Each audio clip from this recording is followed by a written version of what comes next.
The story begins with a grim revelation. In just 10 years, the Eastern Federation Kingdom will collapse under the burden of the 5 great vices, leaving nothing but ruin in its wake. To prevent this tragedy, our protagonist has taken it upon himself to act as their overseer, though he never imagined it would turn into such a colossal undertaking. Originally, he was an ordinary man, trapped in modern life, grinding through 78-hour work weeks with barely a break. But fate takes a strange turn when he wakes up inhabiting the body of a noble in a fantasy world. At first, it seems like a dream come true until he realizes he can't read and he doesn't possess any sort of magic or power. Trying to at least understand the written language, he ends up holding a book upside down, leaving the butler speechless. When dinner comes, a maid serves him a grand feast, and he digs in enthusiastically, thoroughly enjoying the perks of his new identity. Even the bath is prepared for him, and he can't help thinking that being the young master of a count's household is pure bliss. Being pampered and carefree feels like heaven. Yet, there's one huge problem. He has no clue where he actually is. Normally, when someone is transported into another world,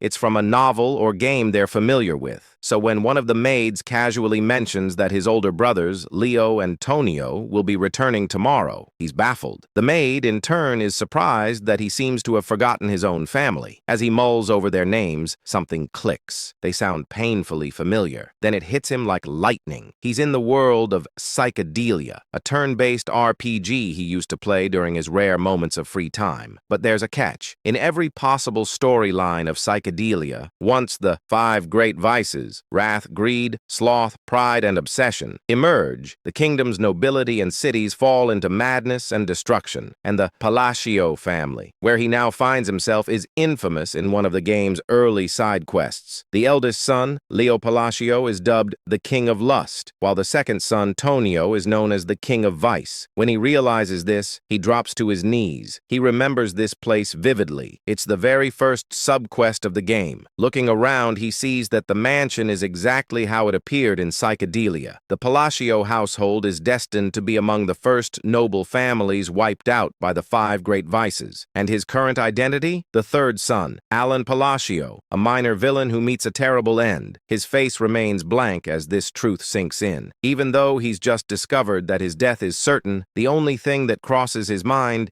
is how much experience that quest used to give in the game. Lying in bed later that night, he's too scared to even close his eyes. He'd honestly prefer going back to his soul-crushing corporate job, because at least there, his life wasn't on a timer. The thought that his luxurious new life will end in exactly 10 years terrifies him more than 6 months of unpaid wages ever could. Still, he refuses to give up. Since he already knows the future events of this world, maybe he can use that knowledge to his advantage. If he can somehow change fate and prevent the rise of the 5 vices, he could save both the kingdom and his own peaceful life. It sounds doable. After all, those vices are still just children right now. The real problem is that he has no abilities whatsoever. How could someone powerless change destiny? 2 months later, he manages to pull off his first major move, though not by his own hand. His knight, Evan, successfully rescues a group of orphans from a human experimentation facility. Evan reports that he's left the care of the rescued children in the hands of a girl named Utia. The young master nods in approval, glad he chose Evan for the task,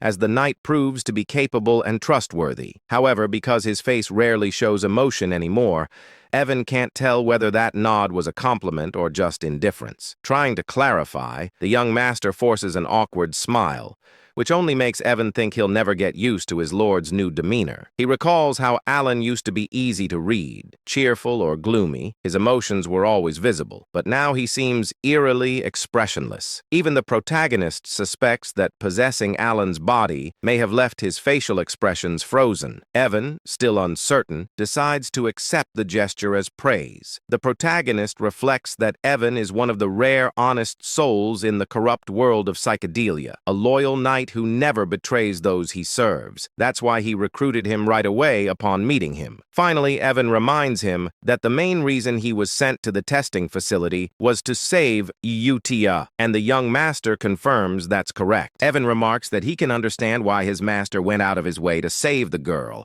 Even with all his years of experience as a mercenary, he can tell Utia is no ordinary child. Her strength alone makes it hard for him to fathom why she ever allowed herself to be locked up in the first place. He then questions why the young master didn't bring her back to the manor, since keeping someone like her in an orphanage seems wasteful. Our protagonist agrees out loud, but has other thoughts in mind. He knows it might look like he's ignoring her potential, but leaving her there is actually part of his larger plan. Utia isn't human. In the original timeline of the game, she forms a pact with a being from another realm and eventually becomes the physical incarnation of wrath, one of the 5 great vices responsible for countless deaths. Thanks to his interference, that dark fate has been diverted. He wants her to grow up peacefully, far away from corruption. To him, that means he's successfully neutralized one of the 4 remaining disasters. Of course, he can't tell Evan any of this, so he decides to act cryptic and simply says, "The time isn't right yet." Evan, ever curious,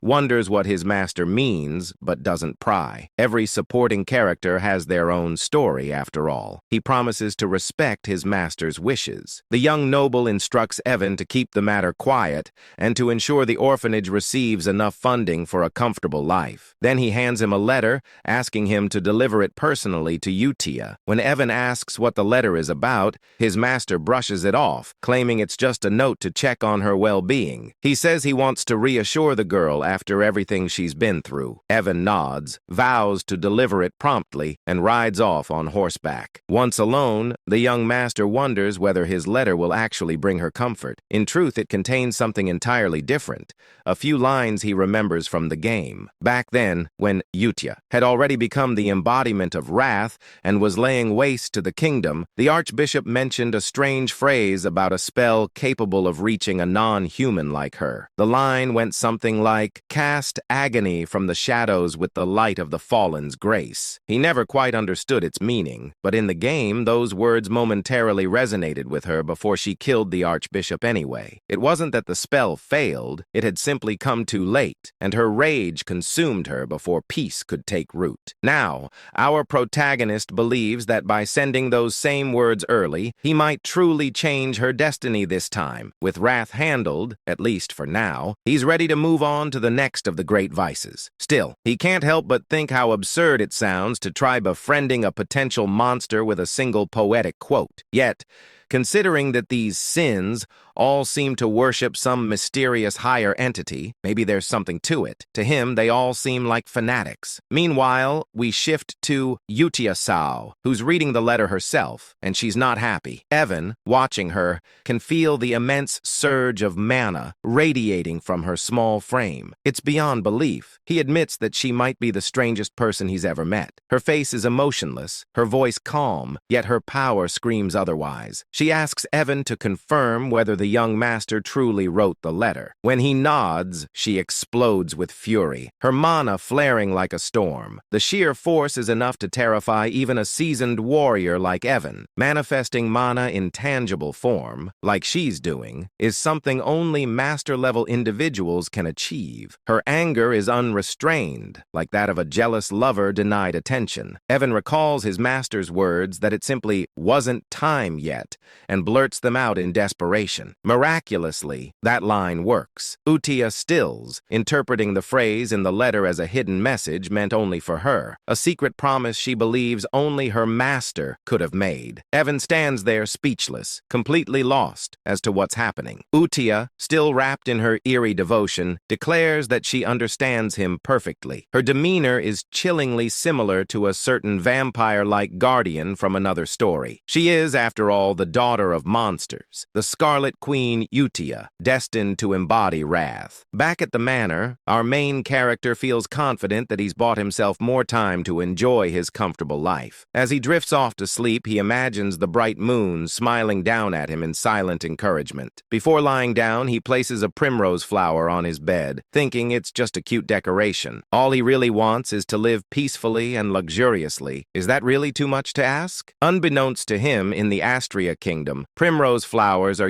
used in funeral rites, placed on the wounds or graves of the deceased. Symbolically, it's a terrible omen. The next morning, he's in the library, buried under falling books that seem to be punishing him for his illiteracy. He's currently researching the third vice, or as he likes to call them, the landmines. The process is frustrating beyond belief. Evan soon returns, reporting that they've successfully rescued another child, thanks to the young master's directions. When asked, our protagonist makes sure the child was treated gently after being saved from an underground slave market. Evan assures him that she was, but before their conversation can continue, the library doors slam open with a deafening crash, sending papers flying everywhere. The intruder? Tonio, the second son of the Palacio family. He immediately starts mocking his younger brother, demanding to know how an illiterate fool like him dares to hold a book. Our MC, expressionless as always, just stares back. Tonio's taunting escalates, but the young master decides it's not worth the effort. He plays it cool, saying Tonio can use the library if he wants. He'll be taking his leave. Tonio, thinking he's asserted dominance,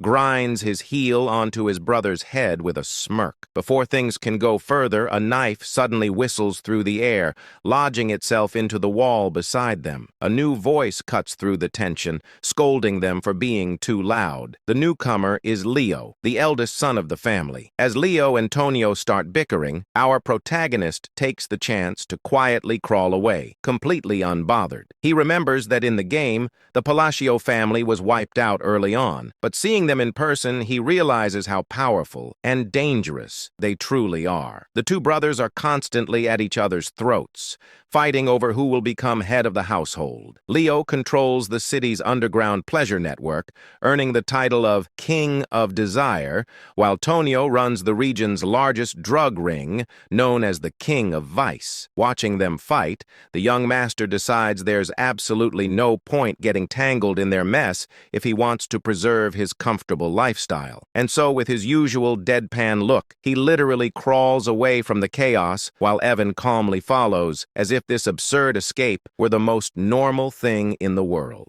As Evan adjusts his young master's hair, our protagonist silently vows to live happily, even if it means staying a powerless, incompetent, illegitimate son. A bit later, Evan comments that the second child they rescued didn't seem like an ordinary kid either. Watching his master lazily recline in his chair, Evan can't help but question reality itself. How could a man like this, who complains constantly and seems incapable of serious work, possibly have knowledge about illegal slave markets and secret human experiments scattered across the kingdom? Evan figures it must be difficult for his young master to maintain composure around his vicious brothers, while the man himself simply mutters about how exhausted he is. Then Evan asks why he decided to send that second rescued child to the orphanage. Of course, the young master has his reasons. He knows this boy isn't just another victim, he's an anomaly. The child hails from the Escalian kingdom, the central state within the United Realm. In the world of psychedelia, this boy is known as Deus Macallion, the second major boss. In the game,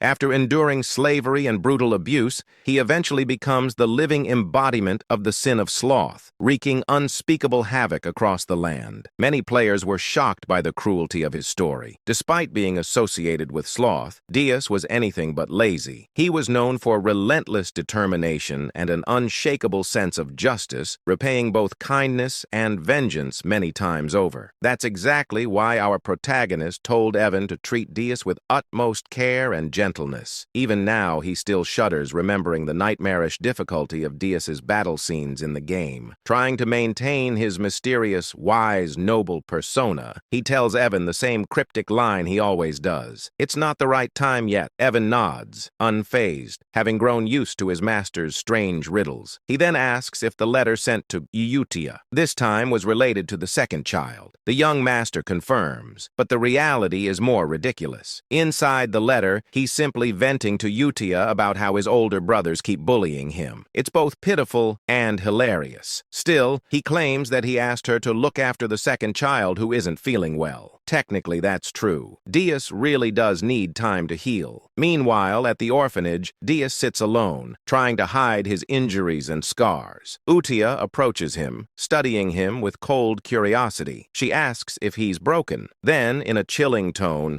she mentions the Black Goat organization, and Deus flinches at the name. Slipping into her obsessive yandere-like demeanor, Utia tells him that even if he's damaged, he's still been chosen. She congratulates him for being acknowledged by the Blue Moon, which she defines as their master, the title she's bestowed upon our protagonist. It's clear she's forming an organization centered around him, and she promises Deus that if he remains loyal, he'll have his chance at revenge. Hearing this ignites something deep within him, and his latent magic, or perhaps the authority of sloth, begins to awaken. Satisfied, Utia happily decides to write her first reply letter to their master, grinning far too brightly for someone covered in mana scars. Back at the manor, the young master is buried in books, still researching clues about the third child. That's when Evan bursts into the room with alarming news. The second son of the Palacio family is dead. Even though our protagonist knew this event was destined to happen, the suddenness of it still rattles him. The funeral is held immediately, and to everyone's disgust, their father arrives with 2 escorts on his arms. Watching the scene, the young master can only think, even for this messed-up family, that's too far. He muses that psychedelia truly is the definition of a dark fantasy. As for Tonio's accidental death, something feels off. In the game, Leo had sobbed hysterically after killing his brother and claiming the title of heir. But here, Leo stands over the coffin smirking, not even pretending to grieve. At least try to act sad, our MC thinks to himself. Still, this isn't his problem. His focus remains on preventing the downfall tied to the 5 great sins. A year passes. Leo inherits Tonio's criminal network and transforms the chaos into a more stable, though still corrupt, domain. The Palacio estate grows quieter. During that time, Utia and the young master continue exchanging letters, becoming something like pen pals. He figures maintaining that connection will prove useful later. Utia writes frequent updates about the orphanage and the other children's growth. He's quietly proud, especially after noticing the sponsorship list keeps getting longer each month. Evan, munching happily on snacks, remarks that it's strange but definitely a good sign. Then he delivers the update our protagonist has been waiting for. They've located crucial information from the Intelligence Guild, an ancient text about the third child, the next landmine he must deal with. The young master nearly beams with joy. Finally, he can move forward. Everything seems to be going smoothly. Meanwhile, elsewhere in the kingdom, at one of Leo's drug depots, his henchmen brag about how generous their boss is, boasting that his operations now number in the hundreds. Their laughter dies quickly when chaos erupts. One by one, the men turn on themselves, screaming as if something invisible is forcing their bodies to move against their will. The perpetrators are none other than Utia and Deus. Deus manipulates deadly threads of magic, effortlessly erasing the entire group. He then turns to Utia, asking if slaughtering these people is truly necessary. She replies coldly, asking if he pities them. He answers that he doesn't. After all, these scum used human lives to produce drugs. Utia explains that this is purification, necessary to prepare for their master's rise. With a serene, almost divine smile, she says they can't let the place remain filthy when he returns. Dees nods in understanding, or at least he thinks he understands. Together they etch a glowing sigil into the ground. A surge of mana explodes outward, leaving behind a crescent-shaped mark.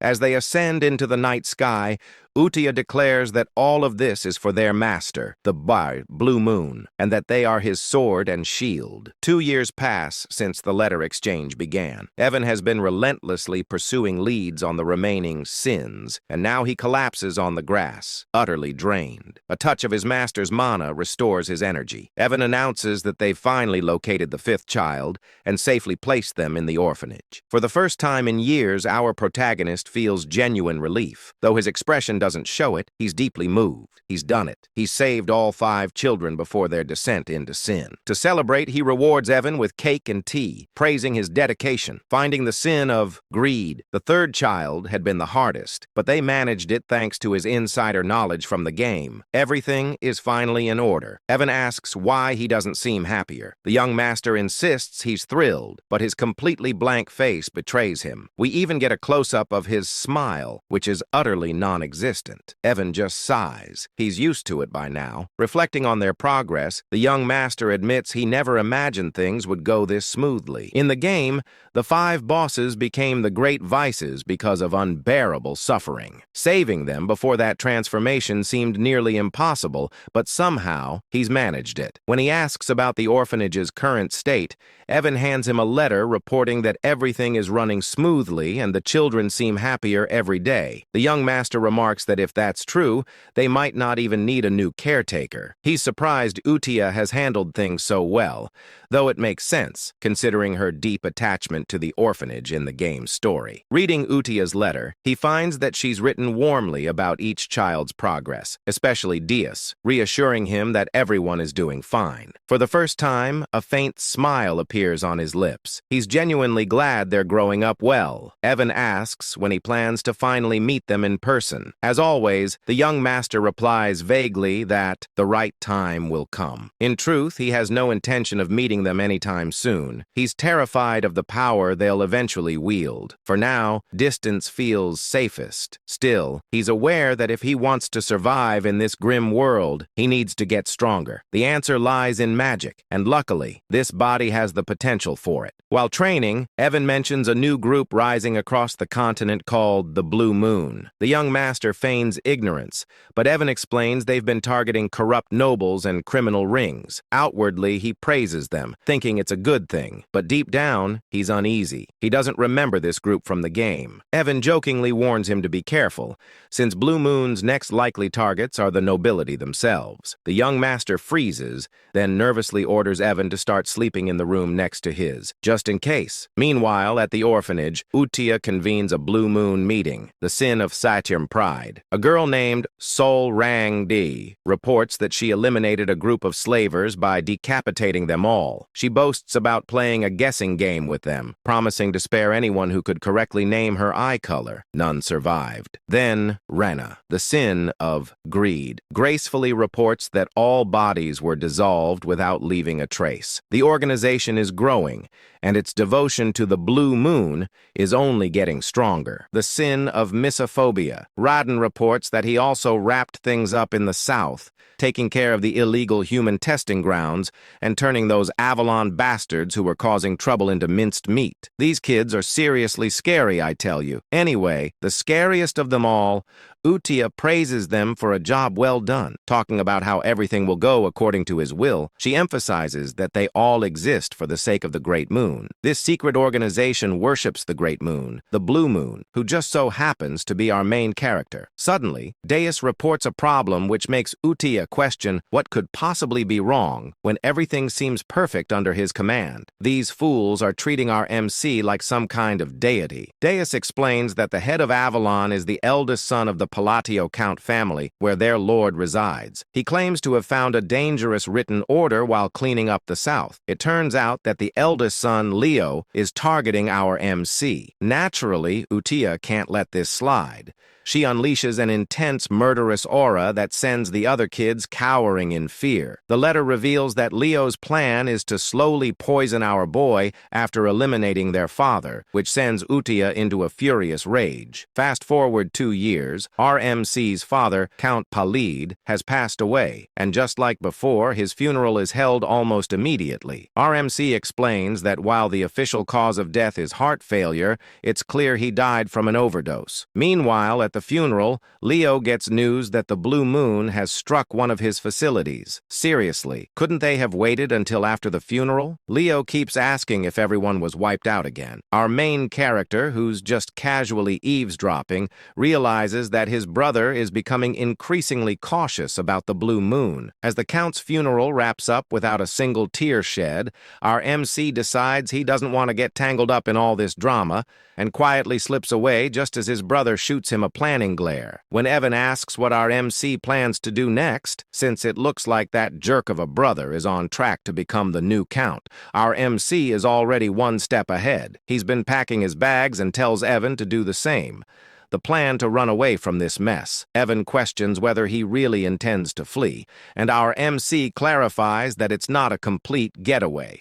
They're just heading downtown to lay low for a bit. When Evan asks if he means the town of Rodmill, our guy confirms it. He's been eyeing Rodmill for a while now, and it's a small town in the south of Paleo, making it the perfect hideout. Plus, he's timed it well since Leo has been giving him some seriously unsettling looks. Once they arrive in Rodmill, our MC actually starts enjoying life, whipping up some delicious-looking toast while Evan just goes along with everything like it's the most normal thing ever. But 3 days later, their peaceful existence is shattered when our MC is forced to return home for his brother's funeral. He can't believe he's back so soon. According to the game, Leo wasn't supposed to die yet. The cause of the death is a stab through the heart, which leaves our MC wondering who could have done such a thing. He tries to ask one of the servants about the details, but they scream in horror as if they're about to meet their end. It's not just that. All the servants are acting strangely, overly apologetic, and treating him like he's some kind of mafia boss. He can't help but wonder what's going on with these people. As he's making his way out, Evan catches up to him, and he asks him if he found out why the servants are acting so weird. Evan claims he did, and playfully wonders if our MC was the one who made the Avalon drug organization disappear overnight. Turns out Leo was the head of that organization, and now that he's gone, it seems like the whole thing vanished without a trace. We then flash back to the day our main character set off for Rodmill. Inside the carriage, Evan was curious, asking why he's heading to a small town like Rodmill instead of a bustling city. Our MC explains that a city is simply not an option for him. Rodmill is his ultimate destination, the end game in all his plans. He shares that his mission is straightforward: save the 5 great sins from their misfortunes to prevent the world from crumbling. Plus, since Rodmill isn't part of the original story and has a villa, it's the ideal spot for him. A villa is a separate estate, making it the perfect hideaway for a laid-back noble like him, where he can relax and do absolutely nothing. Honestly, I share that dream. If you like this video, it would really help me out with my bills and give me some much-needed downtime. Anyway, our MC gets serious when answering Evan's question, insisting that everything he does has a purpose. But after hearing the same old responses for a while, Evan calls him out, pointing out that he always uses those same lines when he wants to dodge a question. He tells our MC that he can't fool him anymore. Our MC is taken aback by how Evan has seen through his little lies. As their banter continues, Leo, who's been watching our MC drive away, contemplates whether he should kill him or not. According to Leo, it doesn't really matter if our MC lives or dies. He had already planned to poison him, but now that our MC has decided to leave for the border, Leo feels he has no reason to go through with it. Yet for some inexplicable reason, he still feels the urge to eliminate him. He instructs one of his henchmen, Alman, to follow the carriage. Alman, however, asks if that means he's supposed to kill the MC. This question leaves Leo baffled. Alman has never questioned him before, no matter what orders he received. He usually just follows them without a word, so for him to speak up like this feels a bit odd. Leo reminds Alman that his job is to obey him, but before he can finish, Alman lunges at him, stabbing him right through the heart. Leo, in shock, shouts out why Alman would betray him like this, but Alman simply replies that he enjoys playing war. We soon discover that Alman is actually part of the Blue Moon organization,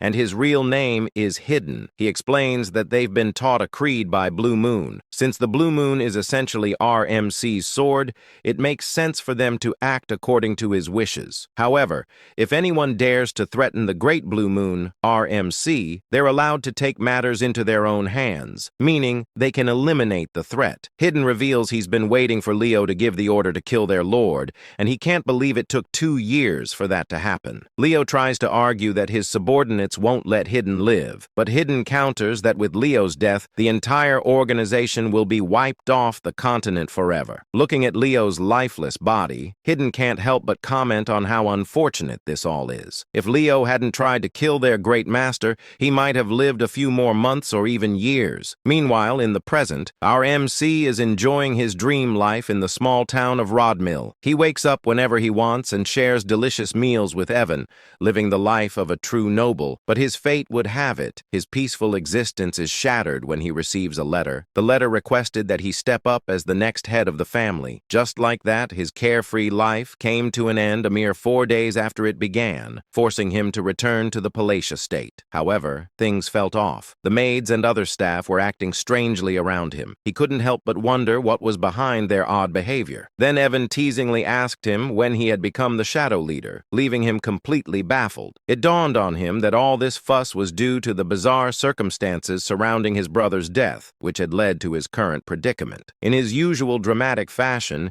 he started sobbing, pleading with Evan to help him understand why he was seen as the villain in this story. Evan pointed out that since he stood to gain the most from the situation, it was only natural for people to suspect he had a hand in his brother's murder. Right after he left the estate, Leo was killed, and our main character had the perfect alibi to step into the role of the next count. Realizing how his plan to avoid this mess had backfired, he felt a wave of frustration. But Evan tried to lift his spirits, explaining that with the drug organization, Avalon out of the picture, and his brother gone, he wouldn't have to worry about anything anymore. Evan jokingly added that in short, our main character was now the new shadow leader of the county, who had supposedly orchestrated the assassination of a swordmaster. Despite Leo's scummy reputation, he was still regarded as a swordmaster. Our main character began to ponder where to even begin, as he couldn't think of any organization capable of taking out a key figure in the underworld so swiftly. He asked Evan about the group he had heard hunted other organizations, to which Evan wondered if he meant the Blue Moon. Our main character speculated whether the Blue Moon could be behind his brother's death and the downfall of Avalon. However, Evan quickly clears things up, saying that according to the Information Guild, the Blue Moon isn't to blame. Instead of leaving behind bodies,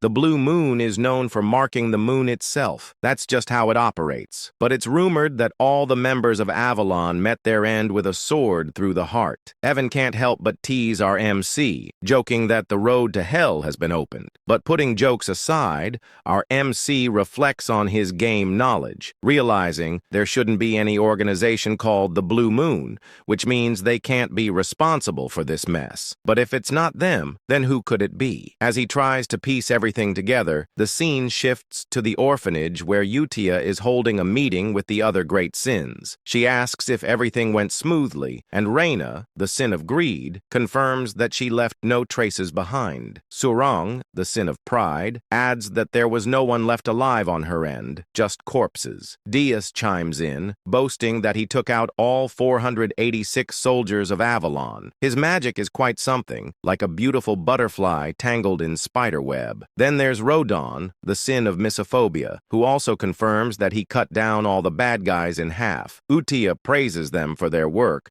but she's a pretty intimidating child. There are whispers that she's actually over 1,000 years old in the novel, but who really knows? That's how Avalon, the most notorious drug organization in the world that brought doom to the Asteria Kingdom, was wiped out in just 5 days. But suddenly, Rodon mentions that he doesn't think the cleanup was flawless. When Utia asks what he means, Rodon explains that he stumbled upon some intriguing documents linked to the nobles associated with Avalon, particularly the Altia Doctum, which has some deep ties. Hearing this, Utia's magic starts to flare up, and she tells the others they already know what she's about to say. It's time to wipe them out. Redden promises to handle it quietly. Moving on, Udikai then asks if the Information Guild is clean and whether they have any ties to Avalon. Rena confirms this, explaining that the guild matter is being dealt with separately from the other issue concerning the Blue Moon. Deiji, on the other hand, claims that all the guilds behave similarly, referring to it as the Hell Sword crafted by the Swordmaster. Hearing this, Reina inquires if she should keep tabs on our MC's movements, to which Udikai agrees, emphasizing that this entire situation must not reach that person's ears. She insists she has mentioned this multiple times, and they should all be aware of it. When she refers to that person, she essentially means our MC. Dias points out that since that person's family targeted them first, the order to eliminate eliminate them wasn't sanctioned by them. Upon hearing this, Yudia starts to panic. In her opinion, all their actions must be driven by a direct order from RMC. She claims they are essentially swords and a sword should never think for itself. She declares to the other sins that from this moment on,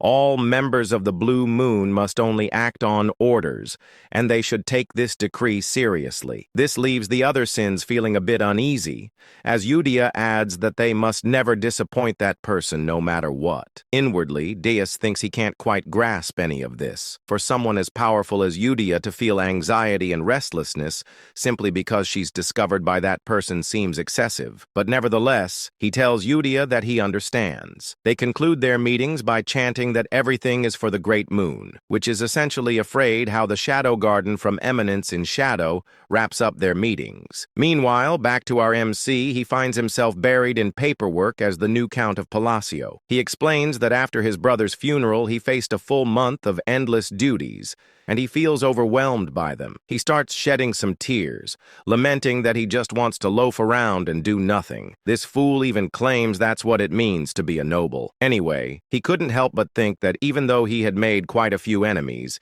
his brother Leo's death was supposed to happen 6 years from now. But with the strange circumstances surrounding all his brother's deaths, everything shifted. And now all the family responsibilities had landed on him as the sole heir. Just then, a few ministers from the county walked in, bringing even more paperwork for him to deal with. He closed his eyes and started to wonder why everyone in the county suddenly seemed to be working so hard. Back when his father was still the count, they would slack off and treat work like a rainy school day. He waved at them, signaling to drop the paperwork on his desk. But in the minister's eyes, he was radiating a deathly aura. They began to worry if they had somehow angered him, with some even vowing to work even harder to avoid any consequences. He was a secret mastermind who would eliminate anyone who displeased him. But having been a former workhorse himself, he wasn't handling all this pressure very well. He wondered if it would be possible to get the ministers to do all the work for him. Later that night, Evan was a bit shocked to find out that our boy had reached the 2nd tier in magic after just 2 years of self-study in poisoncraft,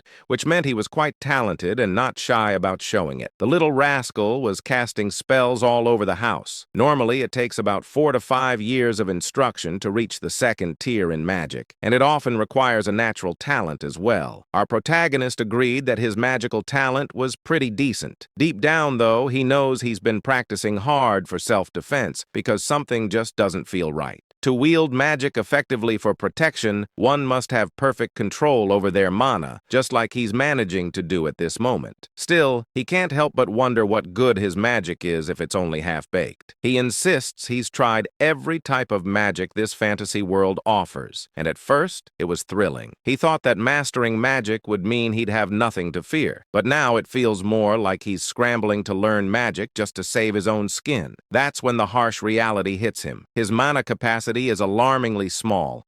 Without enough mana, there's no magic, and that spells trouble, possibly even death. As he wallows in his predicament, we discover that innate mana capacity is akin to an athlete's natural weight class. While some are born with extraordinary talent, our main character is stuck with a minuscule mana pool, and no amount of training will change that. Yet he clings to a glimmer of hope. If all else fails, there's a way to fix it. Just then, Evan interrupts his thoughts, announcing that his invitation to the ball has finally arrived, leaving our present puzzled about what he's talking about. The scene shifts a few days later to the grand ball, where our main character makes his entrance in some truly majestic attire. The fit is impressive, but being the introverted guy he is, he claims to be already worn out, even though he just got there. This party, let's call it what it is your typical aristocratic gathering in the southern part of the Asteria Kingdom. It's basically a meet and greet for nobles, and since our MC is about to be sworn in as a count soon, he really has to show up. He gets into serious mode, thinking this is his golden opportunity to network with the nobility,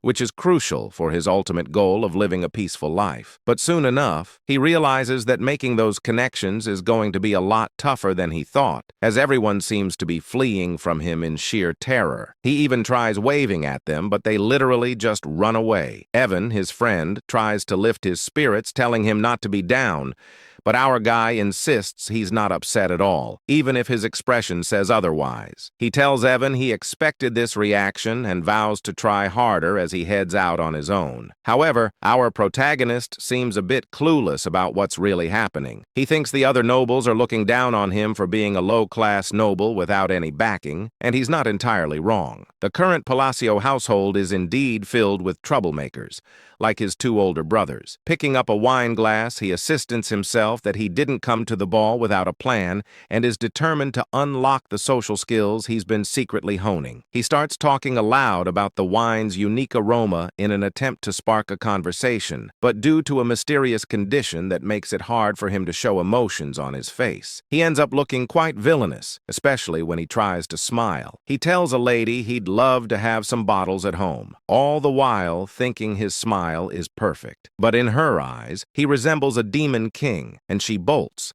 saying she'll tell her father to prepare them right away. To the other nobles, it looks like our protagonist just extorted and blackmailed the poor lady into giving him a limited edition regional wine. What a mess. Evan tries to comfort him while our protagonist insists that the lady must have just been shy. Later, we find him sulking in a corner while Evan is happily munching on food, teasing him about how his list of gifts has grown. It turns out the wine incident wasn't a one-off. Every time he tries to talk to someone, they think he's trying to blackmail them, handing him things like a panacea, citrus tea, and more. He can't shake the thought that Patio has become way more notorious than he ever imagined. With rumors swirling about him having killed his two brothers, he's basically turned into a figure of fear and dread. Feeling down, he tells Evan he needs some fresh air. As he steps outside, a certain red-haired beauty catches his eye. While he's out there, he can't help but wonder where it all went wrong. Suddenly, a soft voice calls out to him from behind, asking if he has a moment. He turns around, puzzled about where the voice came from since he doesn't see anyone. Looking down, he finally spots a cute young girl who introduces herself as Loria, the third daughter of Duke Altia. Hearing the name Altia, our MC recognizes it from the game, and he explains that the Altia family was one of the three major shadow players in the psychedelia game known as the Northern Troublemakers. This realization stung a bit, as he had hoped someone normal had actually spoken to him. He also wondered why he couldn't recall this girl at all had she not appeared in the game. Loria, however, was straightforward, asking him to lend her his strength for protection, as she will be facing an assassination attempt soon. Loria explains that she's in serious trouble and needs our protagonist's help, but when he looks at her, it's clear he's unsure. You see, Loria has been living under the protection of her father's mistress, but now that her father's health has taken a turn for the worse, she fears her older sisters might try to eliminate her. Our main character can't help but think this situation mirrors his own past with his brothers. As he gazes at her, it dawns on him that the reason he didn't recognize Loria from the game is that she must have already been dead and never made an appearance. Loria, looking as adorable as ever, pleads for his assistance, claiming that with his abilities he could really make a difference. But our protagonist firmly turns her down. She insists she's not coming to him empty-handed. If he saves her, she promises to share half of the Ultia family fortune. Still, he walks away feeling a twinge of sympathy for her. Deep down, he knows he can barely manage his own magic, so it's best not to give her any false hope. Despite wanting to help, he's not the all-powerful figure everyone thinks he is. As he heads into the party room, he can't shake the image of Loria's sad face, which makes him feel guilty. He wishes her luck before stepping inside. Meanwhile, Deese and Ren, who have been observing from a distance, start to wonder what their next move should be since one of the Ultia family members has approached their master. Deus ponders whether he should report this to the Red Moon, a code name for Utia, but Ren reassures him that everything's okay, because according to their intel, Loria is the only member of Altia not tangled up with Avalon. This means she's pretty much safe since Ronan, the one with the sin of meophobia, has gone off to deal with the rest of her family. They've decided that the rest of the Altia household is going to be wiped out, all under the orders of the Red Moon. Ren adds that their main mission right now is to ensure their master doesn't catch wind of anything related to the Avalon situation. Meanwhile, our clueless main character is left wondering why everyone seems to be avoiding him. Does he have some sort of invisible barrier keeping people at bay? Just then, the red-haired woman from earlier approaches him, and it genuinely brings a smile smile to his face. Well, more of an inward smile since he can't believe someone actually acknowledged him. He thinks maybe this time he'll actually manage to socialize. But as he turns around,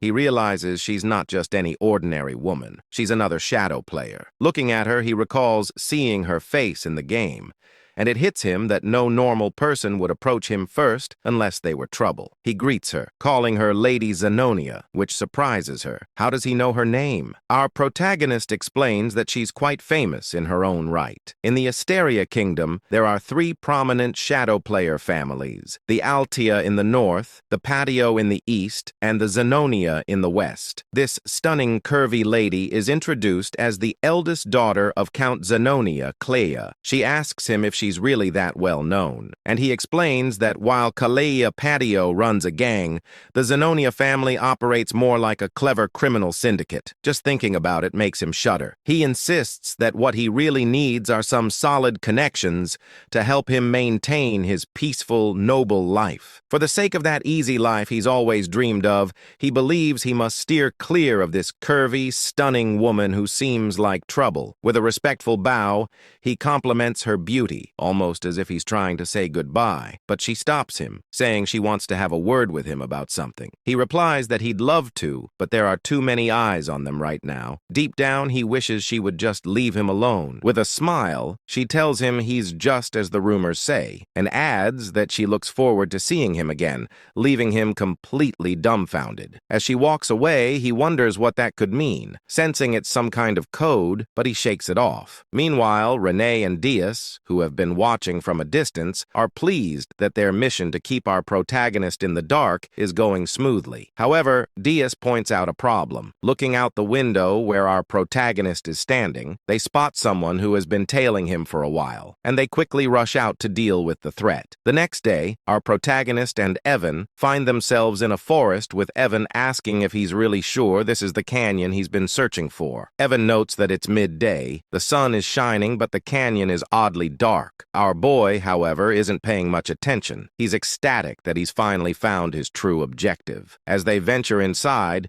he jokes that if this place turns out to be empty like the others, he might actually cry. But as he looks at the symbols on the walls, he realizes this is the real deal. He explains that in the game, finding this place was a breeze. Truthfully, he admits that the only reason he traveled all the way to the south under the guise of attending the ball was to discover this labyrinth right here. The labyrinth is called the Labyrinth of Whispers, and if you can crack all the riddles in its 8 rooms, you'll earn a powerful artifact as a reward. Exactly what he's after. He claims to have memorized all the routes and puzzles this labyrinth has to offer. Finally, he arrives at a massive door, and as he gazes at it, he confesses that seeing the labyrinth entrance in person is breathtaking. It feels so much more real than it did in the game. In the game, he tackled this labyrinth countless times. Evan, on the other hand, asks how our protagonist even knew a place like this existed. Our boy, without thinking, replies that he's been here often, leaving Evan puzzled about what this guy is talking about. Realizing he might have slipped up, our protagonist quickly backtracks, saying he was just kidding, and suggests they head inside. Once inside, they encounter some monsters and giant golem hands that could easily crush them like twigs. Evan wonders if these creatures are tied to the riddle, and if our boy gets the answer wrong, those giant hands will show no mercy. But our boy, unfazed, starts solving the riddle, leaving Evan to wonder how he can remain so calm in such a dire situation. Evan reflects that they've been together for 4 years now, yet he still doesn't understand him at all. Things like saving orphans, repaying random debts, helping free slaves, and even delivering seemingly pointless messages. Yeah, in Evan's eyes, our boy is a total weirdo. Still, watching him solve the riddles with ease makes Evan question how this is even possible. This guy has barely left the estate, yet he seems to know everything about this labyrinth. Regardless, Evan admits that the reason he keeps following this mysterious master of his is simple. Everything he does somehow leads to a good outcome. They finally make it inside, but our main character can't shake off the gruesome visuals of the game. He's feeling queasy, but as they step into a lavish room brimming with treasures and gold, his attention is immediately drawn to a hand statue adorned with multiple rings. He declares that their goal is the black ring and insists they should grab it and get out fast. Meanwhile, Evan, who's busy stuffing his pockets with gold, questions why our protagonist is so fixated on the black ring, which looks like the least valuable of the bunch. Our hero explains that taking anything else could lead to trouble down the line. Deep down, he realizes he's finally got his hands on the ring that holds the oath of restraint. As they start to head back, our MC feels pretty pleased with himself, thinking that snagging the ring was a breeze thanks to his gaming knowledge. But Evan suddenly gets a bad vibe and points out that the rock piles they passed while entering the canyon are actually golems, and they seem to be stirring. Evan quickly gets into battle mode, feeling anxious about their situation. To him, these golems are total unknowns, making this a nightmare scenario. He thinks that if he can just get his young master out safely, he wouldn't mind sacrificing himself. But our protagonist steps up, telling Evan to stand down because he'll take care of the golems. As the golems prepare to attack, Evan urges him to find an escape route first. With the golems closing in, Evan shouts a warning, saying his second-tier magic won't be enough to handle them. But our MC stands tall, confidently, invoking the Oath of Restraint, which activates the black ring. Suddenly, time seems to slow, and he finds himself in a different dimension. A voice introduces itself as a fragment inheriting the great will of Nasilla, instructing our protagonist to state the two restrictions he wishes to impose on himself. Our main character finds himself in a pretty intense situation. In the game, this part showed up as a choice window, but now hearing this mysterious voice and seeing a gigantic face looming in the dark cosmic expanse is a bit overwhelming. The Oath of Restraint is an absorption-type artifact, and as the name suggests, it lets the user impose limitations on themselves in exchange for power. However,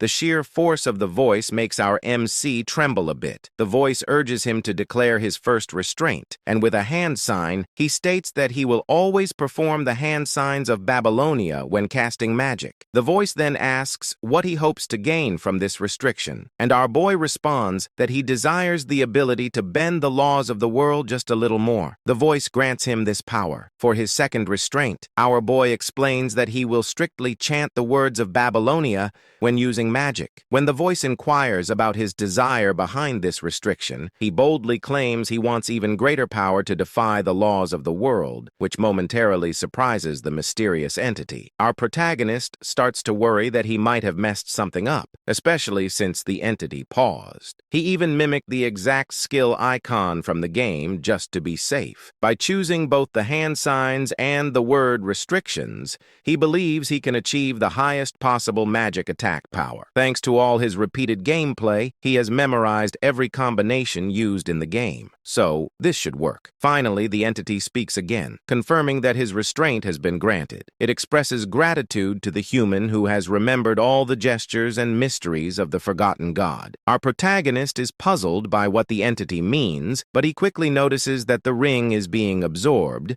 indicating that all the restrictions were successfully applied. The entity concludes by telling our MC that it will always be watching over him as the one who will inherit its will, whatever that means. Just then, time seems to start flowing again, and it's right as the golems launch their attack on our MC. Evan tries to reach him, but our hero, unfazed, begins to cast his magic. He can't help but chuckle at his own spell, thinking how in the game it looked so impressive and powerful. But now, thanks to his meager mana, it's just so small. He gathers it in his hand, reflecting that no matter how hard he pushes himself, this will always be his limit. But hey, it's time to test out his new restraints. I have to say, his magic looks majestic. Maybe it's the pose. Anyway, he starts chanting, with the first word being refraction, which makes his magic begin to take shape. Then comes repulsion, causing it to swell in size, transforming into a stunning blue light of electric magic. The magic ball is massive. Using hand signs, he adds another chant for direction, and finally, he unleashes it. The way he does it is so grand,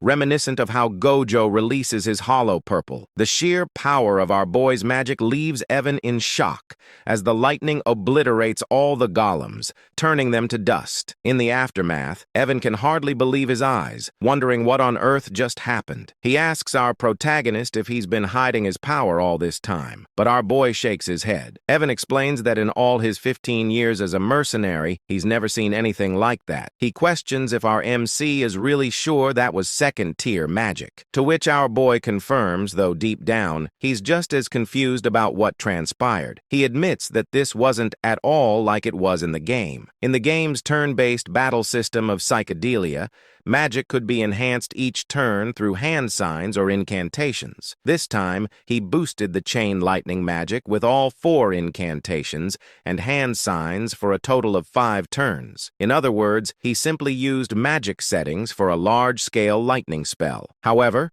because of his restraint oath, he had to use the hand signs and incantations for all his magic, meaning his spells were enhanced time and again. Even so, our protagonist felt that the second-tier magic he used was a bit over the top, and the results exceeded his expectations, which caught him off guard. Meanwhile, Evan was just relieved they made it out, and as he sat down, he remarked that watching the battle was way more exhausting than actually fighting. He asked our protagonist, who had created such an unpleasant canyon. After a moment of thought, our hero realized that the Maze of Whispers had a different name in the game. The map layout and strategy guide were posted on the game's community website, and it was called The Maze of Paladon. He told Evan that a guy named Paladon was the one behind it, but Evan was too worn out to even process that information. I really love this duo. Our protagonist grabbed Evan, saying they needed to head back home because he had something in mind to do once they got there. This made Evan question why his usually lazy master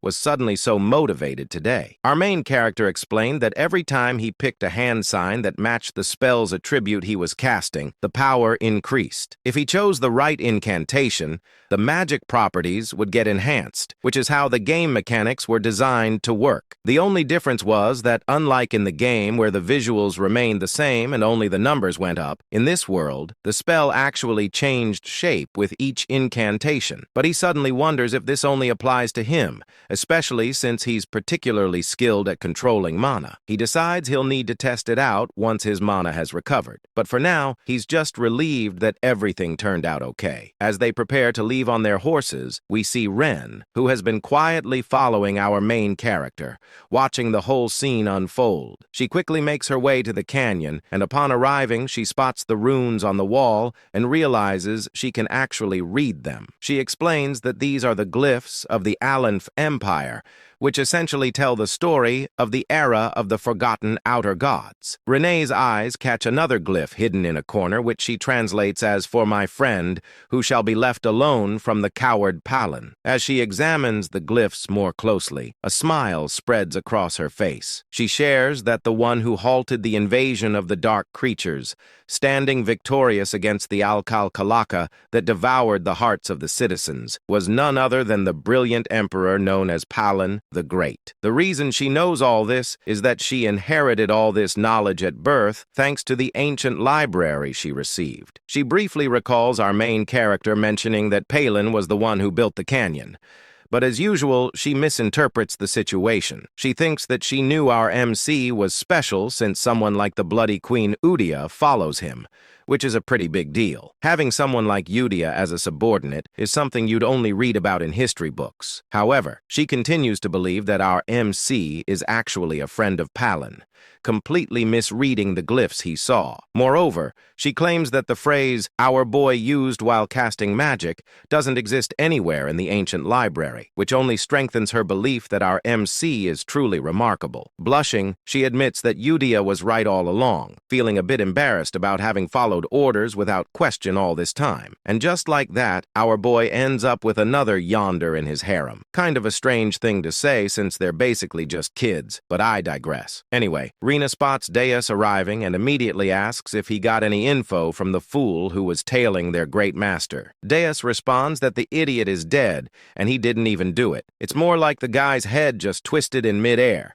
Rena insists they need to report this back to Udia for processing, and Deese agrees. So they head out. Meanwhile, in Zenonia County, Lady Kalia is sipping her tea, pondering how our main character is, just as the rumors say. She notes his chilling, emotionless expression and those abyss-like eyes. It bothers her that he called her famous. Count Zenonia is indeed strong and well-known, but for our boy to label her as famous despite not being involved in social activities is quite intriguing. What's really going on here is that Kalia is the true mastermind, using black magic to control her father, the Count, making her the real head of the family. The fact that our boy called her famous makes her think he might know something about her secret, which terrifies her since no one is aware that she's turned her father into a puppet. She recalls how our boy mentioned there are too many eyes on them, which she misinterprets as him having discovered the person she had following him. Now, that's a classic case of misunderstanding,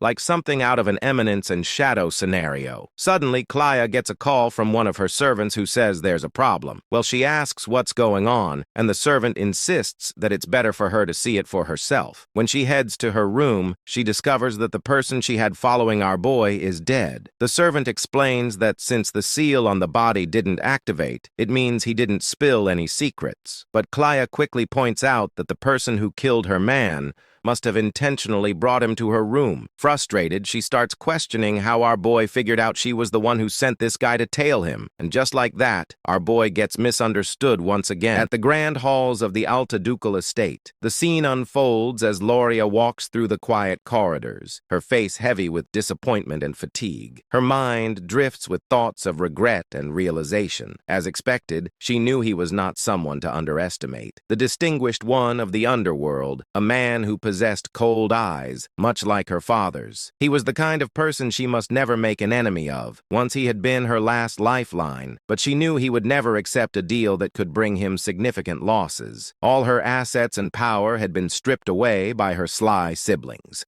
The eldest daughter, Mararian, the second son, Ki, the eldest son, Tamion, and the second daughter, Pai. With nothing left, she had survived only through her father's love and mercy. But now, even that seemed uncertain. As she walked deeper into the estate, lost in despair, she whispered to herself that she no longer knew what to do. The moment she entered the estate, the maids rushed toward her in panic, their voices trembling. They cried out, calling for Lady Loria, their faces pale with fear. They told her that Lady Pine and Key had taken their own lives. Shock spread across Loria's face, her body frozen in disbelief. Her thoughts raced. Those people would rather stab their own family, and yet they took their own lives. It didn't make any sense. Fear gripped her heart as she asked about Tamalian and Marianne. Soon after, she was shown a horrifying sight. Both Talon and Mararian lying lifeless, their swords buried into each other's chests. Gloria's body trembled as terror consumed her. Her mind screamed with confusion, wondering why and how such a tragedy had occurred. Meanwhile, outside the Altia estate, Radon was seen leaving swiftly, a faint smirk curling on his lips as he muttered to himself, "Successfully eliminated." Gloria's mind flashed back to Alon's earlier words, the ones that had hinted that good things would soon happen. Remembering that, she felt an icy dread run through her veins. A realization struck her. The true mastermind of the Count's household, the one who had hidden his claws and waited for the right moment to seize power, had finally made his move. This was exactly what he meant. Now she had become the only successor in the ducal family overnight. A bitter laugh escaped her lips as she wondered what kind of monstrous devil she had made a pact with. But she knew there was no going back now. Those who betrayed him had already met terrible fates. There were too many precedents. She told herself that she must walk the path she had chosen, no matter how dark it became. A sudden determination lit up her eyes. 2 months later, a grand gift arrived at Duke Aaliyah's estate, addressed to Elon. Upon seeing it, Evan's eyes widened in surprise. It was a bottle of Cernant's wine, a rare and luxurious drink that cost thousands of gold per bottle. He was amazed, saying he had never expected to see such a treasure. When Elon read the letter accompanying it, he realized that the gift had not been sent by Duke Altia himself, but by Loria Aaliyah. It seemed that the youngest daughter had prepared it personally. He was confused, wondering why she would send it to him. The thought stung his conscience. reminding him that he hadn't been able to help her when she needed it most. He turned to the servant and asked if it was truly meant for him. The servant confirmed that the Duke herself had prepared it and ordered him to deliver it personally. That single phrase of the Duke herself made Alan pause. Realization struck him. The youngest Lauria had become the Duke. In the next scene, Lauria was shown in her office, busy with documents. When her work was finally done, she leaned back, stretching her arms as she softly remarked how quickly 2 months had passed. After her father's funeral, who had passed away due to illness, she had officially become the Duke following the succession ceremony. She recalled how she couldn't even enter that office before. The death of her siblings had happened so suddenly, yet no one had suspected her at all. She had an alibi. She was attending the ball at the time. Back then, her secret organization had been destroyed by her siblings, leaving her utterly powerless when she returned to the mansion. Later, she came to understand how deeply he had calculated everything. He had declined her plea with indifference on the surface, but had perfectly cleaned up everything behind the scenes. She wondered just how far into the future he had planned all of this. She hadn't even informed him about her father's funeral, not wanting to trouble him. Yet, he still helped her. It was clear that he had a reason. He needed Aaliyah for some part of his grand plan. Although she had successfully merged all the subordinate organizations under Altea,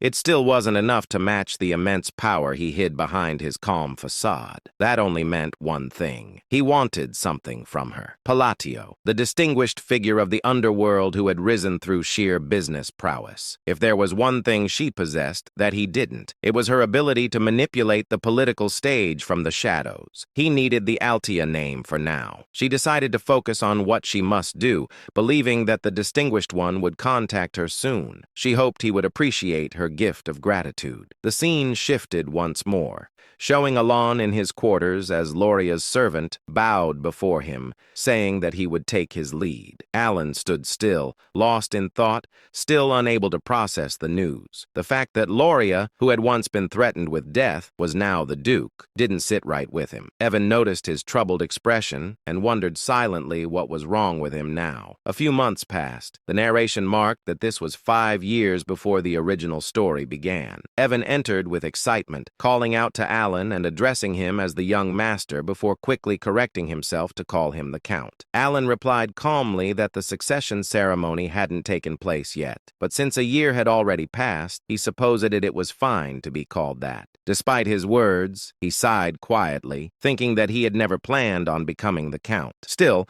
since he had already adjusted to it, he decided to make the most of his noble status and use it to his advantage. Evan then handed him a letter saying it had arrived from Utia. Alon received it with a thoughtful hum, asking if there had been any information found about the assassins who killed Leo. The two men walked into the library, and as they took their seats, Evan responded that nothing had been revealed yet. The Information Guild was still investigating, and they would have to give it more time. He then looked at Alon curiously and asked what his next goal would be. Assuming that revenge was not his intention anymore, both of them sat in silence within the Grand Library. Alan sat in deep thought, realizing that all the things that slightly differed from the original game were probably butterfly effects caused by his own actions. Accepting this, he decided that he would simply be prepared for any unexpected events that might come his way. Evan, observing him, remarked that he suddenly sounded like a real count. Alan responded casually and brushed it off, but his curiosity soon drifted to the letter he had received. He wondered what Utia had written this time. Opening the letter, Alan began to read. Utia had written warmly, asking if he had been well. She mentioned that, as always, they were all doing okay, and that everyone was pursuing their own hobbies. Dios's puppet shows had now reached a professional level, while Cioler loved to play and learn with her friends. Reinar quietly spent her days reading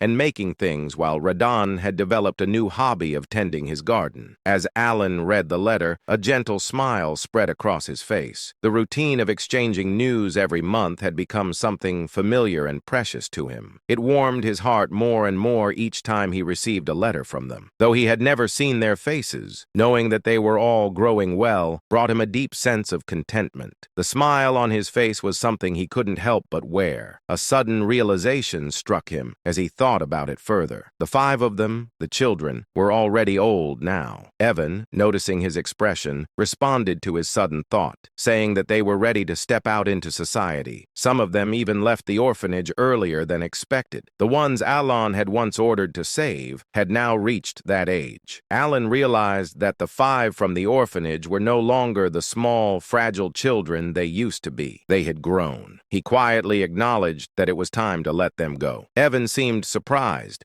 reminding him that he had placed them all in one place because they had been wounded. But Alan calmly reasoned that there was no need to do that anymore. The time had come to let them go. He thought to himself that he had cared for them enough to ensure they would not awaken as deadly sins, and because of that, they should be fine now. Evan agreed, noting that since they were all in good health, it was time to move forward. Alan's mind drifted toward his knowledge of the original game. Each boss battle had a rough outline of its setting revealed through narration. Utia possessed the talent of faith. Dios had the talent of the sword. Rina had the talent of studying. Seorang had the talent of a fighter. Roden had the talent of an apostle. If they used their talents in the right fields, they would surely thrive. The thought filled him with satisfaction as he mentally declared it a perfect plan. Feeling determined, he decided that while he was at it, he should also prepare a gift for each of them. He had planned on giving them gifts anyway, and now seemed like the right time. As evening arrived, his work for the day finally came to an end. Evan stretched and exclaimed with relief, saying that he would step out for a while before returning soon. Alan waved him off, bidding him goodbye. Alone in the quiet office, Alan smiled to himself, wondering if he might one day receive something back from them once. They became successful and influential. His thoughts softened as he hoped his letters would guide the children to step confidently into the world. Meanwhile, in another scene, Utia received Alan's new letter. Gathering everyone around, she announced that the orders had arrived. This time, however, the message had been delivered to each of them individually. The group grew silent, reading their respective letters with focused expressions. Though Seorang couldn't contain her excitement, her eyes sparkled as she eagerly unfolded her letter, marking the beginning of another chapter in their intertwined fates. Meanwhile, Yisha finished reading the letter sent by Alan. She announced excitedly to everyone that new orders had arrived. This time, Alan had delivered them individually, which surprised all the members. But before anything else, Yusa suggested that they should read the previous letter as well. Since the new instructions seemed to require a high level of attention, Xiang spoke cutely, mentioning that only Yusa had been able to read the earlier letters. Yusa explained that since Alan had given each of them a personal order, it meant he had decided it was time for everyone to see the contents themselves. The letter written by Alan made Seorang and the other sins react like curious kitten. Seorang clumsily repeated the first line of the message Alan had written. "How have you been lately? It seems you have many talented friends. If you need anything, let me know." Renee commented that it sounded like ordinary small talk, but Yusa smiled. She understood that Alan had intentionally kept the opening simple. After the greeting letter, this was the first true order he had issued. He had defined the elimination targets, assigned missions, and instructed them to report the results afterward. It was during this time that he entrusted Blue Moon to her. As everyone could see, he had personally chosen each of them, and all the sins were excited to meet him. Deus nodded and said it made sense. This prevented information leaked. She remembered her first order and smiled, recalling how firmly she had been told to understand the instruction clearly and carry out the mission without fail. Deus then wondered aloud if it would be better to visit Alan directly or contact him through magic communication. Raiden agreed that if leaks were the issue, letters seemed unusual. Yusa's expression sharpened. She reminded them that their duty was simply to follow Alan's order. She gripped the letter tightly, and Deus let out a sigh at her unwavering resolve. Deus eventually said they should read the orders properly. Moments later, after going through her assignment, she explained that Alan had instructed her to head to Caliban. The nation of knights Seorang scoffed, calling it a desert colony she disliked. Raiden mentioned his destination, Rexy, the entertainment city. Renee said she was ordered to go to Latina, the mage city. Finally, Yusha, the female lead of the entire story, looked stunning as always when she spoke. She said she was assigned to the Holy Kingdom of Ryza. Everything they needed to do was clearly written in their letters. Dea said she didn't understand the reason, but Alan had ordered her to become a knight. It felt unusual even for her. Xiang added that Alan had also told her not to worry since the patronage would continue. Reina mentioned that he had revealed the locations of their gifts as well. Raiden responded calmly, saying they would understand everything once they reached their destination. Yusa gathered everyone and repeated the final rule Alan had given. They must never mention the name Blue Moon. Everyone agreed and prepared to leave. Next day, all the members assembled and departed to carry out Alan's orders. 3 months later, inside his office, Alan sighed. As expected, there was no noticeable change in the field of magic. He continued reading advanced magical texts to increase his capabilities and muttered that he would have to experiment on his own, ridiculous as it felt. Suddenly, he looked at his knight, Yuan, and asked what he was doing. Alan then remembered something and questioned him about the investigation into the killing of Leo. Yuan replied that the Information Guild still hadn't found anything. Alan seemed surprised for a moment and asked if there was anything else to report. Then he whispered under his breath that the butterfly effect caused by saving the 5 deadly sins had already gone out of control. Even Lyra, who was never supposed to appear in the storyline, had become the Duke of Ayla. The thought distressed him. She was expanding her power and influence at a terrifying pace within the underworld. Alan let out a tired chuckle and told Yuan they should stop investigating the Ascension altogether. It was dull work, and he already had far too many responsibilities piling up. Yuan looked at him with surprise and really master. Alan explained that the entire situation was clearly the result of his own ignorance. In a place like this, almost nothing escaped the network of the Information Guild. Even he felt uneasy about it. If he tried to uncover things he was not meant to touch, the consequences that returned to him could be far worse. He muttered that if an unexpected complication led directly to death, then the investigation was meaningless. In the end, organizations like that wouldn't harm him as long as he didn't interfere with their affair. He clarified to himself and to Yuan that there was no reason for any secret group to target him unless he approached them first. That was why he believed there was no point in continuing the investigation into Leo's death. Yuan nodded and agreed to inform the guild to stop. Then he suddenly remembered something. Right. There's another piece of news, he said. Apparently, Deus has been appointed as a knight in Caliban recently. Alan looked up in surprise. Really? Good for her. 3 months later, Yuan entered the room carrying snacks. Count, there's something else, he said. Apparently, Deus has created an entire knight order. Alan straightened. A knight order? Then she must be at least expert level or higher.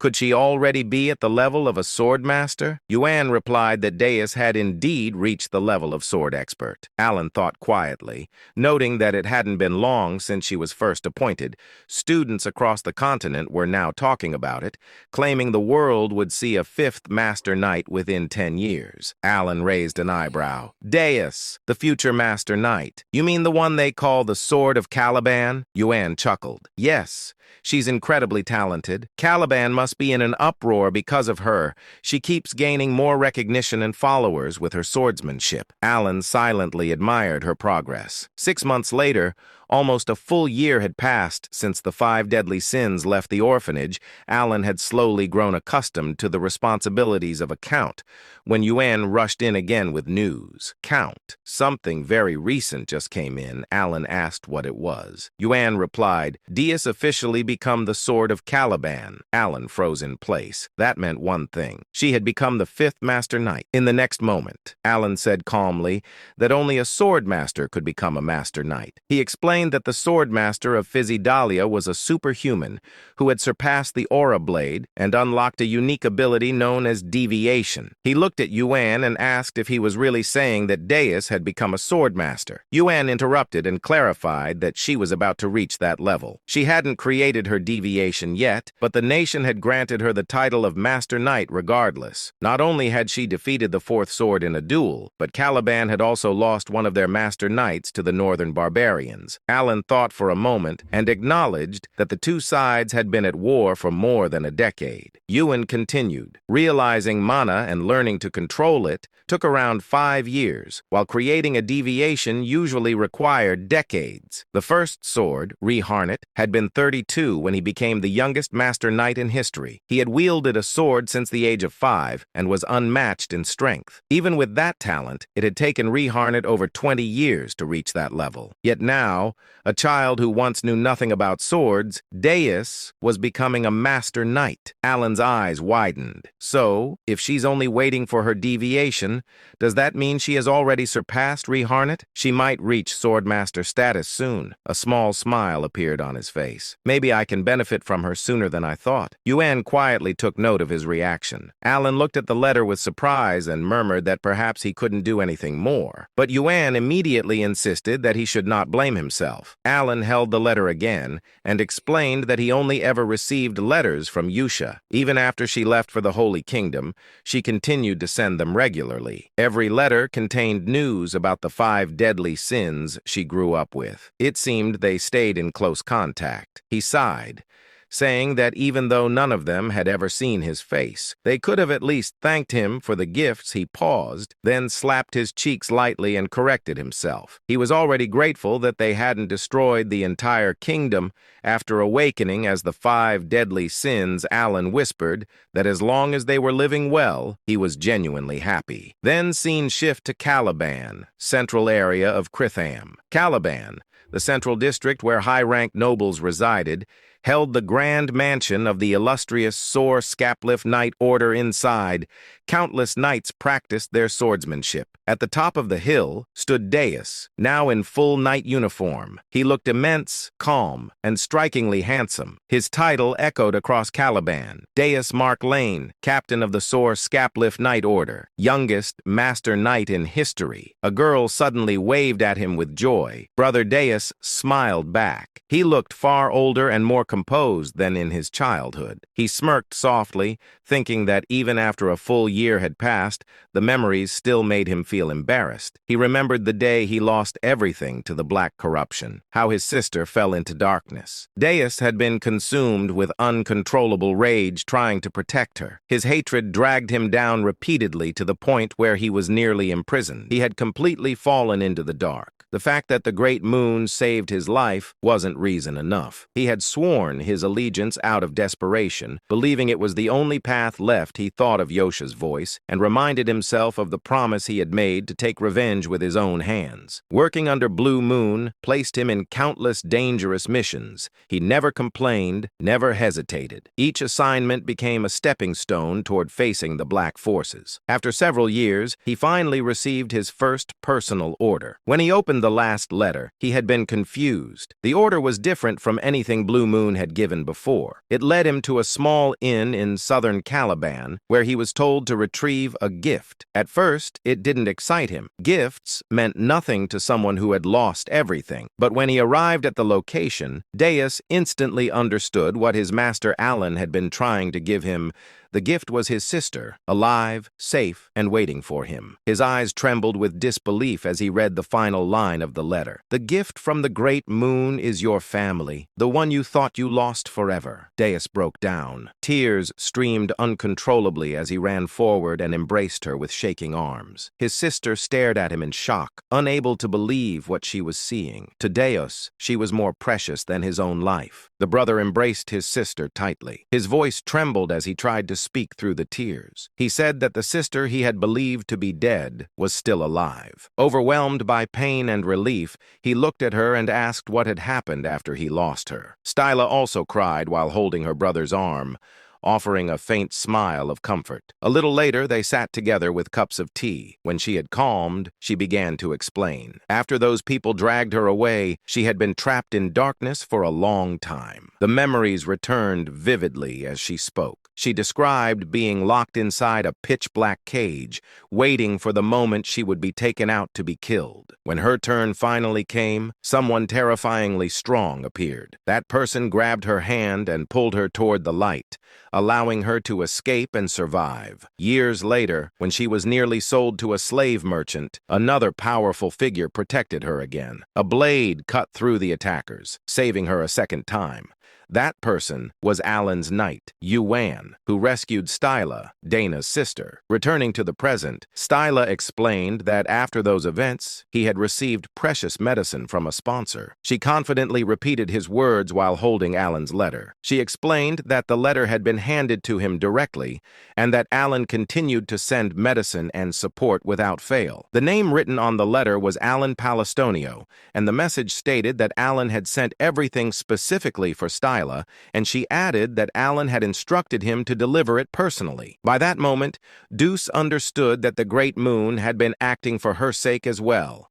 He already knew how precious she was to him, and she cheerfully said that the great sponsor had helped her more than she could ever express. She felt deeply grateful for everything he had done. Alan had supported them through his knight Yuan because he wished to keep his true identity hidden. Deuce, however, was stunned. Shock spread across his face as he whispered that the Great Moon had been protecting her under his own name. He could not understand how the Great Moon even knew about their situation. He stated that he had never spoken about his family to anyone. Only Yosha had noticed the black lamp that once targeted him. He grew serious, gripping his own shoulders as he asked himself how the Great Moon knew everything. Everyone recognized the Great Moon as the unparalleled prodigy behind countless stories, someone who seemed aware of every hidden truth. At the same time, memories flickered inside Deuce's mind. Moments connected to Yusa. Confusion and disbelief pulled at him like threads snapping together into a single picture.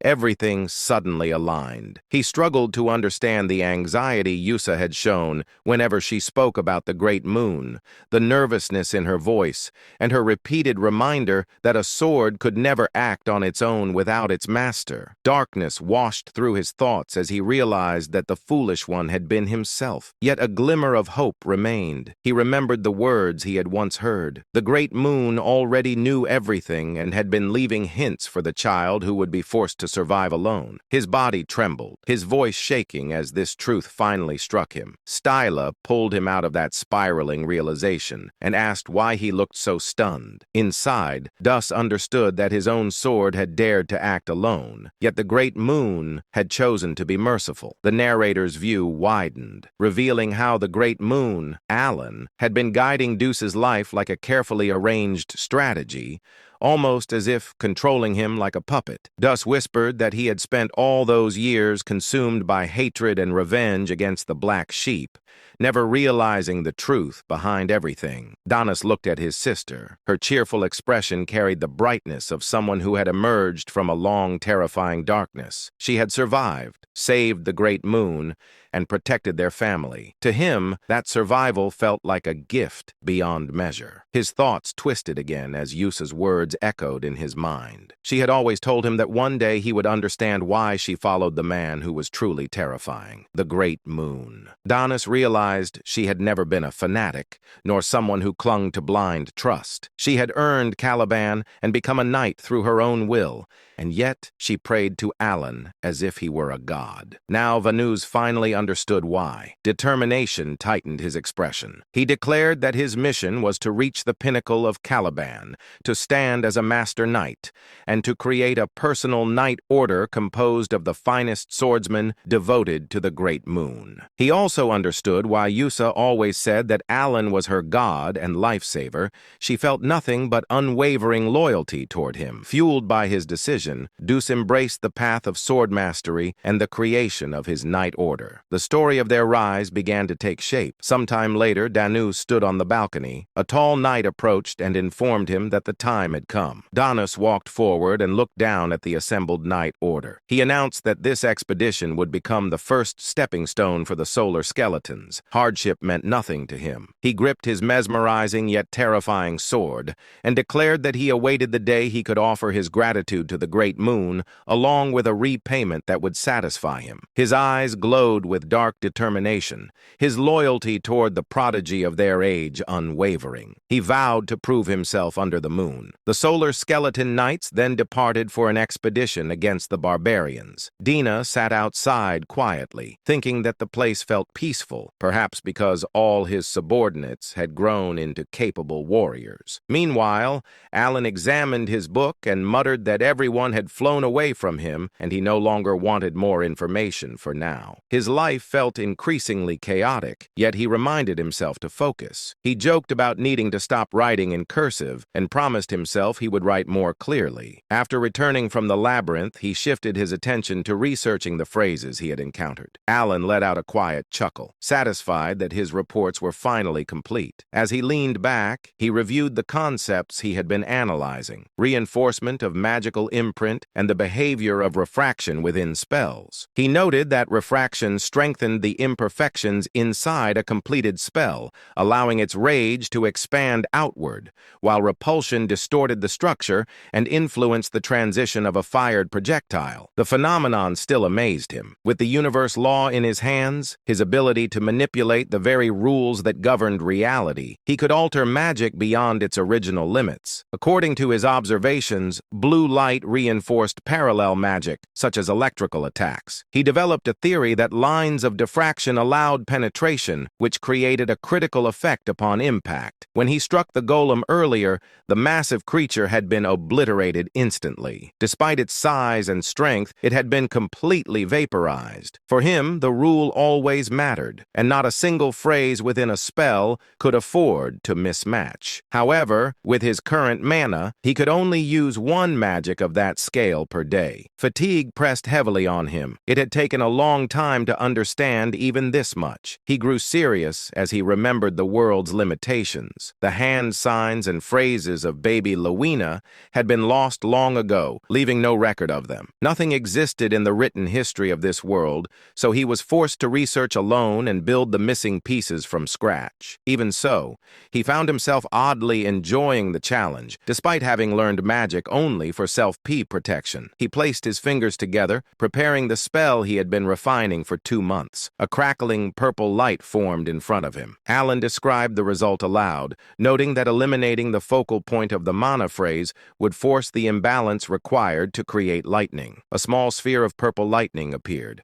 Alan called it a weak and limited form, merely a fluxation spell. Yet the moment he finished the chant, a wave of thunder rippled from it, completing the structure. He continued chanting again. Compression. The condensed magic cannon tightened as the phrases broke down and reshaped themselves. At the final instant, he completed the last hand sign, triggering the purpose built into the spell. A violent thunder cannon erupted upward, blasting into the sky. Massive energy flooded the area, shaking the ground as bright blue lightning washed across the field like a roaring tide. Alan stood frozen, unable to believe the force that had been released. The order of the spell phrases had mattered more than anything. When he had attempted to use breakdown first, the spell failed instantly. But now, a voice echoed behind him. Impossible. Alan turned sharply. Shock stiffened his expression when he saw the figure standing there. Kalia, the red-haired woman, villain of her kingdom, murderer of her father, and the one who had always wanted to turn Alan into her puppet, stood with her butler. Her eyes were fixed on the remnants of lightning still flickering in the air. The butler's eyes widened. Origin magic. Using origin magic means he stands at the caliber of a 7th circle mage. Alan stiffened again, stunned by the term origin circle. He had never heard his abilities described like that. Yet the truth was clear. Someone had just named what he had become. Alan's expression twisted with disbelief as he watched the two of them stare at him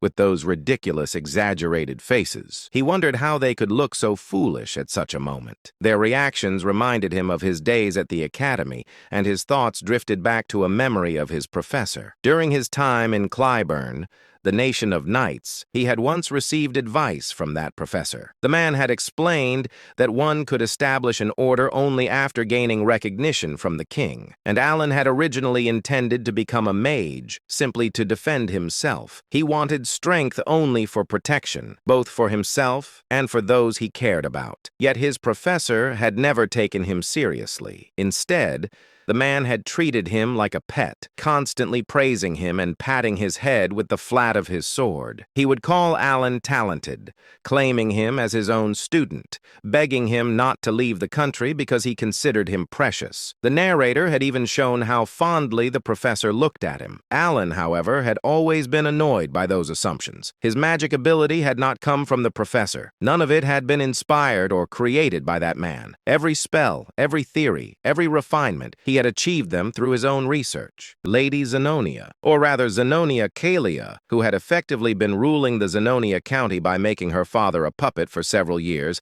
had come to Count Palatio's estate for two main reasons. One reason was to gauge the intentions of Elon, now Count Palatio. Despite holding cards that could cause substantial damage to the current Zenonia County, he hadn't used them. The relationship between Zenonia County and Palatio County wasn't necessarily bad, but she knew that the essence of the Count was similar to her own, a kindred spirit, so to speak. In other words, she easily understood that Elon wasn't the type to wield such powerful cards out of some trivial sentimentality or misplaced compassion. She had come to ascertain his true intentions. The second reason was to assess the power of the organization that Count Palatio was rumored to control. Of course, Kalia knew that just meeting the Count wouldn't reveal the full extent of the shadowy organization he commanded. However, Kalia had a way to glimpse at the fringes of that power. There was the wizard Bianchel. He had once proposed a new theory on forgotten era magic within the Magic Tower, earning academic acclaim, but he was later expelled from the tower due to his excessively inhumane magical experiments. However, despite his expulsion, his rank was still 5th tier. He was strong enough to obliterate an entire battalion of soldiers by himself. Kalia had brought him along in exchange for assisting with his experiments, forging an alliance with him. She reasoned that if a wizard like Bianchel, who specialized in detection magic and was on the cusp of the 5th tier, was present, he could easily assess the caliber of those protecting Count Palatio. While the nature of one's guards didn't reveal everything, observing the level of those guarding the Count could naturally offer insights into the organization's inner workings. At least that was why she had brought Bianchel along. In the reception room of Count Palatio's estate, Lady Kalia subtly glanced at Bianchel, who still hadn't fully closed his mouth and wore an anxious expression. She was inwardly surprised. As far as she knew, he wasn't someone who would normally show such foolish expressions in front of others. Bianchel's face was always arrogant, and he never spoke politely to anyone, not even to her who supported him. But now Bianchel's expression was extremely unusual. His face was still marked by shock, just as it had been earlier, and she could even detect flickers of fear, something she had never seen in him before. Kalia felt a mix of curiosity and unease as she looked at Bianchel. She had never seen him display such blatant fear, and she said to herself, if he's reacting like this, could it really be that the magic we saw earlier was an origin spell? Kalia's thought was fleeting as she quickly refocused on the present situation and met Elon's gaze. His eyes were the same as before. His gaze, which seemed to find no value in the current situation, he asked coldly, "What brings you to the country?" Kalia was the first to break the silence. As she said, "My apologies, Count Palatio. I've been rude." Although she was still Lady Zenonia on the surface, she respectfully addressed the Count and apologized for entering the training grounds, and for the sudden visit. She added, "I've been wanting to meet you so much. But he interrupted her words, saying, "No need to blame yourself, but let me clarify one thing. What I used wasn't origin. It seems the wizard you brought along was misunderstood." He added, "Indeed, my magic skills aren't particularly exceptional. If I had to rank them, they would be around the 2nd tier, and the mage beside you must have noticed that that magic has no effect at all." Naturally, Kalia didn't believe Elon's words. Even though she wasn't well-versed in magic, she could easily tell that the magic Elon had displayed was anything but ordinary. She turned her gaze subtly back to Bianchel and was even more surprised. His expression was worse than before. However, despite his sour expression, he seemed to have understood the underlying message in Elon's words. It was a warning to keep quiet about what they had witnessed here. Bianchel forced out the words, saying, "It seems I was mistaken." Kalia was once again startled. startled. Hearing him speak in polite language for the first time in 5 years, he usually spoke informally. Alon sighed, saying, "Yes, you seem quite capable, so you've likely already noticed, but that magic is of no practical use. Now then, since the misunderstanding has been cleared up, what brings you to the county?" Without hesitation, Alon moved the conversation forward, prompting Kalia to quickly collect herself and said, "It wasn't anything special. I happened to be in the area for some business and thought of you, so I decided to stop by briefly." Alon inquired, "Is that so?" She replied, "Yes." After pondering for a moment, Alon said, "Unfortunately, I'm quite busy and won't be able to chat for long." She stooped ready to leave and said, "That's fine. I only stopped by briefly. I just wanted to pay my respects." But Alon spoke with an indifferent expression, saying, "If you're in need of conversation, it might be a good idea to visit the Duke of Altia. I think the two of you would get along quite well." Lady Zenonia smiled and replied politely, "If you say so, I'll consider visiting the Duke." However, her mouth was dry. Watching as Lady Zenonia's carriage gradually disappeared into the distance, Evan asked, "Why would Lady Zenonia from that notorious family in the West visit you?" Alon answered, "How would I know?" Evan looked puzzled, but Alon genuinely had nothing more to say this time. He couldn't guess why Kalia had come either, and he said to himself, "It's annoying that I showed her my magic. And let's just hope rumors about me using Origin don't start spreading. In this world, rumors carried more power than one might think. If a rumor spread that Alon could use Origin, a spell only supreme wizards in this world could cast, it might seem advantageous at first glance, but it would actually be a major headache. In this dark fantasy world, it wasn't hard to find madmen who couldn't resist picking fights with anyone strong. He thought that there was no way Lady Zenonia would actually seek out the Duke. Even so, the reason he introduced her to the Duke of Altia was more about sending a message that he had no interest in associating with her. With that thought, Alon ended his musings about Kalia. Meanwhile, inside the carriage, Kalia asked, "Was the magic Count Palatio really used Origin?" Unlike his usual immediate responses, Bianca remained silent. Just as Kalia was about to speak again, Bianca finally spoke, saying, "It wasn't Origin." She asked, "It wasn't Origin? Then what was that earlier display?" As Kalia questioned him, clearly not understanding, Bianca trembled in fear and began to explain, saying, "Origin is the endpoint of all wizards, a canvas of sorts. It is a canvas allowed only to those who have established magic as a truth, where they can draw their own unique laws. Magic that possesses its own unique arrangements and manifestation formulas, painted onto an unchanging canvas. This is what we call Origin." However, he swallowed and continued, "Count Palatio's magic was different. It wasn't drawing on a canvas.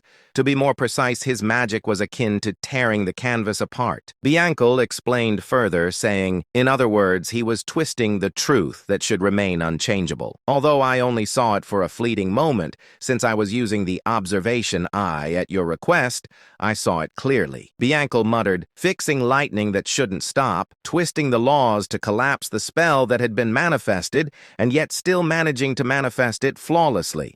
It was an unbelievable miracle, and behind it," he stopped speaking abruptly. The image of Count Palladio from earlier flashed in his mind. At the moment when he displayed that incredible magic, his eyes had revealed a talent that could only be attained upon reaching the 6th tier, even if acquired later in life. A talent that Bianca had only barely glimpsed after reaching the peak of the 5th tier due to his own latent talent. Eyes that could perceive the world itself. It was an eye, a pair of jet black and red eyes, with 2 crimson rings encircling the pupils.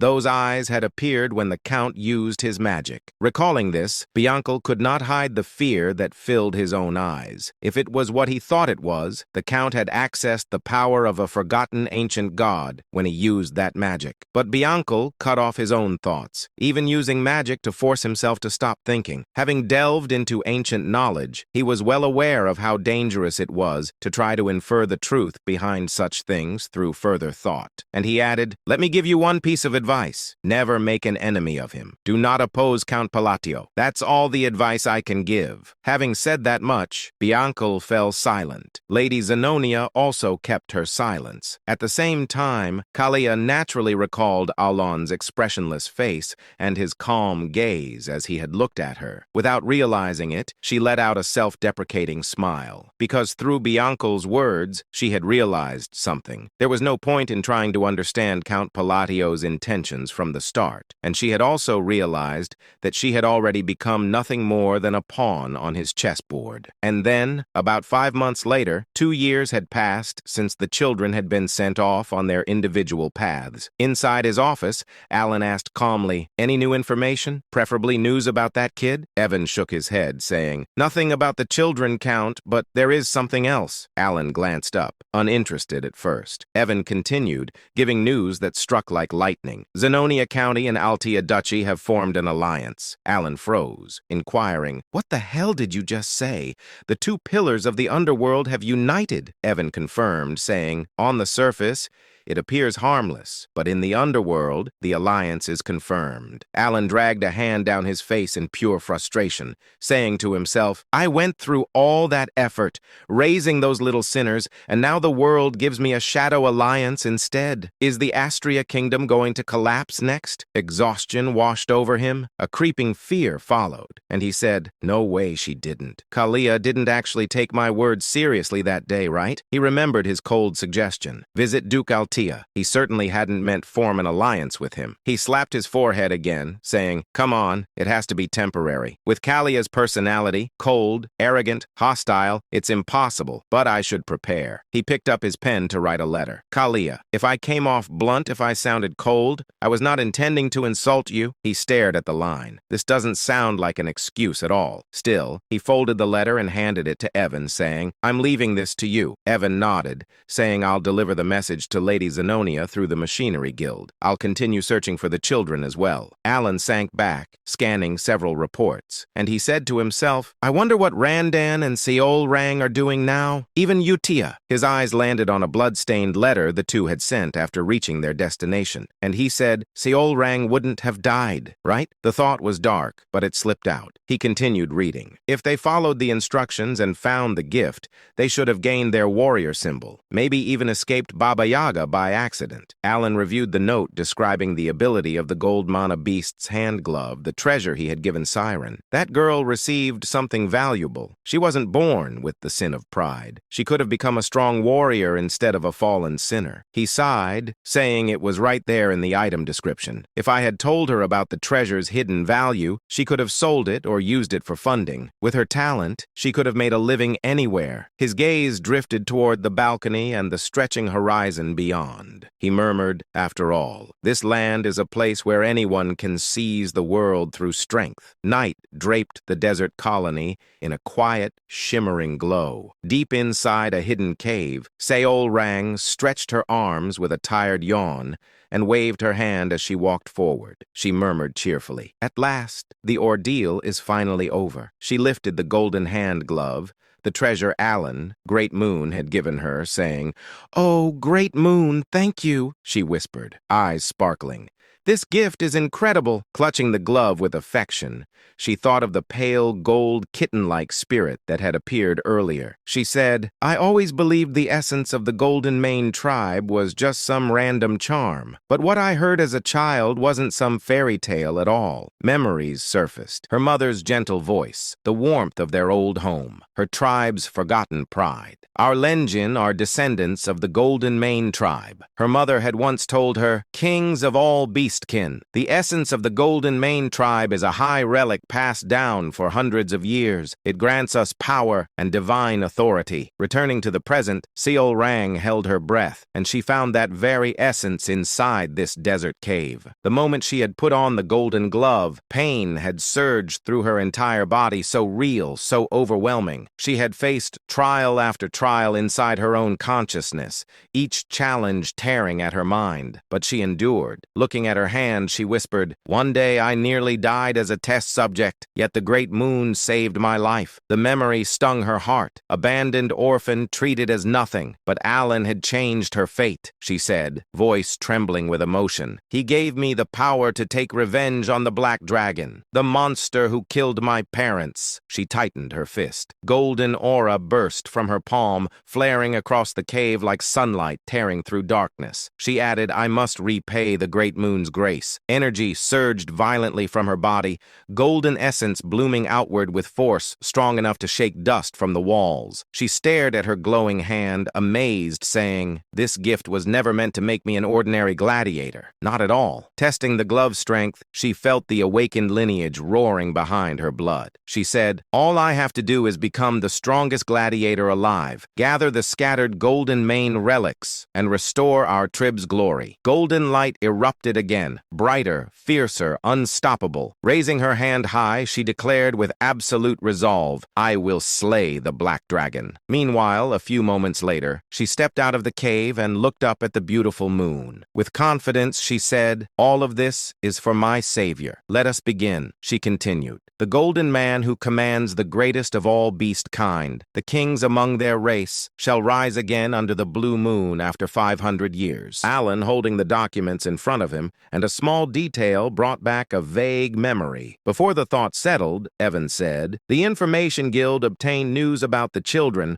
I wanted to tell you back at the training ground, but I forgot." Alan placed the documents down and inquired calmly, "All right, what is it?" Evan continued, saying, "Seoring has been performing very well in the colony. She even earned the golden flesh from the allied group." Alan tensed, asking golden flesh. "Where did I hear that? I can't remember." Even so, he exhaled lightly and said, "I'm glad she's doing fine." Evan nodded. "Right. In that land, strength decides everything." Alan asked, "What about Radan? I haven't heard from him since he said he was learning how to work in Raxus. He said he was sent there." Evan adjusted the sword on his waist, saying, "There is information on him, but they are still verifying its integrity." Alan looked at him and said, "I see. By the way, Evan, aren't you supposed to be busy?" Evan froze, confusion spreading across his face like a short-circuited machine, saying, "My lord, why are you looking at me like that all of a sudden? I did everything you told me." His voice trembled. Alan smiled and said, "You need to prepare. It takes at least a month to reach the Magic Tower." Evan's eyes widened in disbelief,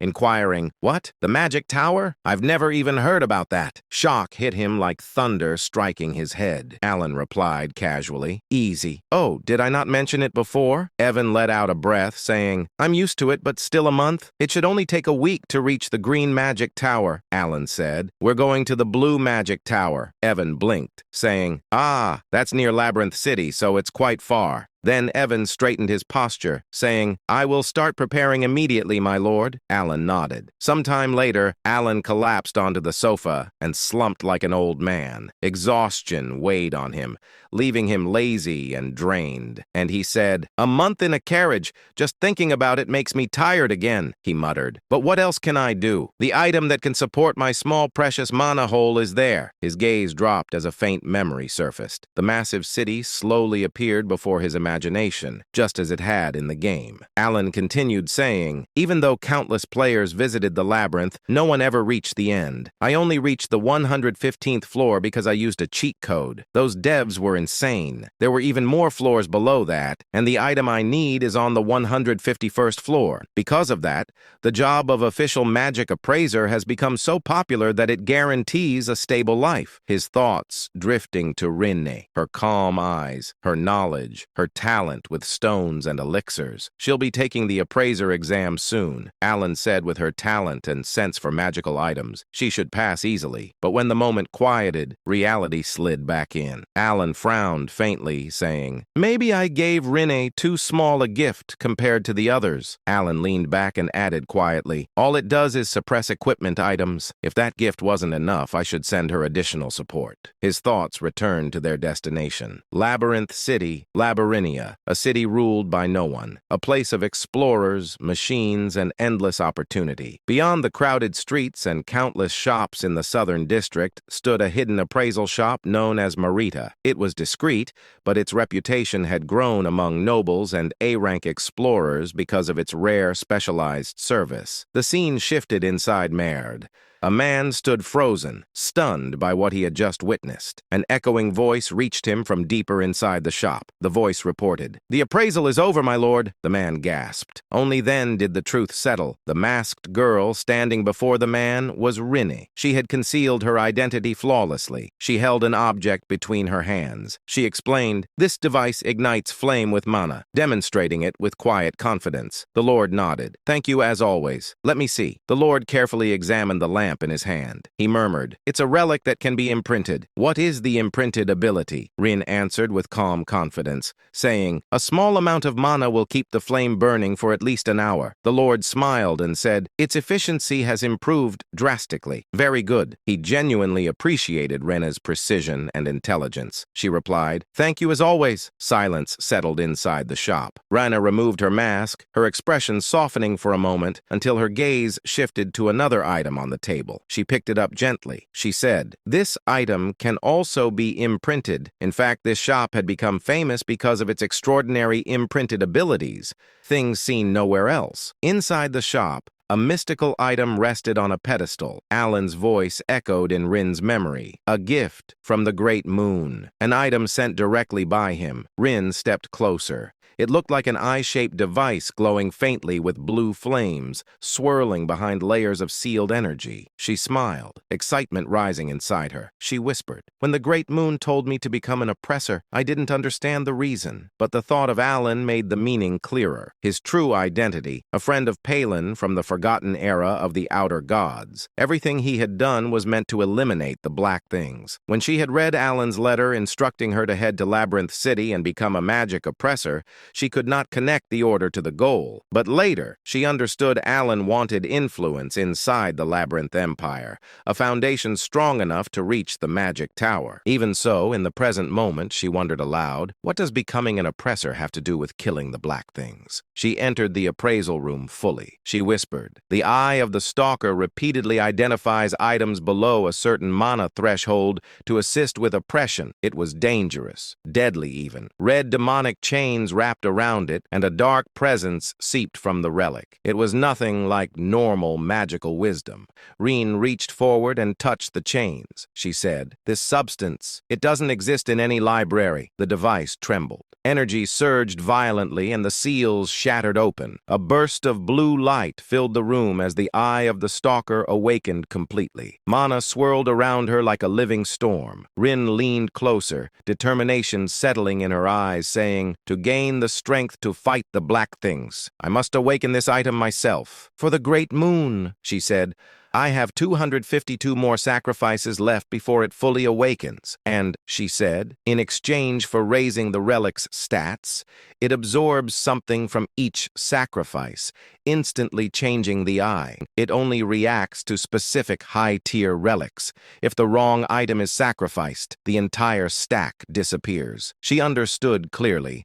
The relic demanded high-tier offerings, many of them, to ascend fully, and when it finally awakened, it would become a weapon entrusted by Alan, the Great Moon. Rin felt a determined thrill. She wanted to awaken it completely. She murmured, accurately appraising all relics and selecting the proper high-tier sacrifices for imprinting. "This is something only I can do." She lifted the divine eye-shaped relic in her hands, saying, "I was born with the Library of Eternity. Everything is for killing the Black Wolf." Her voice deepened with resolve, saying, "All is according to the will of the Great Moon." 3 weeks later, Blue Magic Tower. The master of the tower was absent. A small young girl stood in the entry hall, her expression cute, but her tone impatient, saying, "State your business and leave. The tower master isn't here." She was Fina, the wise tower master of the Blue Magic Tower, a sixth circle mage, despite her childlike appearance. She glanced up at Alan and waved her hand, saying, "I'm very busy. Say it quickly." Alan stood there, puzzled by her attitude. Her words left him silent for a moment as he looked at the tiny mage in disbelief. Alan stared at the woman, and a memory from the game surfaced. He said to himself, I know her. I've seen her in the main story. Right now, she was still only the wise tower master because the main storyline had not begun yet. But in the game, she was remembered as a once-in-a-lifetime genius, a prodigy who reached the 8th circle at the age of 20, eventually becoming the tower master. He straightened his posture and introduced himself, saying, I am Count Palatio. As I relayed earlier, I came to discuss the matter of the time gate. The girl froze in the middle of her scattered documents.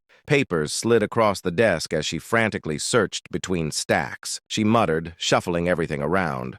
All right, I need the right document for that. Where is it? So, what did you say? You can eliminate the time gate? Wait, where is that file? I really need to find it. Alan kept his composure and explained the time gate, saying, It's cracking. It connects to a mysterious subspace that appears in areas where magic is frequently used. It creates a monolith that causes significant damage. Demons and disasters appear because of it. The girl activated her detection spell. Her eyes glimmered as she scanned him. She scoffed. With such a low-level talent?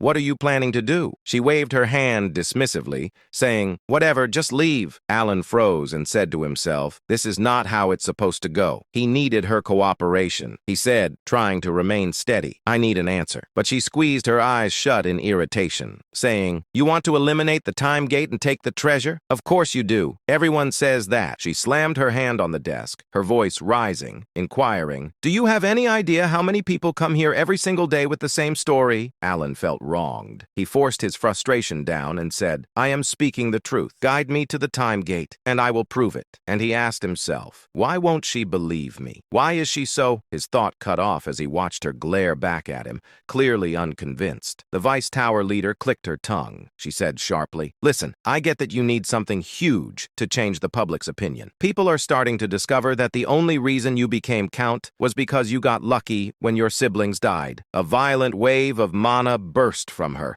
chaotic, oppressive, swirling through the tower like a storm. She continued, However, that doesn't mean you can storm in here and cause trouble for us. She had no idea who she was provoking. She didn't know she was talking to the great moon. Alan froze, stunned. He swallowed, saying, There's a rumor like that? Well, it fits the truth, but still, she's insane. Despite her small size and frantic behavior, she clearly kept up with every piece of information from the outside world. Alan stared at her, realizing how terrifying she really was. And he said, This Vice Tower leader, she's scary. Evan leaned toward his ear and whispered, tense and pale, saying, Not going to lie, she scared me too. When I got annoyed earlier, she put me back in my place immediately. He lowered his voice even more, saying, And that wasn't even her full mana. If we try anything stupid, we'll drown in it. Alan sighed and said, I'm honestly depressed now, but then something shifted inside him. He squared his shoulders, stepped forward, and faced the Vice Tower leader directly. He declared, If I cannot eliminate the time gate, I will surrender my entire property to the magic tower. She stared at him, still babbling, saying, Nonsense, I see. Alan released his energy. His voice turned cold, saying, If you want, I will swear an oath. Not a bad deal for a little of your time, don't you think? For the first time, she gasped. Her eyes widened as she looked at Alan properly. Moments later, the two stood inside the tower's restricted zone. The Vice Tower leader said, The time gate is in here. As promised, your entire wealth becomes mine the moment you fail. Alan stepped forward without hesitation, saying, That won't happen. Just watch what I do inside. The Vice Tower leader looked at Alan with sharp, narrowed eyes. She said, Perfect timing. I was wondering whether you were the true mastermind of your country, or just an incompetent man who got lucky. Now I really want to see what you came here to do, and what kind of mess you're planning to create. If you fail this task, all your wealth becomes mine. She let out a low, evil chuckle. She said to himself, After listening to him for a while, I'm convinced he's closer to the latter. Her gaze swept over Alan from head to toe, analyzing every detail with cold precision. She said, Unlike that inhuman atmosphere around you, you only have a small mana hole and barely above average sensing ability. You're stuck at the very edge of the second circle. And she inquired, What exactly are you going to do with such pathetic magic? You're completely useless. A box appeared before them containing the distorted fragment of the time gate. The truth was simple. There was barely any need to close close it. In 3 months, the gate would naturally collapse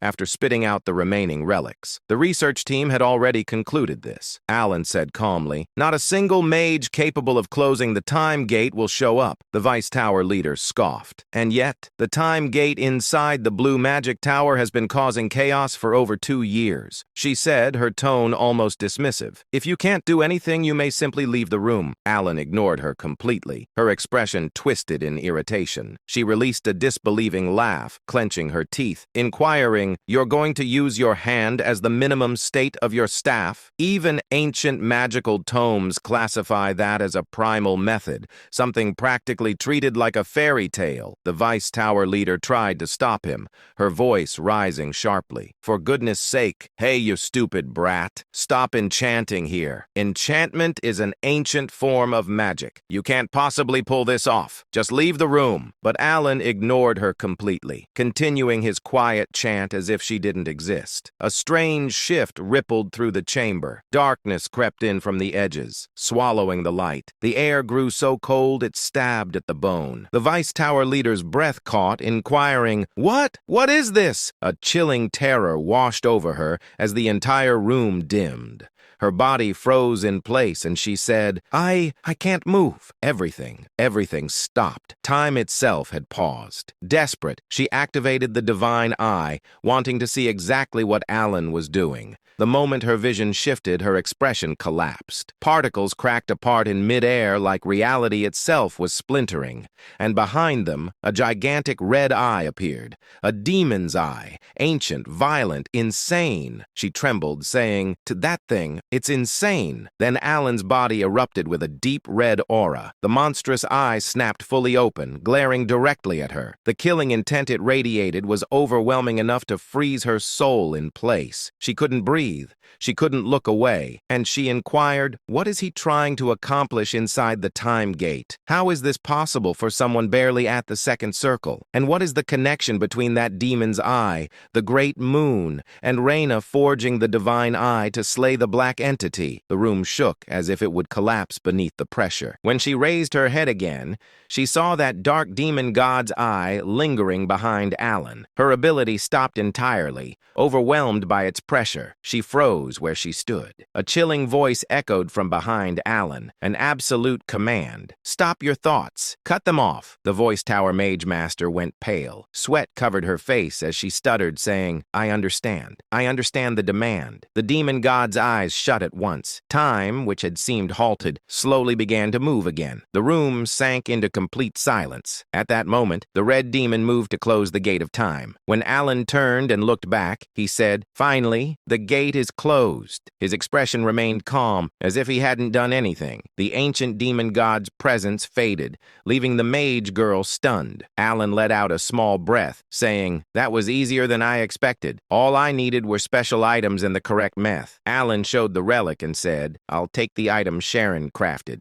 I need to use it a few more times, so I used a convincing spell." Did she fall for it? But the mage girl trembled even more. She struggled to steady herself, still trapped in the fear she had felt moments ago. She whispered, I won't tell anyone." Alan frowned, asking himself, why does she look like that? Did my buff fail? He sighed and said, "I appreciate the concern, but it's not necessary." When he took a step toward her, she stumbled backward, nearly falling. Her voice shook as she added, "I'll keep silent. I won't say a word. I can keep a secret." Honestly, seriously. Alan stared at her, confused, and he asked himself, why is she suddenly acting like this? Outside, the scene shifted. Alan walked toward Evan and said, "Let's return." Before he could leave, the mage girl called out, "Wait one moment." She held out a small vial and said, "This is a mana recovery potion I made." Alan accepted it and examined the content. A potion half-crafted by the Voice Tower Lord, and it was a top-raid one at that. The Voice Tower hesitated before asking, "Do you really like it?" Alan looked surprised and said to himself, "2 bottles cost as much as several lower-ranked treasures.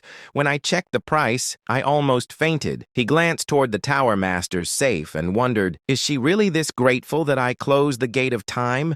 But the mage girl trembled as she replied, "That's what the Count requested. I will absolutely remain silent. Seriously, if you want, I can even make a mana oath for certainty and loyalty." Alan blinked, asking himself, an oath for something like like this? What is she even talking about? He paused, saying, wait, she's clearly misunderstanding something. Before he could explain, the air rumbled. Magical chains formed above them. The Tower Master raised her staff toward the sky and began chanting, taking the mana oath for the prom. She glanced at the Count's direction and proudly declared, see, I keep my word perfect. Alan felt the tension rise in his chest, saying to himself, I see. She showed no intention of clearing the misunderstanding, and he had no way to stop her. The Blue Magic Tower officially acquired the relic. Alan considered what he had gained. 5 bottles of potion and an oath. For him, it was more than enough. The journey had been worth it. Dean shifted to outside the tower. Alan stepped into Evan's carriage. Evan examined the treasure in Alan's hand, and he said, Lord Alan, is that the item from the gate? It was difficult to obtain,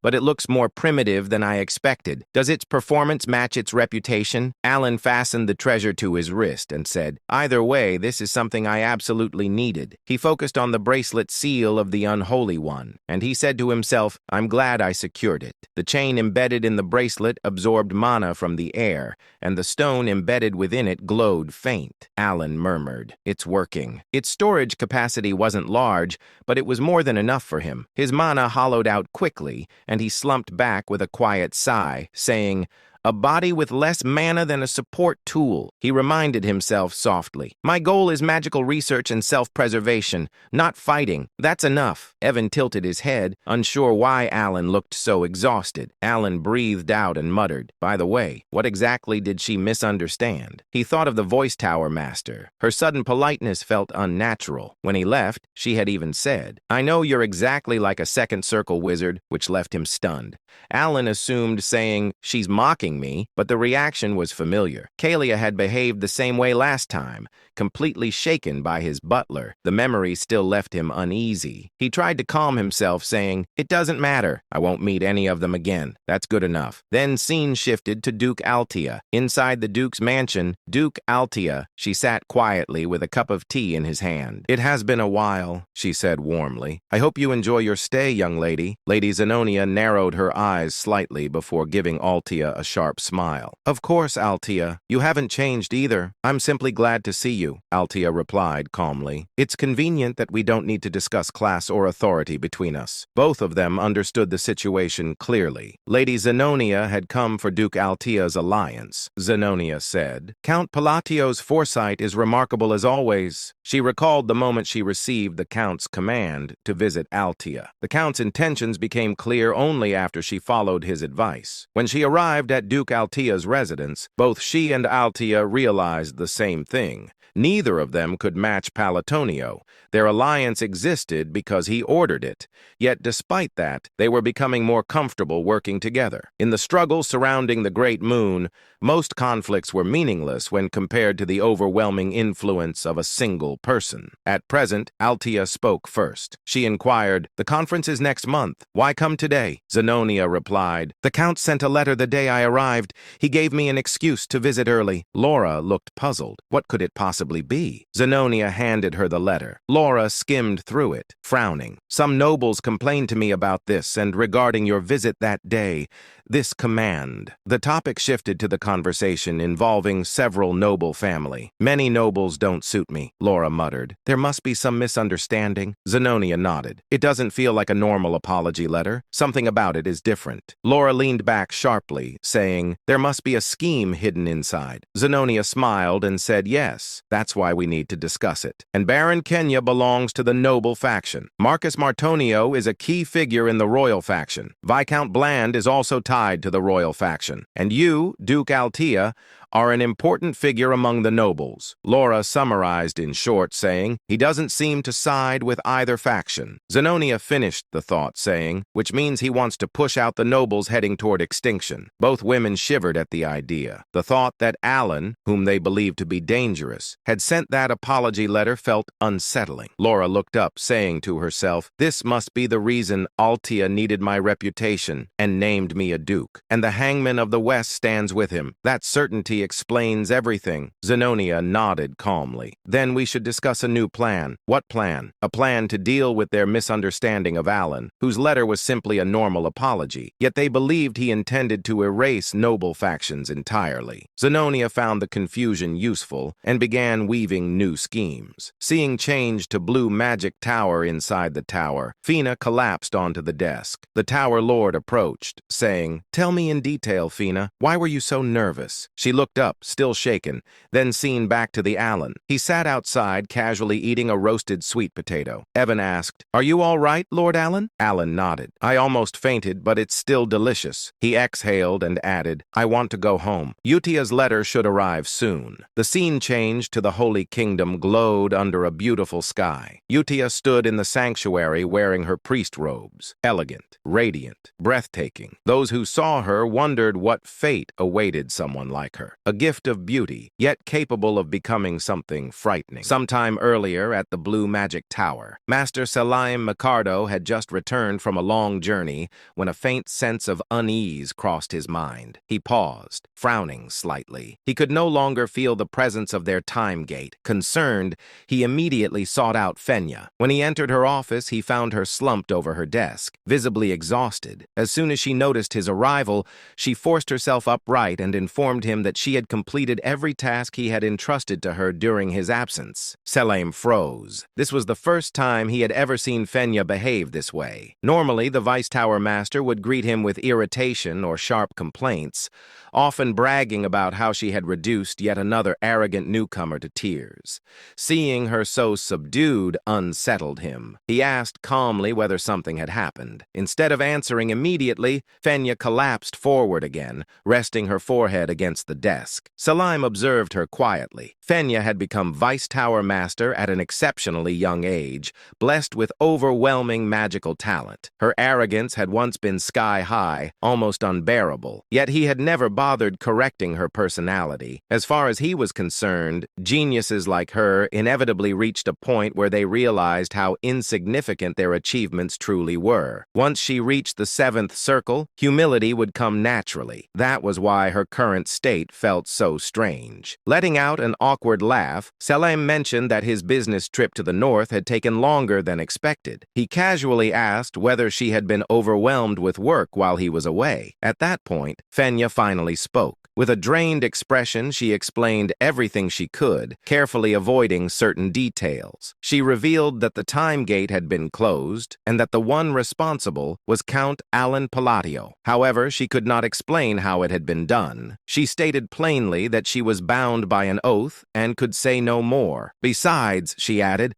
there truly wasn't much she could explain in detail anyway. Selim tapped his temple lightly, thinking, what kind of phenomenon could leave Fenya, someone normally bursting with pride, this subdued? Was it some incomprehensible form of magic? Or perhaps something even closer to origin magic itself? As he gently placed a hand on Fenea's head, she did not swat it away, too exhausted and shaken to react. That alone told him how deeply the experience had affected her. With a faint smile, Selim leaned back. He thought quietly. Count Alan Palladio of the Asteria Kingdom. That man is far more interesting than I expected. The scene shifted to Alan Palacio's residence. It had been a full month since Alan's return from the Blue Magic Tower. Since obtaining the Mark of the Corrupted, he had devoted himself almost entirely to research, specifically to the study of phases and their application within structured magical arrays. As Alan continued writing, he paused. He realized he had uncovered a new rule governing phase usage. There seemed to be a connection between where a phase was placed and how it functioned, but the exact relationship still eluded him. At that moment, footsteps sounded behind him. Alan turned momentarily startled to see Evan, his knight, standing at the entrance. Evan stared at the surroundings in disbelief. The fractured ground, the scorched earth, and the massive crater left behind by Alan's experiments. He muttered in awe that Count Alan's magic seemed to grow stronger every time he witnessed it. Alan let out a quiet sigh sigh and asked casually whether that was really the case. Evan nodded, stating that it no longer felt like second circle magic at all. Compared to a few months ago,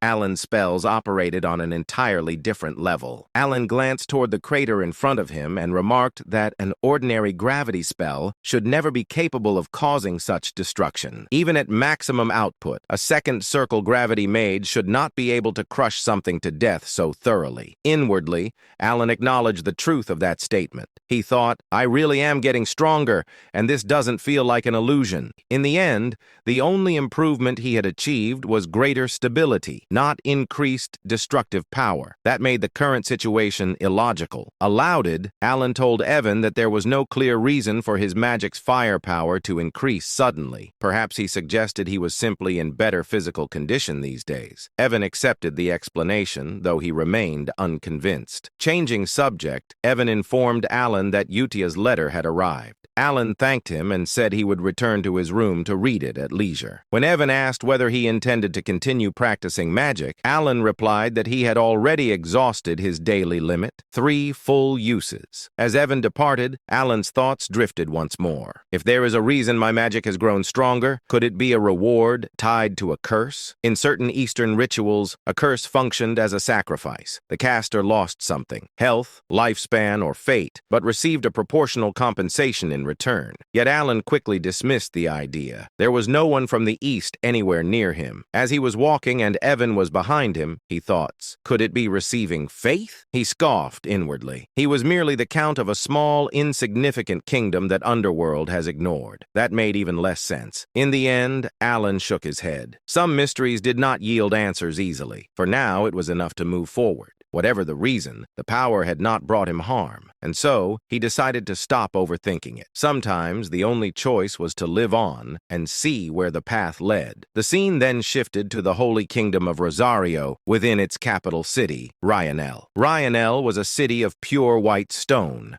a sacred land where people worshipped the goddess of the moon and peace. The air itself felt solemn and tranquil, as if faith permeated every breath. Inside the Eastern Prayer Hall, Utia stood silently before a massive statue of the goddess. Moonlight filtered through the high windows, bathing her figure in a gentle glow as she prayed. Footsteps echoed softly behind her. A holy knight approached and greeted her respectfully, addressing her as sister. Utia turned to face him. Her presence was calm yet overwhelming, graceful, dignified, and strikingly beautiful. With a gentle smile, she asked whether Sir Locke had well. Locke stiffened slightly. Though Utia did not wear the sash of Holy Grace and held no official rank equal to a paladin, he knew instinctively that she stood far above him. Without hesitation, he bowed deeply in respect. He reported that their recent mission had been successful. Thanks to her guidance, they had managed to save 8 children and 25 villagers from a remote settlement in the eastern region. Utia immediately dismissed the praise, stating that the credit belonged to Locke alone, as he was the one who had carried out the deeds. Locke shook his head and spoke earnestly. He said that she was the one who had taught him everything, who had guided him when he was ignorant and lost. For that, he would always be grateful. His thoughts drifted back to the past. For nearly 20 years, Locke had lived in despair, unable to sense divine power. And no matter how fervently he prayed, he had stood on the verge of giving up entirely when someone had approached him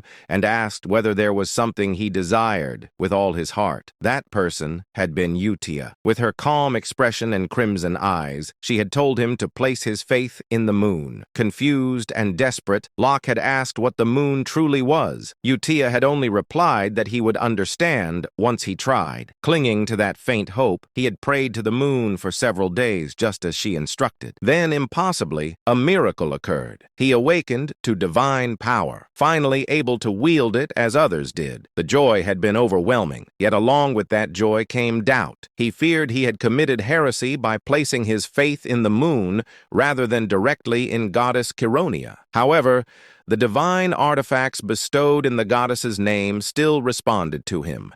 glowing brilliantly in his hands. That alone proved his power was genuine. One day, he had asked Utia why she had guided him toward the moon instead of the goddess herself. Utia had smiled softly and explained that faith was an invisible belief, one that often took a long time to manifest. She said it was far easier to draw strength from something that undeniably existed. She told him that the moon would always be there watching over him. Standing by a large window, Utia had rested her hand against the moonlight glass. At that moment, Locke had finally understood. The goddess and the moon were one and the same. For humans burdened with doubt, belief required something they could see. Moved by that realization, Locke bowed deeply before her, offering his thanks from the bottom of his heart. In the present, Utia gently spoke, saying that if Locke truly wished to express his gratitude, then they should pray together. She stood before the largest statue of the goddess, her posture perfectly composed, bathed in moonlight. Her calm smile and dignified presence made her resemble a goddess herself. Locke answered without hesitation, stating that he would be willing to pray alongside her as many times as necessary. Utia then informed him that he had arrived at the perfect time. The prayer was about to begin, and many believers had already gathered inside. As the massive doors of the prayer hall were opened, a vast crowd came into view. Countless worshippers filled the hall, their heads bowed in reverence as a solemn atmosphere settled over the space. Utia walked forward toward the elevated stage, while Locke took his place before it among the faithful. Stepping onto the stage, she activated a ceremonial instrument. Raising her hand toward the gathered crowd, she addressed them with a serene voice. She announced that the prayer to the great moon would now begin. At that moment, she stood not merely as an individual, but as Utia, a sister of the Holy Kingdom of Rosario, guiding the faith of all who stood before. The scene shifted to Alan Palacio's office, where silence hung heavily in the air. Alan sat behind his desk, holding a letter in his hands. It was one he had already read more than once. The letter was from Utia. As Alan reread its contents, he realized once again that there was nothing extraordinary written inside. It spoke only of her daily life. When he finished, Alan released a slow sigh. Nothing special had happened. That meant she was living well. He lowered his head and rested his forehead against the desk, the letter still in his grasp. To him, this was proof that the children were safe, living normal lives, exactly as he had intended. And yet, a faint sense of loneliness crept into his heart. Of the 5 children he had raised and guided away from becoming embodiment of sin,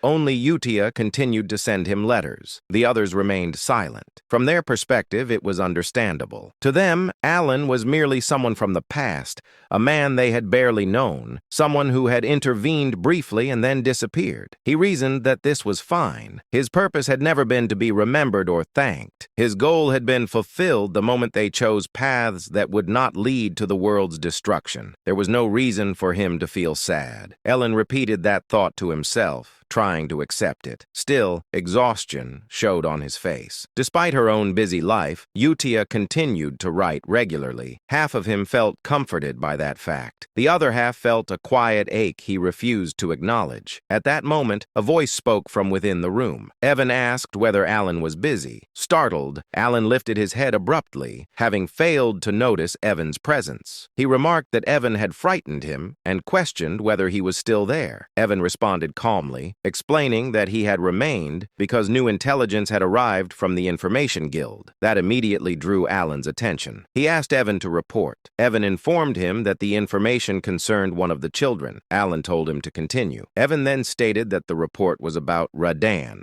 the child Alan had asked about previously. Evan reported that, according to confirmed intelligence, Radan had become a pirate. Alan was visibly taken back. He repeated the word internally, disbelief filling his thoughts. Piracy was synonymous with lawlessness, bloodshed, and cruelty, far removed from the life Alan had envisioned for the child. Suppressing his reaction, Alan demanded a full explanation. Evan continued his report without pause, clearly prepared for the weight of what he was about to reveal. He informed Alan that among all the circulating rumors, the most prominent ones concerned Seolang and Deus. At the mention of Seolang's name, Alan's attention sharpened. Evan explained that Seolang had already achieved a 32 consecutive win streak in official combat matches. Out of the 100 victories required for qualification, She had reached nearly one-third of the threshold needed to earn the title of Baba Yaga. The moment Alan processed the number, his expression changed. 32. He stopped Evan mid-sentence and asked who currently held the longest win streak. Before Evan could fully answer, Alan himself recalled the name and spoke it aloud. The Lion King, the warrior known for holding a 41 win streak. Evan confirmed that Alan was correct. Ellen leaned back slightly. In the game, the Lion King had been an overwhelmingly powerful character, someone who had briefly joined the player's party and dominated battlefields with brute force alone. He was not merely strong, he was a symbol of supremacy. The colony's military balance depended on individuals like him, and yet Seolang was approaching that level. Alan felt disbelief creep in internally. He muttered that Seolang was on the verge of surpassing even the strongest pillar of the colony. The realization carried both pride and unease. Kid guided her so she would not become a calamity, but her growth was now brushing against the realm of monsters. Evan then shifted to the next report. He informed Alan about Deus. According to the intelligence, Deus had personally executed one of the 8 barbarian chiefs, Kurga of the Snowfield. At that name, Alan's expression stiffened. Evan added that Kurga had been the leader of a barbarian faction that practiced grotesque rituals, transforming themselves into monsters through blood sacrifices. He cautiously asked whether Alan was familiar with them. Alan did not answer aloud. Instead, his thoughts returned to the past. He knew them all too well. In the game, the barbarian tribes had been recurring threats. Alan had fought them repeatedly, and eventually he had been the one to eliminate their god, Alterus. He reflected silently that Alterus only manifested after the 5 deadly sins gathered together, which meant one thing. As things stood now, Alterus would not appear. Alan finally spoke, stating calmly that this meant there was no longer any reason to worry about Deus. Evan smiled brightly at that confirmation, and added that Deus was now widely acknowledged as standing on the same level as Reinhardt, the first sword. That comparison made Alan pause. Reinhardt was not a title lightly given. Alan considered inwardly that perhaps it was time for him to meet Deus in person. Evan then proceeded to the 4th report. He informed Alan about Renee. Renee had become an appraiser, a rare specialist capable of analyzing artifacts and engraving them with black runes that significantly enhanced their abilities. Hearing this, Alan was genuinely surprised. He muttered under his breath that he had not even known such a profession existed in this world. The concept intrigued him deeply, but he felt a quiet sense of relief. His expression then shifted abruptly as a realization struck him. He asked Evan what truly mattered, the core of the matter. Did Radan really become a pirate? Evan answered without hesitation. He asked whether Alan was familiar with the 7 archipelagos located off the coast of Rexus City. He explained that these archipelagos were infamous, known as the domain where the greatest pirates of the era gathered. Then he delivered the truth. Radan had become the captain of the first archipelago, the largest and most influential of the 7. The moment Evan finished speaking, Alan reacted as if struck by lightning. He sprang up from his seat so suddenly that he looked like a rag doll pulled by invisible strings.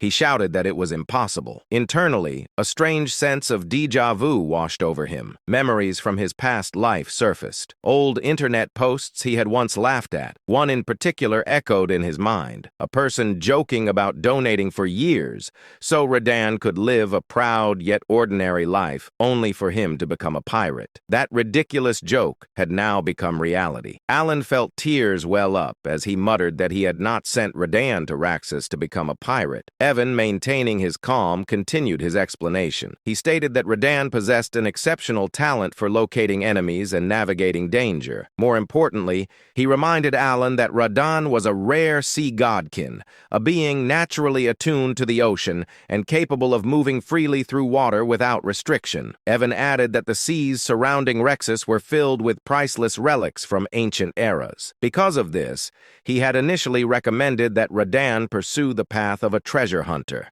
a profession with immense potential and prestige. However, things had escalated far beyond that. Evan pointed out that the captain of a great pirate archipelago was in practice no different from a lord ruling an island. Such a position carried political influence and absolute authority over the seas. Alan could no longer deny it. He leaned back, his thoughts racing. He wondered how Radan could have defeated the previous captain of the first archipelago. Alan knew the truth well. Every archipelago captain was a superhuman, and none of them had ever lost a naval battle. That left only one plausible conclusion. Radan must have unearthed something extraordinary. Alan reasoned that Rodan likely discovered and claimed genuine relics of the old era, artifacts powerful enough to overturn the balance of the seas. In his previous life, Alan himself had spent countless hours chasing such relics through a mini-game called Treasure Hunter, the very game he now inhabited. He raised a hand to his forehead, utterly drained. He thought bitterly that he had always known this world would never unfold according to his expectations. But even so,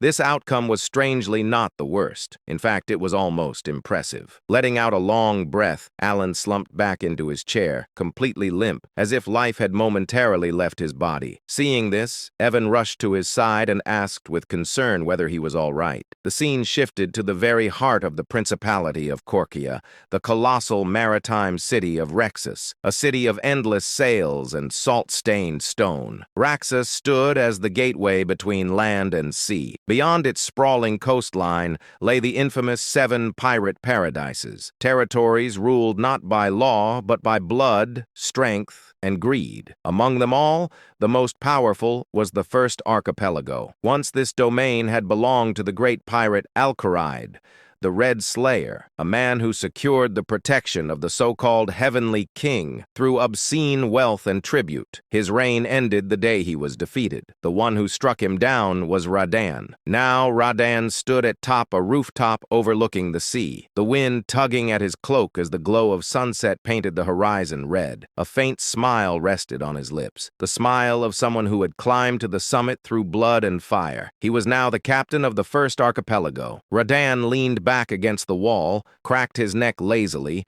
and muttered to himself that he still did not understand what the Great Moon truly was. He had never been interested enough to think deeply about it. At first, the Great Moon had simply been someone he felt grateful toward, someone who had altered his fate. He had been destined to die as a vivisection slave, cut apart piece by piece. But because of the Great Moon, he had met Utia, and because of that meeting, his power awakened. In truth, Radan felt that he had been following Utia's will far more than the Great Moon's. Even during his time as the Blue Moon, it had felt less like devotion and more like obedience to her guidance. So now, when he received a direct order from the Great Moon, an order wrapped in vague words about becoming a treasure hunter, he could not grasp its meaning. What did treasure hunting have to do with revenge? His thoughts darkened as memories surfaced. Once his clan had lived peacefully on a forgotten island, no one knew of their existence. They harmed no one. Then the Black Things appeared. Mysterious power descended without warning and massacred his people. Those who survived fled to another continent, only to be hunted down by so-called hunters. His parents, exhausted and wounded, were slaughtered without mercy. Radan himself was captured and sold as a slave. Standing now at the edge of a sea cliff,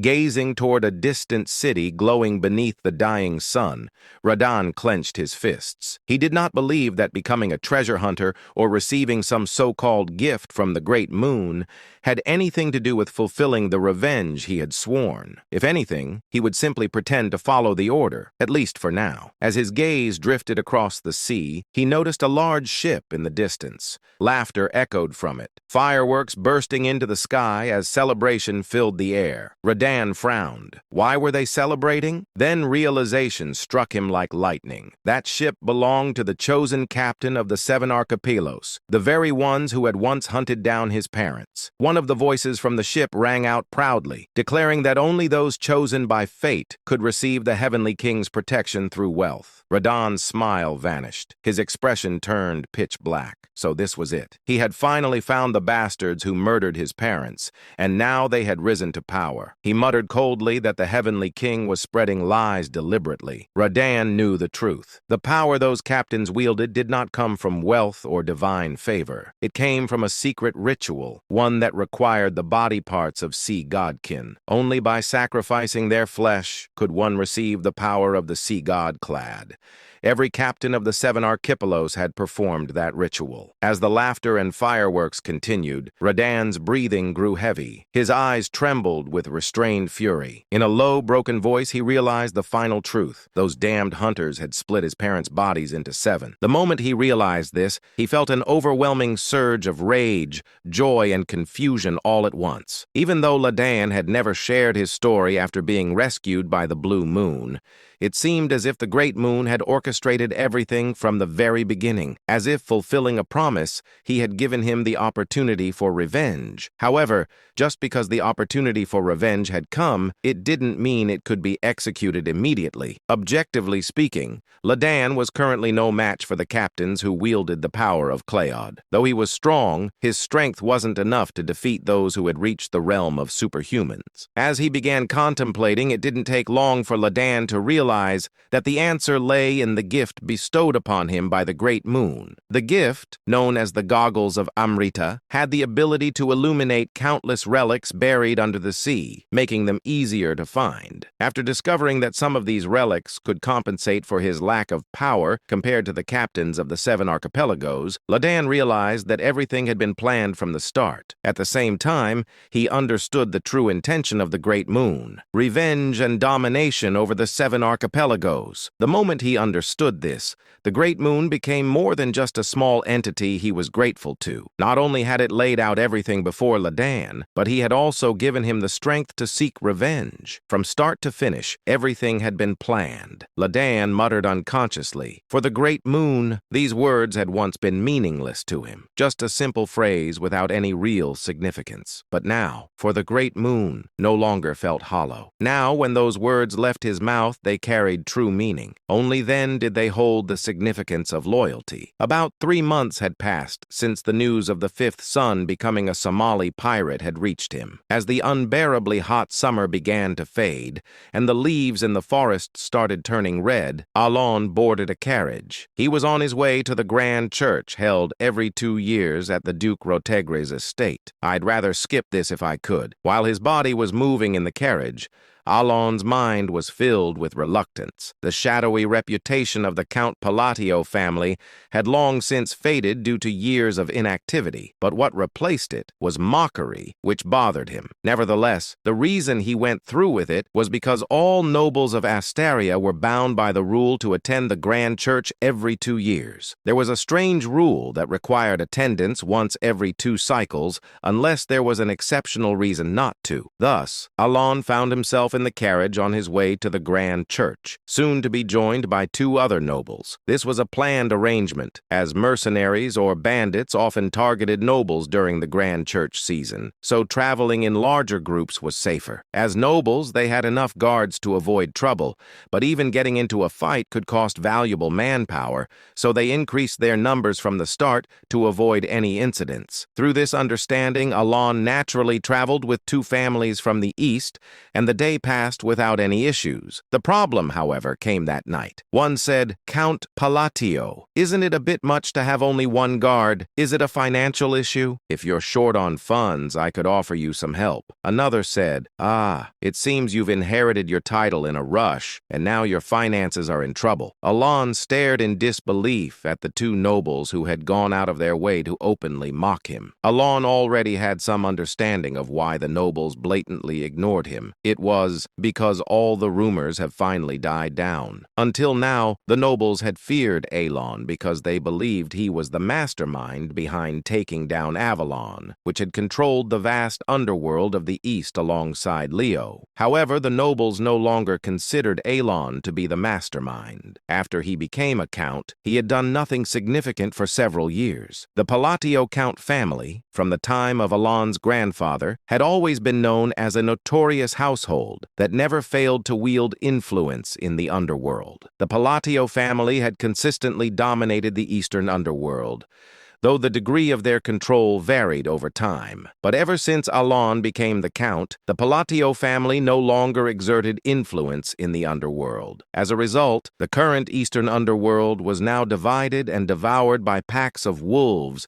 that used to scavenge for the leftover crumbs outside the domain governed by the Palatio count. Furthermore, the power of the Palatio count family had also weakened, which was natural. The power they wielded up until now had mostly been fueled by the wealth generated from the underworld. However, since Alon became count, he no longer used money to maintain power. His desired life was not one of grand success in the underworld, but rather a comfortable and prosperous life that any noble could enjoy. In other words, he had already achieved what he wanted. However, by completely withdrawing from the underworld, rumors began to spread among the nobles. Some speculated that perhaps the current Count Palladio wasn't a mastermind at all, but merely someone who became count by chance. As time passed and Alon continued to do nothing, the rumor gradually became accepted as truth. Eventually, Alon's reputation had devolved into that of a lucky fool who happened to become count in the place of the real mastermind. Of course, there were still a few nobles who remained suspicious of Alon, but even they had begun to agree with the spreading rumors. After all, it didn't make sense that Alon, if he truly had the power to destroy Avalon in a single day, would not have used that power until now. In any case, Alon had somewhat expected this kind of treatment, but he hadn't anticipated that people would go out of their way to mock him like this. Alon looked up at the two nobles, whose faces radiated slyness. He didn't recognize either of them. However, based on the crest engraved on their carriage, it was easy to tell that one was from the Krilda Count family and the other from the Edelon Count family. He said to himself, "They both look old enough, but isn't this too childish?" Alon laughed to himself as he noted how aged their faces were. He quickly understood why the two nobles had come all this way just to mock him. He thought, "I see. This is a gathering of the victims." The Palatio family, notorious as they were, had also been a powerful family in the underworld. As a result, they naturally provided benefits to the surrounding families, but also exploited them beyond necessity. The families that were frequently treated like tools were none other than the Krild Count family and the Edelon Count family. To summarize the current situation, these families, who had suffered under the Palatio family, were now venting their grievances on Alon. Of course, it wasn't Alon, but Leo, the first son of the Count family, who had exploited them. In short, Alon had no real reason to be the target of such mockery. But to the two nobles who were eagerly mocking him, what mattered wasn't that he was Alon, but that he was the Count of Palatio. One said, "All those underworld forces you had, did they vanish because you couldn't manage them properly?" Another said, "Looks like you haven't been taking care of your carriage properly either. Would you like to borrow some money?" The two counts, like anonymous trolls commonly found on online communities, made every effort to scratch at Alon. Alon briefly thought, "This is kind of annoying," but he chose to follow his reason rather than his instincts. If he were to fight now, he could easily crush the two nobles before him, maybe not slaughter them, but leave them beaten to a pulp. However, doing so would only complicate things. The moment he fought with them, Alon would have to leave the gathering and move separately, and that might lead to unnecessary trouble like running into bandits. Clearly, responding to their provocations was exactly what they wanted. Alon decided to ignore them, saying, "There's no need to entertain these fools." He wasn't stupid enough to fall into such an obvious trap. That day, Alon ate 2 ears of corn, using the jeers from the two counts as background background music. He said the roasted corn tasted even better in the slightly chilly weather. It would have been nice to have some butter. Going to the cold northern lands, a place where no living being should be able to survive, was gripped by an unrelenting, life-draining frost. In this bleak, cursed land, painted eternally in shades of gray by the relentless blizzard, a man had fallen. Where his right arm should have been, a crimson stain of blood marked the spot, and his left eye socket lay empty. This man was none other than one of the 8 barbarian chieftains, the great Kulkan, now awaiting death after his defeat at the hands of the cowardly knights of Caliban. Yet even in his final moments, his eyes were filled with rage. He cursed, "Those dishonorable dogs!" His rage wasn't because of his defeat. To the barbarians, death in battle was a glorious end, a noble fate. Kulkan's fury stemmed from the dishonorable way he was struck down, caught in an ambush, tricked by the knight's deceitful challenge to a duel. Blood spilled from Kulkan's mouth as his world grew dim. The gray landscape blurred, and his ears gradually stopped hearing the bitter winds. Despite his anger, his mind slowly began to sink into darkness. Just as everything was about to fade into nothingness, Kulkan whispered the name of the great god, Ultultus. At that very moment, time seemed to stop. The dim, fading vision cleared. The harsh northern wind blew in his ears once again, and his mind, slipping into unconsciousness, began to rise. A voice echoed, "Child of blood, call my name. Call upon the great name that you worshipped. Call upon my name, and I shall grant you what you desire." As if commanded by a divine force, Kulkan, entranced, murmured, "Great god Ulthultus, I dare to call upon your honorable name." And in that moment, the demon smiled and said, "Do that, and I shall grant your heart's desire." For the next few days, the uncomfortable coexistence continued. Every evening, Count Krild and Count Edelon would emerge to hurl their mocking remarks, and every time, Alon pretended not to care, brushing off their words as if they were nothing. The one who ignores, and the one who tries desperately not to be ignored. Naturally, the one who ignored always won. Alon had deeply internalized one of the life lessons he had learned from a certain online community. Don't feed the trolls. At least in this place, no one could beat him at that game. Of course, after several days of this, other nobles began to mock Alon as well, whispering that he lacked dignity as a noble or scoffing at him for staying silent under the insults of Krilda and Edelon. But despite this, Count Krilda and Count Edelon, who had been the ones persistently mocking him, were not feeling particularly satisfied. Count Krilda growled, "Damn it, this is absurd." Count Krild frowned as he looked at Alon from a distance. Even though they had been mocking him, they were the ones being ignored, which was naturally infuriating. But after a moment of their sour mood, they exchanged low whispers. "Did you confirm?" "Yes, and it seems like he has no additional guards." In truth, the reason the two counts had openly mocked Alon wasn't just to vent their frustrations, it was also to assess his security. They continued, "Even with an artifact to secretly check, there was nothing. It's just that foolish brat and that rogue knight sitting next to him. So the rumors are true after all. It seems certain. If he had any forces, he wouldn't be moving around alone. Then we can proceed with the plan." The reason the two counts had been investigating Alon was because they were planning to expand into the underworld. They were well aware that Alon had no interest in the underworld, and that as a result it had become overrun by various packs of scavengers. While the rumors about Alon were already widely accepted, the two counts, having been tormented by the Palladio family for so long, wanted to confirm the truth for themselves. They needed to be sure that Alon truly had no power left. After days of checking and confirming that Alon had no personal guards, a smile spread across their faces. They said, "The gods are smiling upon us." Indeed, who would have thought we'd get a chance to step into the underworld? While most nobles hesitated to enter the underworld, these two were different. Having once acted as lackeys for the Palladio Count family,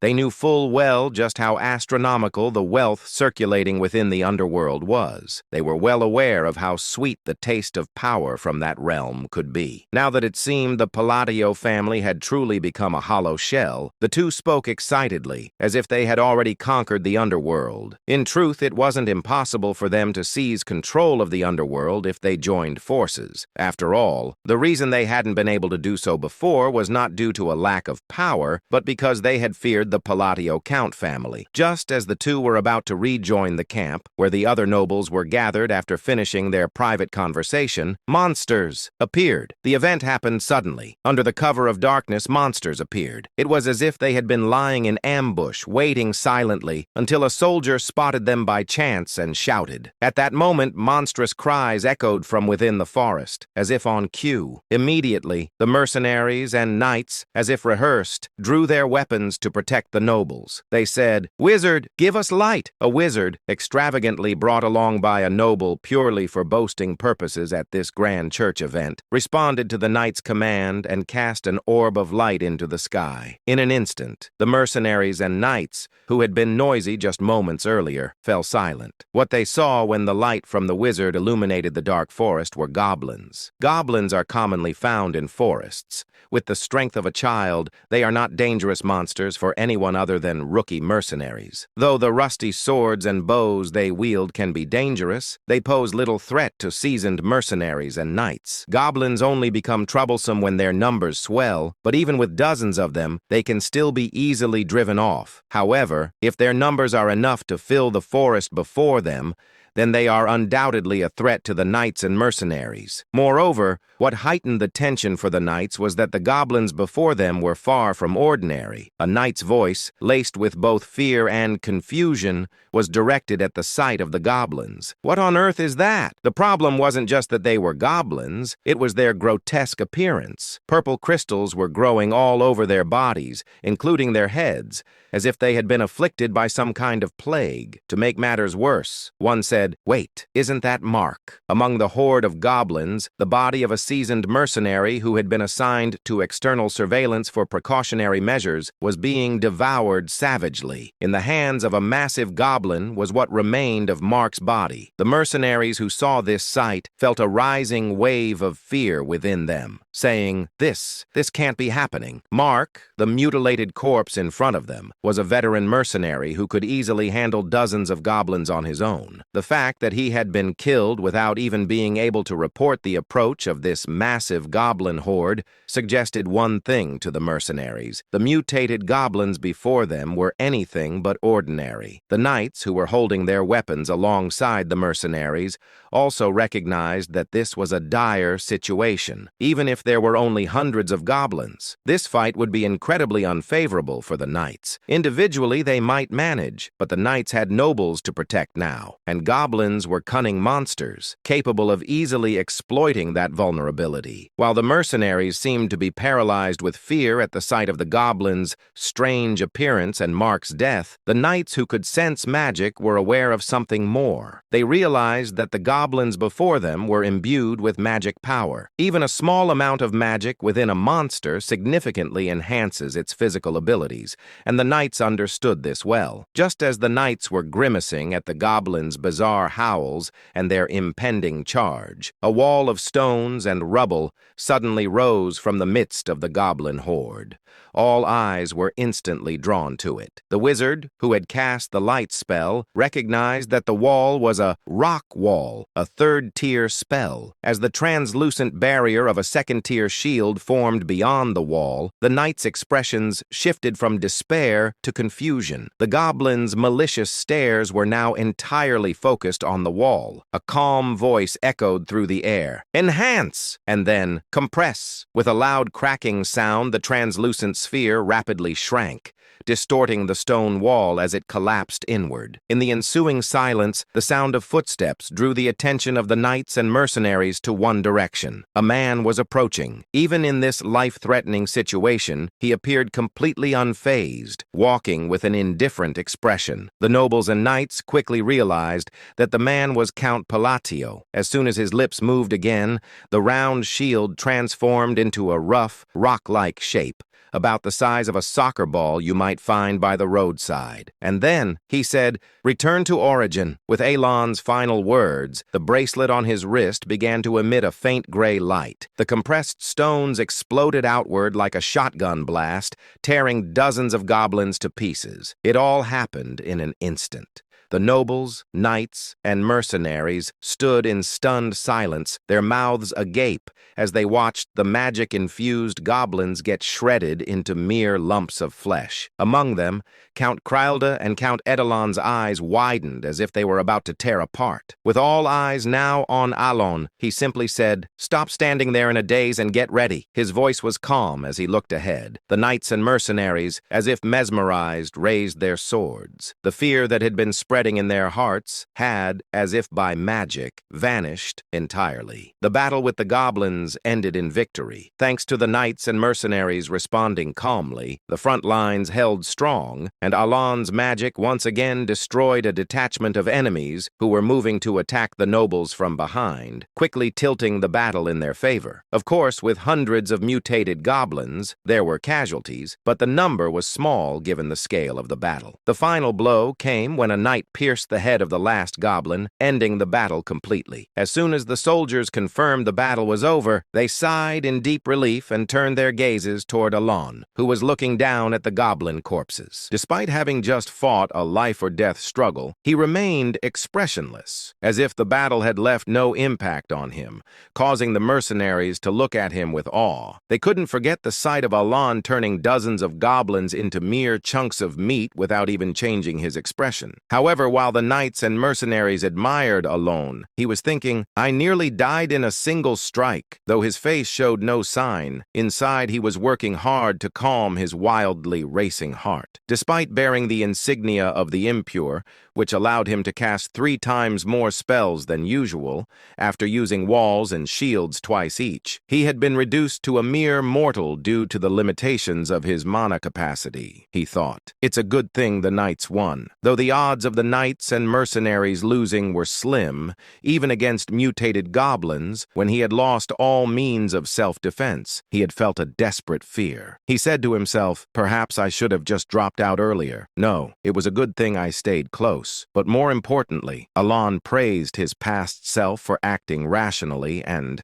having calmed his heart, turned his gaze to the goblin before him, his expression growing serious. He knew all too well the significance of the purple amethyst emerging from the goblin's body. He inquired, "Why, a divine descent?" This was a strange phenomenon that occurred among the monsters of the continent when an outer god tried to descend upon the world. The monsters affected by divine descent became more ferocious and physically stronger. While the current group of soldiers could handle the monsters they would encounter on their journey to the Duke's territory, Alon was concerned about the fact that the divine descent had occurred at all. The phenomenon meant that an outer god would soon descend upon the land. Typically, such gods could not descend unless one of the 5 great sins manifested, but now even these borderland gods were about to arrive. He said, "This can't be good." The descent of outer gods was a grave matter for Alon. While not as catastrophic as the great sins, if these gods started rampaging, entire kingdoms could vanish easily. There were only 6 kingdoms on the continent excluding the Empire,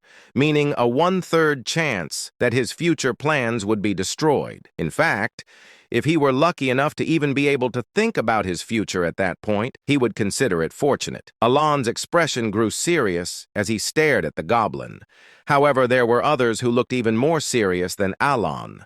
So serious, in fact, that their expressions seemed to suggest they had lost everything. Those individuals were Count Krylda and Count Edelon. The next day they arrived at the Duke's estate. But Alon want only one thing, sleeping. And I'll do the same. The scene opens inside Alon's castle, where a grand party is underway. The hall is filled with churches covered in gold, clearly built to show off wealth. Alon casually remarked remarks that the purpose is to flaunt money and implies that taking one would not even matter, though something about the atmosphere feels off. Nearby, young noble ladies admire the scene and praise Duke Lodiger for his abilities. The Duke responds flirtatiously, enjoying the attention, while others around him express concern for his health. Watching all of this, Alan thinks to himself that nothing good ever comes from joining the ranks of nobles, and he has no desire to be part of their world, even though he still needs to complete the required formalities. At that moment, someone calls out to him. Alan turns around and sees the same two annoying nobles from before. Trembling with fear,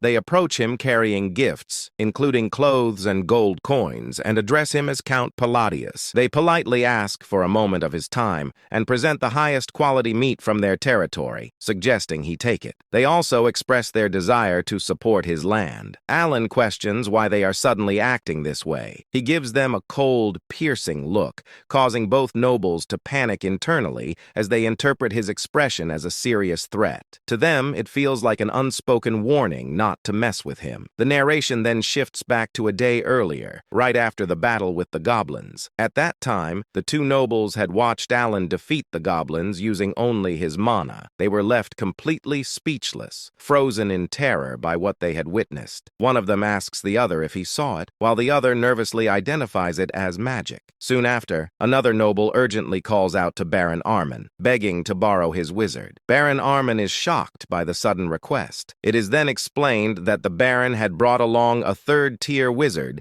simply to show off his wealth. The two nobles take the wizard aside, claiming they have a question. They ask him about the Pavak magic used earlier, assuming it must have been second tier at best.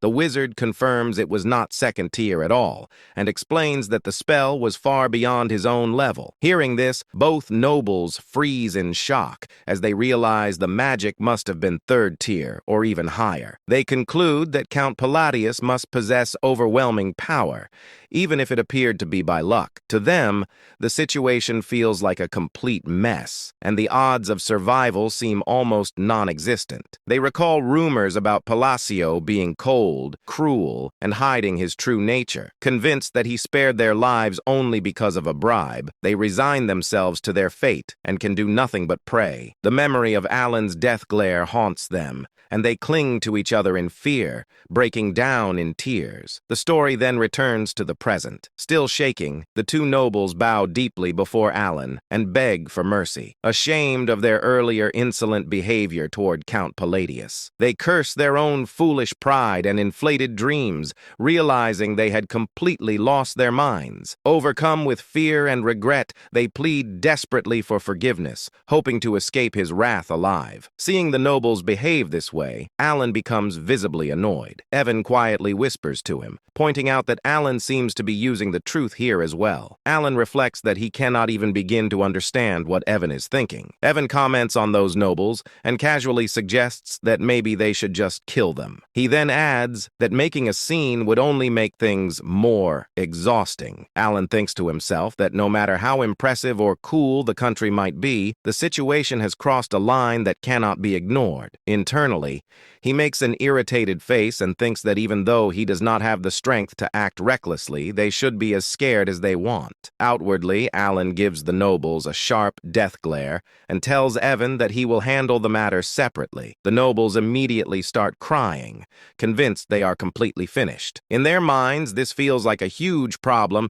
and they believe they are already dead. The scene then moves forward to Alan eating at the party. While calmly enjoying the food, he thinks about how Evan was sent to the Information Guild and hopes to hear some new updates about the nobles. As he looks around the hall, he notices two men talking quietly. Alan senses that they are having a secret conversation using magic to enhance his hearing. Alan listens closely. The two men discuss rumors involving a baron and mention the Duke of Altia and the Count of Zenonia. They acknowledge the situation and note that those nobles are now trying to form factions. One of them admits that he never trusted the alliance in the first place. Hearing this, Alan thinks it is not a big deal and sees no reason to worry. He reasons that the two dark families have never gotten along well, so the alliance is unlikely to last long anyway. Relaxed, he continues eating and is impressed by the taste, thinking that the egg tart is exceptionally good. As he keeps listening, the conversation takes a more shocking turn. The men mention something even more surprising and warn each other to be careful. After hearing it,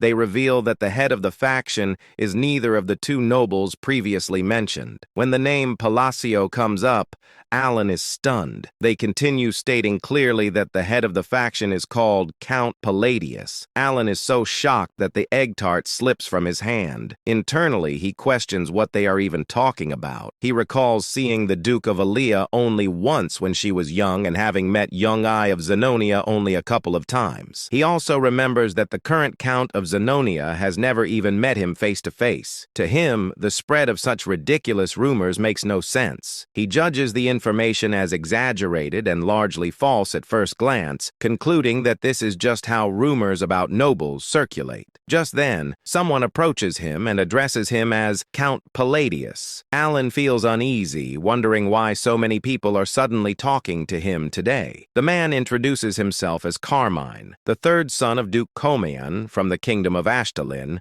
and greets him politely. Alan finds it dull, but notes internally that even nobles from allied countries attend the ambassador church. He responds politely, introducing himself as Count Palladius. Carmine smiles and remarks that he heard Alan truly became a count, expressing envy and curiosity about his face and whether there is some secret behind it. Watching from the side, thinks to himself how surprising it is that even fools talk so boldly these days. Suddenly, another man interrupts and confronts Carmine, accusing him of ignoring and insulting the nobles of the kingdom of Asteria. Carmine panics and denies the accusation. In his thoughts, he wonders what went wrong as he believed the situation was harmless. The narration then explains who Carmine Kalin is. He is described as a gorgeous and romantic man coming from a distant land. He is the youngest of the Ligren and has arrived to take Yonga as his wife. He invites peons to taste the amazing tarts that Yiga brought. After some time passes, Carmine approaches Yungai and asks her for a dance. In his thoughts, he reflects that there is no such thing as a perfect woman every day. As he looks around, he suddenly notices someone and reacts in disbelief. He makes careless remarks about a young lady needing to take care of her figure and complains about someone nearby snoring loudly. He then notes that it is fortunate Lady Ligon is beautiful just like her mother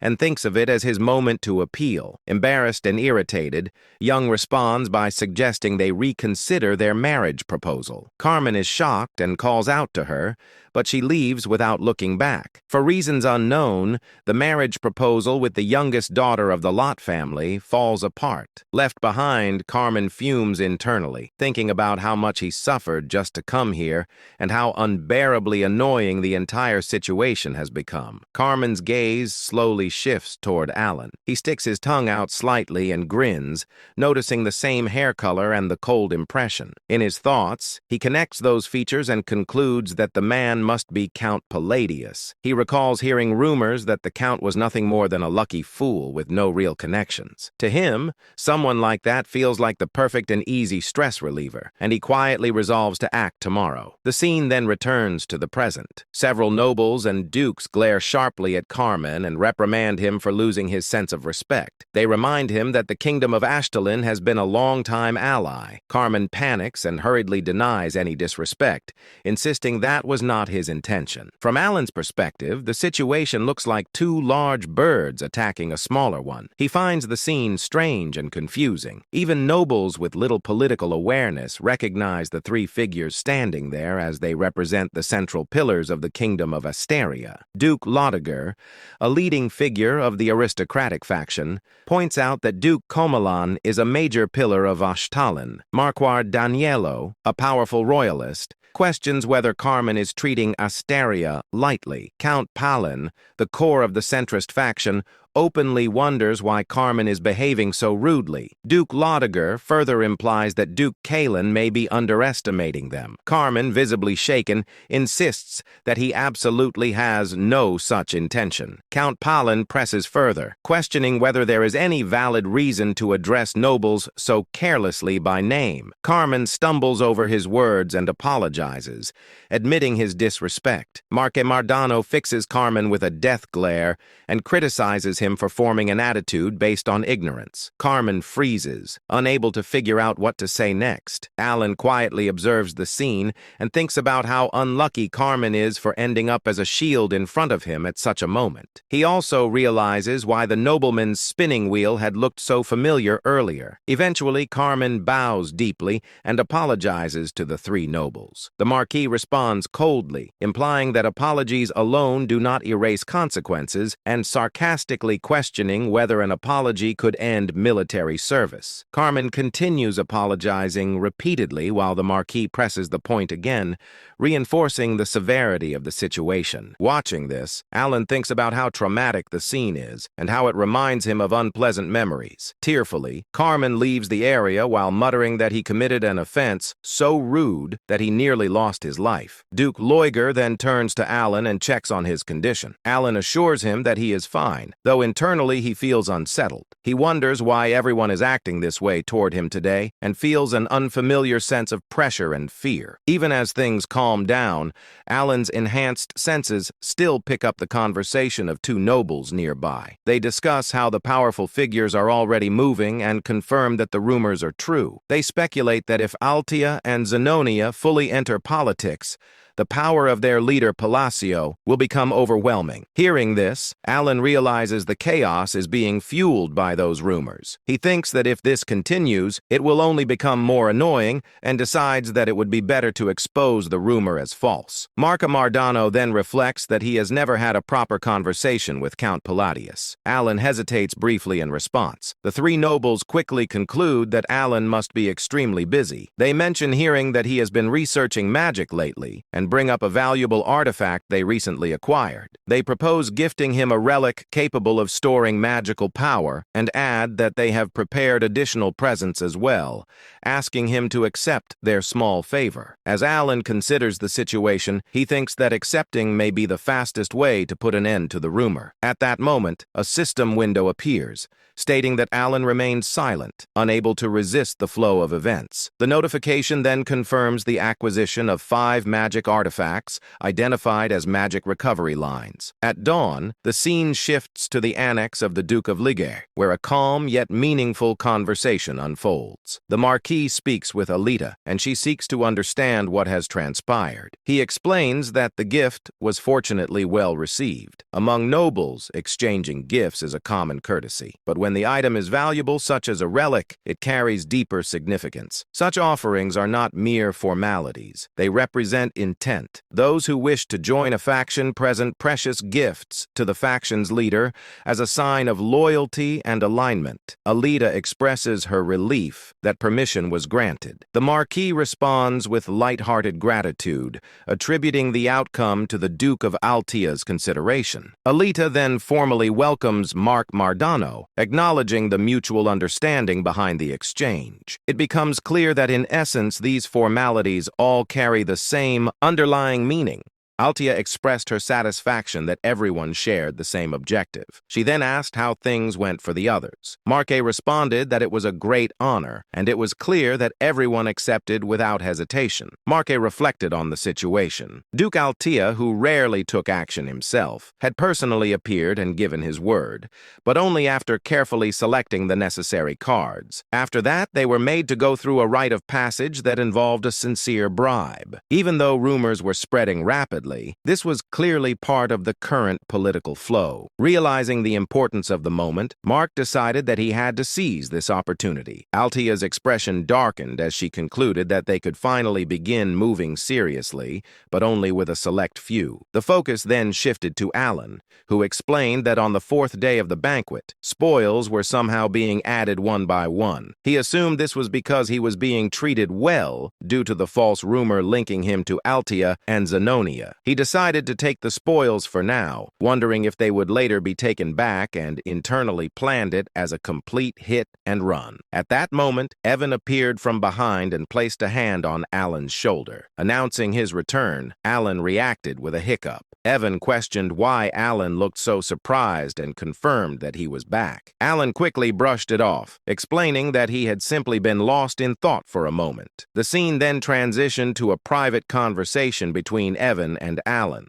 After hearing Evan's information, Alan was left in shock upon learning that an outer god had descended in the north. Evan confirmed it and added that Caliban was currently in an uproar. According to ancient texts, scholars were speculating that the amethysts were connected to the outer gods. Alan then asked about the additional information he had requested. Evan revealed that the person Alan was searching for was located in a village north of Ashtan. Hearing this, Alan stated that they could stop by there on their way before firmly deciding that their destination was Caliban. Evan was visibly shocked by the sudden decision and wondered why Caliban was chosen. Suspecting that Alan was planning to head north, Alan stated that he would explain the details along the way and ordered Evan to prepare for immediate departure. Evan acknowledged and left to make preparations. After Evan departed, Alan let out a long sigh and reflected on the situation. He had truly hoped it would not come to this. Calamitous beings like the 5 great sins and the outer gods were beyond prediction. It was impossible to know which outer god would descend or when a divine descent would occur. That uncertainty was the reason he had tried to gather information and act as quickly as possible. Yet he had never expected events to unfold this fast. As fragments of data and probabilities crossed his mind,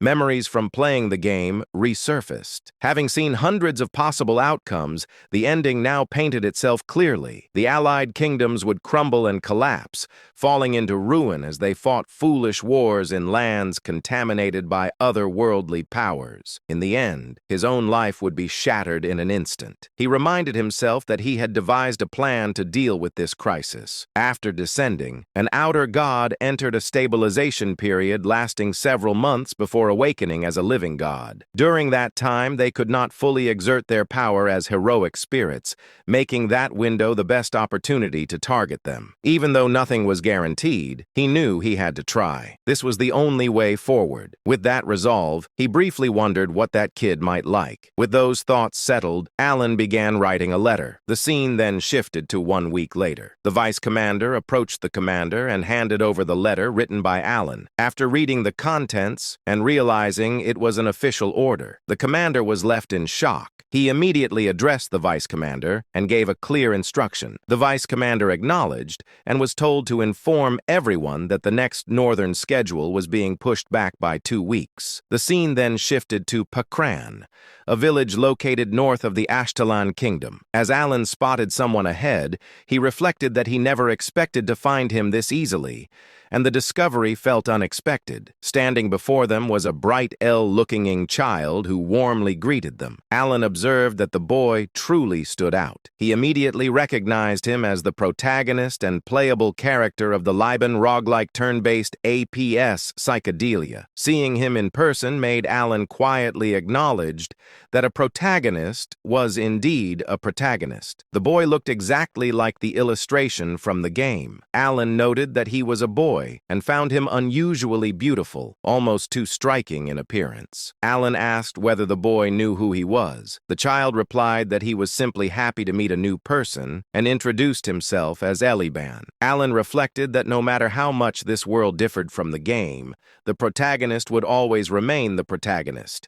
Eventually, Eliban would become famous and strong. Alan remarked that Eliban had a very bright personality, while internally admitting that facing a character he once played as felt strange. Alan then handed Eliban a small bag and told him it was for him to take. When Eliban opened it, he found a large number of gold coins inside. Alan then instructed Evan to bring the other item. Evan stepped forward, opened another box in front of Eliban, and revealed that it was filled with potions, explaining that all of it belonged to him. Eliban reacted with joy, overwhelmed by happiness, and expressed disbelief that everything was really for him, wondering why it was being given so suddenly. Alan explained that it was an investment. Internally, he affirmed that he had brought everything necessary for a protagonist's early growth. Alan explained to Eliban that he was doing this because Eliban was destined to become a big deal in the future. Internally, Alan urged him to grow quickly so that he could one day deal with threats like the outer gods in his place. As more indicators crossed his mind, Alan briefly wondered whether this treatment was generous enough and assumed that he must have won Eliban over. Suddenly, Alan realized he had forgotten something and introduced himself as Count Palatio. This was the name of the patron he should be grateful to when he succeeded. He quickly corrected himself, thanked the Count sincerely, and promised to remember the name. Filled with excitement, Eliban then happily said goodbye to Evan. Watching this, Alan reflected on Eliban's personality and wondered if it had always been this bright, considering that the story belonged to a dark fantasy genre. He had never expected the protagonist to be so upbeat. As they prepared to leave, Evan addressed Alan, acknowledging his intentions, but pointing out that they were leaving without even having a proper conversation. Alan responded that Eliban was a sharp kid and would understand. Internally, Alan admitted that his own life was on the line and that he did not have time to build personal affinity. He noted that he had effectively set the protagonist on auto hunt and embraced the idea of pay to win as his chosen strategy. Evan then remarked that the child seemed to possess incredible talent. His mana felt dense and constantly swirling, and despite wearing ordinary clothes, he appeared to be equipped with artifacts. Alan agreed, stating that he could feel the manner as well. Alan reflected further that in the original setting,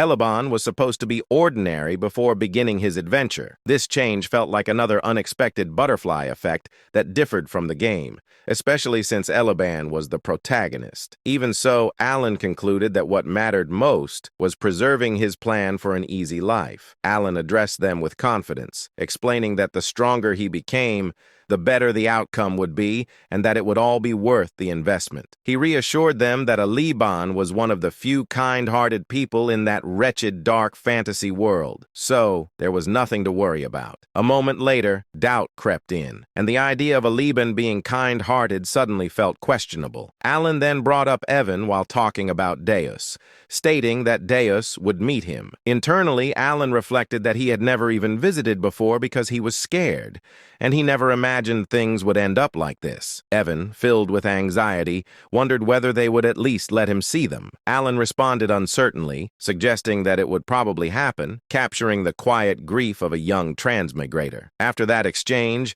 Alan went into his room and checked all of his belongings. Evan noticed the clutter and expressed disbelief at why Alan had bought so many random items. Alan calmly explained that these items were bribes meant to be offered to his future lifeline. 10 days later, the journey reached the capital of Caliban. Kurdum, the massive northern gate of Kurdum, stood ahead, imposing and orderly, marking the end of a long road. As the carriage continued forward, Evan grew heavily fatigued from constant travel. Boredom and exhaustion settled deep into his body, and he openly expressed how completely worn out he felt. Alan, equally exhausted but composed, reflected that long journeys were naturally draining and unavoidable. Evan, still pushing through his frustration, thought about how the final stretch had been made worse by the bizarre labyrinth they were forced to pass through, feeling that without it, he could have at least maintained some pride in their arrival. Alan accepted the hardship calmly, understanding that nothing could have been done to change it. While the carriage rolled onward, Alan gently held the locket in his hand and sank into his thoughts. He reflected on how they had traveled from place to place in preparation for the coming war against the outer gods,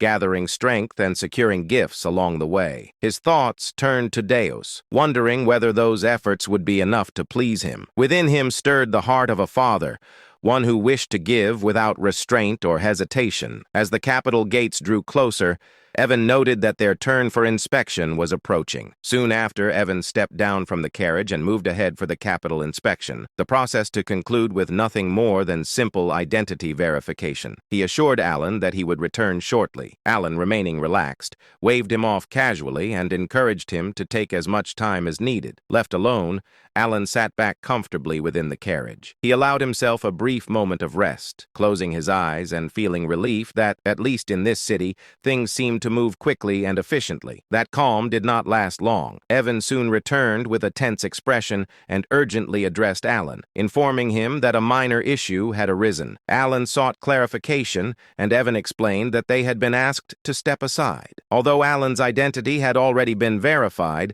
something else appeared to be causing concern. Responding without visible agitation, Alan stepped out of the carriage. At that moment, a knight approached from behind. The man wore a twisted, overconfident smile, raising an eyebrow as he closed the distance. He identified Alan directly, confirming whether he was Count Palladio. The knight introduced himself as Varane, declaring his status as the direct disciple of Master Knight Fiola. Known as the Fourth Sword, with a smug expression, Varane fixed his gaze upon Alan, his smirk heavy with provocation, as the tension at the northern gate quietly intensified. Annoyance flickered through Alan's thoughts as he fixated on the unfamiliar name Fiola. He found himself questioning what that name even meant to him, realizing he did not know who Fiola was at all. Maintaining a cold and disinterested expression, Alan openly questioned the situation, noting that Varane had even brought knights along and demanding to know the meaning behind such a display. Varane calmly explained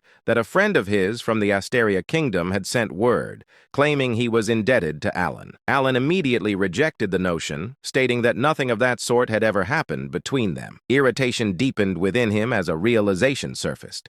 He suspected the so-called friend could only be that excessively dramatic and unstable man, Carmine. With clear boredom in his tone, Alan asked whether Varane's friend was Carmine. Varane responded with a twisted smirk, raising his eyebrows as he confirmed that Alan had indeed thoroughly offended his friend. Inside his own thoughts, Varane recalled his friend's furious words, remembering how Carmine had claimed to be humiliated beyond measure. The scene then shifted into the past, revealing Carmine communicating with Varane through a magically conjured globe. Carmine appeared consumed by rage and exhaustion, seething as he described how Count Palatino had harassed him severely, aided by 3 other men. He branded Alan a bastard and informed Varane that the Count was heading toward Caliban, demanding that Varane cripple him in retaliation. Carmine's expression darkened further as he formed a slow, confident smirk. He tempted Varane by suggesting that if he truly wished to improve his skills, he would need more abyssal bodies to work with. The memory continued as Varane laughed openly, acknowledging that he owed his friend a debt. He resolved that at the very least, he would put on an impressive show to repay it. At that moment,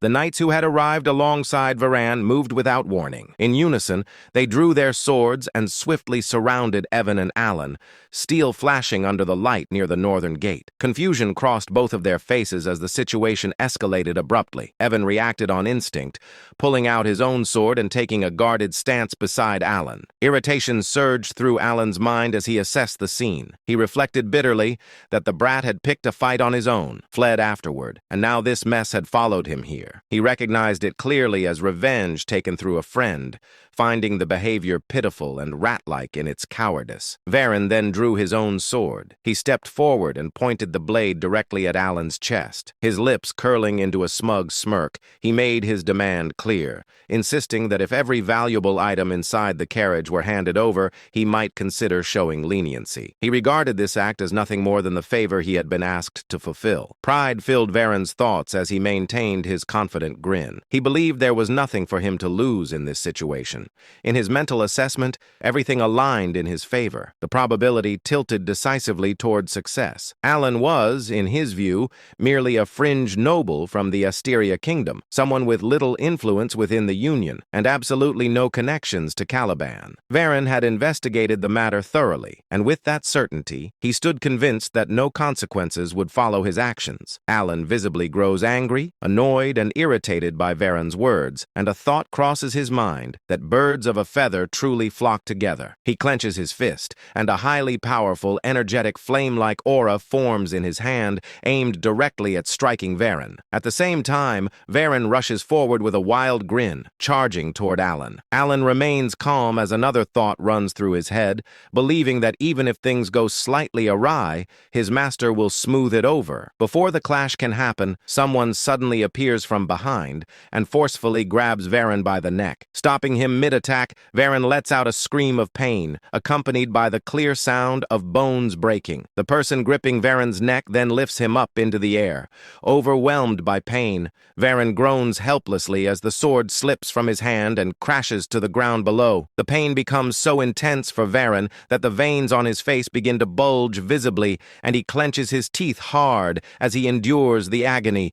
The one holding Varen by the neck keeps him lifted in the air, while Varen, filled with rage and pain, tries to find out who this person is and who dared to attempt to kill him. As the scene continues, it is revealed that the one gripping Varen by the neck is none other than Deus. Deus makes it clear that his identity is not important at the moment, and he instead condemns Varen's actions, making it known that Varen had no right to lay a hand on his benefactor. Varen remains suspended in the air, still groaning uncontrollably in pain. Unfortunately, the crucial truth that Varen completely failed to grasp slowly comes to light. That truth is that Count Palatio had already triumphed in a duel against Kurga of the Snowfields. Through that victory, Count Palatio earned the title of Swordless Master Knight and became known as the benefactor of Deus Macallion. Deus suddenly releases Varan and hurls him down onto the ground. Varan groans loudly in pain as Deus relentlessly kicks him again and again without mercy. Deus then grabs Varan's hair with an iron grip, holding him down with overwhelming force, maintaining a cold, deathly glare. Deus shifts his attention toward the surrounding knights and issues a clear warning. He makes it known that if even a single one of them dares to move, the consequences will be beyond their imagination. Deus delivers a brutal kick straight into Varen's chest, so powerful that blood spills from Varen's mouth as he is sent flying and crashes far away. Alan watches in shock, a realization forming in his mind as he recognizes that knight, understanding that this is the present-day Deus. Deus then makes it clear to Varan that he should be grateful to be in a situation where he cannot be killed. Varan struggles to even stand after the earlier attacks, barely able to move as he leans against a tree for support. In the very next moment, Deus steps in and slams his knee forcefully into Varan's chest, sending him crashing violently into the tree once again. Varan's cheeks swell badly from Deus's kick, and Deus continues to strike him mercilessly, landing punch after punch and kick after kick without pause. Nearby, Evan remarks to Alan that his strike was quite impressive. Hearing this, Alan's mind drifts back to the moment when Deus had declared his outrage at anyone daring to lay a hand on his benefactor. A realization settles in as Alan reflects that Deus did, in fact, call him his benefactor. He considers how Deus may have been grateful when he was young, yet now that he has grown, Alan assumed he would not welcome someone he barely knew. He remembers that Deus never even sent a single reply, and it makes him feel as though he has received every possible reward for raising a son. Alan acknowledges to himself that Deus has truly grown, calling him a troublesome rascal in his thoughts, yet admitting his genuine growth. The impression becomes clear, marked as 52% certain, that one can plainly see who sponsored Deus. As he has developed remarkably well, Alan recognizes that Deus has matured into an exceptionally upright young man. With this realization, Alan reflects on how this must be what it feels like to see a well-raised son, and he feels a deep sense of pride as a father. A heavy impact echoes through the scene. Evan then teasingly points out to Alan that he is aware his son is beating someone senseless. Alan responds by making it clear that he cannot hear him. Deep inside, Alan understands that Deus stepped forward like this because his father had been slighted in a foreign land. As this thought settles in, the scene shows Deus continuing to kick Viren mercilessly, showing no restraint at all. Another thought crosses Alan's mind as he wonders why his son is unbearably sweet like this. Soon after, Vereen is shown taking an overwhelming beating, struck again and again until he finally loses consciousness. Even then, Alan cannot help but think that this still feels a bit excessive. At that moment, another realization suddenly occurs to Alan, reminding him once more that Deus is one of the 5 great sins. As the situation shifts, Deus is seen turning and walking toward Alan. He then stops in front of him, bows respectfully, and wears a confident smile as he states that he will escort him. Hearing this, the remaining knights are left completely shocked by what they witness. The scene opens in a frozen, icy land where a brutal war has taken place. Dead bodies lie scattered across the battlefield, their frozen forms covering the ground. Some of the corpses are engulfed in flames as the opposing side burns them without mercy. In the midst of this aftermath stands Delman, the wielder of Caliburn's 3rd sword and the commander of the Crimson Flame. Overcome with triumph, he raises his sword high, celebrating the outcome of the battle. Delman shouted, "One of the 8 chieftains, the great Khan, along with his entire tribe, has been wiped out. The Red Flame Knights have emerged victorious on the kingdom's land." Hearing this declaration, all the Crimson Flame Knights erupt in joy.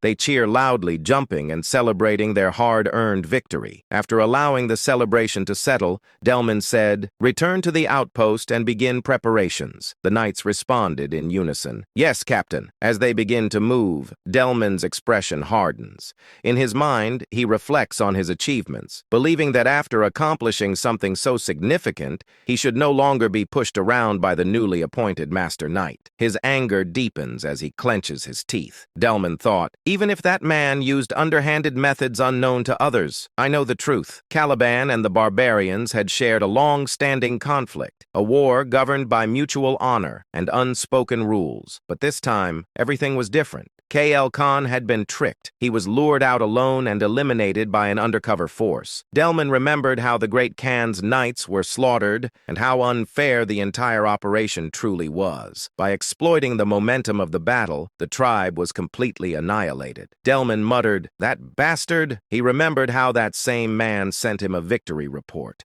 claiming the defeat of the Kurga of the snowfield. It had all happened because Delman demanded a decisive result from the expedition. Khan's body had vanished during the chaos of the battle. Even if he had survived, the poison would have ensured his death. Eventually, Delman convinced himself there was nothing left to do except return to Caliban and report the mission's success. A smirk formed on his face as he stepped forward, but suddenly stopped. In the distance, he noticed a lone man standing still near the forward base. Confusion flashed across Delman's face.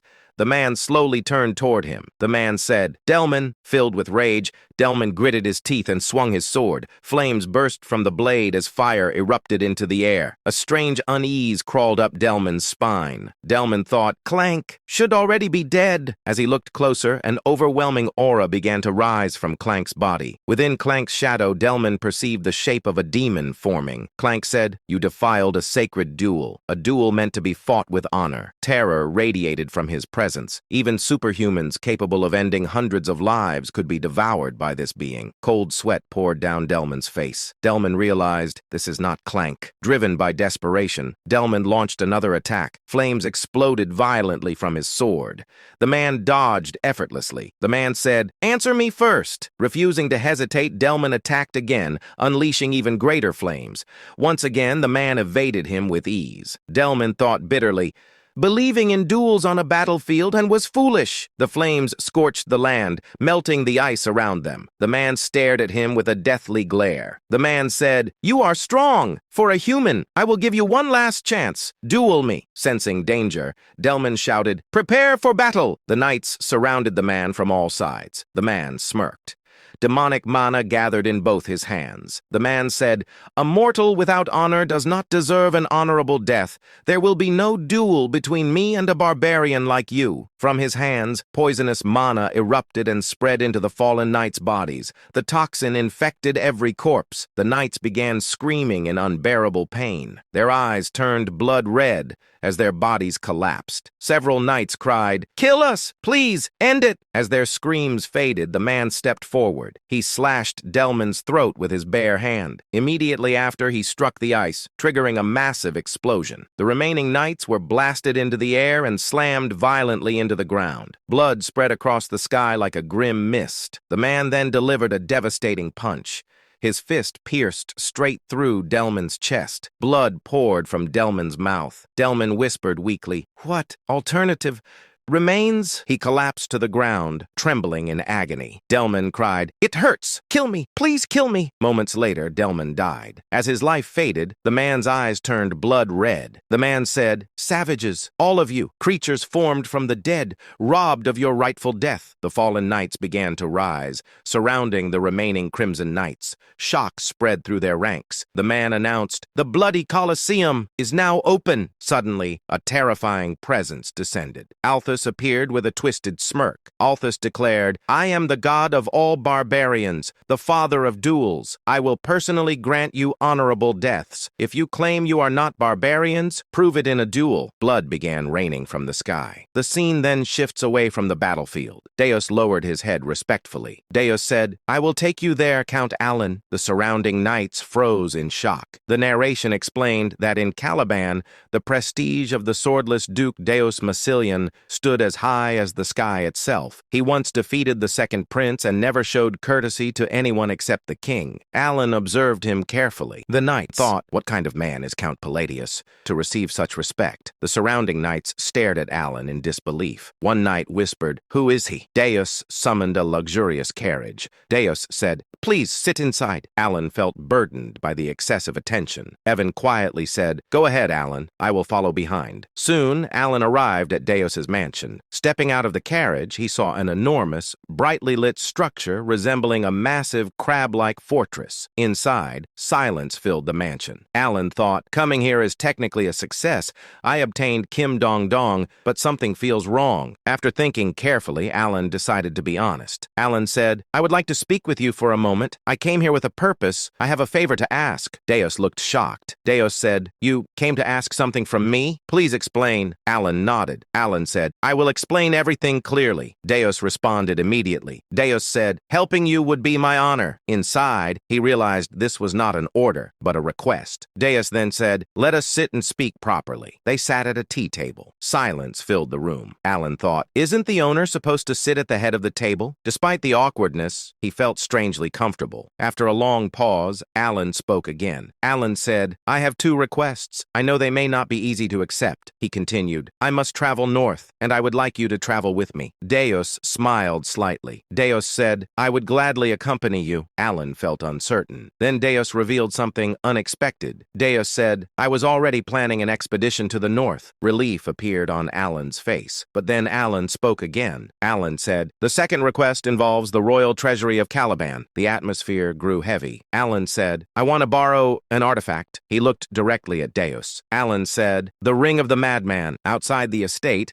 a knight stepped forward and bowed respectfully. He spoke firmly. "Vice Captain, I have returned from the escort mission." The man standing before him replied calmly, "Well done. I was not concerned. The captain personally handled it." Inside his thoughts, he reflected on the truth. The escort had been led by Deus himself, personally guiding Count Palatinio. Moments later, Styla, Deus's younger sister, approached gracefully. Curiosity sparkled in her eyes as she asked carefully, "If my brother handled the escort himself, the guest must be someone truly distinguished, correct?" The knight chuckled softly and nodded. "Indeed, Lady Styla." Before that, Deus stood silently while reading a letter. His eyes moved across every word carefully. After finishing, he lowered the parchment and spoke toward the warrior waiting before him. "Inform them the northern schedule will be delayed by 2 weeks. One subordinate stepped forward and asked respectfully, "May I ask the reason, Vice Captain?" A faint smile appeared across Deus's face. "Because my benefactor, the great Moon Count Palatinio, will be arriving soon." Nearby, a white-haired knight observed quietly, thinking to himself that he had never seen the Vice Captain display such an expression before. The arrival of the Count from the Kingdom of Austria had stirred the entire estate, and even Styla struggled to hide her anticipation. The scene shifted. Alan stood before Deus, his posture calm but heavy with tension. A thin layer of sweat formed along his face as he spoke carefully. Would it be possible for me to borrow the ring of the Maid One from the Caliban treasury? He understood the weight of the request. It was unreasonable, and it could place him in dangerous debt to the royal family. Yet the ring was essential to his plans. He looked directly into Deus's eyes. Without hesitation, Deus lowered his head slightly and replied, "Yes, of course." At that moment, Evan entered the room, bowing politely. "My apologies for arriving late." Alan smiled slightly, thinking his timing was perfect. He said calmly, "You came at the right time. You brought them, correct?" Evan nodded confidently. "I will bring them immediately." He soon returned, carrying several elegant boxes. Light shimmered across their polished surfaces as Alan personally presented them to Deus. Deus looked at them with mild curiosity. "What are these?" Alan opened one carefully. "Gifts, prepared personally. I especially recommend this gemstone string tie. It is quite popular." Inside, Alan steadied his breathing. He had chosen it with great care. The refined design, decorated with delicate gemstones, gave it a noble appearance. He truly hoped Deus would appreciate it. Deus accepted the gift calmly. "Thank you." But he did not open the box. Alan hesitated before asking, "Aren't you going to open it?" Deus turned his face slightly and answered politely, "It would be discourteous to open it in front of you. I will do so when I am alone." Doubt flickered through Alan's mind. Had the gift failed? Was he simply a foreign noble offering something meaningless? Then he noticed the subtle brightness within Deus's eyes and remembered their bond. Clearing his throat, Alan spoke again. "If my request causes inconvenience, I will compensate properly." He paused, adding firmly, "I will retrieve the ring of the Maid One immediately." Then he asked carefully, "Did you not hear what I said about its location?" Deus replied calmly, "It is inside the royal treasury of Kelvin." Alan frowned slightly. "Would retrieving it not be extremely difficult?" Deus answered quietly. "Under normal circumstances, it would take roughly 1 week." Silence followed as he fell into thought. Alan and Evan waited patiently, but when no answer came, Alan sighed and considered the political complications. He even wondered if deploying 50 elite disciples might be necessary. Suddenly, Deus's expression hardened. He asked seriously, "Should I begin immediately?" Alan quickly shook his head. "You don't need to go that far." Deus nodded slightly. "Understood. Then I will retrieve it as quickly as possible." Gratitude surged within Alan. Deus was clearly willing to fulfill the request by any means necessary. Their conversation ended, and they prepared to leave. Suddenly, Stila burst into the room excitedly. "Brother!" At the same time, Evan smiled warmly and greeted her. "Lady Stila, it has been a long time." The two greeted each other like siblings reunited after years apart. Alan watched quietly, surprised by the genuine happiness on their faces. He remembered clearly. Stila was the girl he had ordered Evan to save. In the original timeline, she had died tragically. Seeing her alive made him realize how strongly she resembled Deus, but the warm moment shattered instantly. Deus stepped forward, his face darkening as he pulled Stila slightly behind him. Narrowing his eyes at Evan, spoke coldly. "Address me properly. I am not your brother. I am Mr. Deus." Shock froze both Alan and Evan stammered awkwardly. You're not wrong, but..." Alan observed silently. He knew Deus carried deep emotional scars regarding family, but he had never realized how fiercely he protected Stila. The atmosphere grew tense. Deus's eyes glowed faintly with dark purple light as his aura deepened ominously. He spoke in a chilling voice. "Silence. Do not speak to my sister so casually." Evan raised his hands defensively. "I was only trying to greet her." Tension escalated dangerously. Alan suddenly realized something crucial. Deus treated him kindly because Alan had saved Stila. He wondered silently if Deus's loyalty would remain unconditional or if he had pushed his luck too far. Before the tension could worsen, Stila stepped forward gently. She turned toward Alan and asked politely, "Excuse me,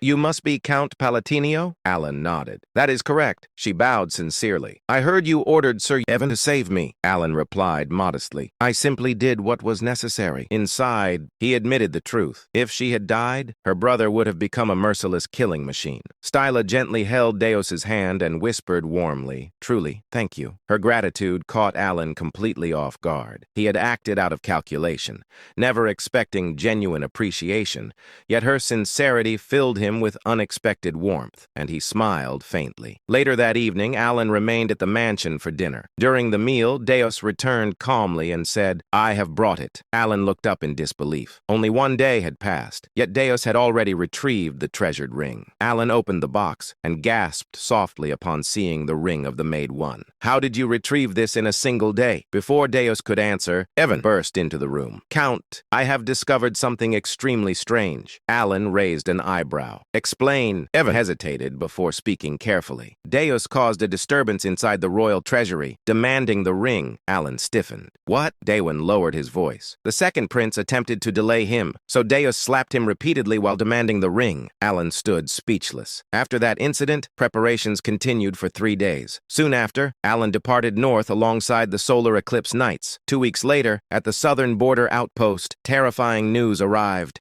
Northern forces were collapsing. Entire units had been slaughtered. Demonic monsters had begun appearing across battlefields. Inside the war tent, chaos erupted. One officer shouted, "Retreat immediately!" Another slammed his fist against the table. "Are you suggesting we abandon the barbarians after witnessing this devastation?" A third officer argued, "The soldiers are barely standing. They cannot continue fighting." Another voice snapped, "The first sword has already fallen. Victory is impossible at this rate." Suddenly, a sharp clap echoed across the tent. Silence swallowed the room. All eyes turned toward Deus. Standing beside him was Folia, the fourth sword of Caliban. Deus spoke calmly. "Every opinion here holds merit. We will decide after calming ourselves." Later, outside the camp, Folia explained grimly, "The outer god is sweeping through our bases using undead armies." He continued heavily, "The third sword, Dalamin, has fallen. The second sword, Chirin, is critically wounded." Deus gazed toward the distant horizon. "I can already sense it." Folia nodded grimly. "The mana is overwhelming,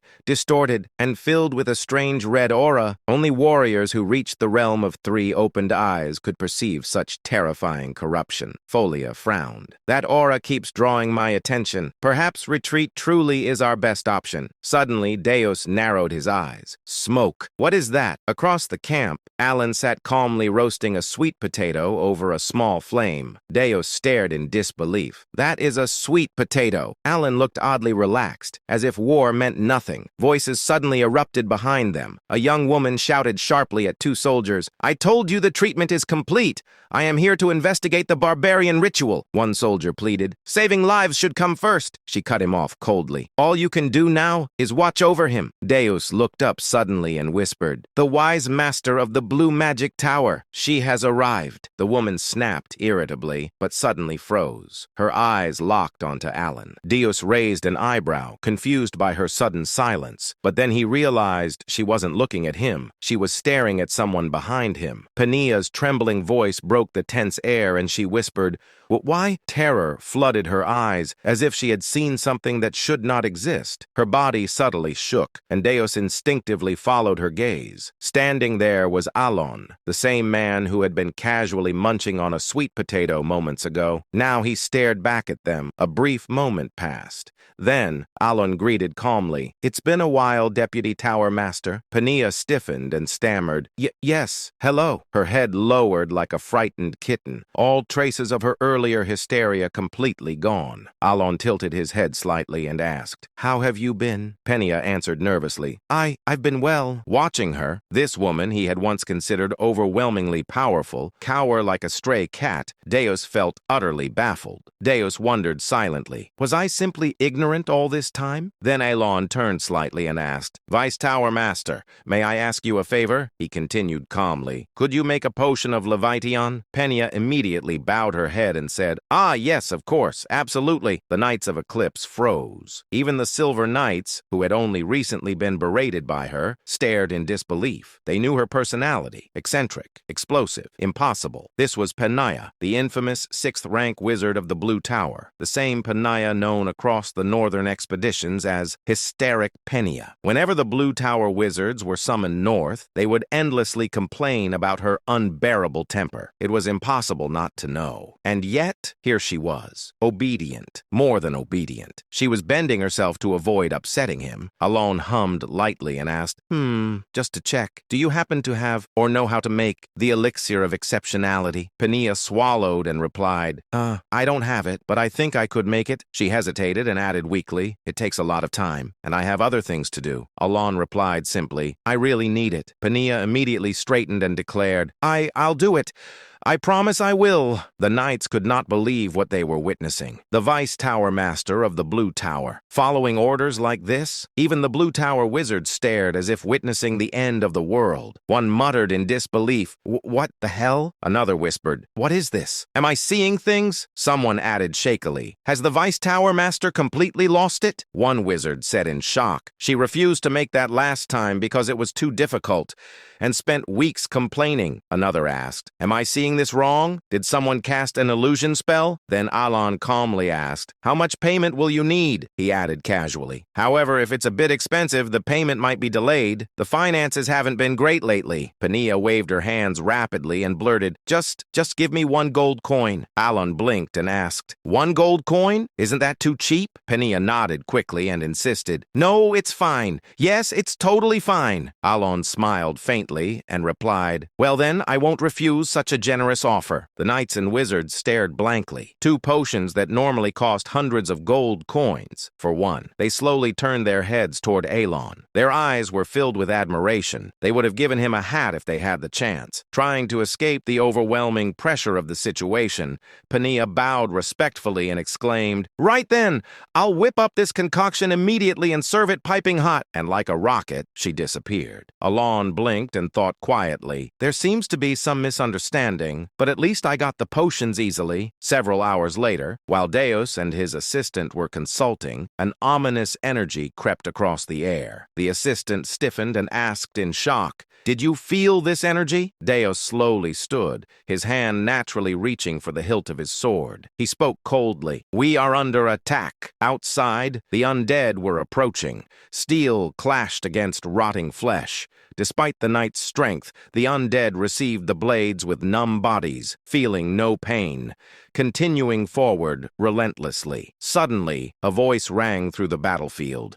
Pania raised her staff and declared, Ice Shard! Hundreds of undead advancing toward the soldiers froze instantly, cracked and shattered, a magnificent display of magic. But even more than Pania, the true symbols of hope were the 2 master knights, Fiola and Deus. Of the 2, Deus's presence was overwhelming. In an instant, hundreds of undead around him halted, as if time itself had frozen. Then, with a single horizontal sweep of his sword, every frozen undead body was cleanly cut in half. One strike, hundreds of corpses. Hope ignited in the soldiers' eyes. But then, a deafening explosion tore through the battlefield. The outer god descended. For a moment, even the undead halted. Ashen dust filled the air. As it cleared, a massive figure stood revealed. Though dressed as a barbarian, he had long transcended humanity. Massive, blue-skinned, monstrous. Then, a voice echoed. Ultaltus declared, Barbarian! Do not defile the sins of those who do not know honor. The undead rose again. The tide had changed. Before anyone could react, Fiola vanished and reappeared directly before the outer god. As one of the fastest master knights of Caliban,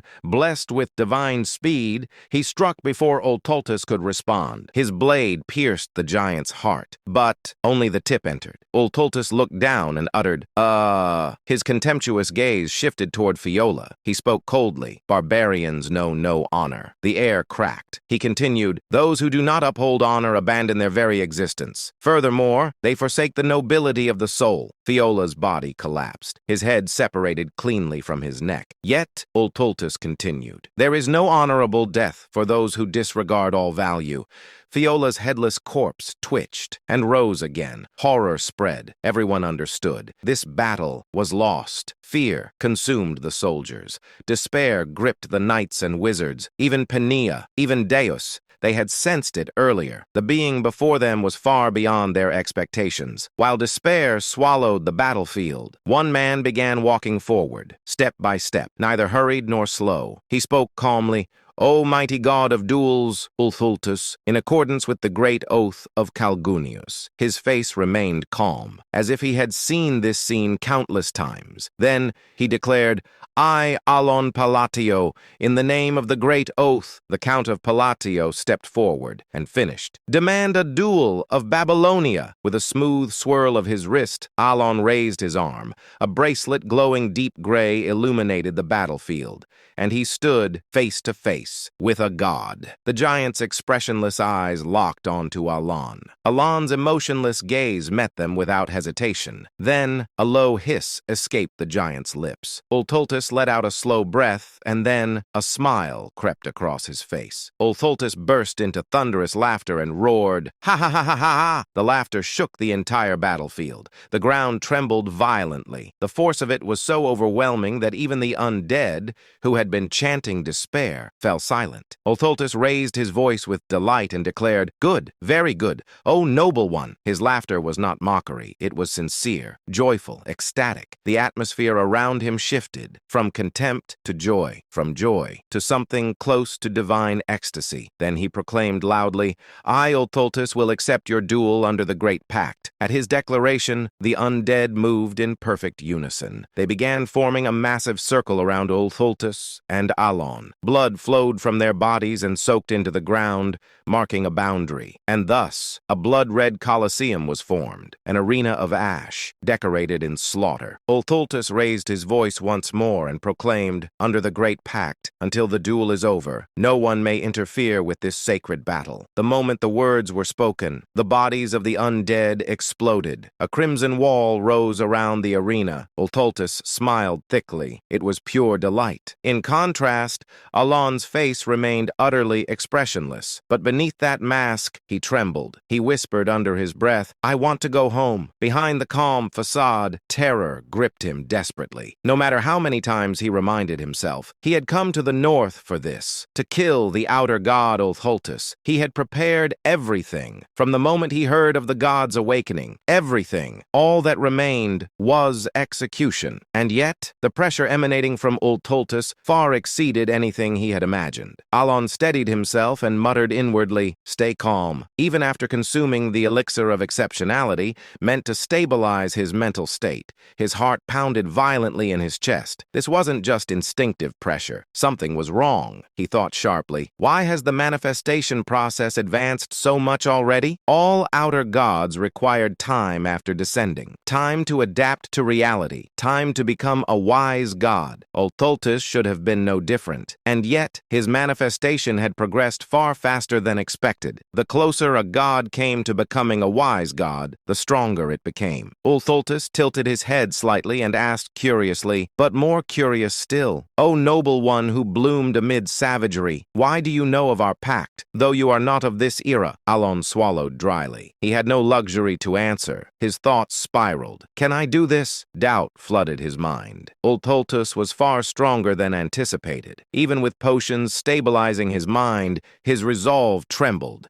But then he forced the negativity away. There was only one path left. He had known that from the beginning. As Alon fell silent, Ulthultus smiled broadly and declared, "If you do not wish to speak, so be it. You have the right. Then let us begin the sacred duel." The giant raised his arm. He proclaimed clearly, "The duel of Babylonia." Ulthultus stepped forward. Each step echoed across ash and blood. Footprints sank into the stained earth. Alon did not move. He simply waited. Ulthultus reached him. The giant raised his massive fist. Still, Alon remained silent, watching. From beyond the arena, murmurs of shock rose from the living. But Alon did not move. The reason was simple. The rules, to move, to flee, would violate the great Babylonian duel. A sacred duel from the forgotten age of gods. There were only two rules. First, the attacker and defender take turns. The defender cannot move. Second, the one who requested the duel must yield the first attack. A turn-based battle. If Alon stepped even once, the meaning would be lost. Worse, he would lose the only chance to kill this god. Without the duel's restrictions, he could never defeat a being capable of killing master knights with a single strike. This duel was his only weapon. weapon. Alon whispered softly, "Fixation." A sphere manifested before him. He continued, "Condensation." The sphere compressed and focused toward his left arm. He spoke again, "Reinforcement." Deep light began radiating from his arm. Finally, he completed the gesture and declared, "Intensification." Ultholtus smiled widely. He pulled his fist back, like a ballista. Muscles tightened. Force condensed. Then he swung. The impact roared. Everything was swept away. The ground burst open as if its shell had shattered. The air exploded violently. For a brief moment, the world became a vacuum. Then, a delayed, ear-splitting explosion followed. Gray dust scattered in all directions. A distant voice whispered in disbelief, "This is unbelievable." Where the fist had struck, nothing remained. A massive cone-shaped crater carved into the earth. The gray sky cracked open. A purple sunset poured over the battlefield, overwhelming power. As the living stared in awe and despair, Pania gasped in shock and cried out, The Count! He's still alive!" Deus stared forward in disbelief. Count Palladio, drenched in blood, was standing, barely. His right arm hung limply. Blood poured from his wounds. His body trembled at the brink of death. Yet he stood and held the potion prepared by the Vice Tower Master, recalling that it was described as a redemption potion capable of soothing unbearable pain. He observed that when used at the precise moment, it worked flawlessly and allowed him to remain standing. He poured the golden liquid over himself as warm light enveloped his body and restored his strength gradually. He assessed that it would not restore him completely, but would allow him to move. His gaze turned cold as he declared that he had fulfilled the conditions to enter the state of stillness. He raised his hand as a ring appeared upon his finger. Golden radiance burst forth from it, illuminating the crimson mist as he activated Binding Summon and announced that the long-awaited hour had arrived. He muttered to himself, "Finally, it's my time to attack. I had been waiting for it." Alan explained that to fight Ultra Lulis, it was recommended to read the rules of the duel before beginning. He continued, "In order to limit the movements of the Outer God with these rules, I voluntarily accepted his challenge and requested a sacred duel of Babylon," he explained. "Thanks to the reincarnation pendant that prevented death and a healing potion, I managed to barely survive his attack." He continued that to activate the Ring of Radiance, one had to be on the verge of death. There it was. The constraint had been activated. Alan approached Ultus and said, "Since it's a sacred duel, no defense or counterattack is permitted," he continued. "In the game, I just tanked the first hit. Plus, the reinforcement effects weren't limited by turns, but by real time. Here, it's different. There's no time limit." He began invoking his magic and said, "First constraint. When magic is used on snowy terrain, I can twist the rules of this world just a little." A red eye appeared above his head, then a blue one, and he activated diffraction. Magic began to manifest in front of his hand. He continued, "Second constraint. When magic is used at the gates of death, I can twist the rules of this world a little more." He activated Primeral Point. His lightning magic took the shape of a spear, and with condensation he hurled it at Ultus. He added extinction to his magic, and it began to take on a dark aura. He explained, "Third constraint. When fighting against a god, I can twist the rules of this world even further." He activated Silent Front, and his magic grew even stronger. Then came the fourth constraint. When magic is used against the great god of duels, Ultus, the magic intensifies further. Ultus waited with his arms wide, and the spell hit him full on, creating a massive explosion. Alan explained, "I can twist the rules of this world one more time." He said, "For this to work, he has to be wiped out in a single hit," and all fell silent. A silence so profound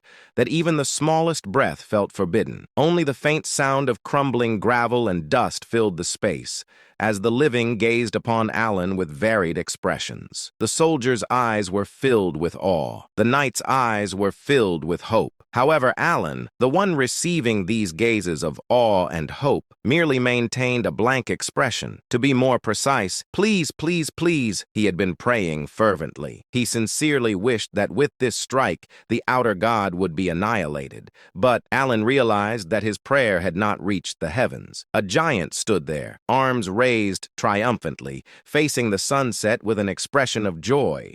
A massive hole pierced through his chest. Impressive. A low low voice. The sight of the giant smiling brightly despite his heart being pierced filled both the soldiers and knights with a reverence that transcended fear. But for Alan, it was a feeling of endless despair. He said to himself, "It's over." His attack had indeed succeeded in delivering a direct hit to Ultultus. However, the problem was that it had only destroyed the heart rather than obliterating the entire body. Alan asked himself, was my firepower insufficient? Objectively speaking, for someone who had only recently reached the third tier of magic, the fact that he could even muster this level of firepower was due to various factors. Among them, the constraints had played a significant role. The use of Babylonian phrases and beastly power were clear restrictions, but this time, the constraints he had placed were even more limited. In short, the magic from a moment ago had been Alan's strongest and only trump card at that point in time. Thus, with this attack having failed, Alan's defeat had been inevitable. His attack had indeed destroyed the outer god's heart, but destroying just the heart would not make the outer god vanish. As if to prove this, Ultultus stood proudly in the same spot, still smiling broadly. His body was covered in burn marks, and there was a gaping hole in his chest. But that majestic smile remained as he said, "Ah, I see. So you were still holding on to your will." Muttering words that only Alan could hear, the giant spoke in cryptic tones, causing Alan to drop the hands that had been clasped together in a seal. Even at that moment, the effects of the highest grade potion continued to restore his body. Though his body was still uncomfortable, it had recovered enough for him to move around. But that meant little. Alan, who had exhausted all the magic in his bracelet due to the recent spell, no longer had the strength to continue fighting. Because of this, his expressionless face concealed a gloomy mood as he raised his gaze with some doubt at Ultultus's next words. At that moment, he saw it. Ultultus's body was slowly beginning to disappear. Reflecting the light of the setting sun, the giant started vanishing from his feet upwards,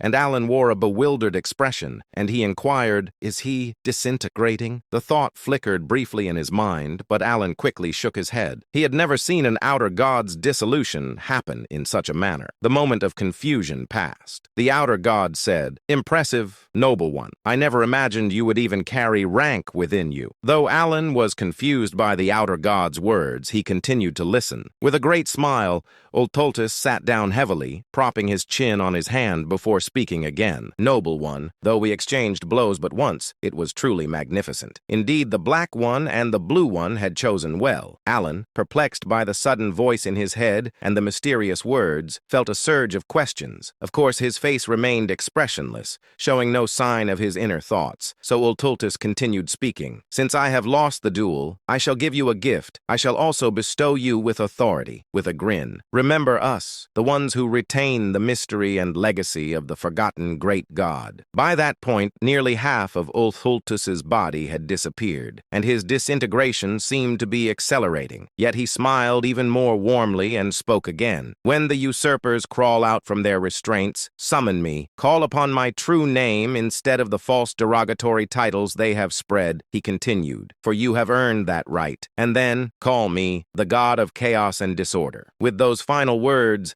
the outer god vanished completely, leaving behind only a lingering smile filled with expectation. Alan, having witnessed the outer god's complete disappearance, stared blankly at the accessory left behind. Bathed in the light of the setting sun, he expressionlessly gazed at the spot where the outer god had vanished. After the giant vanished, the once bitterly cold land, which had been filled with the voices of the dead, became silent, with only the sharp wind filling the void. The restless undead, unable to die, had finally found peace, and the living began to gather and sort the remains of the fallen. About a day later, having accomplished their mission of capturing the outer god, the expedition began to move once again, heading back to Caliban. The scene shifted to Alan's carriage. Penia was with him. Alan said, "All right, next question," but she interrupted him and immediately said, "Yes, you're a rank 2 mage." He corrected her. "Rank 3. She immediately replied, "You're right. Rank 3. Where was my head at?" Then Alan asked, "What do you know about the blue things and black things?" She shook her head in distress and replied, "I don't know anything.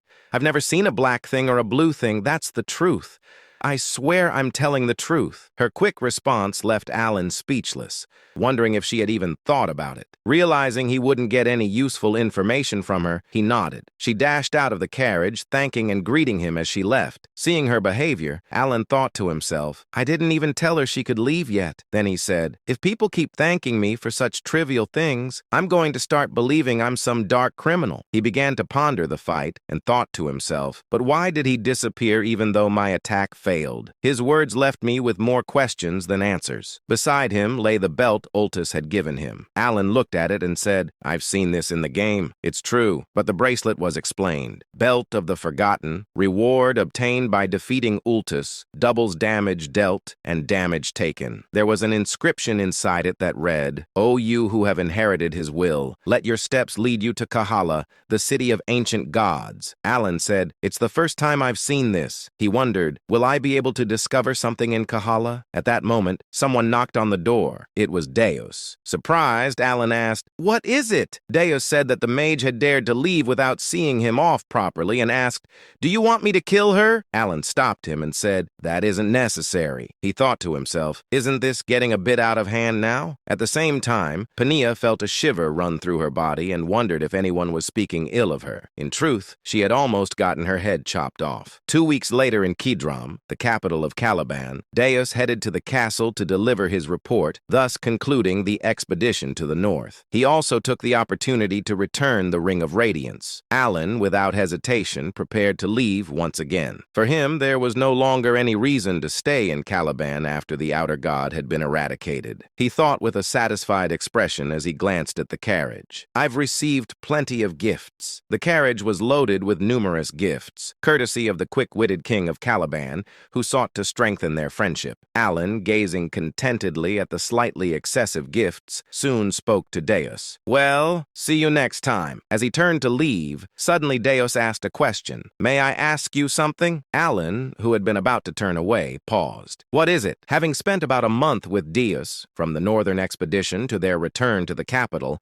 Alan had never heard such a direct question from him before. Usually, Deus only expressed his deepening respect without much inquiry. Alan patiently waited for him to speak. After a moment of silence, Deus finally asked, Can I become stronger too? Alan was briefly taken aback by the unexpected question, especially since Deus was already quite strong. He pondered what could have prompted such a question, then reached a conclusion. Perhaps it was because the magic I used in battle against the outer god had left a strong impression, increasing his respect for me. After concluding his thoughts, Alan spoke. Of course, you can become stronger, Deus inquired. Really? Alan replied. Yes, as long as you put in the effort, you can achieve anything you desire. Alan wasn't lying. In fact, Deus, like the rest of the 5 sins, already had extraordinary innate abilities even before the descent of the gods. In Deus's case, even without using his unique abilities, he could become a sword master with sheer skill. Given that he had reached that level in just 1 year,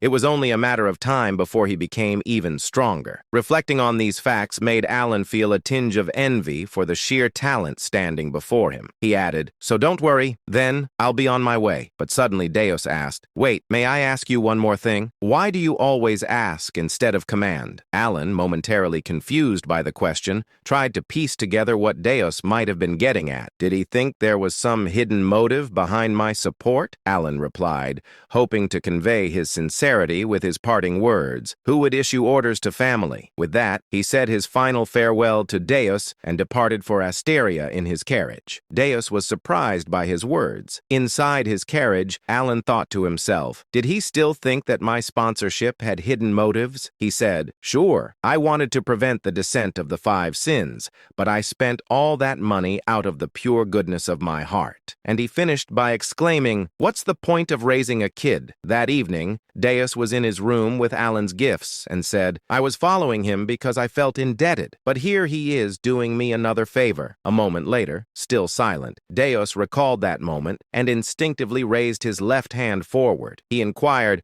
Back then, it was like this, wasn't it? Just as Alan had done when facing the outer god, Deus extended his middle and ring fingers, releasing a bit of magic to scan the surroundings for any presence. First line of silence. He quietly muttered the words in the empty room, his left hand twitching slightly. Of course, nothing happened, but even though he was alone in the room, mimicking Alan's actions, Deus couldn't help but feel a mixture of slight embarrassment and satisfaction. He adjusted his posture once again, thinking briefly to himself, it would have been nice to have as much talent in magic as he did. Also, remembering Alan's words that he was part of the same family, he felt content. At the same time, Evan asked, "My lord, I've noticed you seem to really enjoy sweet potatoes from time to time." Alan responded to Evan's comment while eating sweet potatoes. Indeed, the sweet potatoes were truly delicious. If you enjoyed the video, give it a like, subscribe to the channel, and hit the bell so you don't miss the next episode. About a month later, when Alan finally arrived at Count Palladio's estate, it had been nearly 3 months since his last return,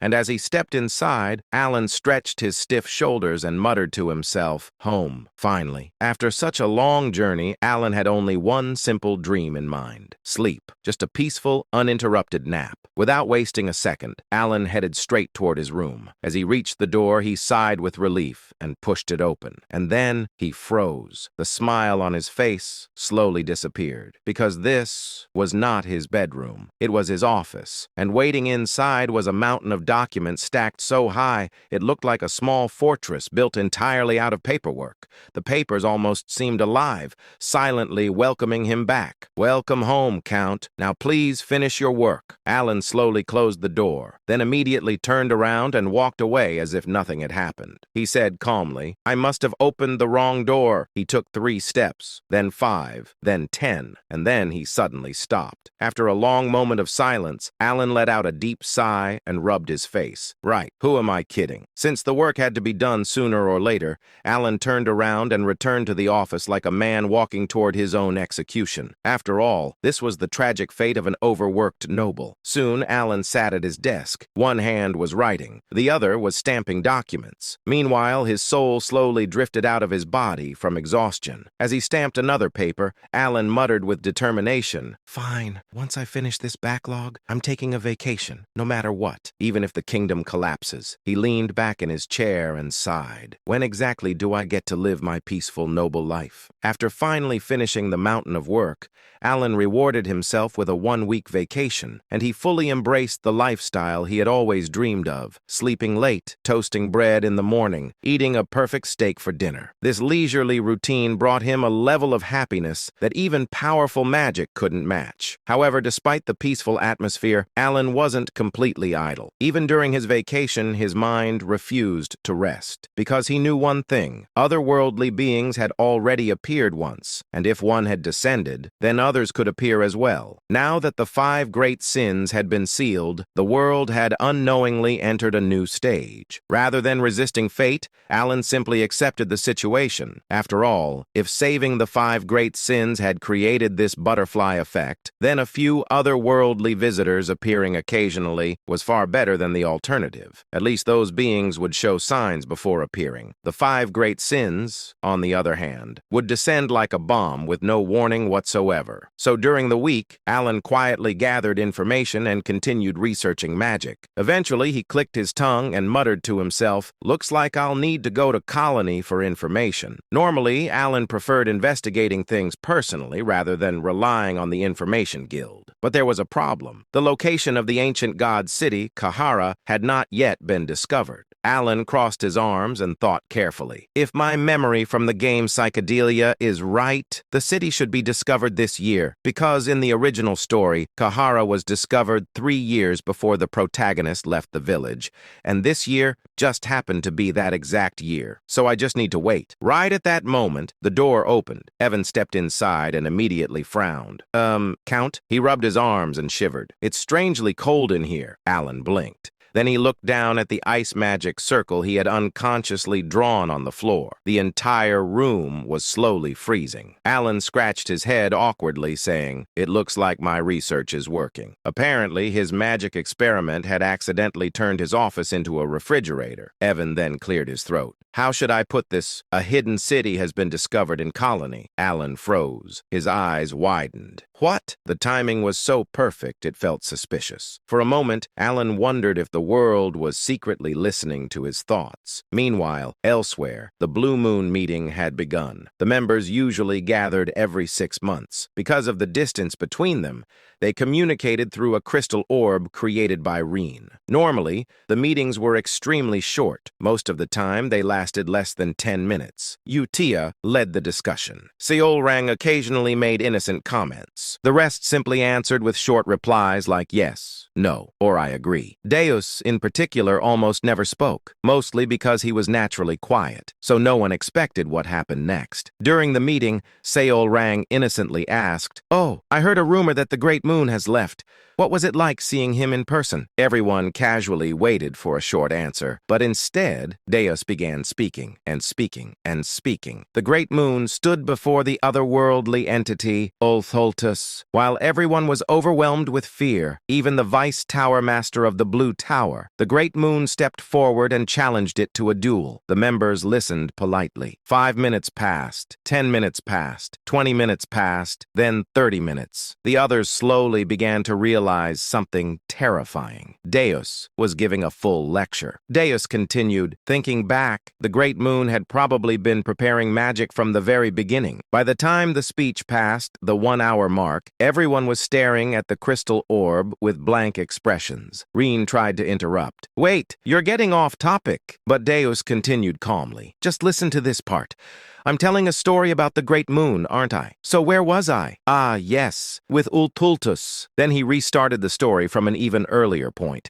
Rene and Seolrang desperately looked at Utia, silently begging her to stop him, because she was the only one who could. But instead, Utia smiled brightly, saying, "The Great Moon truly is remarkable. Please continue." At that moment, the others realized something. This meeting was not ending anytime soon. As expected, Deus finally finished his story. 2 hours later, the meeting room fell into complete silence. Rhine, Radan, and Seolrang all engraved a single lesson deep into their hearts. Never ask Deus about the Great Moon again. Deus calmly concluded, "I seem to have talked a little too much. I'll see you all again in 6 months." Utia smiled warmly. "That was very entertaining." And with that, the meeting ended. It was already dawn. Back with Alan, he suddenly found himself standing in front of yet another strange sight. An entire room, completely filled with gift boxes, large boxes, small boxes, shiny boxes, suspiciously expensive-looking boxes. For a moment, Alan just stood there silently,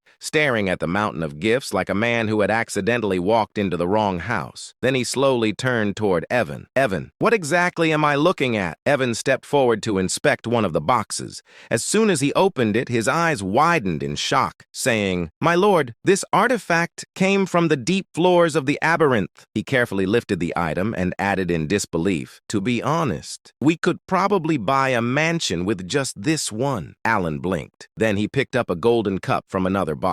It was ridiculously expensive. In his other hand were several letters that had been delivered along with the gifts. He began reading the names and immediately frowned. He said, "I don't know any of these nobles." The letters were extremely polite and full of praise. Some even sounded suspiciously respectful. Alan slowly nodded to himself. "Ah, I see. The rumors must have spread." Even so, he couldn't hide his amazement. All of this, just because he had one connection with a master knight. He leaned back and let out a small whistle. Amazing. Despite his confusion, something deep inside Alan suddenly awakened. His small business slave mentality. After thinking for a moment, Alan came to a very reasonable conclusion. If people give you things, you should accept them. He folded the letters neatly and smiled. "To the generous nobles who sent these gifts, thank you." Then he looked at the overflowing boxes and laughed. "Let's just put everything inside the secret chest." A week later, Evan returned with even more gifts. He placed the new boxes down and sighed. "My lord, it doesn't seem like they're going to stop." Alan stared at the growing pile with wide eyes. Then he nodded slowly. He leaned back proudly and thought, "So this is what happens when you know a master knight." He crossed crossed his arms and thought, Deus must be doing well. Looks like that kid is finally being a good son. He generously decided to forgive Deus for never writing back. What Alan didn't know was that these gifts were actually bribes from nobles hoping he would let them join his faction. But in Alan's mind, they were simply friendly presents. A month later, the gifts were still arriving. At this point, Alan started feeling slightly embarrassed. Looking at a ridiculously luxurious jewel box, he sighed. Maybe I should return the more outrageous ones. At the beginning of summer, as the gifts finally started slowing down, the Grand Assembly began in Teria, the capital of the Asteria Kingdom. Unfortunately for Alan, he was late, which resulted in a very unusual sight.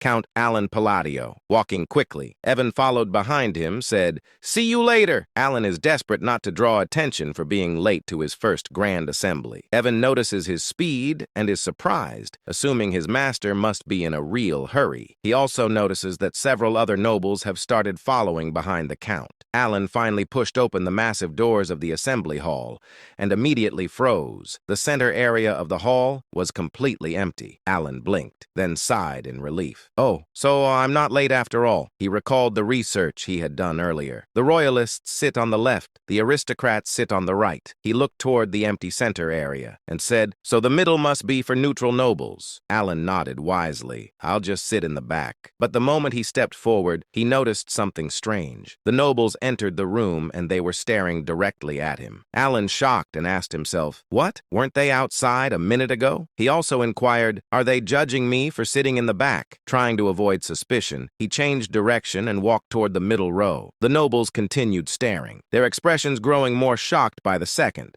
because they were thinking something completely different. Why isn't he sitting in the front? Eventually, Alan gave up and said, "Fine, I'll just sit in the front row." The moment he sat down, every noble in the hall immediately sat down as well. Alan slowly looked around in confusion. He scratched his head. Were they all waiting for me? He frowned. Is no one brave enough to sit in the front row? Then he leaned back with a sigh. What's the point of sitting this close to the faction leaders anyway? Soon, the presenter called the assembly to order. "We will begin the Grand Assembly," the presenter continued. "Today, we recognize a new faction that has officially received voting rights. The faction known as Kalpa." Alan blinked, but he didn't pay much attention. He simply hoped the meeting would end quickly. Then the presenter suddenly called out, "Count Palladio, the president of Kalpa." Alan jumped. "Yes!" Then his brain froze. Wait, inside his head, Alan was screaming, "What is Kalpa?" He quickly turned around to see if anyone else looked confused, but instead, he saw Altia and Zenonius sitting together. Both of them were staring at him with pure admiration. Alan's mind completely shut down. Why are those two sitting together? Did Zenonia and Altia form an alliance, and they named it Kalpa? He felt his sanity slowly slipping away. How did those two even stay in the same room without fighting? Then the presenter asked politely, "Count Palladio, as the president of Kalpa, would you like to say a few words?" Alan slowly turned back toward the front, his face completely blank, and at that moment, he realized something horrifying. The president of this mysterious and possibly dangerous faction was apparently him. In the northern lands, where the cold wind never stops and the gray earth stretches endlessly, lay the place where a terrifying battle had recently taken place. A battle between an outer god and the Count of Asteria. Now the battlefield had turned into something else entirely, a land of countless graves. These graves belonged to the unfortunate souls the expedition had been unable to recover. Standing silently among the graves was a mysterious figure. He wore a black sacred robe, and several ominous black accessories dangled from his waist and hands, clinking softly whenever he moved. His face was hidden beneath a deep hood, but it was clear that he was carefully observing the surroundings. At first, he twisted his mouth slightly, as if he couldn't quite understand what he was looking at. But after glancing around a few more times, a faint smile slowly appeared on his lips. The hooded figure said with amusement, "Interesting." His voice sounded strangely cheerful for such a depressing landscape. Even stranger, the voice echoed in layered tones, making it impossible to tell whether the speaker was a man man or a woman. Slowly scanning the battlefield, his gaze eventually stopped at a single spot on the ground. It was the exact place where the outer god had vanished. The same place where, during a rightful duel, Alan had landed the final blow. The hooded figure stared at the spot for a moment. Then the hooded figure muttered curiously, "Let's see how far this will go." After a brief pause, the hooded figure added playfully, "Shall we watch?" With those mysterious words, he turned around without hesitation, as if he had already seen everything he needed to see. Meanwhile, inside the Grand Council Hall, Alan suddenly had a strange thought. Inside his mind, Alan thought with disbelief. "I accidentally became the leader of a group formed by a shadowy alliance." It sounded suspiciously like the title of a cheap web novel. Just then, the moderator spoke. The moderator asked politely, "Do you have anything to say?" Alan blinked. Inside his mind, Alan screamed silently, "Wait, me? Leader? Shadowy alliance? What kind of nonsense is this?" But before Alan could say anything, the moderator continued. The moderator said calmly, "It seems you have nothing to add, so we will move on." Alan slowly opened his mouth, and then slowly closed it again. His chance to ask questions had already disappeared. Trying to understand what was happening, Alan slowly turned his head toward Duke Altia. Duke Altia nodded confidently. Not just a normal nod, a very meaningful nod. The kind of nod that said, "Yes, everything is going exactly according to your brilliant plan." Alan almost choked. Lady Zenonia. No, now she was officially Countess Zenonia, after inheriting her title following her father's death several months ago, and she was smiling. Not a normal smile. It was the smile of someone who believed she was standing next to a terrifying mastermind. Inside his mind, Alan panicked. Alan thought nervously, "Is this a prank? Did someone spike the wine earlier? Am I hallucinating right now?" As Alan struggled to understand the situation, something suddenly clicked in his mind. Alan whispered quietly to himself, "Ah." Now he understood. He finally realized why the nobles had looked so confused earlier when he sat down, because apparently he had just sat in the leader's seat of a secret faction. Realizing this horrifying truth, Alan felt the world spin. He grabbed his head and shut his eyes tightly. After the Grand Council meeting ended, Alan somehow found himself being guided to a banquet celebrating the birth of the Kalfa faction. He didn't remember agreeing to attend. He didn't even remember standing up, but somehow he was already there. Then Countess Zenonia spoke. Countess Zenonia said with satisfaction, "How about this? I think it's perfect now." From Alan's perspective, absolutely nothing about this situation was perfect. He had no idea what she was talking about. Then Duke Altia added another comment. Duke Altia said thoughtfully, "It seems everything has been arranged exactly the way Count Palatio intended." Alan felt like someone had thrown 50 question marks directly into his brain. Inside his mind, Alan shouted silently, "What are you talking about? Who arranged what? When did I do that?" But on the outside, Alan maintained a calm, dignified, noble expression. Because panicking in front of two possible psychopath masterminds felt like a bad survival strategy. Alan glanced between Duke Altia and Countess Zenonia. Both of them were looking at him with clear expectation. They were waiting for him to speak. Inside his mind, Alan slowly reached a horrifying conclusion. Alan thought nervously, "Do I have a split personality? Did my other personality secretly create this faction while I was sleeping?" Because honestly, that explanation was starting to sound more believable than the current situation. After all, Alan wasn't even close to these two. He had only met Duke Altia once several years ago, and their conversation had been extremely unpleasant. It was during the time when Loria begged for help, and Alan had bluntly rejected the request. Likewise, Alan barely knew Countess Zenonia. They had only met twice, and during their second meeting, Alan had literally ordered her to be thrown out of his manor. Realizing he had been silent for too long, Alan finally spoke. Alan said calmly, "I see." Inside his mind, however, Alan was screaming, but he couldn't ask, "What is going on here?" because it was painfully obvious that these two believed he had planned everything. If he suddenly asked what they were talking about, they might conclude that their genius mastermind leader had gone insane, or worse, that he was testing them. So Alan made a decision. For now, he would play along and gather information. Once he understood the misunderstanding, he could fix everything later. However, before he could say anything else, Duke Altia spoke again. Duke Altia said sincerely, "I'm just glad I was able to repay you for saving my life." Alan slowly closed his eyes. Inside his mind, mind, Alan screamed, "When did I save your life?" Despite the chaos in his brain, Alan slowly managed to gather three important facts from the conversation. First, apparently, the alliance between Countess Zenonia and Duke Altia had been orchestrated by Alan. Second, the faction called Kalfa had been formed because of a letter Alan had sent to Countess Zenonia. And third, all the gifts Alan had been receiving recently were actually from nobles who wanted to join the faction. Those gifts were part of the process of asking permission from the faction leader, which unfortunately was Alan. As Duke Altia and Countess Zenonia continued talking enthusiastically about his brilliant plans, Alan slowly pieced everything together, though doing so felt like solving a puzzle while his brain was actively melting. Keeping a neutral expression while feeling disbelief inside, Alan stared at the two nobles in front of him. Even though he had begun to understand part of the situation, there was still far too much he didn't understand. No, to be more precise, there were countless things he wanted to question. Inside his mind, Alan thought, if I'm not secretly some kind of Jekyll and Hyde split personality, then I definitely never ordered Countess Zenonia to do anything. I never told them to form an alliance. I swear I didn't. Then Alan thought again. All I did was send a letter saying I disliked the other nobles. So how did it turn into this? Alan's head spun as he looked at Duke Altia and Countess Zenonia,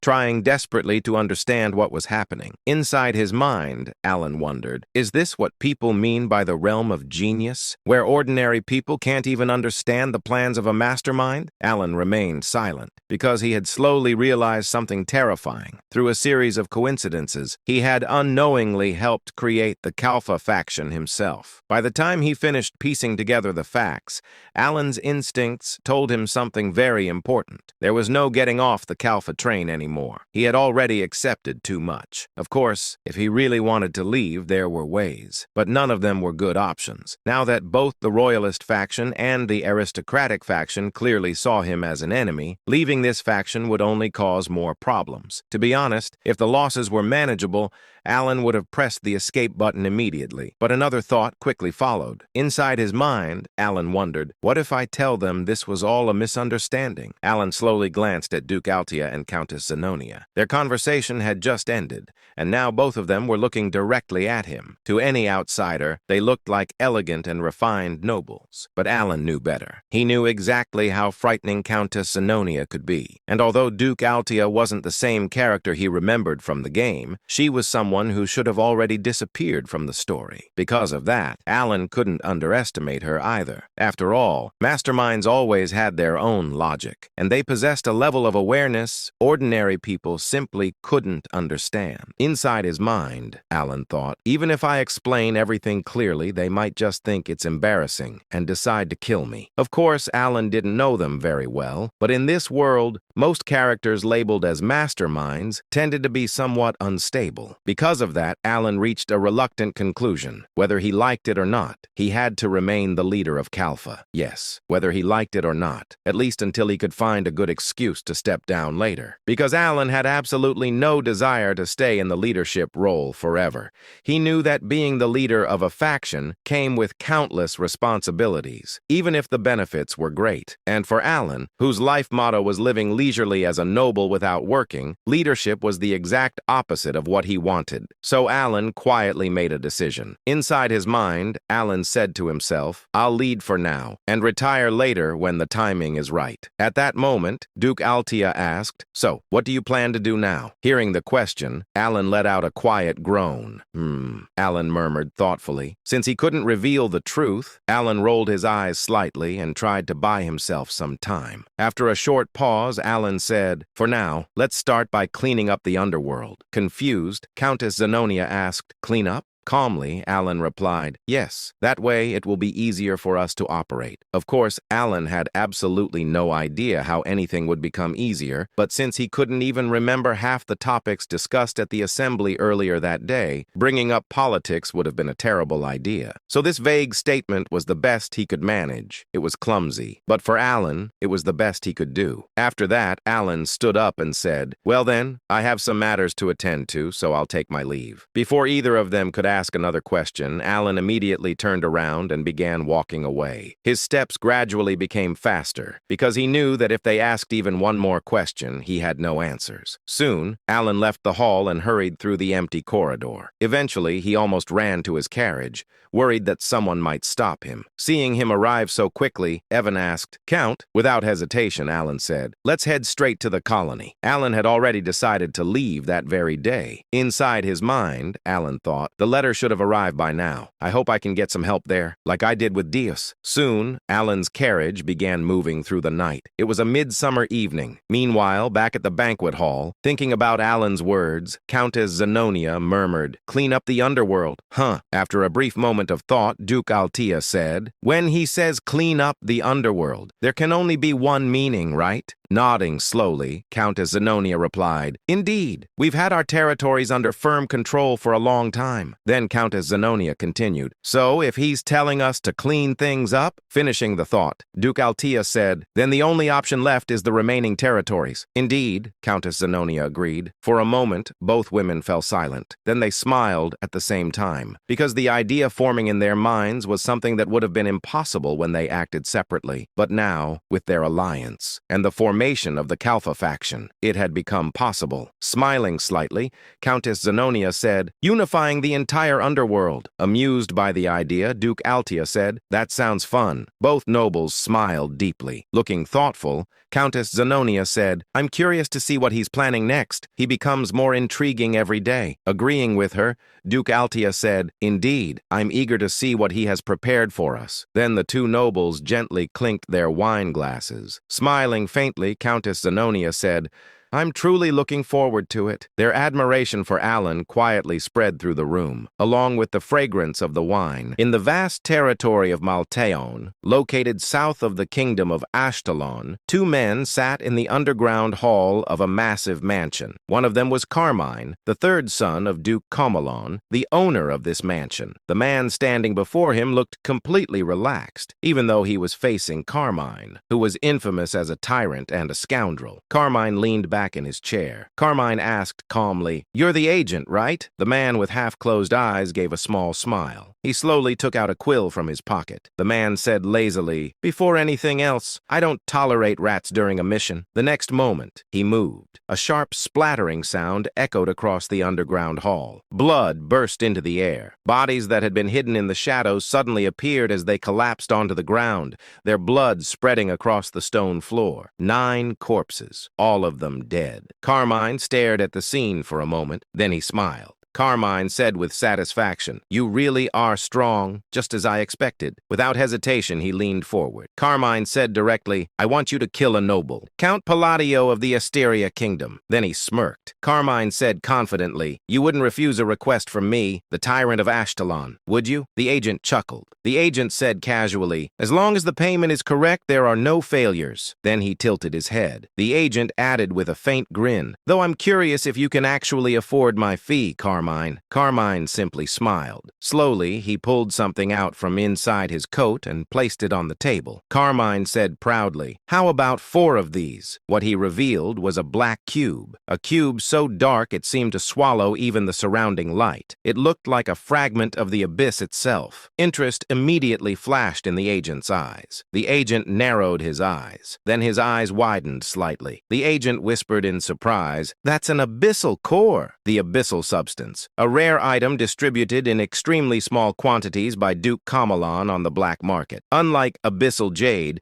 which merely increased physical abilities, the abyssal core granted special powers. Its price was astronomical. The agent stared at the cube. The agent thought silently, "I only got a tiny taste of this thanks to the leader. How strong would I become if I used it?" Then he turned away. The agent said calmly, "I'll return as quickly as possible." And just like that, he disappeared. Carmine clenched his fist. Carmine said with a dark grin, "Palladio, did you really think you could ignore me and live comfortably?" He chuckled coldly. Carmine finished coldly, "Absolutely not." After leaving Carmine, the agent visited another person, Duke Comelon, the head of the nobles in the kingdom of Ashtalon, and the true ruler of the underworld among the allied kingdoms. Standing before the Duke, the agent bowed slightly. The agent asked politely, "Will this be acceptable?" The Duke looked bored. The Duke said coldly, I was wondering what that useless son of mine was plotting when he stole the abyssal substances. He waved his hand dismissively. The Duke added indifferently, I heard nothing. Now get lost. The agent blinked. Then he smiled internally. The agent thought happily, so he's turning a blind eye to this. I hit the jackpot. The agent bowed again. The agent asked politely, then shall I send your regards to the leader? The Duke smirked. The Duke said with a grin, you came here uninvited and now you want an excuse. He leaned back. The Duke finished lazily. Do as you please. The agent nodded and left. Moments later, another man appeared. The Duke glanced at him. The Duke asked calmly, didn't you say you couldn't exert influence over the kingdom of Asteria? The man immediately knelt. The man replied respectfully, yes, Seeker. Then he added carefully, the man reported, I heard Kalpa is growing there, centered around Count Palatio. The Duke's eyes turned cold. The Duke said quietly, it would have been annoying if I had to move personally. The Duke added, this worked out perfectly. Meanwhile, as Alan was heading south toward the desert city after leaving Teria,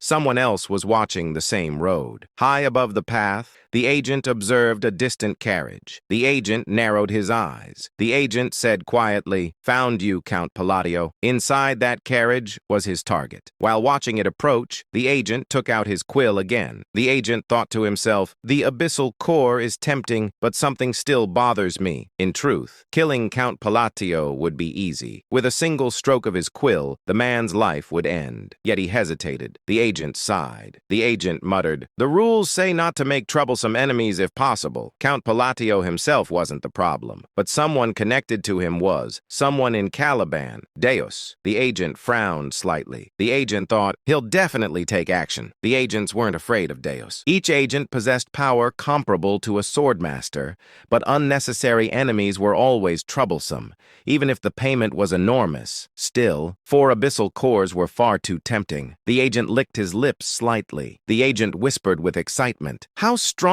would I become if I used them? He raised his quill. Black ink began to flow into the air. The agent said softly, sorry, it's just business. He drew a horizontal line in the air. Then suddenly, something felt wrong. The agent blinked. The agent said slowly, wait. He looked down. His right hand was gone, completely gone. For a moment, he simply stared at the empty space. The agent said in confusion, I feel like I'm missing something important. Then the pain hit. The agent screamed, Gah!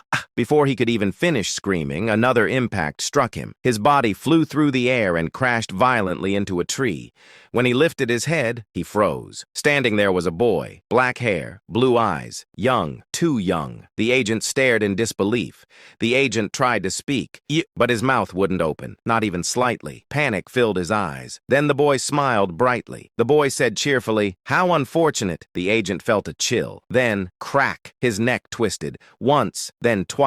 The agent died with a confused expression, never understanding what had happened. The boy said calmly, if your target had been anyone else, you might have survived. He paused, then added softly, the boy said quietly, but unfortunately for you, it was the Count. And with that, he disappeared. 2 weeks and 3 days had passed since Alan left Teria, the capital of the kingdom of Asteria. He was now crossing the southern desert, a necessary route before reaching Colony. The heat was unbearable. Evan wiped the sweat off his face dramatically. Evan said miserably, it's filthy hot. If only I had an ice crystal stone. He stuck his tongue out like a dog, panting in the heat. It looked absolutely ridiculous. Alan glanced at him. Alan thought silently, I would laugh, but I'm suffering too. The desert was beyond scorching. Even breathing felt like inhaling fire. Alan sighed quietly. Alan thought to himself, I should have arrived by now, if I had just moved a little faster. In truth, Alan had already reached the edge of the desert over a week ago. If he had entered immediately, he would have arrived at Colony by now. But there were reasons. The first, Alan thought calmly, even if it's our first meeting, I should at least bring a gift for Sailrang. So he had made a stop in another territory. The second, he had joined a caravan, because crossing a desert like this alone, that was basically asking to die. While Alan was quietly observing the caravan, Evan suddenly leaned closer. Evan asked, curiously, by the way, Count, are you not going to practice magic? He tried to sound casual. He failed. His eyes were practically sparkling with expectation. Alan didn't even look at him. Alan said flatly, no. Evan said in disappointment, what a waste. Alan ignored him completely. As he continued watching the caravan, he noticed something. Someone had noticed him him first. A woman with striking red hair turned toward him sharply. It was Lion Aguileras. Lion said coldly, what are you looking at? Alan didn't react much. Alan said calmly, just happened to glance over. Leon, while reading a book, said mockingly, do you enjoy spying on others? Alan sighed slightly. Alan said plainly, I don't have that kind of hobby. Leon said sarcastically, is that so? My mistake. She tilted her head and added with a sharp tone, I thought someone who spreads rumors so eagerly might also enjoy peeping. Evan's eyes widened. Evan thought in shock, wait, rumors? Our count? Since when? Alan blinked once, then exhaled slowly. Alan thought tiredly, how troublesome. In reality, Leon was the daughter of the Red Magic Tower Master, a rank 4 mage. Even without an official title, that name alone carried weight, a terrifying kind of weight, especially considering her father, a man who had charged alone at one of the 5 great sins and died doing it. In simple terms, a complete madman. Alan looked at Leanne for a moment, then looked away. Alan said quietly to himself, can't I get even a moment of peace? Despite her constant provocation, Alan chose to ignore her, not because he was patient, but because he was cautious. Alan thought calmly, better not get involved, especially with someone like her. Then he added internally, I'll never see her again after crossing the desert anyway. At that moment, Leon's carriage began moving ahead. Evan, who had been watching everything, suddenly grabbed Alan's sleeve. Evan said excitedly, whoa, did you see that? Evan said loudly, her carriage, it's full of ice crystal stones. Alan paused. For a moment, he was silent. Evan leaned closer. Evan whispered desperately, Count, if we ask nicely, maybe just one? Alan immediately turned his head away. Alan said firmly, no. Evan froze again. Evan said in disbelief, you didn't even try? But Alan wasn't even listening anymore. His thoughts were somewhere else entirely. Alan thought seriously, the Red Magic Tower Master was a complete maniac, which means his daughter is probably just as dangerous. Alan concluded internally, stay away. Absolutely stay away. Meanwhile, Evan looked between Alan and the carriage full of ice crystal stones. Then he lowered his head in despair. Evan muttered sadly, my cold dreams. Gone. At night, everything changed. Without warning, one of the bandits at the front swung a chain sickle. The blade cut through the air, and instantly took a mercenary's life. For a moment, silence. Then, chaos. No, it wasn't even a battle. It was a massacre. The bandits showed no intention of negotiating. They slaughtered the mercenaries, protecting the wagons in mere moments. In less than 2 minutes, most of the mercenaries were dead. Blood soaked the sand. A man stepped forward. He wore an eye patch and carried twin scimitars at his waist. He looked over the scene with a cold smile. Then his eyes landed on one person, Leon. In an instant, she was captured. The man grinned wickedly. The eye patch man said loudly, listen up, everyone. He raised his sword. Blue energy ignited around it like flames. The eye patch man said with a cruel smile, for your own safety, I suggest you cooperate quietly. Leon's face turned pale. Even without understanding everything, she knew he was dangerous, far beyond ordinary knights. Nearby, a surviving mercenary trembled. The mercenary thought in horror, that symbol, it's the bloody sand bandits. His voice shook. The mercenary thought desperately. They even captured Lady Leon before she could react. We're done. The eye patch man chuckled. The eye patch man said mockingly, they told me the Tower Master's daughter was here, and look at that. I found her. He leaned closer. The eye patch man added with a twisted grin, do you want special treatment, little girl? Leon trembled. Her breathing became unstable. Leon asked fearfully, who are you? But deep down, she already knew there was no escape. A worse fate than death awaited her. Her past resurfaced. Pain, fear, memories she wished to forget. Her body shook uncontrollably. Leon thought in panic, no, not again. Her breathing grew faster. Her vision blurred. Her mind began collapsing. Then something changed. Leon froze. The air, her breathing suddenly stabilized. A cold breath escaped her lips. Visible. White. Leon blinked. Leon thought in confusion. Cold. The desert had turned cold. The scorching heat vanished. The sand began to freeze. Even the eye patch man's smile disappeared. The eye patch patch man said slowly. What? Silence fell. Then, footsteps. Calm. Steady. Every bandit turned.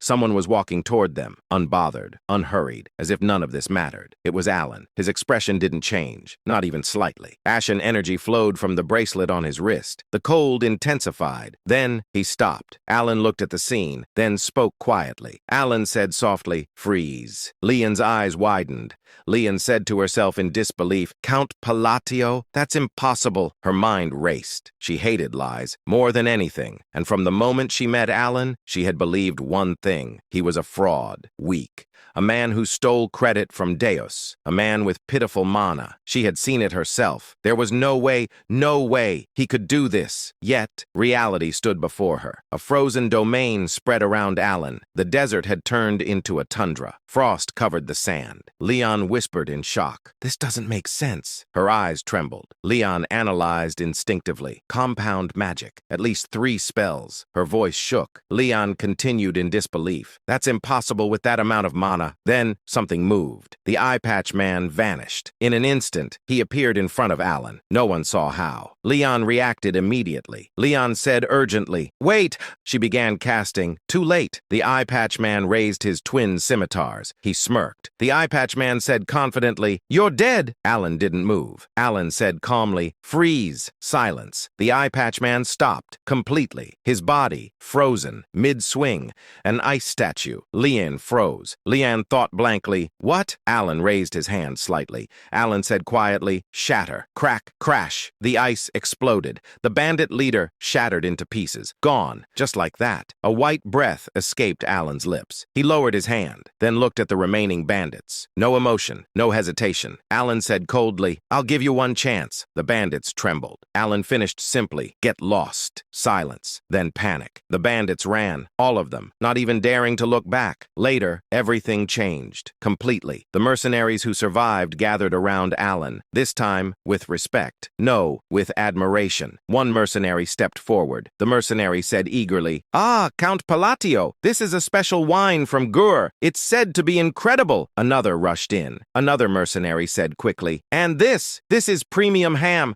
I brought it to sell, but please, you must try it." Alan accepted calmly. Alan said politely, "Thank you." But inside, he had a completely different thought. Alan thought seriously, food secured. He quietly ate and drank. Peace, finally. Alan thought in relief, this is what I wanted. After a while, the mercenaries bowed and left. Alan leaned back slightly. Alan thought calmly. Fortunately, everything went according to plan. Evan was still eating non-stop. Meanwhile, Alan analyzed. Alan thought reducing the constraint penalties was the right decision. The spell he used, Extreme Cold, a spell he developed over half a year, combining spatial magic, frost magic, and maintenance magic. It transformed the environment, turned any place into frozen land. Alan thought seriously, this satisfies one of the conditions. He continued internally, magic must be used on land of extreme cold, which meant fewer penalties, more power. Then he touched his belt, the belt of the forgotten. Alan thought calmly, double damage, both ways. So I can die twice as fast too. Great, he shrugged slightly. Alan thought casually, well, as long as I don't get hit. At that moment, someone approached. Alan looked up. It was Leon. She walked slowly. Then she bowed deeply. Both Alan and Evan froze. Evan said in shock, "We're dead." Alan thought calmly, what did I do this time? Leon raised her head slightly. Her voice was hesitant. Leon said sincerely, "I apologize for my previous behavior." Evan blinked. Evan whispered, "Wait, we survived?" Leon looked at Alan, a bit shy, a bit nervous. Then she spoke. Leon asked softly, "If it's not an inconvenience, I'd like to discuss magic with you." She hesitated, then finished, "Would that be all right?" Alan stared at her in silence. Then he thought, she kept picking fights with me the whole time. What changed all of a sudden? Evan frowned in irritation. He was clearly annoyed by her attitude, not because she was rude, but because she hadn't given them the cold crystal. But suddenly, acting generously, Alan spoke. Alan said, "Fine, I accept your apology." Evan's expression immediately changed. He looked satisfied, even proud of Alan's nobility. Leon, on the other hand, looked surprised. She hadn't expected such a response. Leon said, "Thank you so much." From the next day on, everything changed. She began approaching Alan frequently, asking him questions about magic. Leon said, "So, this part of the magic array can be arranged freely?" Alan said, "Yes. boss. For compound magic, you maintain the structure, but instead of fixing it, you rotate it. Their conversations turned out to be beneficial for Alan as well. Until now, he had been self-taught, relying only on twisting spells through language. But Leon's academic knowledge gave him a new perspective. Whenever Alan explained something slightly more advanced, Leon would softly react. Leon said, "Oh, I see." And strangely, Alan found that quite satisfying. After more than a week of traveling, they finally arrived at the desert city, Colony. Leon politely bowed her head. Leon said, "Thank you for everything you've taught me, Count." Then she asked, "Will you be attending the conference?" Alan calmly replied. Alan said, "I'm not affiliated with any tower. I wasn't invited." Leon smiled warmly. Leon said, "Then why not try joining the Red Magic Tower?" She added, "I really enjoyed our conversations." Alan nodded slightly. Alan said, "Thank you for your kindness." As she left, she waved her hand. Leon said, "Then I'll see you there." Alan watched her go. Then he thought to himself, "I actually needed something from the conference tower. This works out." At that moment, Evan returned. Evan said, "All right,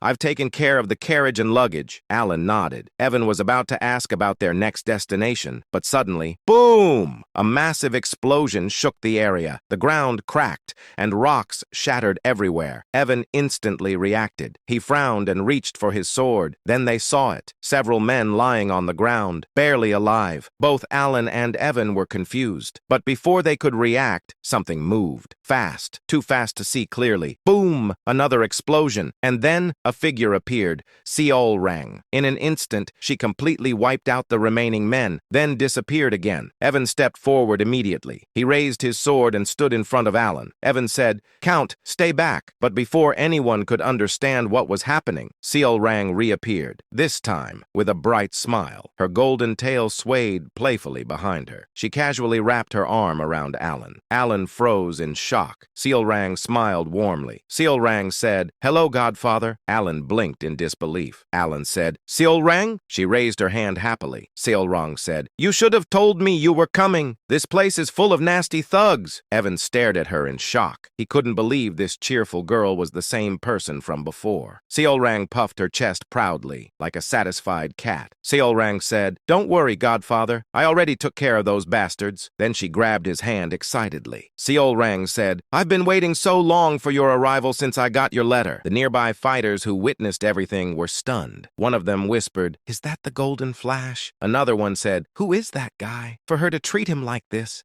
However, Alan, who was currently being dragged like a sack of potatoes by a blood-covered Seol rang, was just as confused as everyone else. The fighters around him were shocked, but Alan's confusion was a bit more personal. Despite feeling grateful and weirdly proud, he couldn't help but wonder, am I not going to die? Which, honestly, felt like a very important detail to confirm at the moment. Following Seol rang, who suddenly perked her ears up like she just received a system notification, they arrived at a massive building. Alan stared at it for a moment and thought quietly, "It's big." Truly a man of deep and meaningful observations. The building stood over 9 stories tall, which in this city was basically the equivalent of a skyscraper. So naturally, Evan also contributed his wisdom by saying, "Wow, it's huge," just in case anyone missed it. Even though it didn't feel as grand as Deus's mansion, tall buildings were rare here, which made it stand out even more. After entering with Seol rang, they headed straight to the top floor, because obviously that's where all important people live. As they approached the top floor, they passed several beast folk, who greeted Seol rang with stiff salutes, all of them, like Seol rang, having golden hair. "Ah, boss, you're back." When they finally reached the top floor, another beast folk, who seemed to have been waiting at the door, greeted them with a bow. This one also had golden hair but bore a long scar across one side of his face. He said, "Boss, welcome back." Seol rang casually asked if anything had happened, and the answer was, "Nothing at all," which is exactly what you want to hear from people who look like that. The man inquired, "So these are the distinguished guests the boss mentioned?" He added, "The boss was waiting for you so much. Sir, I'm telling you, she was sitting at the entrance every day." Alan gazed at her.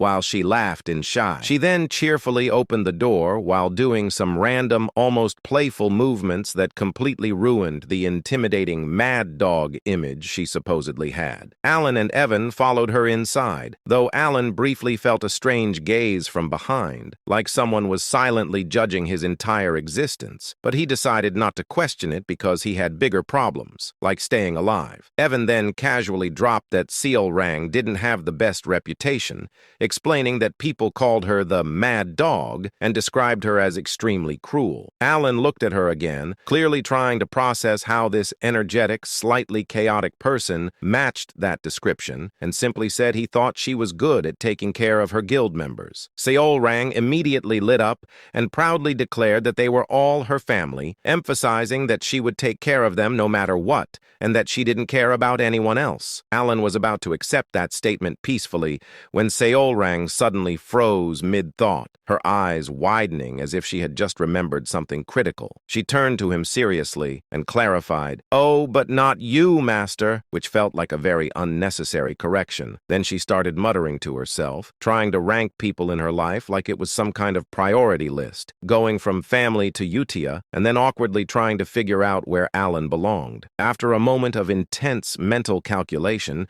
she concluded with slight apology that no matter how important he or Utia were, they were not blood-related. Surprisingly, Alan wasn't offended at all. In fact, he just shrugged and thought, higher than I expected. Considering he barely interacted with her before, being ranked that high was actually a win. He even started thinking that if something dangerous happened later, he could probably ask her for help at least once, which was already a solid return on investment. Still, he wasn't entirely sure how to handle a conversation with someone like her. Unlike Deus, who was relatively predictable, Seolrang felt like a walking wild card. But then, like all great masterminds, Alan came up with a brilliant plan, used the usual strategy. He glanced at Evan and gave him a subtle signal, silently asking if he was ready. Evan, being the reliable man for difficult tasks, nodded immediately. The next moment, he placed a pile of gifts on the table with perfect timing, then sighed in relief like he had just completed a life-threatening mission. Seolrang's reaction was instant. Her eyes sparkled as she excitedly reacted to the gifts,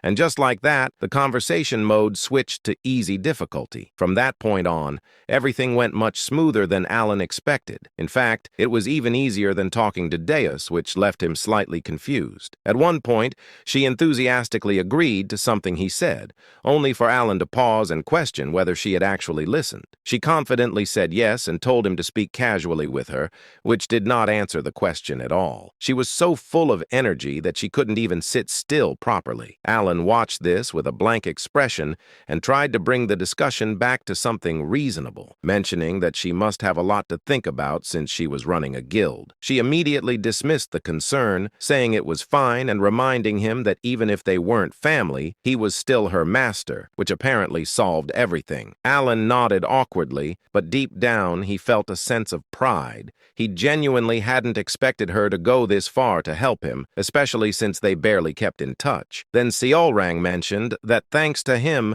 she had been able to gather the scattered members of her tribe. She proudly showed him the glove she was wearing, which Alan quickly recognized as an essence of the Golden Mane tribe. Realizing this, he thought that the rumors were true. Meeting them really did unlock their true power. After that, the conversation became more relaxed. They talked about various things, nothing particularly important, just casual exchanges. Alan asked about her life, shared some stories about Deus, and listened as she talked about her experiences. At some point, however, Alan had a very questionable thought and decided that he was, in fact, a good father, proudly believing that he had successfully raised his children, which was a conclusion absolutely no one else agreed with. Then, without any warning, Seolrang suddenly picked Alan up and threw him over her shoulder like he was a piece of construction material, saying to him, "Master, you must be tired from coming all this way, so please get some rest. I'll show you to my room. Surprisingly, Alan didn't resist at all. Instead, he looked completely satisfied. For someone like him, who valued comfort above all else, this situation was nothing short of perfect. After all, it was basically a free ride. After that, she casually asked how the desert was, and honestly, she didn't even wait for a deep answer before basically answering it herself. There's nothing but sand. No fun at all. Evan, trying to sound a bit more professional about it, added that the desert was actually quite dangerous, which immediately caught Seolrang's attention. She tilted her head in confusion, clearly not seeing how endless sand could be a threat, so Evan simply explained that they were attacked. The moment the word attack came out, Seolrang's cheerful expression froze for a split second, while Alan calmly confirmed it, explaining that they had been ambushed by the blood sand bandits in broad daylight, which was unusual since those guys normally preferred nighttime. Seolrang reacted with mild curiosity, calling them bad guys like she was asking about some minor inconvenience, while Alan made it very clear that they were absolutely not people he ever wanted to meet again. Now, normally, that sentence would just be a casual complaint. But unfortunately for the bandits, Seolrang didn't process it that way. What she heard was something completely different. In her mind, this wasn't a comment. It was an order. And thanks to the power of misunderstanding, her brain translated it into one simple mission. If Master doesn't want to see them again, then they shouldn't exist anymore. A faint, cold smile mixed with excitement appeared on her face for just a moment, before she immediately switched back to her usual cheerful tone and told them to get some rest, because they must be tired from the long journey. Everything seemed perfectly normal on the surface. That night, however, things were not normal. The secret hideout of the blood sand bandits, which had stood strong for years, was reduced to complete ruins, not partially destroyed, not damaged, completely gone. The soldiers they had spent over a decade training were either buried under the sand or crushed into the remains of their own base. It wasn't a battle, it was a disappearance. Sharp golden eyes scanned the area for a brief moment before vanishing, and in the next instant, a flash of golden lightning tore through the darkness. Seolrang reappeared, holding two severed heads, one in each hand. The expressions on those faces were still frozen in anticipation, as if they hadn't even realized they were already dead. Without the slightest bit of interest, she casually threw the heads away like trash. Meanwhile, Draco stood there, completely unable to process what had just happened. From start to finish, he hadn't even understood the situation. One moment everything was fine, and the next, everything was gone. His mind struggled to catch up, and the only thought he could form was a confused, desperate, "What in the world is this?" Then he saw her, slowly approaching, and in that moment, instinct kicked in. Pure, primal fear ran through his entire body. Even so, he desperately tried to speak.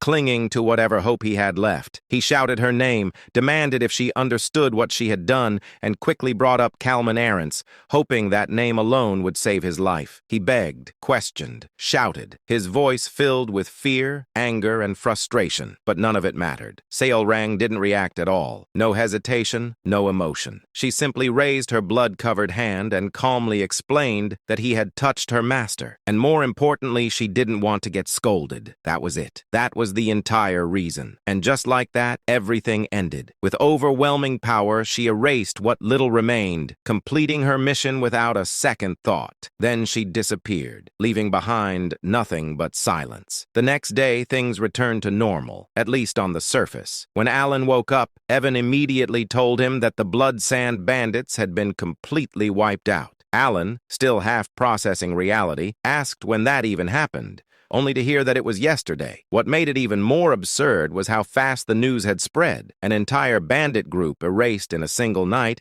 and the whole city already knew about it. As Alan tried to make sense of it, feeling like 1,000 question marks were floating above his head, he wondered why they had suddenly vanished. The answer, however, came much faster and much simpler than expected. Seolrang cheerfully announced that she took care of it. Both Alan and Evan froze. She proudly confirmed that she had wiped out out the blood sand bandits, and when Alan instinctively asked why, her answer was as straightforward as it was terrifying. She reminded him that he said he didn't want to see them again. Alan tried to clarify that he didn't mean it like that, but Seolrang just smiled brightly and explained that if they were gone, he wouldn't have to see them anymore. Problem solved. In her mind, this was flawless logic. That same overwhelming feeling Alan had when dealing with Deus returned once again. That sense that things had gone way further than expected. But before he could fully process it, another thought hit him, and he asked the most important question. Did she really wipe out the entire group by herself? Seolrang nodded casually, like she had just done something as simple as taking a walk, and Alan went silent. The blood sand bandits weren't weak. There were hundreds of them, most of them skilled enough to use magic in combat. They weren't the kind of group someone could just casually eliminate. And yet, Seolrang had single-handedly killed all of them, including their leader Draco, without leaving anything behind. Alan already knew she was strong. The title of Baba Yaga wasn't something given lightly, but this was on a completely different level. Without thinking, he placed his hand on her head and patted it gently, like she was a cat that had just brought him a gift. But then, suddenly, he remembered something important about her future, that she would one day become the embodiment of the sin of pride. That thought alone made him pause, and slowly, his attitude became just a little more respectful. The Colosseum, the heart and literal main attraction of the entire nation, was as chaotic as always. It shared the same name as the capital itself, which honestly tells you everything you need to know about their priorities. This place was never quiet. It was constantly filled with the cheers, screams, and absolute madness of the crowd, all fueled by the bloodshed of gladiators who were basically fighting for entertainment. The moment the referee's magically amplified voice echoed across the arena, hundreds of gladiators charged forward at the same time. Some had swords, some used their bare fists, others carried axes, and all of them had the same brilliant plan: rush one guy and hope for the best. That one guy, unfortunately for them, was Kalman Arentz, one of the Baba Yagas of the colony, and not just any Baba Yaga, the one who had held the title the longest, which, in this situation, should have been a very obvious red flag. Just before the gladiators even reached him, Kalman casually threw a punch, not at anyone, not even close, just into the air. A completely normal punch, except it wasn't, because that single punch created a shockwave so ridiculous that it sent hundreds of charging gladiators flying in every direction like they had just been hit by a truck made of pure violence. In an instant, the battlefield was cleared. For 5 full minutes, the Colosseum fell completely silent. No cheers, no screams, just bodies everywhere, and Kalman standing in the middle like nothing happened. Then suddenly, the crowd exploded, as if the silence had never existed in the first place. People screamed, cheered, lost their minds completely, not caring in the slightest that most of the gladiators were either dead or very close to it. Broken heads, destroyed hearts.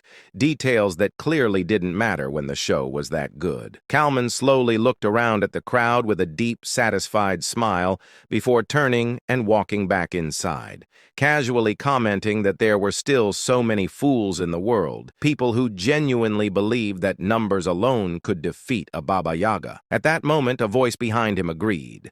Kalman turned and found Raug standing there with a grin that already looked suspicious. Without wasting time, Raug dropped the real topic, asking if Kalman knew who wiped out the blood sand bandits. Then he answered it himself. It was Seolrang. Kalman paused for a moment, but instead of anger, his reaction was surprisingly calm, almost like he had expected it. Just a quiet acceptance like, yeah, that sounds about right. Raug, slightly confused, asked if that guy wasn't supposed to be Kalman's brother. Kalman immediately shut that down with a smile, casually admitting that it was just a rumor he made up. Apparently, he only kept the guy around because he brought in some extra money, and either way, he was planning to kill him eventually. You know, normal family relationships. When Kalman asked about the plan, Raug revealed a black cube in his hand, the abyssal core, something that could elevate the worthy. Kalman's smile twisted immediately. With that, he said, he could finally crush the head of that arrogant beastkin who had been running around the colony like it was her personal playground. When would it happen? In 2 days, at the ruins. Quick, efficient, straight to the point. Ralg even added that once Seol Rang was gone, Kalman could go back to eating away at royal authority, while Ralg himself would take over the underworld. A perfect partnership, built on completely normal and healthy goals. And just to make things even more interesting, Ralg casually requested that if Kalman happened to see the noble standing next to Seol Rang, he should kill him too. Apparently, he was her master, and killing him first right in front of her would be fun. Kalman agreed, because of course he did. With that, they parted ways, fully confident that nothing could possibly go wrong, which, historically, is always a great sign. 2 days later, Alan, fully rested after staying at the guild, got into a carriage with Seol Rang and headed toward the ruins. After some time, they finally arrived. Alan stepped out, thanked the coachman, and started heading in, while Seol Rang casually waved like this was just another normal outing. After walking for a bit, Evan pointed ahead, saying he could see a light and that it must be the place. Alan followed his gaze and stepped outside, greeted by the sight of a massive fortress. Now, normally, this would be shocking, but Alan had already seen this place multiple times before, so instead of being amazed, he was only slightly surprised. But then, something changed. Because suddenly he heard a voice that no one else could hear. "You've finally come, magician." That alone was enough to make things weird. Naturally, Evan tried to follow him, but Alan stopped him at the entrance and went in alone. Not because he wanted to be dramatic, but because the voice specifically told him to come alone to the central tower of Kahara, which is never suspicious at all. Even though Alan had been to this place many times before, this was the first time something like this had happened. Still, he instinctively felt that this was connected to the mysterious entity he had encountered before, so he didn't hesitate. He moved forward, reached the center, climbed the tower, and finally came face to face with something. Calling it a figure was already being generous. Its appearance couldn't be properly defined. It looked human, beast-like, and monstrous all at once, as if reality itself refused to describe it properly. Its shadow constantly shifted, making it even harder to comprehend. As Alan stared at it, the being warned him not to look too long, explaining that no matter how hard he tried, he wouldn't be able to fully perceive its existence. At that moment, Alan honestly felt like flicking its head just to see what would happen, but he controlled himself and instead explained that he came because of the words left by Ulholtus, or whatever that mysterious entity actually was. The figure seemed slightly intrigued, acknowledging that if Alan knew that name, then he might be worth testing. Testing what? An opportunity. But immediately after saying that, the figure clarified that it had nothing to teach him, which was a bit confusing. Alan then brought up something he had heard before, the god of monster strength mentioning something called divinity, and asked what it actually meant. The figure answered in the most vague but dramatic way possible, saying that divinity was the standard by which the world judged him, and casually added that an outer god would soon descend, so he should deal with it. You know, just a small task. After that, the figure said that once Alan handled it, he would meet the conditions to speak with him again. Then, as if suddenly interested, it decided to share something useful. According to it, magic wasn't just random power. It was a system of laws assigned to the world by a mage. It broke it down into 3 parts: incantation, logic, and manifestation. First comes the incantation, then comes the logic. And through that logic, the power is manifested. That is magic. Alan was genuinely shocked at this explanation, especially at the mention of logic, something he had never heard of before. The figure immediately pointed that out, basically saying of course he wouldn't know. Then, with a grin, it moved closer to him, and finally said it would teach him one piece of proper magic, which, considering everything that just happened, definitely wasn't going to be normal. Meanwhile, while Alan was busy having philosophical conversations with the mysterious cosmic entity about logic and magic, outside, things had already escalated straight into a full-on massacre. Members of Seol Rang's guild were being ambushed by bandits, and what started as a fight quickly turned into something much worse. One of her kin, who had been talking just moments ago, collapsed right in front of her in the most tragic and unfair way possible. No dramatic last words, no heroic moment, just gone. Seol Rang froze. For a brief second, her mind couldn't process it. Then she slowly turned back, her fist clenching so tightly it almost looked clicked like she was about to crush the air itself. Electricity sparked around her hand, reacting to her emotions, like her anger had finally found a physical form. And then she saw Kalman, rushing straight toward Ralga, who was leading the fight against the attackers. That was all she needed. Seolrang moved instantly, intercepting him and blocking his punch head-on. The moment their fists collided, a terrifying shockwave exploded outward, strong enough to distort the air itself. Even Seolrang, as strong as she was, couldn't help but grimace for a split second. But something felt wrong. Just moments ago, Kalman had a serious expression. Now, he was smiling. Not just a small smile, a very clear, very intentional, something is about to go horribly wrong for you kind of smile. And right on cue, pain. A sharp, burning pain exploded from Seolrang's back. She turned, and there he was, Ralga, standing behind her, smiling, twisted, satisfied, like he had just completed the easiest mission of his life. He said, finally, as if he had been waiting for this moment forever. Seolrang's eyes widened in pure confusion. Blood slowly flowed from her mouth, and before she could even react properly, Kalman followed up with a kick that sent her flying across the ground like she weighed nothing. She hit the ground, rolling, struggling to even understand what just happened. Her mind was blank.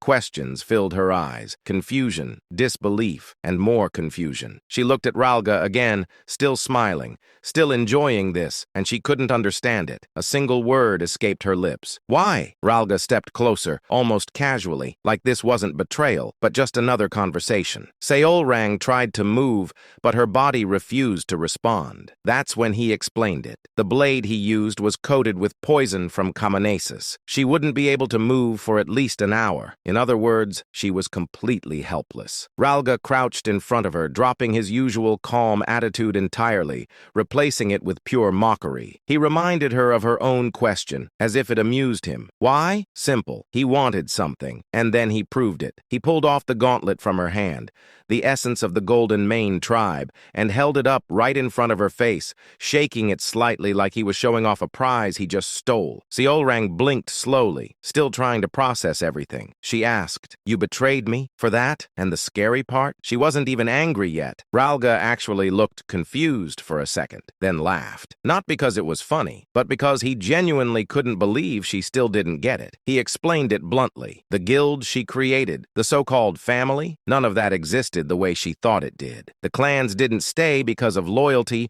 or bonds or shared history. They stayed because of power, because of that gauntlet, because of what she could give them. And just to make sure the message really hit, he tapped her face with the gauntlet like she was being scolded for being naive. Seolrang's expression slowly darkened. Deep down, she knew. She always knew there was truth in that. She knew that the reason she managed to gather the Golden Mane tribe so quickly was because of the power she held. But even then, she believed that over time, things had changed, that the 2 years they spent together meant something real. She believed she had rebuilt her family. No, she trusted that she had. So when she said, "That can't be," it wasn't denial, it was desperation. Ralga, of course, wasn't interested in comforting her. He snapped his fingers. And then, one by one, the members of the Golden Mane tribe gathered behind him, every single one. The same people she greeted just 2 days ago, the same ones who spoke with her earlier, all of them, standing behind Ralga without a single injury. While the mercenaries had clearly been fighting, they hadn't even been touched. That's when it clicked. For the first time, Seolrang laughed, but it wasn't her usual bright, warm smile. It was cold, sharp, almost empty. Ralga looked satisfied.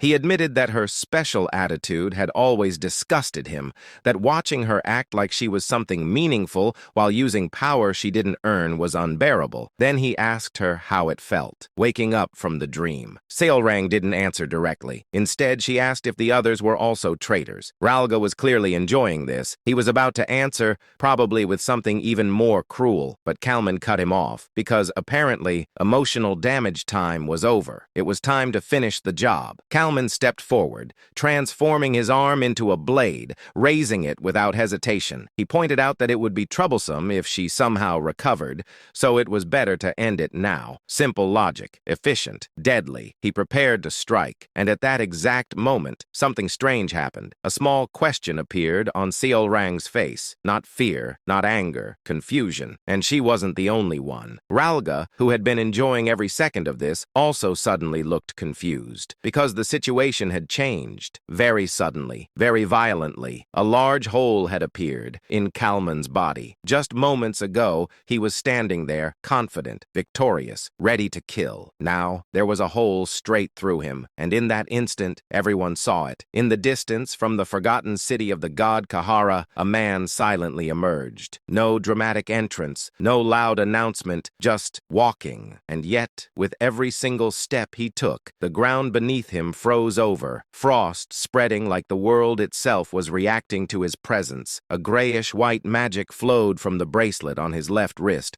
wrapping around his body like a thin layer of ice, giving him the look of someone who didn't just control cold, but owned it. His steps were steady, calm, unstoppable. Even though there was a Baba Yaga, a traitor, and a whole group of enemies waiting ahead, his expression didn't change at all. No anger, no fear, not even mild interest, just pure indifference, which somehow made it worse. One by one, the people standing there started to tense up. The same Ralga who had been confidently mocking Seolrang just moments ago suddenly looked a lot less comfortable. The others weren't any better, because they had all seen it. They saw what happened to Kalman, a Baba Yaga, a monster among monsters. And yet, his body was pierced in an instant like it meant absolutely nothing. So now, seeing the man responsible casually walking toward them like he had just gone for a morning stroll, yeah, that wasn't reassuring. Finally, Alan reached Seolrang. She was still on the ground, a sword lodged in her back, her body barely responding. When he looked down at her, her eyes were empty, not just sad, completely hollow, mixed with despair and a dangerous amount of rage. Dark energy was leaking out of her like she was about to break completely. Seeing that, Alan didn't waste time. He immediately pulled out a potion from his waist, the highest grade one he had,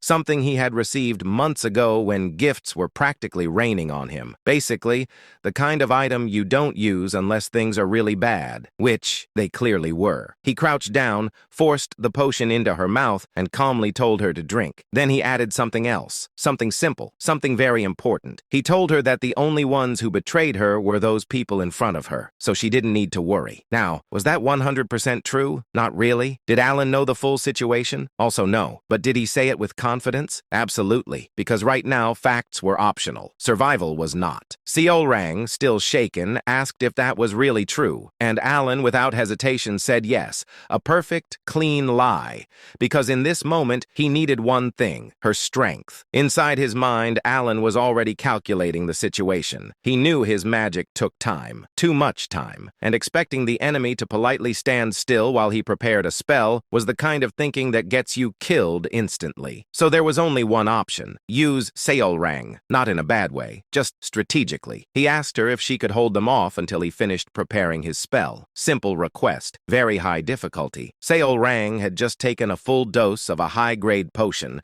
her body barely stabilizing as she struggled to stand.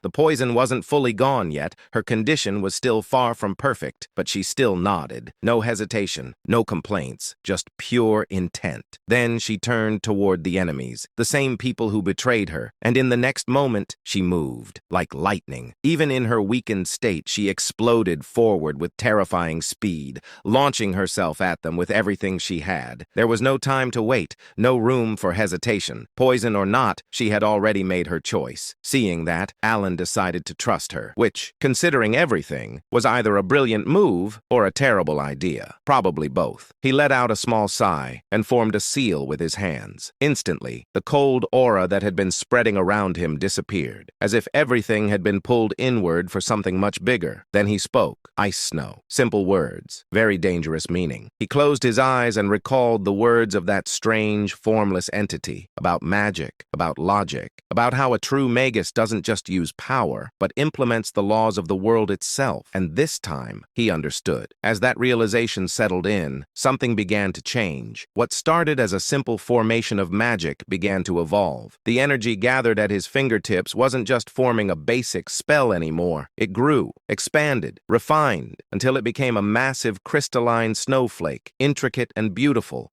like something that didn't belong on a battlefield at all. And at its center, a spear began to take shape, sharp, perfect, silent, the kind of weapon that didn't need noise to be terrifying. Then Alan opened his eyes. No hesitation, no doubt. He clenched the seal in his hands and completed the spell. The moment Ralga saw the spell forming, he immediately realized one thing. If he didn't stop Alan right now, everything was over. No strategy, no backup plan, no second chances. So naturally, he chose violence. He tried to rush toward Alan, shouting in pure panic that he had to block it, because for once in his life, his survival instincts were actually working properly. But unfortunately for him, Seol Rang was still there, and she was not letting that happen. She instantly stepped in front of him, blocking his path without hesitation, basically saying, "Absolutely not," with her entire existence. The moment he tried to move past her, she shut him down completely, calling him out for even thinking about going after the person who just saved her. In other words, betrayal aside,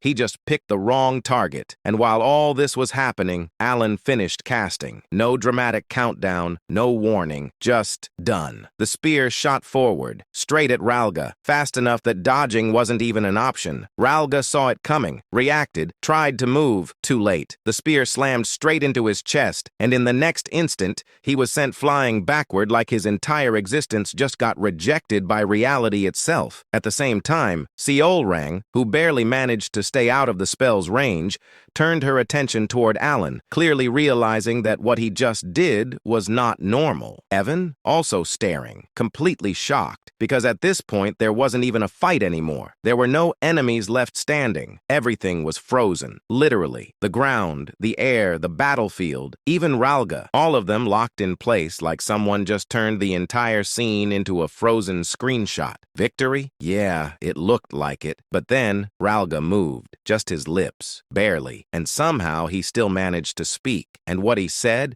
is, "None of it matters," which is exactly the kind of line someone says right before things get worse again. On the other side, Seol Rang instinctively lowered her guard for a split second, clearly surprised by what she just witnessed. And of course, that was exactly the moment Ralga had been waiting for. He immediately rushed forward, raising the same poisoned dagger that had already ruined her before. Thanks to the power he still retained from her, because very conveniently the Golden Mane Authority hadn't been revoked yet, he moved at insane speed, closing the distance instantly. Seol Rang realized it too late. Her body was already exhausted, covered in wounds from fighting Kalman and the others, the poison still messing with her movements. She tried to step back, but it was over. There was no time, no strength, no escape. All she could do was watch as the dagger aimed straight for her heart. Meanwhile, Ralga was having the best moment of his life. In his mind, everything was already finished. If he killed her here, he could take the essence, escape, and start over like nothing ever happened. Perfect plan,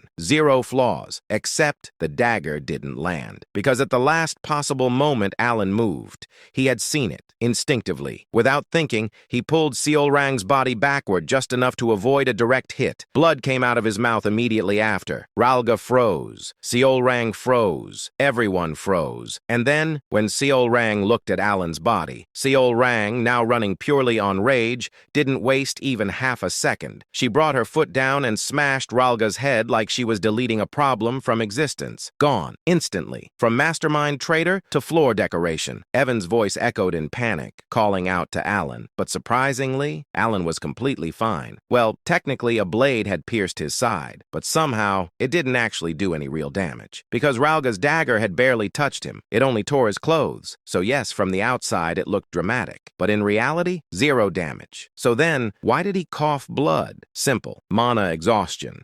That spell he just cast wasn't normal. It drained him so badly that his body basically said, "Yeah, we're done," and started taking internal damage instead. Totally worth it. Probably. As Alan steadied himself, he quietly admitted that the power exceeded his expectations, but also realized he definitely needed something to restore his mana next time.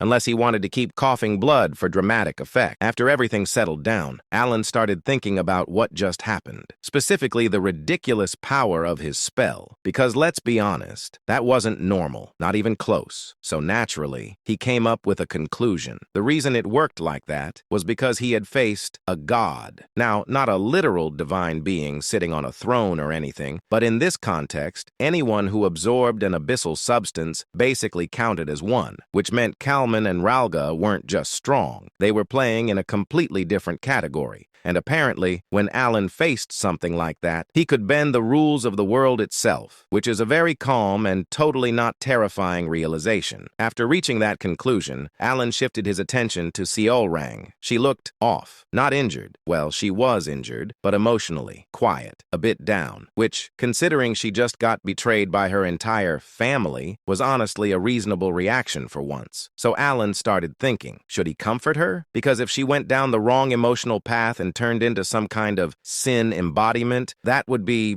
inconvenient, very inconvenient. But before he could say anything, Seolrang spoke first. She asked why he didn't dodge, because in the end, the attack wasn't even meant for her. It was aimed at him. All of this happened because of her. For a moment, Alan thought of the most honest answer possible. It's not that he didn't dodge. He couldn't. Simple, accurate, very embarrassing. So obviously, he did not say that. Instead, he chose a much better option. A lie. A smooth one. He told her it was because he trusted her. Now that sounded good. Very heroic. Very intentional. Very not what actually happened. Seolrang paused, clearly processing that answer, repeating it back, like she was trying to confirm if she heard it correctly. He nodded, doubling down, even adding that she said it was possible, so he believed in her. Meanwhile, inside his head, the truth was completely different. Because in reality, it was less "I trust you" and more please stop him or I'm dead." But hey, same result, different wording. Then she asked the question, why did he save her? Alan paused. Because honestly, he didn't have a complicated answer. In his mind, it was simple. Saving someone you know, someone you've been with, someone important, that's just normal, right? He didn't even expect the dagger to reach him in the first place. So after a brief hesitation, he just said the truth. Do I need a reason? You don't need a reason to save family. And the moment those words came out, he realized he messed up. Because Seolrang took the concept of family very seriously. Very seriously. She looked at him and quietly pointed out that he wasn't actually family. Family was tied by blood, which, fair, logical, accurate. But then she added something else. She wanted to become family with him. Before Alan could even process that properly, she suddenly moved closer, grabbed his shoulders, her eyes shining like she just discovered the meaning of life, and said the most unexpected thing possible. Let's get married. Alan's brain shut down completely. Evan almost died on the spot from shock. Meanwhile, Seolrang's tail was wagging like this was the happiest moment of her life. Fast forward a bit, 5 days later. The news that Kalman and Ralga, both Baba Yagas, had targeted Seolrang's life spread rapidly throughout the entire colony. Despite being ambushed by Ralga and Kalman, Seolrang not only survived, but also dealt with them, returning to immense public support. Seolrang was even beginning to be called the first Baba Yaga by the public, overtaking Kalman,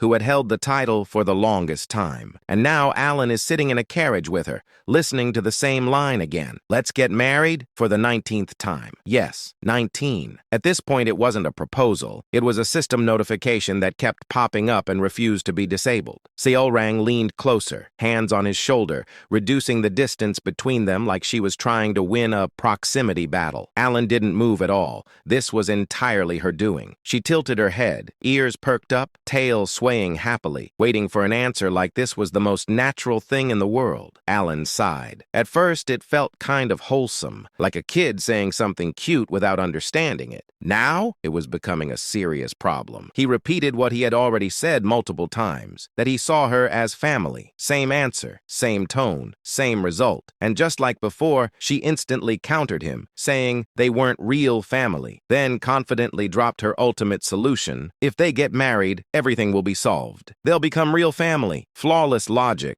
unstoppable reasoning. Alan stared at her face, the face of someone who genuinely believed she had just come up with the greatest idea in history, and couldn't help but feel like he was stuck in an endless dialogue loop from a game. So he tried a different approach. He asked if she even understood what marriage meant. Her answer, of course, she was confident she could make him happy, which was not the clarification he was looking for. Realizing that continuing this conversation would just reset the loop again, Alan gave up and told her that marriage was a serious matter and she needed to think about it more carefully. She immediately insisted that she was serious. So he told her to think even more seriously. And just like that, conversation over. At least for now. Deep down, Alan had no intention of getting married anytime soon. And more importantly, no matter how things looked, he still saw Seolrang as something closer to a daughter than anything else. So in his mind, this was just a phase. Give it a few years, and she'll stop. Hopefully, probably, maybe. When they finally returned to the colony, Alan didn't waste time. He immediately prepared to leave, clearly deciding that distance might be the best solution for now. Before leaving, he told her they would meet again next time. Seolrang, of course, happily agreed, but added one small condition. Next time, he has to answer her. Alan paused for a moment, then gave a vague agreement that sounded very much like a promise he had no real plan of keeping. And with that, he left the colony behind, along with one very persistent problem waiting for him in the future. Seolrang stood there, watching Alan disappear into the distance, her eyes following the carriage until it was completely out of sight. Only then did she finally turn back toward the guild. Surprisingly, the guild itself looked completely normal. You'd think after betrayal, assassination attempts, and emotional damage on a catastrophic level, the place would at least look a little different. But no, same building, same structure, same vibe, just minus the traitors. Ralga and his group were gone, and ironically, their betrayal had actually made the remaining members more loyal. Many of them were genuinely angry on her behalf, shocked that something like that could even happen. So technically, the guild was now closer than ever to the ideal organization Seolrang always wanted, which should have made her happy, should have, but instead she just sighed. No smile, no energy, just blank, because she realized something. No matter how hard she tried, she couldn't go back to the happiness she had when she was younger, and honestly, that hit harder than any betrayal. She muttered quietly, "I don't want that." It sounded simple, but there was a heaviness behind it, because for a long time, she believed that if she rebuilt her family, if she gathered everyone again, she could recreate that feeling, that happiness, that warmth. But now, she understood. That version of happiness didn't exist anymore. And yet, even in the middle of that realization, she smiled. Because one person came to mind, Alan. She remembered how he stood still during Ralga's attack, trusting her completely while preparing his magic like a man who either had absolute faith or zero survival instincts. She remembered how he jumped in without hesitation to save her,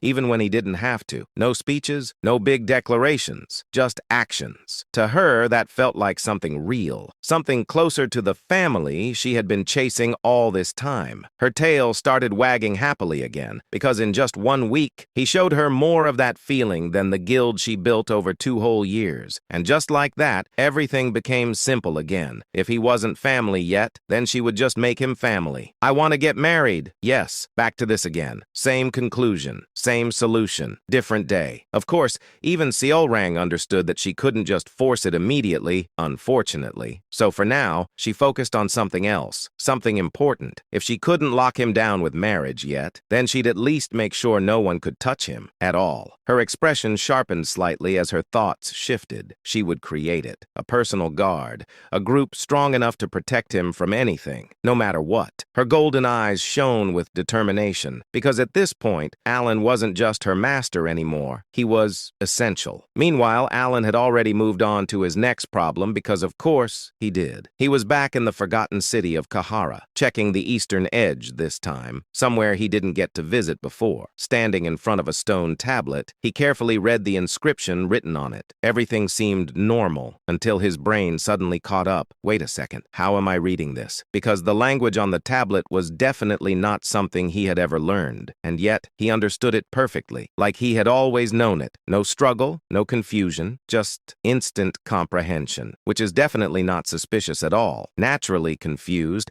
Alan decided that this was above his pay grade and planned to ask the weird entity in the tower about it later. But as he turned and walked away, he started thinking about what he had just read, something about gods and foreign gods. Now here's where things got annoying, because according to what he knew from psychedelia, the difference was clear. Foreign gods were outside entities, beings from other worlds or born from belief. Meanwhile, actual gods were ancient existences that had been there since the very beginning. Simple, clean, easy to understand, except the tablet flipped everything completely. What he knew as foreign gods were called gods here, and the so-called gods, they were labeled as foreign, which is basically the universe saying, good luck figuring this out. Even the descriptions, like the many-handed one, or the one filled with greed and envy, clearly pointed to the 5 great sins, just under different naming. At this point, Alan did what any reasonable person would do. He stopped thinking about it, filed it away mentally, and decided it was a future problem. Back in the carriage, Alan casually asked Evan if he checked the guild. Evan confirmed that aside from Ralga and his group, no one else showed suspicious behavior, which was good, because Alan really didn't feel like dealing with another betrayal arc. He had already ordered an investigation through the Information Guild just to be safe. Not because he cared about the guild itself, but because if something happened to Seol Rang again, it would become his problem. And he didn't like problems, especially unnecessary ones. Finally, leaning back in the carriage, Alan let out a deep sigh. Everything in the colony? Mostly done. Finally, peace. Or at least, temporary peace. Because of course he still had one more foreign god to deal with. And now, new information about gods, reversed logic, and mysterious order concepts floating in his head. So yeah, things were not over. Not even close. Then, Evan casually dropped another bomb. He mentioned news about the kids, which immediately got Alan's attention. Apparently, one of them had already defeated the first word, and Alan just sat there thinking, wait, already? Because even in the game, that guy was ridiculously strong. Reaching that level in just half a year? That's not talent. That's cheating. Then came the next update. Rhine had become part of the Triumvirate. You know, the group that literally decides the policies of Lartania. No big deal. Just casually becoming one of the most powerful people in the country. Alan acknowledged it calmly, noting that she was really moving up in the world. Then came Radan, and this is where things got worse. Evan hesitated before saying it, which is never a good sign. Apparently, Radan united the 5 archipelagos and became the Pirate King, with a bounty in the millions, just like the first Pirate King. At that point, Alan's brain just gave up, because somehow, somewhere along the way, Radan evolved into the Pirate King of Somalia, which was not in the original plan, not even remotely. At that moment, in one of the regular meetings of the Blue Moon, where all members were supposed to attend and behave like normal, civilized individuals, the atmosphere was calm, peaceful, organized, basically suspiciously normal. Everything was going fine, until it wasn't. Because Yamti casually asked a simple question, the kind of question that shouldn't cause any problems at all. Just wanted to know if Seol Rang had met that person who said he was going to the colony. Simple, harmless, a normal conversation starter. Now, logically, Seol Rang could have just answered yes or no like a normal person, but Seol Rang is not a normal person. Before anyone could even blink, she proudly announced she was going to marry the Great Moon. Silence. Complete silence. Not the calm kind. The, did we all just hear that correctly? Kind. Everyone froze. Brains stopped working. No one spoke, because no one knew where to even start. And then, Utia reacted. Her face hardened instantly. The temperature in the room dropped, not because of magic, but because everyone suddenly felt like they were about to witness something dangerous. The other members held their breath. No one moved. No one dared to interrupt. And then Utia exploded. What are you talking about? Not confusion, not curiosity, pure anger, because somewhere in that sentence, a war had just been declared. Everyone at the meeting knew the exact moment Utia's expression shifted. It was subtle, too subtle, which made it worse. Her smile froze. Her eyes softened. Her voice dropped half a tone. And just like that, everyone collectively panicked. She's holding back. She's definitely holding back. She's about to explode. Even though this was just a magical meeting projection, their survival instincts kicked in immediately. Because when Utia got quiet, things got loud later. But surely, this would pass, right? Seolrang raised her hand confidently and declared, "I mean it! I'm going to marry the Great Moon!" Silence fell. Utia closed her eyes, trying to maintain control, then opened them and asked calmly, "Seolrang, do you understand what you're saying right now?" Seolrang nodded proudly and said, "Of course I do. We're going to become a family. I'm confident I'll do well." Radan whispered nervously, "She sounds like she's applying for a job." Ryan whispered back, "No, worse. She thinks she already got accepted." Utia closed her eyes again, taking a longer breath this time, then smiled faintly and said, "Even if you're confident, that's impossible, because we are the shadows of the Great Moon." Seolrang blinked in confusion and said, "Can't we get married and still be shadows?" A visible crack formed in Utia's smile. Utia spoke slowly, holding back her irritation. "Listen carefully, Seolrang. We are shadows. Shadows do not stand beside their master." Seolrang nodded in fear, as if she understood. Everyone held their breath. But then Seolrang added confidently, "Anyway, the most important thing is what the Great Moon thinks." The others stared at her in shock. Utia narrowed her eyes and asked coldly, "Do you really think that person will choose you?" Seolrang puffed her chest and said proudly, "Master said I'm not too bad." Utia froze and asked in disbelief, "What did you just say?" What actually happened? The Great Moon had said that just to comfort Seolrang when she was whining. What Seolrang understood, approval for marriage. Deos quickly stepped in and asked, "What exactly happened between you and that person, Seolrang?" Seolrang lit up and said excitedly, "Ah, let me explain!" And just like that, the meeting derailed. Seolrang began explaining everything in excessive detail. Time passed. A lot of time. Eventually, Seolrang finished and said proudly, "And then he said I'm not too bad." Deos nodded seriously and said, "I see." Seolrang leaned forward eagerly and asked, "So, isn't that amazing?" Deos stroked his chin and said smoothly, "Indeed. Hearing this reminds me of the Great Moon's majesty in the north half a year ago." Ryan and Radan snapped their heads toward him. He changed the subject. Deos continued dramatically, "I still remember it. That figure, standing against the sunset." Seolrang immediately leaned in and said excitedly, "Oh, I know exactly what you mean." Reen and Radan's faces darkened. 2 hours later, Deos finished his story and said, "Humph, that was quite a lengthy tale." Reen almost cried in relief. Radan nearly applauded. Then, Utia suddenly said firmly, "Anyway,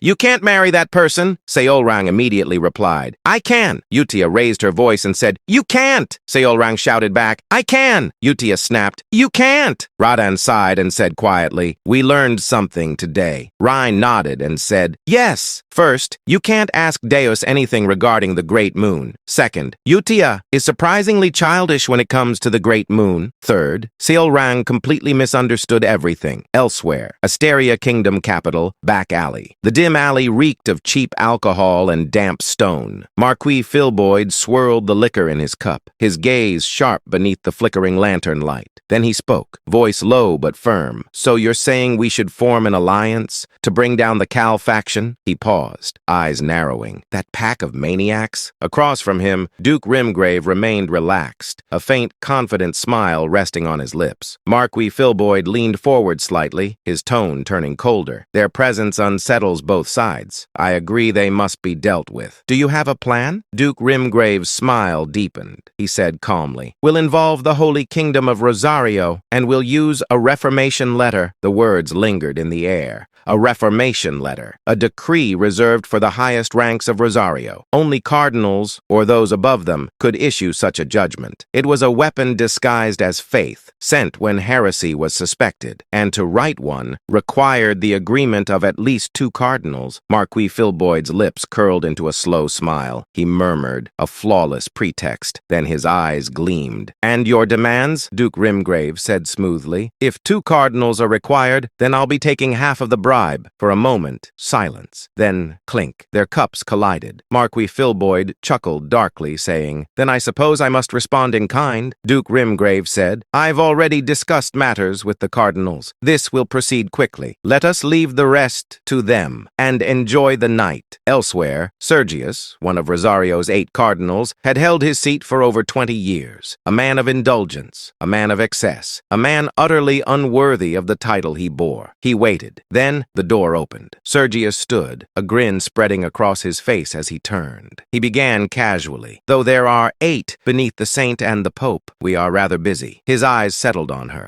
"I believe this is only our second meeting." He inclined his head slightly. "A pleasure, Cardinal Utia." Utia Bludia smiled faintly. She replied calmly, "Indeed, it is." There was no warmth in her voice, only stillness. Sergius stepped closer, lowering his tone. "Allow me to be frank. I require your name for a reformation letter. Target, Count Alan Palatio." His smile widened. "I assure you, this is not a bad proposal for you." He shrugged lightly. "Fabricating heresy is quite simple, especially for someone like him." Then, softly inquired, "So, what do you say, Cardinal Utia?" Utia tilted her head slightly. She repeated. Her crimson eyes locked onto his. "A reformation letter to bury Count Alan Palatio. And you want my name?" Sergius chuckled. "Of course." He leaned in closer, voice dropping to a whisper. "Lend me your name, and you'll be rewarded generously." Then he added, almost casually, "I'll also refrain from mentioning the suspicious death of Cardinal Biantrea." His smile sharpened. How does that sound? He believed he had already won. Unlike the others, he wouldn't need to share the bribe. And Utia, she was tainted just like the rest, or so he thought. Visions of luxury filled his mind. Wine, gold, women, a life of endless indulgence. Suddenly his thoughts shattered, not by words, but by pain. Ah! Both of Sergius's hands collapsed inward, crushed by an invisible force. Bones splintered, flesh twisted unnaturally. Before he could even comprehend it, his arms followed, then his shoulders, then his legs. His entire body contorted like something caught beneath a merciless press. His scream tore through the mansion, but it never left the room. Utia lowered her hand slightly, her expression cold. She asked quietly, "Did I permit you to speak of killing the one I worship?" The air trembled. A spell had already sealed the space. No sound would escape. No one would come. She looked down at him, unmoved. She said, "Scream all you want. No one will hear you." Sergius writhed, his body barely human now. He choked, tears and blood spilling from his face. Please, just kill me." Utia's gaze remained indifferent. She said flatly, "I've already told you, you are not going to die." A soft white light gathered in her palm, divine, pure, holy, and utterly merciless. It poured into his body, bones reformed, flesh restored, organs healed, but his screams only grew louder, because the moment he was whole, he understood. Sergius collapsed, trembling violently, his face drained of all dignity. He sobbed, Please, no more. I beg you, just kill me." Utia stepped closer. Her voice was absolute. She said, "No, there is something you must do for me, before I grant you death." After that, she raised her hand once more. Her eyes were colder than before. She said quietly, "You dared to harm him, so you will be punished." The words alone sent terror clawing through his soul, and then the screams returned, again and again and again. Then Utia turned away without another glance. She said calmly, "Reflect on your sins, so that you may be forgiven." About a month had passed since Alan returned to the Count's estate,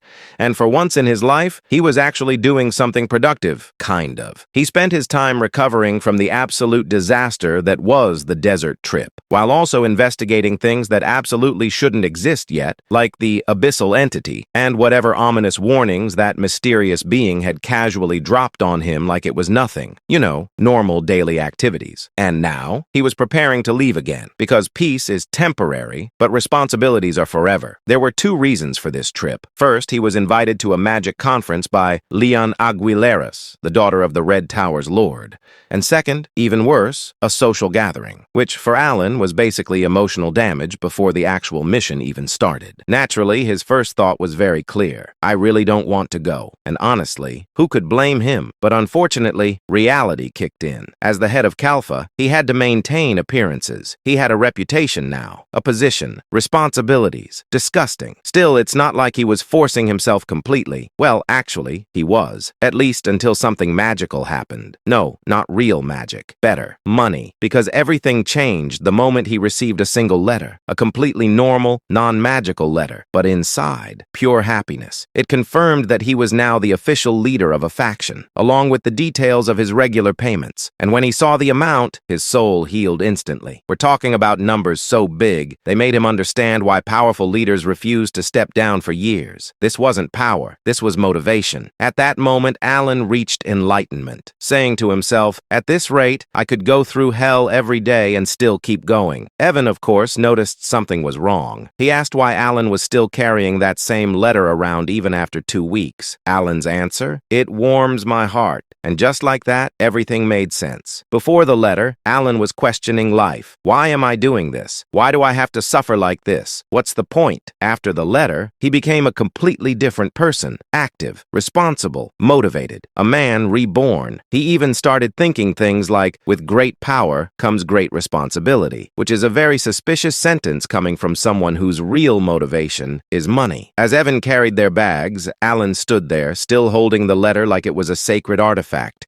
thinking deeply about how the faction system generated so much income. But honestly, he didn't care about the details. He just cared about the result. Money. Beautiful. Reliable. Life-saving money. At that moment, he reached another conclusion. Money is the ultimate cure. Forget therapy. Forget healing arcs. What you really need is financial stability. He carefully tucked the letter into his coat, tears almost forming in his eyes from pure happiness. His soul, recovering, his motivation, restored, his faith in life back online. He thought, ah yes, this is the magic of capitalism. After some time, they arrived at Marquis Bilutin's estate, and immediately, Alan regretted everything, because the place was packed, completely full. There were nobles, obviously, but also mercenaries, merchants, and all kinds of people. It looked less like a noble gathering and more like a high-level networking event where everyone was trying to look important. Alan scanned the area, noticing how mixed the crowd was, and before he could even mentally prepare himself, he ran into Duke Altea and Count Zenonia. Of course, because things can always get worse. They greeted him casually, as if this wasn't a terrifying situation at all,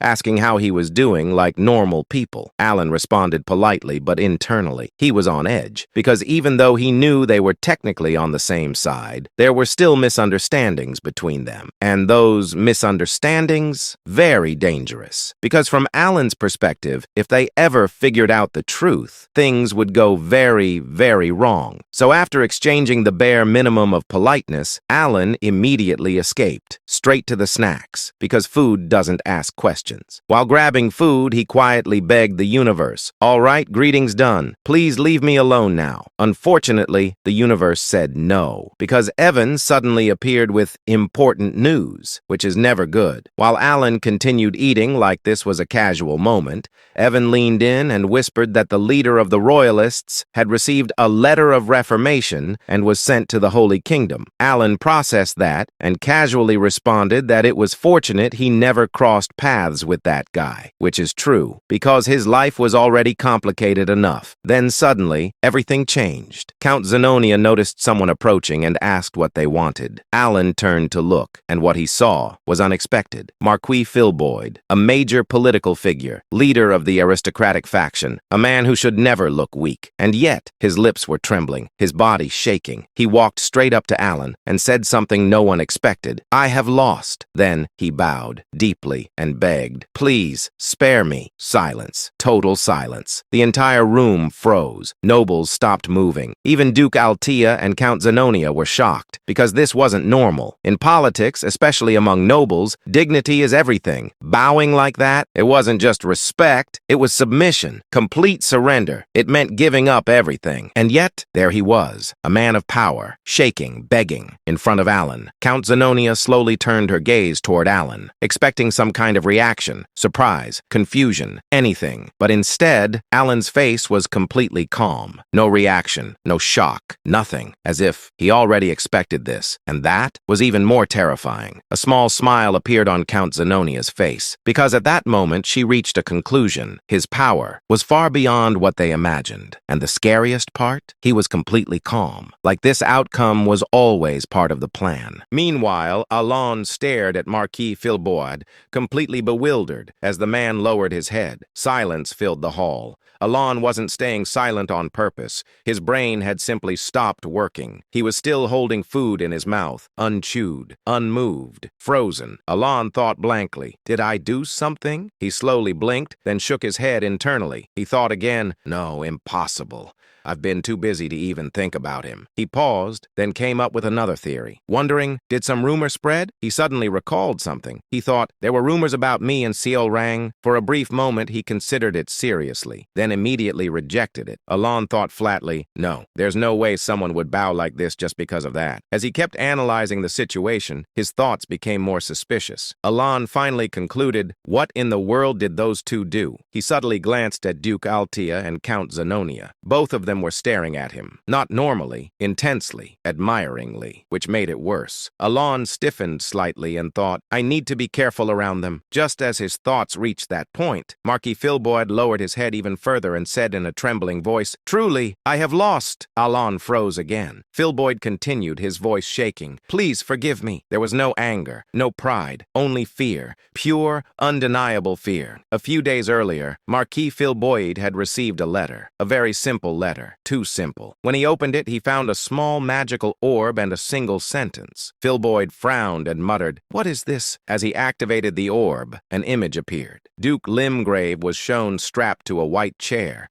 his body trembling violently. Duke Limgrave cried out in panic, I really don't know anything. I'm sorry, I'm so sorry. You have to read the sacred letter. You must look up at the sacred moon. We made a mistake. Filboid's face turned pale. The Duke, someone he had been scheming with, was completely broken. Then the orb shattered, and only the letter remained. Filboid slowly read it aloud with a dry voice. You're next. Silence. Filboid's hands trembled. He whispered in horror, Count Palatio. He couldn't understand it. Filboid muttered, How does he have connections in the Holy Kingdom stronger than the cardinals? But the answer didn't matter. The result did. Duke Limgrave had been destroyed, and now he was next. Filboid clenched his teeth and thought desperately, if I don't act, I'll end up like him. Back to the present. Marquis Filboid suddenly dropped to his knees and begged desperately, please, spare me. I just want to live the rest of my life in peace. I'm quitting politics, so please let it end with the conversion letter. Gasps spread across the ballroom. The leader of the noble faction begging on the floor, like his life depended on it, because to him it did. Alon stared at him, completely stunned. He thought blankly, what? Why is he telling me all of this? Behind him, Count Zenonia whispered in awe, as expected of the Count. Duke Altea nodded slightly and said with admiration, truly overwhelming. Both of them looked at Alon like he had just orchestrated everything. Alon slowly turned his head toward them. He thought nervously, why are they looking at me like that? And what kind of scheme did those two cook up this time? They really starting to show their true faces as the masterminds of Asteria. He hesitated, then looked back at the kneeling Marcus. Alon thought, should I say something? His brain scrambled. Nothing made sense. Not the fear, not the kneeling, not the admiration, not anything. So Alon nodded slightly and said in a calm, vague tone, I'll try to be lenient. Silence followed. Heavy, impressive, misunderstood. Count Zenonia's eyes widened slightly. Duke Altea's expression deepened with respect. They both thought the same thing, as expected. He's not someone who shows his hand easily. Alon, meanwhile, turned around. He thought internally, I need to leave before they ask me anything. Without another word, he walked out of the ballroom under countless gazes. Behind him, the misunderstanding grew even bigger. That day, everyone became certain of one thing. Count Palladio was not a puppet. He was the one pulling the strings. About 3 days after the debate began, Alon left the Veritillon estate and headed east. The debate still had about 2 days remaining, but he departed early. Alon's purpose was clear, to attend the Magic Society. On the 5th day of the journey toward Bluegill, Evan looked at Alon and said, Marquis Filboy finally received a conversion letter. Alon paused slightly, then said, he was dragged off in the end, huh? Evan looked surprised and asked, huh? Wasn't that your doing, Count? Alon frowned and pointed at himself, saying, me? Do you really think I had the time for that while I was with you the whole time? Evan was shocked and said, what? But still? He then recalled something. Evan said, that day, you said you'd try to be lenient. Alon froze for a moment, then looked at him and asked, is that how you understood it? Inside, Inside, Alan felt confused. Alan thought, I just wanted to get myself out of that awkward situation. That's all. The narrative introduced Lartania, the city of the labyrinth, a place filled with endless opportunities and home to the 5 great guilds. Inside the Iron Blood Guild, one guild member said, there are rumors that someone defeated 1,000 enemies alone. A younger member asked, 1,000? Is that even possible? A senior member replied, guild leaders themselves are practically superhuman. Don't underestimate them. Aldrich laughed confidently and said, 1,000 enemies? Don't be ridiculous. Aldrich continued, I only accepted this mission because of the massive down payment. Another member said, but floors that are multiples of 5 are supposed to be safe zones. Aldrich shrugged and replied, that's what makes it unusual, but I've explored over 50 floors. There's nothing to worry about. As they reached the 20th floor, a girl pointed ahead and said, what's that? The group looked forward. One member mocked, it's just a goblin. Another laughed and said, it even looks weak. A third added jokingly, easy reward. The creature slowly raised its head. The king spoke coldly, you are making too much noise. Before anyone could react, a single slash cut through the air. Several guild members were split in half instantly. Aldrich widened his eyes and shouted, what? Filled with shock and rage, Aldrich charged forward and yelled, you bastard! Another slash. Aldrich was cut down instantly. The king of the labyrinth looked at them with contempt. Then he began walking upward, toward the surface. The scene shifted. Alan and Evan stood before the central tower. Evan looked up and said in awe, this is incredible. Alan looked up and said, it's extremely tall. Internally, Alan thought, it's comparable to the Eiffel Tower. He added inwardly, it feels like game graphics brought to life. Soon, people dressed in red approached. One of them said, welcome. Leon stepped forward and said, the official conference begins tomorrow. You're free to explore for now. Alan said, I'd like to go to the library. Leon nodded and replied, I'll guide you. She turned to Evan and said, you'll need to stay in the break room. As they walked, Leon said, there will be a presentation from the Green Magic Tower and friendly duels. Suddenly, loud shouting interrupted them. Leon sighed and said, it's happening again. Alan asked, what is it? Leon replied, another dispute involving the Blue Tower's Vice Master. Alan asked, the Blue Vice Tower Master? Leon said, yes, she thinks very highly of herself. They approached the room. Penia crossed her arms and said arrogantly, even 20 rank 5 mages wouldn't stand a chance against me. Another mage shouted angrily, you'll regret saying that one day. Penia smirked and turned toward Leon. Penia said mockingly, well, who do we have here? Isn't it the half-baked magician who couldn't even hold her own against me last year? Leon furrowed her brows and glared at her. Penia continued, what's this? Did you bring a friend this time to help you stand up to... She shifted her gaze. She froze. Penia stared at Alan. Penia's face went pale. Leon looked confused and asked, what's wrong with her? Suddenly, Penia bowed deeply and said, hello, Count. Leon froze in shock. Penia had used formal speech. Alan looked at her and said, it's been a while, about 6 months. How have you been? Penia replied nervously. Yes, sir, Alan said. No need to be so formal. I told you last time you could speak informally. Penia hesitated and asked, should I speak informally? Alan thought briefly and said, do whatever feels comfortable. Penia said, thank you for your consideration. Nearby, Milan blinked and thought, is this an illusion spell? He cast a spell and said, dispel magic. Nothing changed. Penia remained polite. The sight shocked everyone. Alan, confused, said casually, mages should try to get along. He wasn't reprimanding anyone, just a casual remark. Penia took it seriously. Penia immediately rushed back to the other mages. Penia bowed and said, I apologize for my behavior earlier.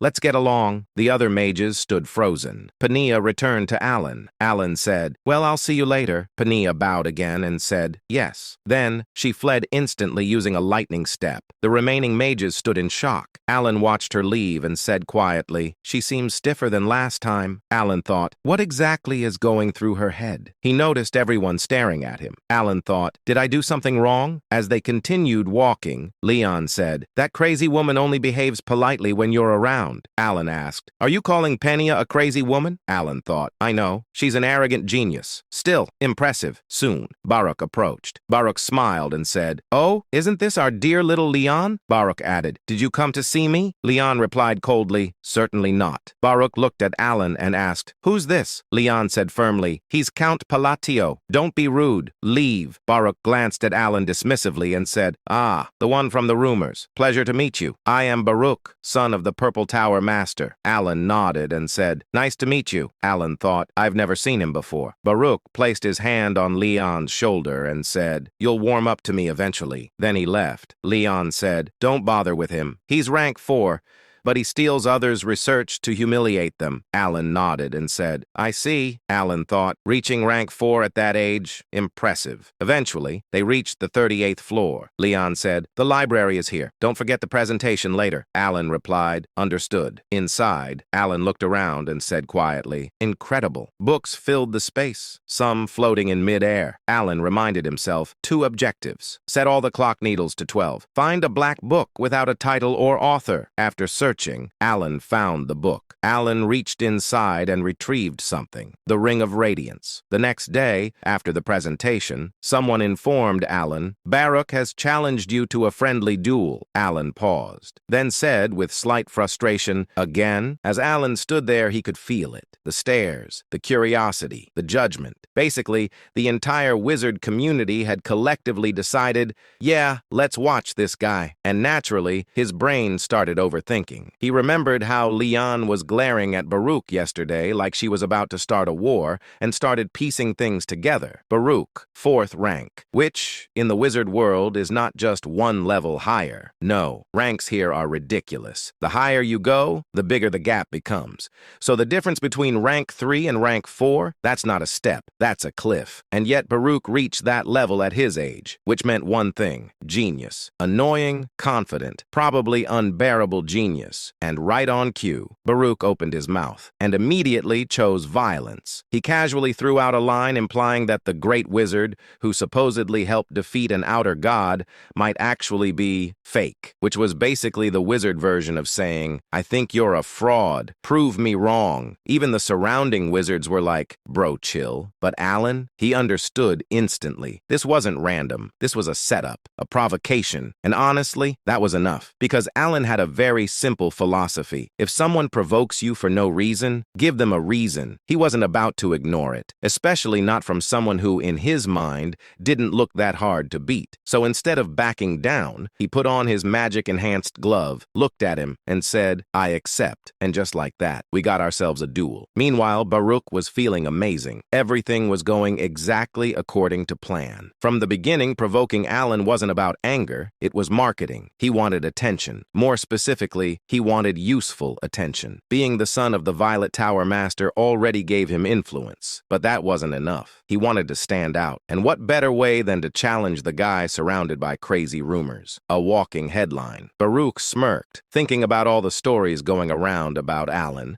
especially the one about him taming Penia, which honestly sounded fake even to him. But here's the thing. Baruch didn't gamble. He came prepared. He subtly activated the ring on his finger, an artifact designed to estimate a person's rank and magic power. Simple, reliable, and right now, it showed a very clear number: 3. Baruch smiled, because that confirmed everything. He's weak. Same result as yesterday. Same result as before. No change, meaning all those rumors, exaggerated, blown out of proportion, completely fake, and in Baruch's mind, that meant one thing. He just caught a big fish. The duel began. The referee gave the usual warning about not killing each other, which is always a good sign in a friendly match, and then signaled the start. Baruch stepped forward confidently, already planning how to handle this. Should he end it quickly? No, too boring. Should he drag it out? Maybe, but risky. Too long and people might question things. Too fast and it won't leave an impact. So he decided, end it quickly, but not too quickly. Perfect plan. Flawless logic. Absolutely nothing could go wrong. He started preparing his magic spell with confidence and he smirked. But then he breathed and saw white air. He paused, confused, because last time he checked, this wasn't winter, and yet cold air filled his lungs. Fast, too fast.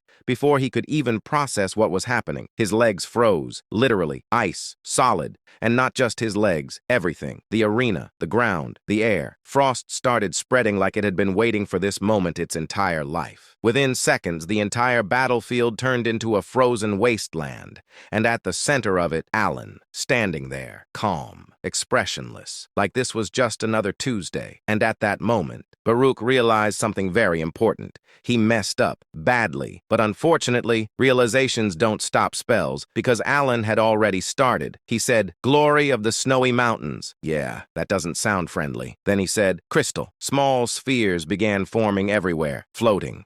Dozens of them, looking harmless, which is exactly how dangerous things look right before disaster. And now they were spinning, slowly, casually, like they had all the time in the world. Everyone watching was confused. What is this? What does it do? Why is it so calm? A few moments earlier, right in front of the duel arena, Milan was standing there, looking like a man who had just witnessed something illegal against the laws of reality. Because yesterday, he saw Pania. Yes, that Pania. The Blue Tower's certified menace. The walking problem. The human definition of "someone please stop her." Acting like a polite, well-behaved, emotionally stable person in front of Count Palatio. So naturally, Milan did what any sane wizard would do. He said, "Master, you're not going to believe this." Kellum, a respected fifth-tier wizard, immediately regretted listening, because the next sentence he heard was, "Pania apologized." Silence. Kellum blinked, once, twice, then immediately concluded, "My disciple has lost his mind," because that statement, impossible, completely impossible,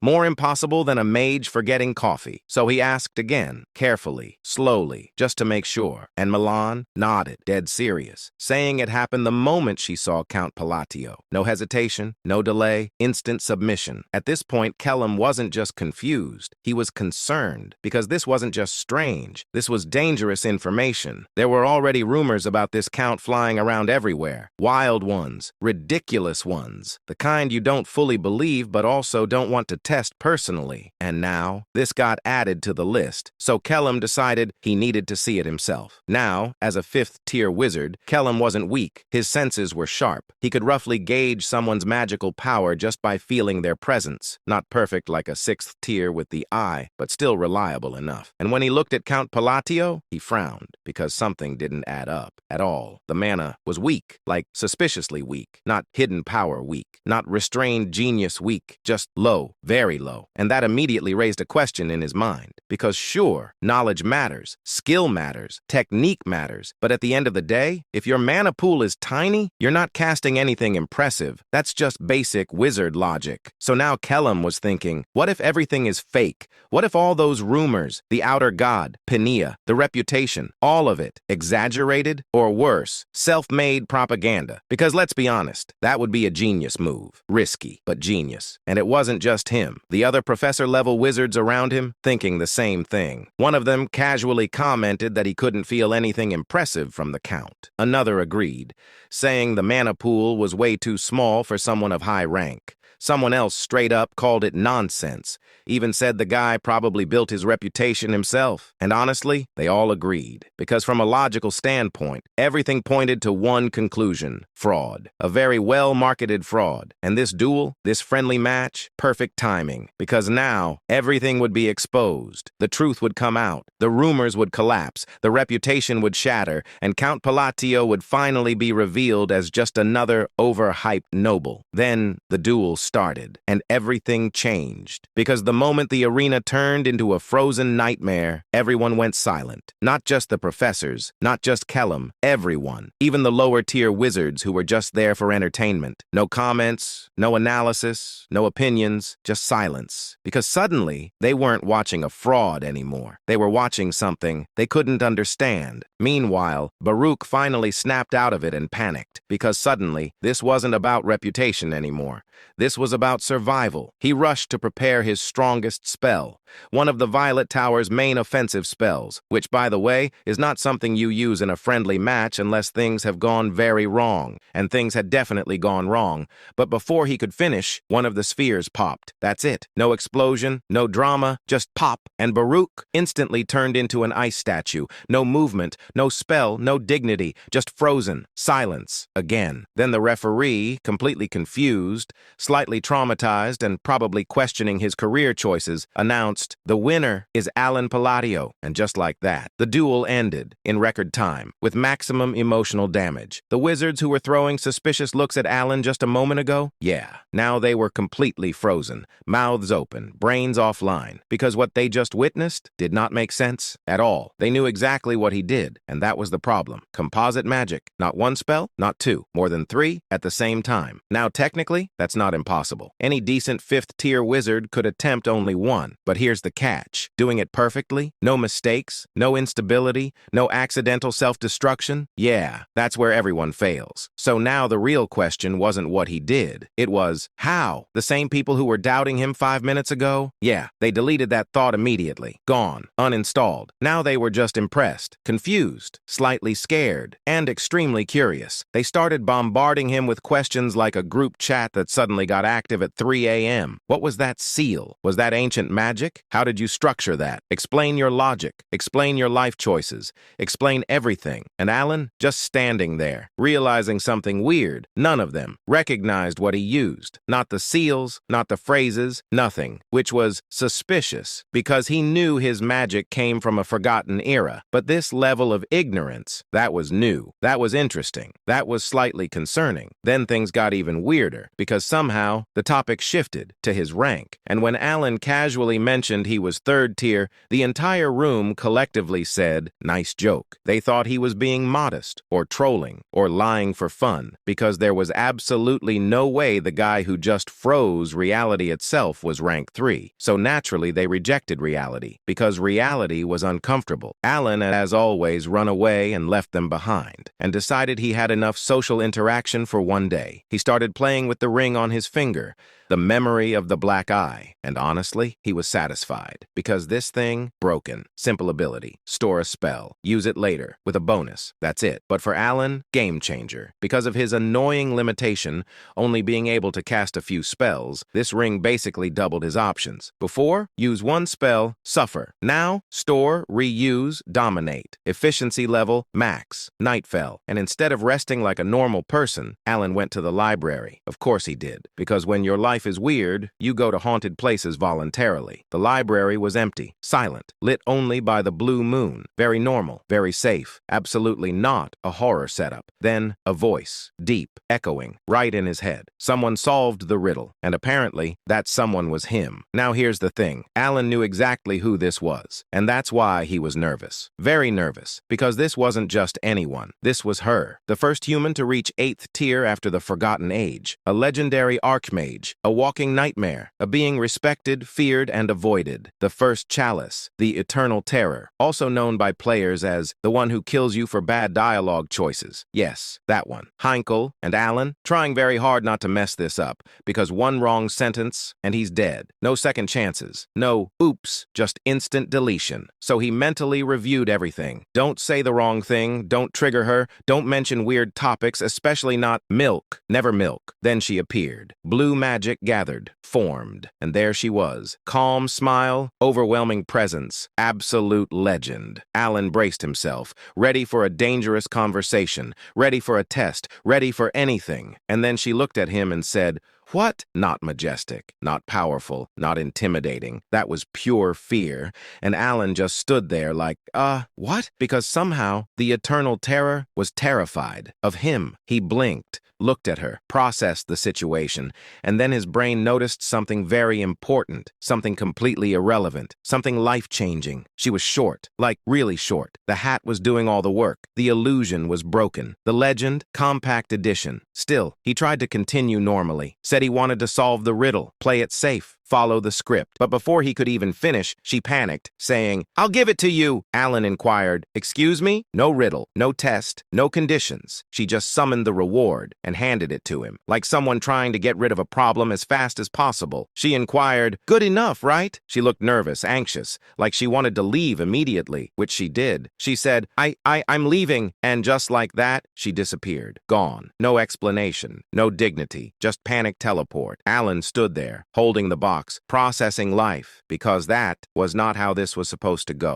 at all. He even canceled the emergency spell he prepared, because clearly he didn't need it. After a moment, he opened the box, and yeah, the item was there, exactly what he wanted. No effort required, which should have been great, but instead, it raised more questions. Because now the real mystery wasn't the item, it was, why was she scared? And more importantly, what was she looking at? Because she wasn't staring at him, she was looking behind him. So naturally, Alan turned around, slowly, carefully, expecting something, anything, a presence, a shadow, a horror beyond comprehension. Nothing, just the empty library, under the blue moon, silent, peaceful, normal, and somehow that was even more unsettling. For the next few days, Alan attended the magical conference. He listened to various presentations and satisfied his curiosity. The theories discussed at the conference were especially helpful to Alan, who had learned magic mostly through self-study until now. At night, Alan often discussed magic with Leon. Those conversations greatly helped improve his abilities. Unlike Alan, who possessed exceptional mana control, Leon excelled at constructing magical frameworks needed to manifest spells themselves. Because of that, Alan gradually gained confidence. Alan thought, I might soon be able to attempt 4th rank magic. Of course, 4th rank magic consumed an enormous amount of mana. Even using it once properly was difficult, so Alan had no intention of trying it immediately. Then, on the 4th day of the conference, Alan heard unexpected news. Evan said, a foreign entity has appeared in the labyrinth of Lartania. Alan looked at him and asked, a foreign entity? Evan nodded and replied, yes, I heard it caused mutations throughout the entire labyrinth. Alan immediately asked, how long has it been since it appeared? Evan answered, it's uncertain, but they believe it's been around 5 days. Evan added, the Information Guild suspects it may have appeared about a week ago. Alan asked again, how far is Lartania from here? Evan thought briefly and replied, it's not too far, around 5 days by carriage. After hearing that, Alan fell silent for a moment. Alan handed over the letter and said, send this to Lartania. Then he added immediately, I'm leaving right away, without wasting time. He left the central magic tower and began preparing for the journey to Lartania. Before departing, Alan said farewell to Leon. Leon looked disappointed that he was leaving earlier than expected. He also met Penia. Penia reacted energetically after hearing he was leaving. She was almost so happy. After that, Alan headed directly toward Lartania. 5 days passed. Traveling non-stop by carriage, Alan finally arrived at the Labyrinth City. Evan looked around in admiration and said, wow, it's changed a lot since the last time I was here. It's even more fascinating now. After traveling through the city by carriage, Alan arrived at the Southern District. Soon, he stopped before a building, the shop called Merd, owned by Rhine. The moment Alan saw it, he froze slightly. Alan stared upward and said, is this really Merde? Evan looked equally confused and replied,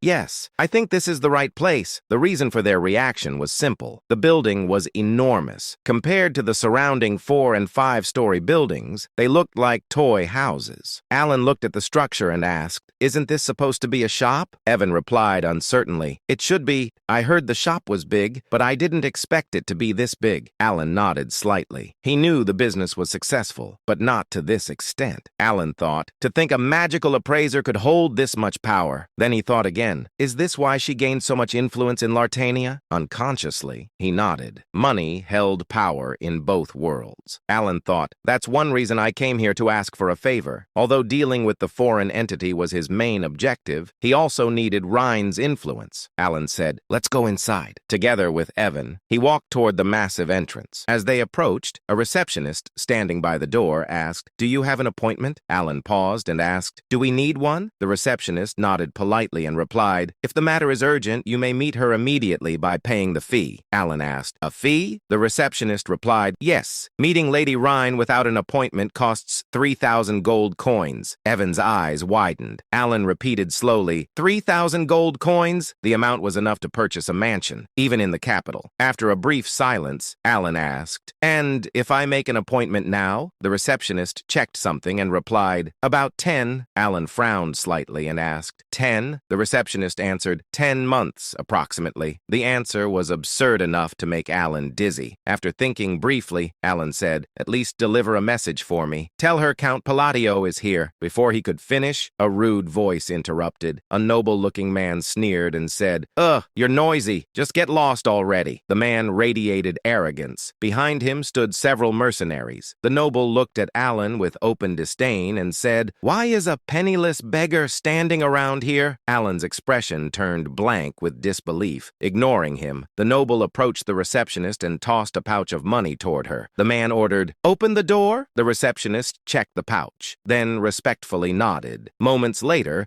the massive doors began opening with a loud rumble. Before entering, the noble glanced back at Alan and smirked provocatively. The man sneered, "Pathetic beggar." Then he entered. The mercenaries behind him openly mocked Alan as they followed. Watching them, Alan frowned slightly. Then he remembered who the man was. Alan thought, the son of Lartania's lord. He vaguely remembered the character from Psychedelia, a bloated man with a sleazy mustache, a notorious scoundrel. Even in the game, he had been unpleasant, but seeing him in person felt worse. Just as Alan was about to speak, a voice came from inside. Rhine said, "No need to go inside." Rhine stepped out through the open doorway. Her green eyes glowed faintly. The scoundrel's face immediately brightened. The man smiled eagerly and said, "Oh, Rhine, you came all the way out here for me?" But Rhine looked at him coldly and said, "Get lost." Without hesitation, she shoved his shoulder aside, then walked right past him and the mercenaries. Ignoring the embarrassed receptionist, Rhine approached Alan directly. Unlike her attitude toward the noble, she treated Alan with complete respect. Rhine lowered her head politely and said, "I've been expecting you, Godfather." Everyone nearby froze in disbelief. All eyes turned toward Count Palatio. The receptionist's brain stopped functioning. The receptionist thought, "What is happening?" For nearly 2 years, she had watched Rhine interact with powerful figures, lords, high-ranking nobles, even the prince of the Ashtalon kingdom. Rhine had never bowed to anyone, not once.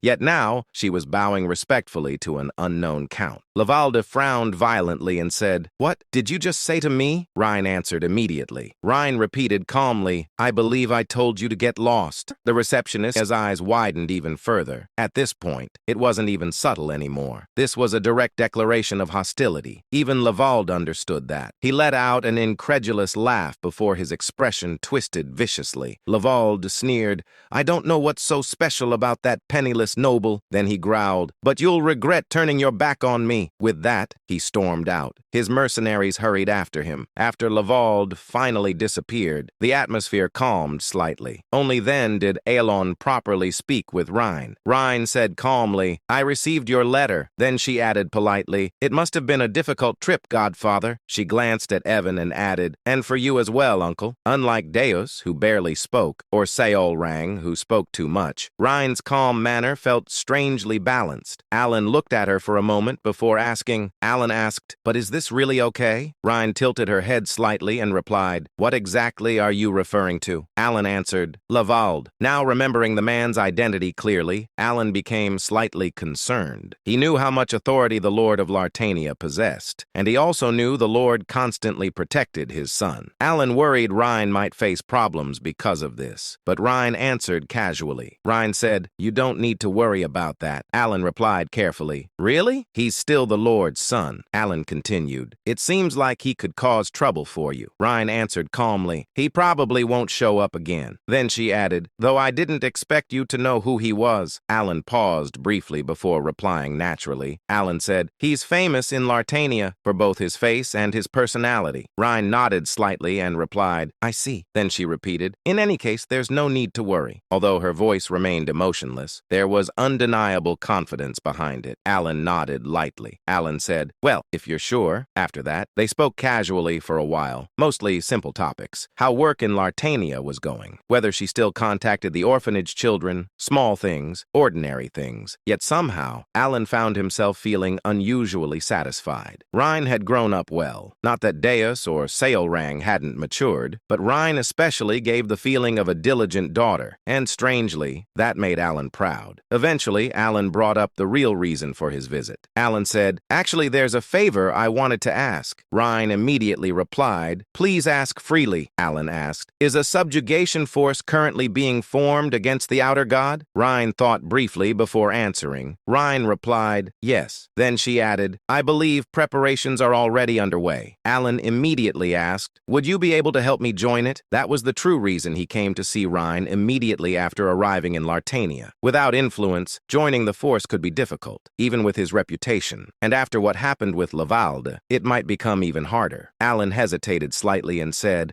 although after earlier, it may have become difficult. But before he could continue, Ryan interrupted him calmly. Ryan said, that should be possible. Alan blinked. Alan asked, really? Ryan nodded. Ryan replied simply, yes. Alan hesitated before asking carefully. Alan said, but things seemed pretty tense between you and the Lord's son earlier. Ryan responded without concern. Ryan asked, is he really that important to you? Alan replied, Lavalde? Ryan nodded. Yes. Alan answered honestly, well, he's the Lord's precious son. I thought he might trouble you. Ryan listened quietly before speaking again. Ryan said, as I said before, you don't need to worry about that. Her tone remained blunt, yet reassuring, oddly reassuring. Alan eventually nodded. All right, I'll leave it to you then. Again, he felt strangely proud. After talking a little longer, a thought suddenly crossed Alan's mind. Alan asked, by the way, why do you call me Godfather? Ryan blinked once. Ryan replied, excuse me? Alan explained. Alan said, Deus and Seol Rang call me benefactor or master. But why Godfather? Ryan fell silent briefly, thinking carefully. Then she answered simply. Ryan replied, because it felt like the most fitting word. Alan nodded slightly. I see. After a short silence, Ryan spoke again. You should rest for now. You must be tired from the journey. Afterward, Ryan prepared rooms for Alan and Evan inside Merd, then disappeared somewhere. The moment she left, Evan finally spoke. Evan said, wow, she really matured. Alan looked at him and asked, did she? Evan nodded immediately. She's still blunt, but she was always like that. Evan smiled slightly and said, honestly, out of all the kids,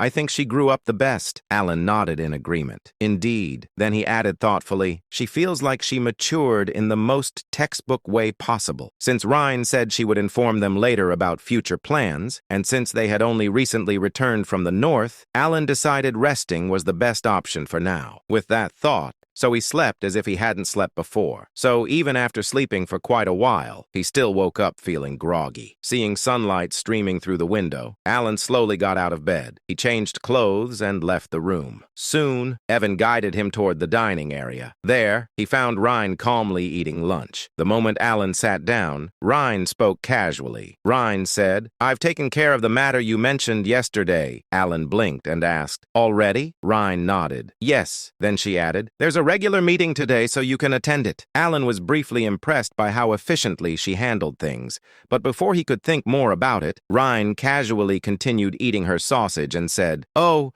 and I also handled Laval de Greystone. Then, as if discussing the weather, she calmly said, I killed him cleanly so you don't need to worry anymore. Alan almost nodded automatically, saying, I see, good work. I knew you would kill him. Then his brain caught up. Alan froze. Alan said slowly, what? His mind immediately filled with question marks. To be fair, Laval Greystone truly was human garbage. Among all the characters in Psychedelia, he was one of the worst scumbags imaginable. The massacre at the level 30 mercenary camp, the Monster Abyss absorption incident, the Chimera biological experiments, countless terrible side stories in Lartania existed because of him. Objectively speaking, the city was probably safer without him alive. But there was one major problem. Lavalde was the Lord's son. Inside Lartania, that position practically made him royalty, meaning Reen had casually committed something very close to regicide. Still stunned, Alan repeated blankly, you killed him? Ryan nodded casually, yes. Alan stared at her and asked again, Lavalde Greystone? Ryan took another bite of food and answered calmly, yes. She sounded like she was discussing breakfast. Meanwhile, Alan felt like his soul was leaving his body. Alan asked weakly, seriously? Ryan tilted her head slightly and replied, yes, Godfather. Was there a problem? Alan stared at her for a moment before finally asking, why did you kill him? Ryan answered immediately, because you said he was bothering you. But if he stayed alive, wouldn't he continue bothering you, Godfather? At that moment, cold sweat ran down his back. He suddenly remembered something important. Alan thought, right. She's one of the 5 great sins. Because Ryan acted like such a well-raised daughter, he had momentarily forgotten. But in the future, she was destined to become one of the seeds of disaster. Then another thought hit him. Alan thought, wait, how did she even kill him? Lavalde himself wasn't strong, but the mercenaries surrounding him absolutely were. Most of them were at least A-rank level. Ryan wasn't even a combat specialist. She was an appraiser. So how exactly did she kill all of them? While Alan looked visibly confused, confused. Ryan cautiously spoke. Was there a problem? Perhaps because Alan kept repeating the same questions. Ryan now looked slightly dejected, as if wondering whether she had made a mistake. Alan hurriedly shook his head. He replied, "Not exactly a problem. More like, is this really okay? Your safety, mostly." Ryan responded immediately. "You don't need to worry about that. I disguised myself properly." Although her expression remained neutral, she sounded strangely proud of herself. Watching her, Alan suddenly remembered an old phrase from an online community. Alan thought, so this is what people mean by having a completely different mindset? He cleared his throat awkwardly. He said, "Anyway, thanks for worrying about me, and don't feel too bad about it." Ryan immediately responded flatly. "I'm not feeling bad," Alan thought. "You definitely looked dejected a second ago, though." Then Ryan repeated firmly, "I'm really not." Alan looked at her with genuine amazement. Alan thought, how can someone casually commit regicide, yet get embarrassed over something like this? After a brief silence, Alan spoke again. "Anyway, try not to put yourself in danger if possible, because all kinds of problems could happen." Alan added, "You could get hurt, and everything you built here could collapse instantly." Ryan stared at him, confused, as if she genuinely didn't understand. Even though his explanation was perfectly reasonable, she still tilted her head slightly. Then, after thinking seriously for a moment, Reen suddenly said, "Ah," as if she finally realized something. Then she nodded slightly and added, "Don't worry too much, Godfather. I understand my duties properly." After saying that, she calmly resumed eating. Alan stared blankly at her. Somehow, even though they were having a conversation, it felt like they were talking about entirely different subjects. Still, he decided not to continue. After all, no matter how absurdly excessive her actions were, she had done it for his sake. As Alan absent-mindedly ate his sausage, still wondering whether this situation was insane, Ryan suddenly spoke again. "Oh, I wanted to show you something, Godfather." The eye of the tracker. Alan looked up. After finishing the meal, Alan followed Ryan into another room. Inside, something floated quietly in the air. A golden eye, surrounded by blue light. The moment Alan saw it, he immediately realized this wasn't ordinary. Then Ryan's earlier words echoed in his mind. Alan thought, that's the eye of the tracker? He looked genuinely stunned. Originally, the eye of the tracker had just been a simple artifact, a round sphere with a tiny eye-shaped jewel embedded inside. Its only effect was helping appraise low-level artifacts in slightly greater detail. That was all. Nothing special. There had never been any hidden lore attached to it, just like the essence of the Golden Mane tribe,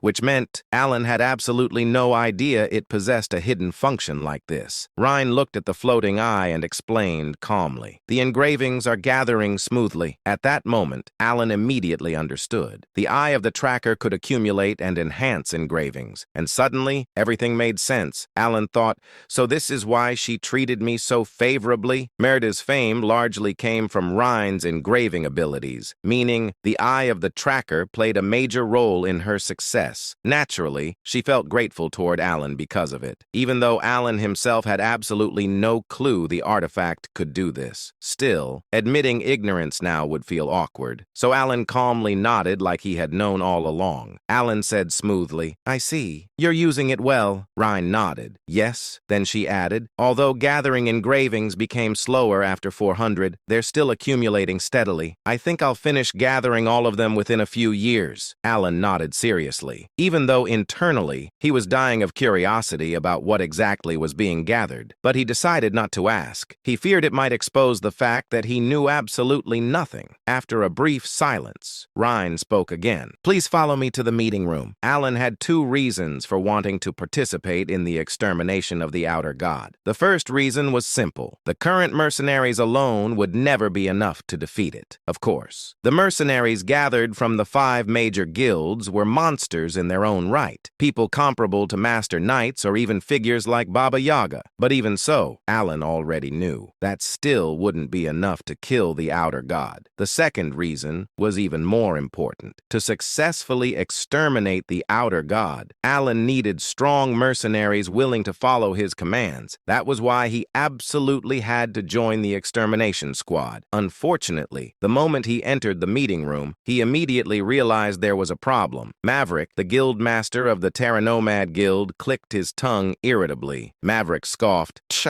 Hyman, the guild master of the Arcadia Guild, looked Alon up and down with blatant disdain. Hyman sneered, "You're bringing this weak-looking guy along? Mayan, the beast woman guild master of the ancient trackers, laughed mockingly with her slit-like feline eyes. Mayan smirked. Ha, he looks like the type who survives entirely on rumors. Then she added mockingly. Mayan continued, what are you here for? To stand in the back and steal credit? Meanwhile, Argonia, the guild master of the Kalamadra Guild, and the strongest among the gathered mercenary leaders, simply stared at Alan silently. She said nothing, but her gaze clearly wasn't welcoming either. Alan calmly looked around the room. Alan thought, I expected hostility, but this is worse than I thought. Still, Alan had expected something similar. After all, to mercenaries, he probably looked like some random noble carried entirely by rumors. Then, Mayan suddenly stepped forward. Spinning a dagger between her fingers, she blocked Alan's path completely. Mayan narrowed her feline eyes and said mockingly, Noble lord, I heard rumors you've been sticking your nose into places you don't belong. But seeing you in person, you don't even look worth talking to. Why don't you just turn around and leave? The atmosphere inside the room instantly became heavy. Alan looked at Mayan silently for a moment. Then he came to a simple conclusion. Alan thought, I need to prove my worth first. Without hesitation, Alan slowly raised his left hand. The gauntlet covering it emitted a faint, metallic sound. Then he calmly formed a seal. At that moment, without any warning, the previously ordinary meeting room was instantly swallowed by freezing cold. Frost exploded across the floor. The air temperature dropped so suddenly that everyone instinctively stiffened. Alan calmly spoke.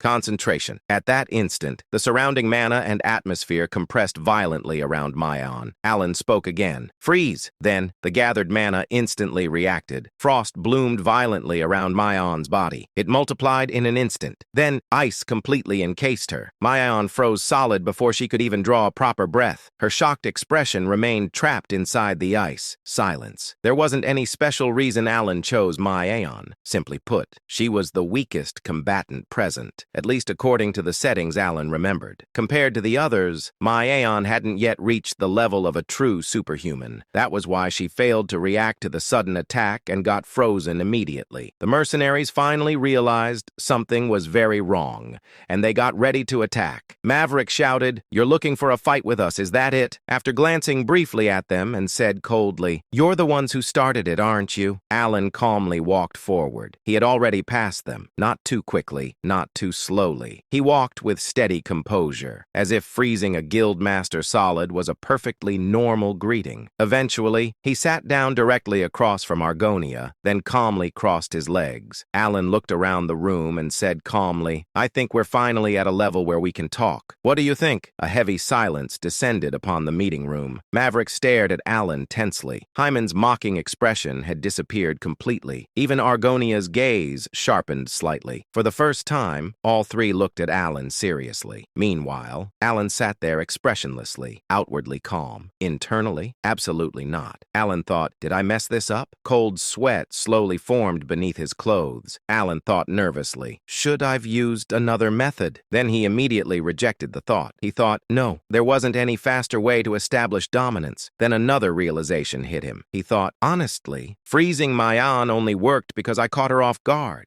While maintaining eye contact with Argonia, Alan also kept checking Mayan from the corner of his vision, still frozen. Thankfully, Alan thought anxiously, she's still frozen. He had already burned through all his mana. Using his enchanted armor, he had cast ice magic 5 times consecutively, which meant the moment the spell broke, Mayan would absolutely lose her mind. Alan already knew her personality. Alan thought, the second she gets out, she's definitely going feral. So now, everything depended on Argonia. If Argonia acknowledged him, the others would follow. That was the entire reason Alan dared to pull this stunt in the first place, because he trusted Argonia's personality. From the game, he knew Argonia was rational. Unlike the others, she prioritized logic over pride. And more importantly, there had actually been a quest extremely similar to this situation. Every single time, Argonia reacted the same way. The silence continued. Alan wanted desperately to say something. anything, but he forced himself not to.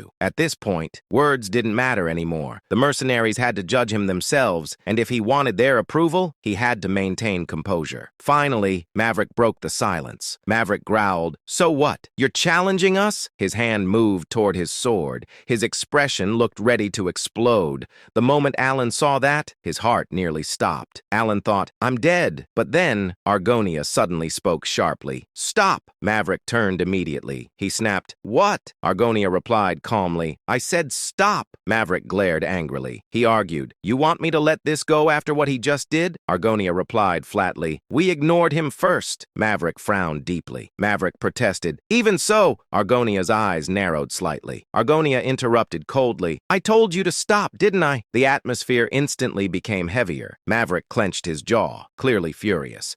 But after several tense seconds, he finally clicked his tongue. Then he put his sword down. Seeing the situation settle, Alan internally released the biggest sigh of relief in his life. Still maintaining his poker face, Alan asked calmly, "When do you plan to descend into the labyrinth?" Argonia answered politely, "In 2 days." For a split second, Alan almost broke character. Alan thought, wait, was Argonia always this polite? Still, he kept going. Alan glanced subtly toward frozen Maion. Then he suggested, "Then let's continue this meeting tomorrow. With one person frozen solid, it'll be difficult to hold a proper discussion anyway." In his mind, he thought, "I'm completely out of mana, and if that ice breaks, I'm doomed." Thankfully, Argonia nodded immediately. "Let's do that." The moment she accepted, Alan stood up instantly, turned around, and walked out of the room with perfect composure, saying, "See you tomorrow." Then, the second Alan exited the mansion, his composure shattered instantly. Alan clutched his chest and whispered internally, "This is terrible for my heart. I'm never doing something like this again." He exhaled shakily, then immediately hurried away before Maion thawed out. Not long after Alan left, Maverick finally exploded. He growled irritably, "I seriously don't like that bastard. Why do you want to let that pretentious snob walk away?" But Argonia didn't respond. She only glanced at him. Hyman interrupted with a scoff. "Seriously? How are you still talking after Argonia saved your life?" Maverick blinked and frowned. "What?" Then Argonia quietly added, "Hyman's right. If you had attacked him with your sword earlier, you probably would have died." Maverick's face stiffened. Maverick snapped, "What kind of nonsense is—" Then he stopped, because only now he properly looked around. Sweat. Argonia was sweating. Maverick's eyes widened slightly. He had never seen Argonia like this before. Not once. Even Hyman, whom Maverick reluctantly admitted was stronger than himself, also looked tense. Maverick finally shut up. Argonia fell silent. In truth, she had an idea, but the knowledge wasn't hers. It came from her mother, the Red Dragon, the being who once told her there was only one thing in this world she should truly fear. A distant memory surfaced in Argonia's mind. Her mother's warning echoed clearly. "Remember this. If a black eye ever appears in the night sky, immediately look away. Do not acknowledge it. Do not remember it. And if you ever become a powerful mage someday, erase the memory entirely." Then, the final warning. "Never look directly at the one who consumes boundaries." Argonia remembered the earlier moment. That blue eye and the red eye. Not only one, but two. The two that appeared behind Count Palatio. Just remembering it made her feel cold. That endless ominousness. That feeling, as if her soul itself was being swallowed whole. And worst of all, that eye had looked at her almost playfully, as if smiling. Argonia slowly thought silently, who exactly is that man? The next day, contrary to Alan's worries that they might continue rejecting his plans and arguing with him, the meeting proceeded surprisingly smoothly, and Alan quickly realized two things. The first was that the foreign entity was currently on the 12th floor. The second was that the mercenaries intended to block it on the 5th floor. As soon as he heard that, Alan immediately began explaining the plan he had prepared beforehand in detail, while also sharing the information he had gathered regarding the foreign entity. The explanation lasted for about 30 minutes. Alan, who had even disguised his knowledge about the foreign entity as information obtained from an ancient book, quietly observed the gathered mercenaries with slight tension, wondering whether they would object. In the end, we'll probably have to compromise, right? The strategy Alan proposed was one he was personally confident in, a plan plan designed to subdue the foreign entity while minimizing casualties, but that was only from his own perspective. He understood perfectly well that the mercenaries were not his subordinates. He could not order them around. At best, he could only suggest a strategy. That was why he felt so nervous when he heard what they said. Let's go with that. I agree. No objections. Me neither. Without a single complaint, the plan was accepted immediately, leaving Alan standing there in bewilderment. Alan blinked blankly. Really? No one had any issues with it? Was yesterday's impact really that strong? He shook his head slightly. Even if yesterday's events had been shocking, there was no way that alone could make Argonia and the mercenaries of the 5 great guilds act this obediently, which naturally led Alan to another thought. Could it be? His gaze shifted toward Rhine, who had accompanied them to today's meeting. But Rhine herself seemed slightly confused. Even with her usual indifferent expression, there was a faint trace of bewilderment on her face as she quietly muttered, "I'm surprised the meeting went so smoothly." That only made Alan even more confused. Something feels off. Even Miaon, who should have still held some resentment after being frozen by Alan yesterday, remained strangely quiet. And because of that, Alan unconsciously thought, looks like using my game knowledge really paid off. Once the preparations were complete, the group began descending into the labyrinth, carving a bloody path through endless waves of monsters. Watching the mercenaries fight firsthand, Alan's body trembled slightly with fear. He thought, I'm really glad I didn't come here alone. The scale of the battle was far beyond anything he had experienced personally. After some time, the mercenaries established a temporary resting area within one of the safe zones inside the labyrinth.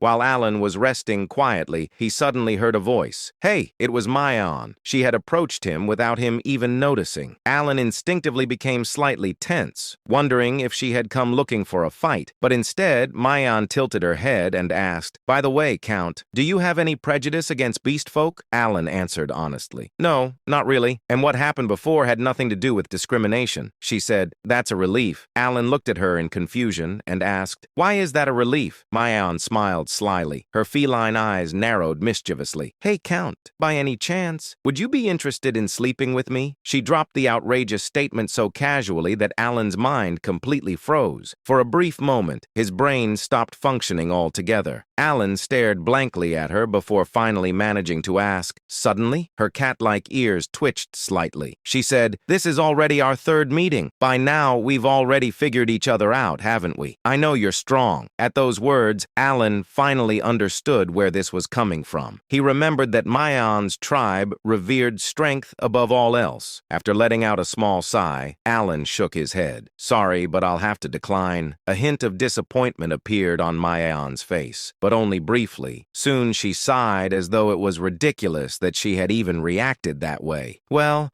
nothing I can do about it then. I was honestly pretty thrilled when you overpowered me in one move." Then she winked playfully. "Still, let me know if you change your mind. I'm pretty charming, you know." As Alan stared blankly at Miaon's retreating figure, another voice suddenly echoed from behind him. "Shall I take care of it, sir?" It was Rhine. "She spoke rudely to you, sir." Rhine stared coldly at Miaon's back as she said those chilling words. Alan immediately pressed his lips together tightly, saying, "Huh? No need for that. No, you're not actually thinking about killing her just because of a few words, right? Bro, I swear," she truly thought. About a day passed after that, as the group continued advancing deeper into the labyrinth. By then, they had already reached the 4th floor. However, frustration gradually spread among the mercenaries because they still hadn't located the foreign entity. One of the mercenaries muttered that searching every single floor one by one was becoming a nightmare. Alan quietly clicked his tongue. As expected, reality is completely different from the game. Because they were moving as a large group, their speed was incredibly slow, and unlike in the game, there were no shortcuts. In the game, defeating certain monsters would naturally open the path to the next level, but reality was different. Monsters continuously appeared from every direction, and simply dealing with them consumed enormous amounts of time and energy. Looking around the labyrinth, Alan muttered in disbelief. How was this place even designed? After some time, he heard a voice. We're almost at the 5th floor. Hearing the mercenary's voice from ahead, Alan raised his gaze and saw a massive glowing door in the distance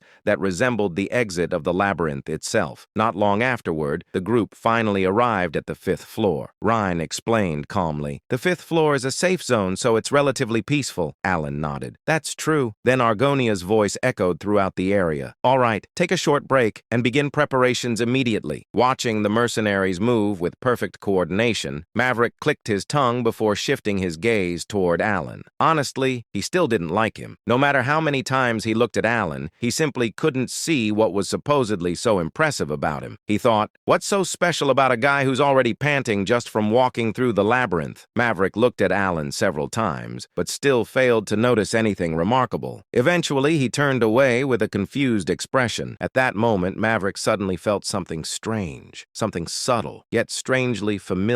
As he frowned and tried to understand the source of that unsettling feeling, he finally realized it. The noise, the bustling sounds from the mercenaries preparing Alan's strategy had completely disappeared. It was as if time itself had stopped. Sensing something horribly wrong, Maverick immediately turned his head toward the mercenaries, and then he saw it. The mercenaries had frozen completely in place, like dolls. Every single one of them remained motionless, in the exact positions they had been in moments earlier, frozen. As Maverick tried to speak, the mercenaries' bodies suddenly began collapsing, slowly, like falling statues. Starting from their legs, their bodies tilted diagonally before crashing onto the ground. Blood spread across the ruins and the grassy plains. And then Maverick finally saw it. Standing calmly before the corpses of the fallen mercenaries was a goblin. The moment their eyes met, Maverick felt overwhelming despair consume him. And in that instant, he understood several things at once. The goblin before him had slaughtered his men. The goblin before him was the foreign entity they had come to exterminate, and he needed to draw his sword immediately. Yet despite knowing all of that, he could not move. He could not scream. He could not draw his weapon. He could not even call for help. He could do absolutely nothing, even though the creature standing before him was merely a goblin, one of the countless monsters he had slaughtered throughout his life. His instincts screamed at him. This was not a goblin. The creature's gaze locked onto Maverick. Then the goblin spoke. Who gave you permission to meet my eyes? It pronounced judgment. A finger slowly rose, steadily, calmly, and pointed directly at Maverick,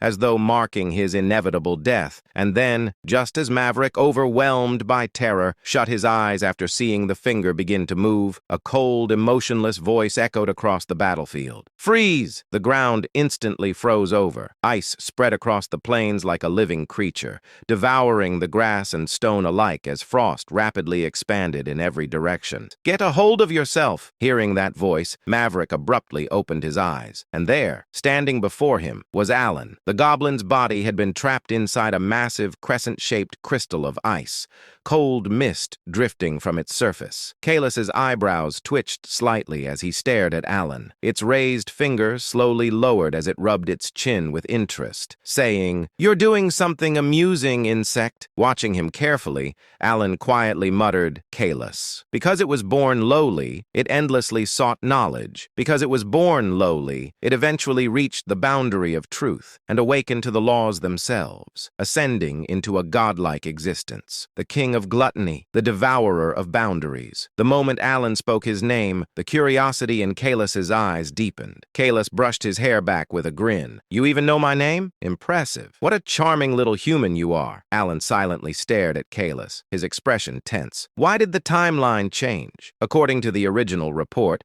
Kalus was supposed to arrive on the 5th floor 3 days later. Not now. Not this early. Then Kalus slowly raised his hand again. His voice echoed softly. "Very well. I'm in a rather pleasant mood right now, and it seems the others are as well. So I shall show mercy." Kalus pointed lazily toward the upper floors. "Leave, and I'll spare your lives." But Alan answered immediately. "Prepare for battle." The extermination squad instantly reacted. Argonia forcibly suppressed the fear in her body and raised her voice. "All units, battle formation!" The atmosphere changed instantly. Weapons were drawn. Mana surged. The mercenaries moved according to the strategy Alan had prepared beforehand.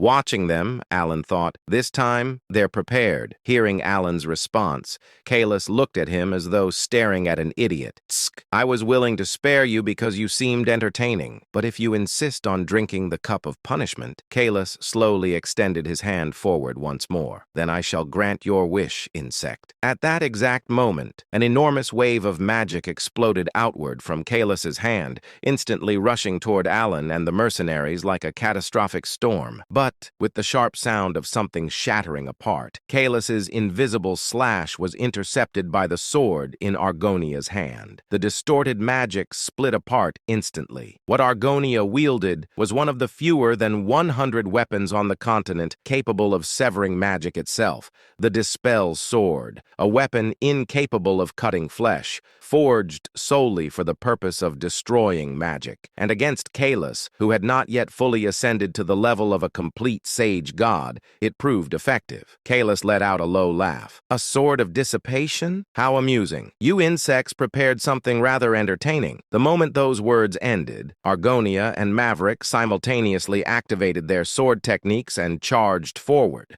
The ground exploded beneath their feet. Seeing the scene unfold, Alan instantly realized his assumption had been correct. It works. The Dispel Sword could interfere with the authority of an incompletely manifested outer god. Relief washed over him for a brief moment. At the same time, Maverick, Argonia, Hyman, and Meow launched a coordinated assault against Kalis. Sword strikes, mana blasts, arrows, aura, attacks rained down from every direction without pause, yet none of them could touch him. Kalis moved effortlessly through the battlefield as though dancing. Every attack narrowly missed him. Instead, the mercenaries' strikes crashed into the goblins scattered nearby, instantly blowing them apart. The battlefield descended further into chaos. Watching this, Alan immediately realized something. We're running out of time. If they wanted even the slightest chance of victory, they needed to seize the initiative now. Without hesitation, Alan activated his mana. Snowflake Formation. Glory of the Snowy Mountains. Blind Man's Fatality. One spell activated after another. A gigantic snowflake-shaped magic circle materialized before him, radiating overwhelming freezing mana. At the same time, Rinna opened her grimoire. Countless black chains erupted outward from the pages and shot toward Kalis in an attempt to bind him. And immediately after, Alan hurled the enormous snowflake toward Kalis. The sheer pressure of the combined attack distorted the surrounding air. Even Meow, Hyman, Maverick, and Argonia were visibly stunned by the overwhelming force rushing toward Kalis. Alan narrowed his eyes. If that lands, it'll definitely wound him. But then, Kalis casually lifted a single finger. Tap. That tiny motion alone instantly shattered both attacks apart. The chains exploded. The gigantic snowflake collapsed into fragments. Kalis smirked mockingly. You missed. Still, this is rather entertaining. Alan left in disbelief. According to his calculations, Kalis, who hadn't yet become a sage god, should have been destroyed by that direct hit. Alan, staring at him in confusion, realized that the exile's body had no trace of ice, only shattered remnants around him. He thought, did he slice through the ice spear halberd with just a slash? Then, Kalis finally released his own mana. Expansion, the way of the anonymous. In that moment, a surge of magical energy spread out. Sensing the danger instinctively, Argonia and Maverick, without hesitation, leapt toward Kalis, pushing off the ground. Mayon, who had just been relaxing moments earlier, quickly knocked an arrow and fired it, while Hyman raised his staff and cast a spell to intercept the Kalis's magic. However, just before Argonia and Maverick's swords reached the Kalis's neck, Mayon's arrow pierced his heart, and Hyman's magic approached his throat. The magic that had already spread around Kalis began to vibrate the air according to his incantation. Expansion. With that softly spoken word from Kalis, Argonia's and Maverick's bodies were severed apart instantly. Blood scattered across the battlefield. The fog slowly cleared. What remained was devastation. The surrounding terrain had been completely destroyed. Ruins stretched endlessly in every direction. Hyman froze in disbelief as he stared at the destruction before him. And before anyone could react, Kalis lazily moved a finger again. Slice! Though Hyman, knowing all too well what that action would result in, instinctively threw his body backward to dodge the invisible slash, he immediately tried to use blink. But then, Kalis said, How will you dodge what's coming from above? With words that seemed mocking and a hand cutting from above to below, Hyman's body split apart instantly. Hyman's corpse collapsed onto the shattered ground. "Hyman!" Meow screamed and rushed toward him in desperation. But Kalis casually struck him aside. Meow's body was blown away violently across the battlefield. Kalis smiled cruelly. "I had such high expectations for you insects, so show me. How much longer can you continue entertaining me?" Watching the massacre unfold before his eyes, Alan finally understood something. "I've never seen magic like this before." Kalis was simultaneously using ritual gestures and incantations together. Beyond that, the gap between them was absolute. Skill, information, preparation, raw power, everything differed completely. Their entire strategy had collapsed. This was the worst possible scenario, and yet Alan still refused to give up. Then there was only one thing left for him to do: push his magic beyond its absolute limit. Alan immediately activated another spell. Glory of the Snowy Mountains, crystallization, then rotation. As Alan crossed his fingers together, a gigantic ring-shaped mana formation materialized before him. The spell stabilized successfully. Seeing that, Alan immediately realized it. It's working. From this point onward, only speed mattered, and continuing the battle itself. Rinna! At Alan's call, Rin instantly combined her magic with his. The chains intertwined with the freezing mana as the massive combined attack surged toward Kalis once more. Yet even while attacking, Alan understood a horrifying truth. To Kalis, this entire battle was nothing more than amusement. The outer god looked at them the same way a cat looked at a struggling mouse trapped beneath its claws. And just like before, Kalis effortlessly destroyed everything. The chains shattered. The freezing spell collapsed. The backlash exploded directly into Alan's body. Blood spilled from his mouth. Even then, he continued casting, again and again and again. But it was meaningless. Every spell was effortlessly nullified. Alan's breathing grew ragged. Even so, he refused to stop. By now, he had already consumed 5 mana potions. Mana toxicity had begun spreading throughout his body. His limbs grew heavier with every movement. Then, in the middle of the battlefield, Kalis suddenly appeared directly in front of Alan. At that exact moment, Alan realized it. This is Rinna's chance. Without hesitation, Alan and Rin combined their powers once more and launched another attack. As the spell formed, Alan focused on the final remaining constraint within his magic. Magic had been used against Earthaltis, the great god of duels. Magic had been used upon snowy terrain. Magic had been used at death's door. Magic had been used against a god itself. Alan realized that adding one more condition might allow him to distort the laws of the world even further. But even then, he knew it still wouldn't be enough. Desperately, Alan forced himself to think. There had to be an answer, something capable of ending everything in a single strike. Then, Kalis's earlier words resurfaced in his mind. "You still understand nothing." At the same time, Alan remembered the words of the shadowy figure. There were incantations, and there were principles connecting everything together. The moment those thoughts linked, Alan realized it. There's a clue. Sweat poured down his face. He grabbed his hair tightly. Then, as his thoughts finally reached a breakthrough, Alan activated an entirely new spell. Confusion and awakening are intrinsically one and the same. If you open your eyes, you will receive a key. The moment the incantation completed, Alan's mana erupted violently outward. A gigantic spear-shaped construct formed before him. Even Kalis's expression shifted slightly upon seeing it. "What are you trying to do?" Kalis's expression twisted. In response, he redirected Rhina's attack directly back toward them. But before it could strike, Alan stepped in front of it himself. Slash! The impact severed Alan's hand instantly. Blood scattered across the frozen battlefield. Yet at that moment, Alan finally understood.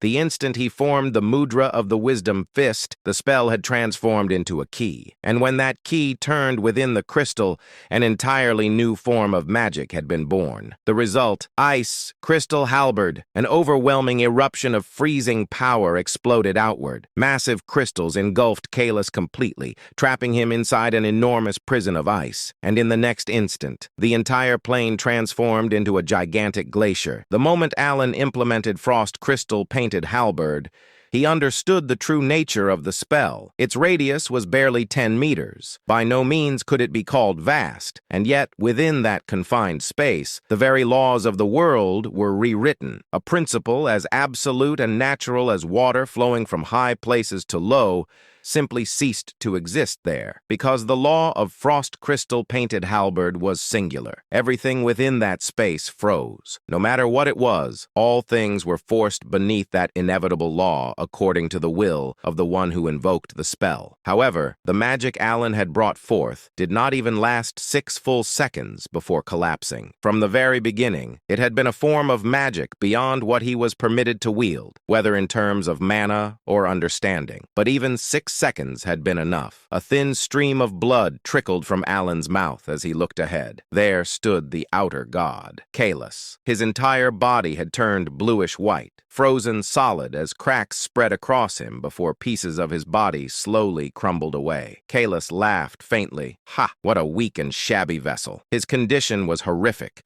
Both of his arms had already shattered, and even his legs were gradually breaking apart. Kalis continued. Well, that one certainly got me, and yet he was smiling, as if the stern expression from moments earlier had never existed. Kalis grinned broadly while staring at Alan. Kalis said, "If I had fully descended, if I had possessed a proper body capable of handling my authority completely, I could have blocked that pathetic implementation of yours with ease." His tone sounded almost regretful. "And then?" Alan replied calmly. Hypotheticals mean nothing. At Alan's calm reply, Kalis paused. The words he had been about to say stopped midway. Kalis chuckled softly. "A correct answer, little creature. No, mage." For the first time since the battle began, genuine acknowledgement appeared within Kalis's eyes. Kalis declared, "This is my defeat." The moment those words ended, his body completely crumbled apart and vanished. And then, Alan collapsed unconscious where he stood the next day. Within his dream, Alan felt someone gently touching his face, and a girl's voice softly echoed beside him. The girl whispered, "The world is at peace now, and I will always remain by your side." Then his eyes opened. An unbearable pain exploded through his skull as though his head were splitting apart. Trying to steady his trembling breath, Alan slowly lowered his gaze toward his left arm. His entire arm had turned bluish, as though severe frostbite had consumed it. Judging by appearance alone, it looked like something that should have already been amputated. But it was not limited to just his arm. Although the left side was the worst, bluish discoloration had spread throughout parts of his body like bruises stained deep beneath the skin. Fortunately, it was not frostbite. It was mana intoxication. Alan muttered weakly, "I can't put any strength into it at all." Seeing his arm remain completely motionless, as though all sensation had vanished from it, Alan let out a quiet sigh and leaned back against the crude bed. Truthfully, he had expected this possibility from the moment he started consuming mana potions recklessly during the battle. At least it only ended like this. Among the countless side effects caused by excessive mana potion consumption, mana nerve paralysis was one of the lighter outcomes. It would eventually heal with time. If it had been mana sinkhole syndrome, where the mana circuits permanently collapsed, or cardiac mana sclerosis, where mana hardened the heart itself, he would have died instantly. Just as Alan relaxed slightly, Rhine asked, "Are you all right, Godfather?" The curtain of the makeshift tent was pulled aside as Rhine stepped inside with her usual indifferent expression. Alan answered, "I'm only suffering from the intoxication symptoms. I'll recover eventually." After saying that, Alan looked toward her. Alan asked, "How are things outside?" Fortunately, the news was not entirely bad. Mayan and Argonia had survived. Mayan had coughed up blood during the battle, but after taking a potion, her injuries were only severe enough to limit her movements somewhat. Argonia's situation, however, was far worse. She had directly endured the outer god's magic. Although her half-dragon body and regenerative abilities had somehow kept her alive, she was practically half dead. After hearing the report, silence lingered inside the tent. Alan glanced quietly at Rhine. Her expression remained as blunt as ever, but something about her demeanor felt awkward today. Up until now, despite her cold personality, conversations with her had flowed naturally. But today, she seemed unwilling to continue the conversation herself. Just as Alan wondered whether he should speak first, Rhine suddenly opened her mouth. Rhine called softly, "Godfather, if it isn't rude, may I ask you one thing?" Alan nodded slightly. "All right, ask freely." At those words, Rhine hesitated briefly before speaking. She asked quietly, "Why did you save me?" Her voice remained calm, but there was something buried beneath it. Rhine continued, "My life, was it truly that important that you would risk your own defeat for it? By saving me, you placed yourself in danger." At her words, Alan quietly looked at her. Her expression remained unchanged, but her eyes contained a question so obvious that anyone could see it, as though what Alan had done simply made no sense to her. Hearing that, Alan suddenly remembered Seolrang asking him something similar once before, and for some reason, he began to feel slightly wronged. Seriously, what exactly do I look like to them? Do I have the face of some villain who raises children only to exploit them later? Of course, Alan had originally saved them in order to prevent the 5 great sins from taking root, but even so, he had never once believed they owed him anything in return. At most, he had only vaguely hoped that maybe, someday, they might give him a slightly nicer birthday present. That was all. So forcing his aching body upright, Alan sat on the flimsy cot and spoke with the same frustration he had once felt toward Seolrang. Alan said, "Rhine, I don't know what kind of person you think I am, but I never took you in so I could use you." Rhine blinked slightly. "Is that so?" Seeing her genuinely hesitate over the answer, Alan realized she truly had believed that, and so he continued. Alan spoke calmly, "I think of all of you as family." Rhine repeated softly, "Family?" Alan nodded. "Yes, family helps one another when times are difficult.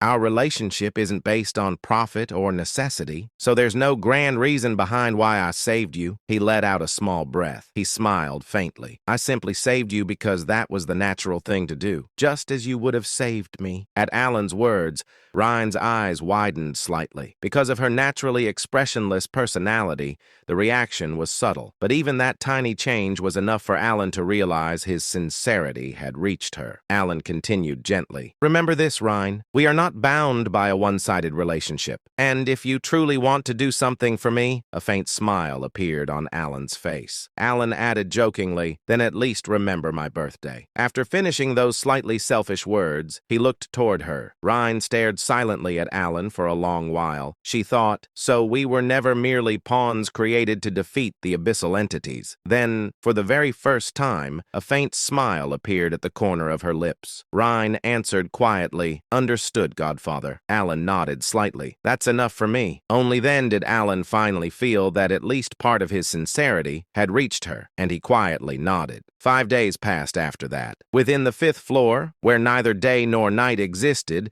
and only an endless blue sky stretched overhead, Alan had finally recovered enough to move again, and together with Argonia, whose monstrous regenerative ability had allowed her to stand once more, Alan asked, "Can you move?" Argonia answered, "To some extent." Hearing her answer, Alan looked at her with slight admiration. He muttered, "Impressive." 3 more days passed before the group finally managed to escape the labyrinth entirely.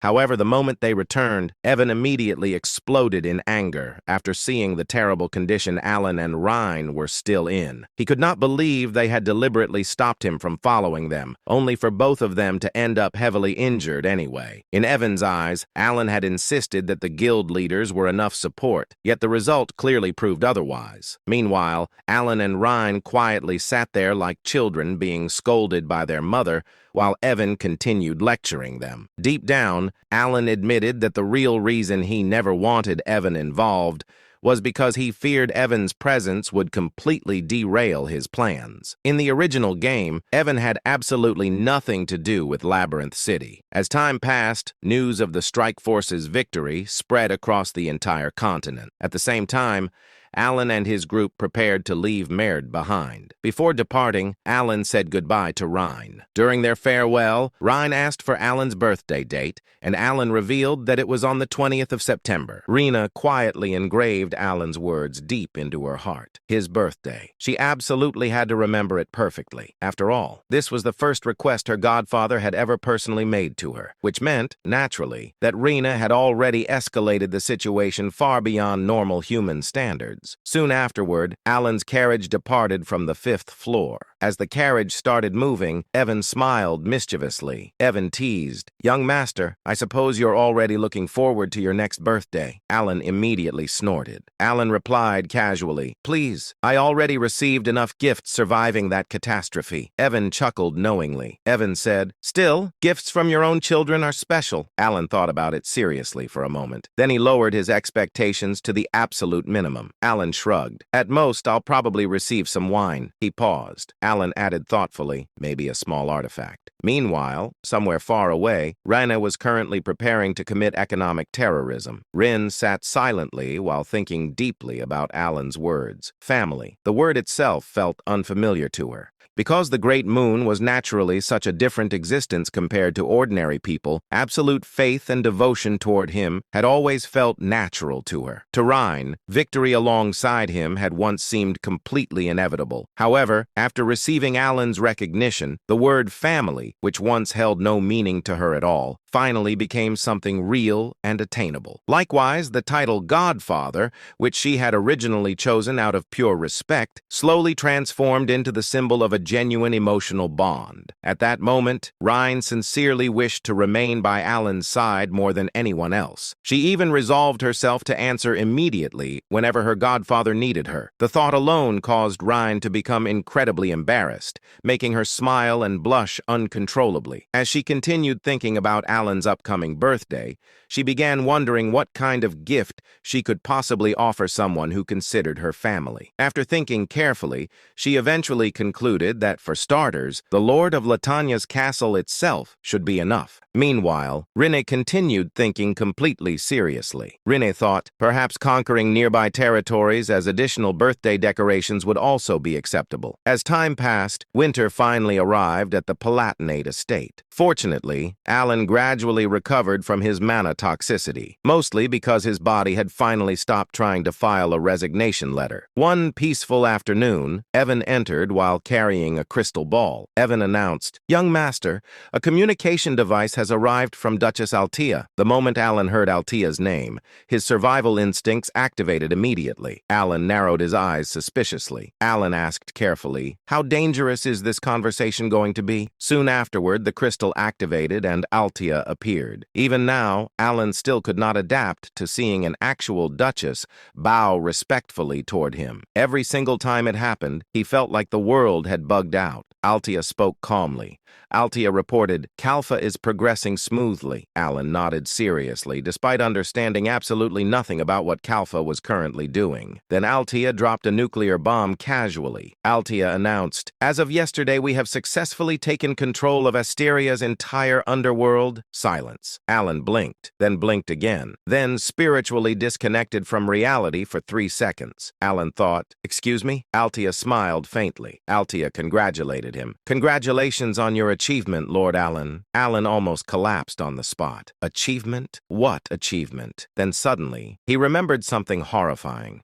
At some point in the past, he had casually said, "We should probably stabilize the underworld first." That was it. That was the entire conversation. He had meant, "Please reduce crime a little." Altea apparently heard, "Conquer the criminal world and establish a shadow government." Alan immediately developed emotional damage. Meanwhile, Altea continued speaking respectfully. Altea explained, "Fortunately, the operation became much easier after you eliminated the leaders of both the royalist and aristocrat factions." Alan froze completely. Alan internally screamed, "That was an accident too!" But unfortunately, from Altea's perspective, the situation looked completely different. To her, Alan was clearly a terrifying mastermind. First, he secretly destroyed the political factions, destabilizing the kingdom. Then he casually mentioned reorganizing the underworld. And now the entire criminal network belonged to them. The scariest part? He acted surprised every single time. Altea thought respectfully, as expected of Lord Alan. Even his humility is flawless. Meanwhile, Alan was busy dying internally. Soon afterward, Altea calmly asked another question. "Should our next objective be the king?" Alan nearly ascended to the heavens.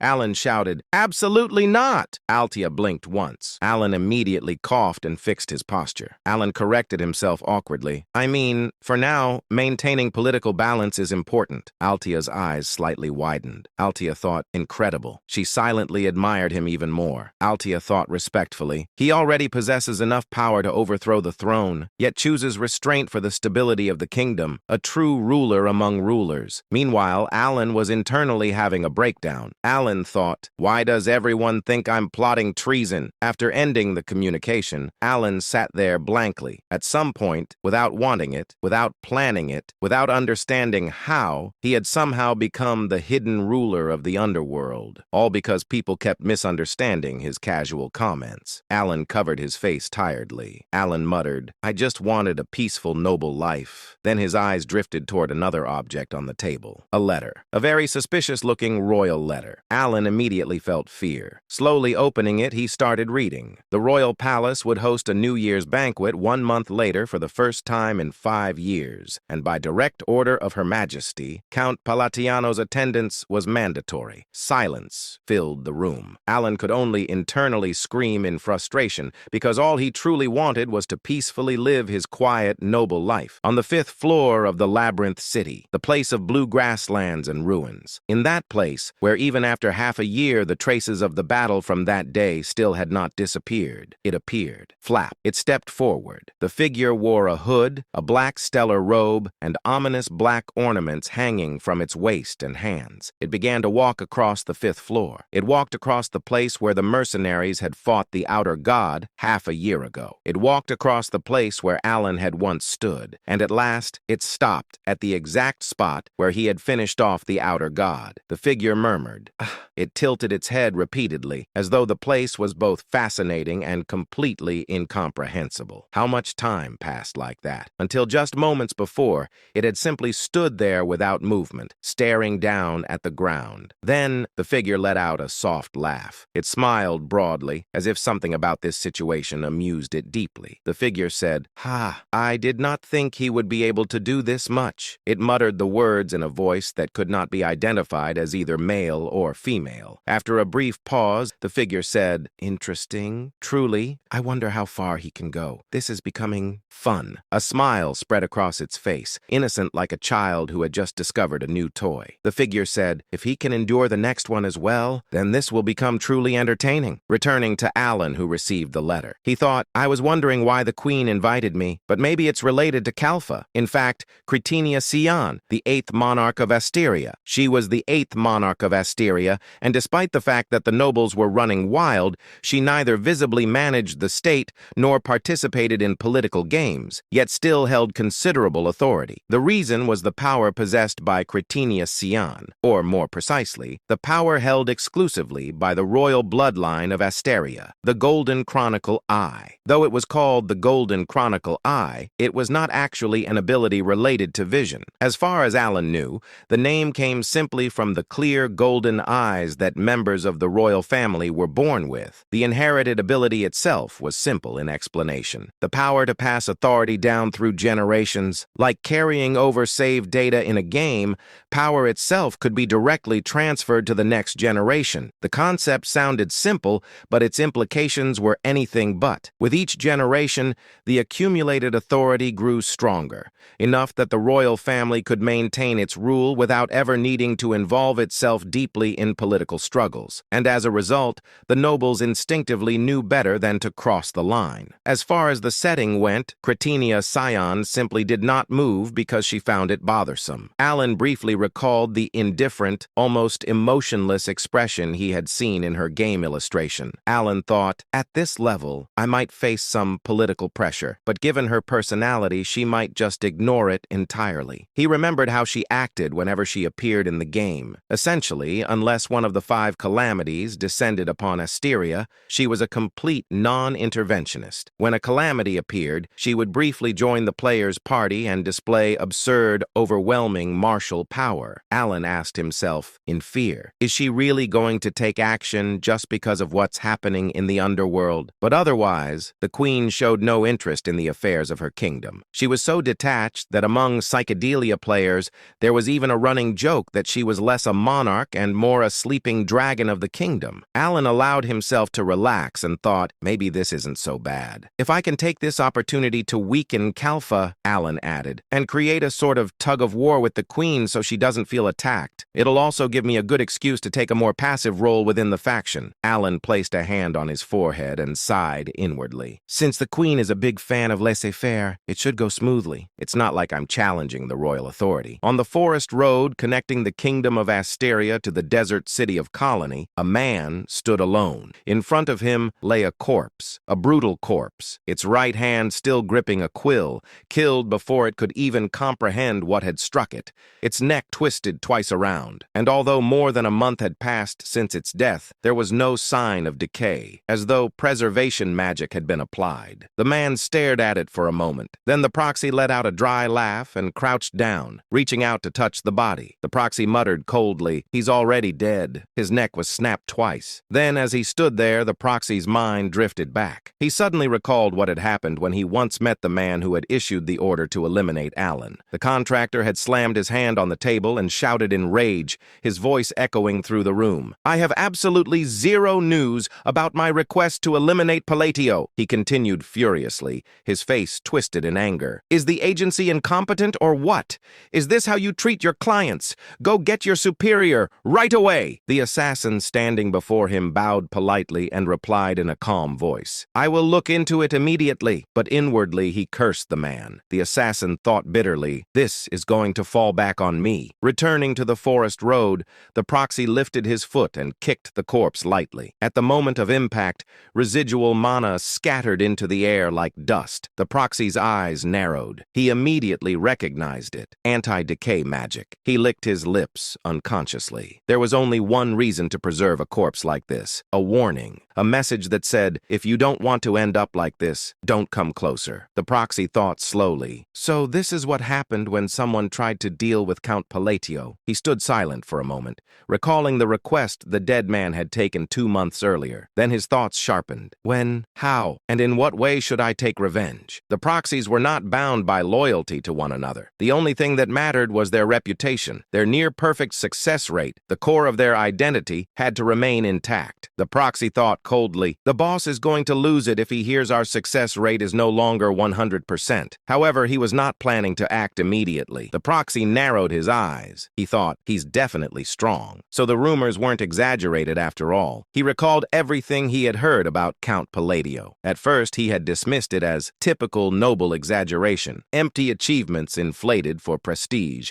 But now, seeing one of their own die without even managing to resist, that assumption no longer held. The proxy thought carefully, "Since I can't gather enough force right now, I should find someone who truly understands Count Palatio." A faint smile appeared on his face as he turned his gaze toward Caliburn Castle. Deus Macalian, one of the master knights tied to Count Palatio. Inside Caliburn Castle, Deus was walking calmly through the corridor. Then he suddenly stopped. Without turning around, he spoke in a low voice. Behind me, a man slowly revealed himself. The proxy stepped forward, holding his scythe, and smirked. "I masked my presence perfectly. You're quite perceptive." He tilted his head slightly and added with a grin, "Our target isn't you, it's Count Palatio." He raised his hand casually. "Tell me everything you know about him, and I will leave here as if nothing happened. We will not come after you again." His smile darkened. "But if you refuse—" He never finished. A sudden silence fell. Then he saw it. Blood.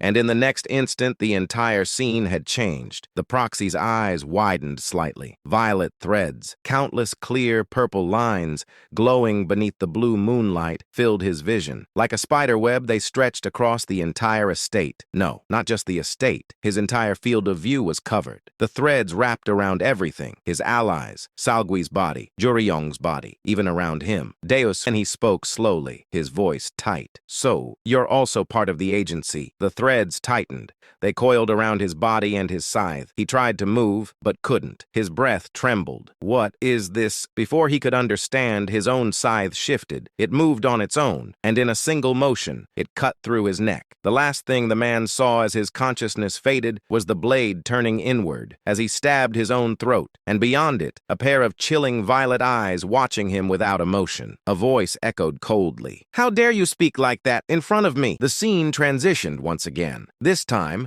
the four sins were shown sitting together while communicating through a crystal ball. During the discussion, Seolrang repeatedly insisted that she would one day marry Alan. However, Utia strongly disagreed with her claims. As usual, the two quickly fell into another argument. Listening to their constant bickering slowly began to irritate Radan. The discussion between the four sins continued, as Utia firmly reminded everyone that they were merely shadows serving the great moon Alan. Seolrang immediately complained to Reen about Utia's harsh attitude.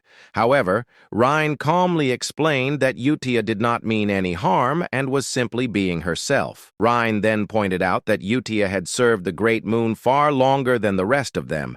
Hearing this only made Utia even more confident in her stance, while Seolrang looked completely unconvinced. Meanwhile, Radan silently watched the argument unfold and became confused after noticing that even Reen had somehow become involved in the debate. Soon afterward, Reen revealed that she wanted to personally send her own reports. Utia quickly reminded her that she had always handled all correspondence for the group. However, Reen explained that she specifically wanted to report information regarding the tracker eye herself. Utia immediately insisted that there had never been any problems with her reports until now.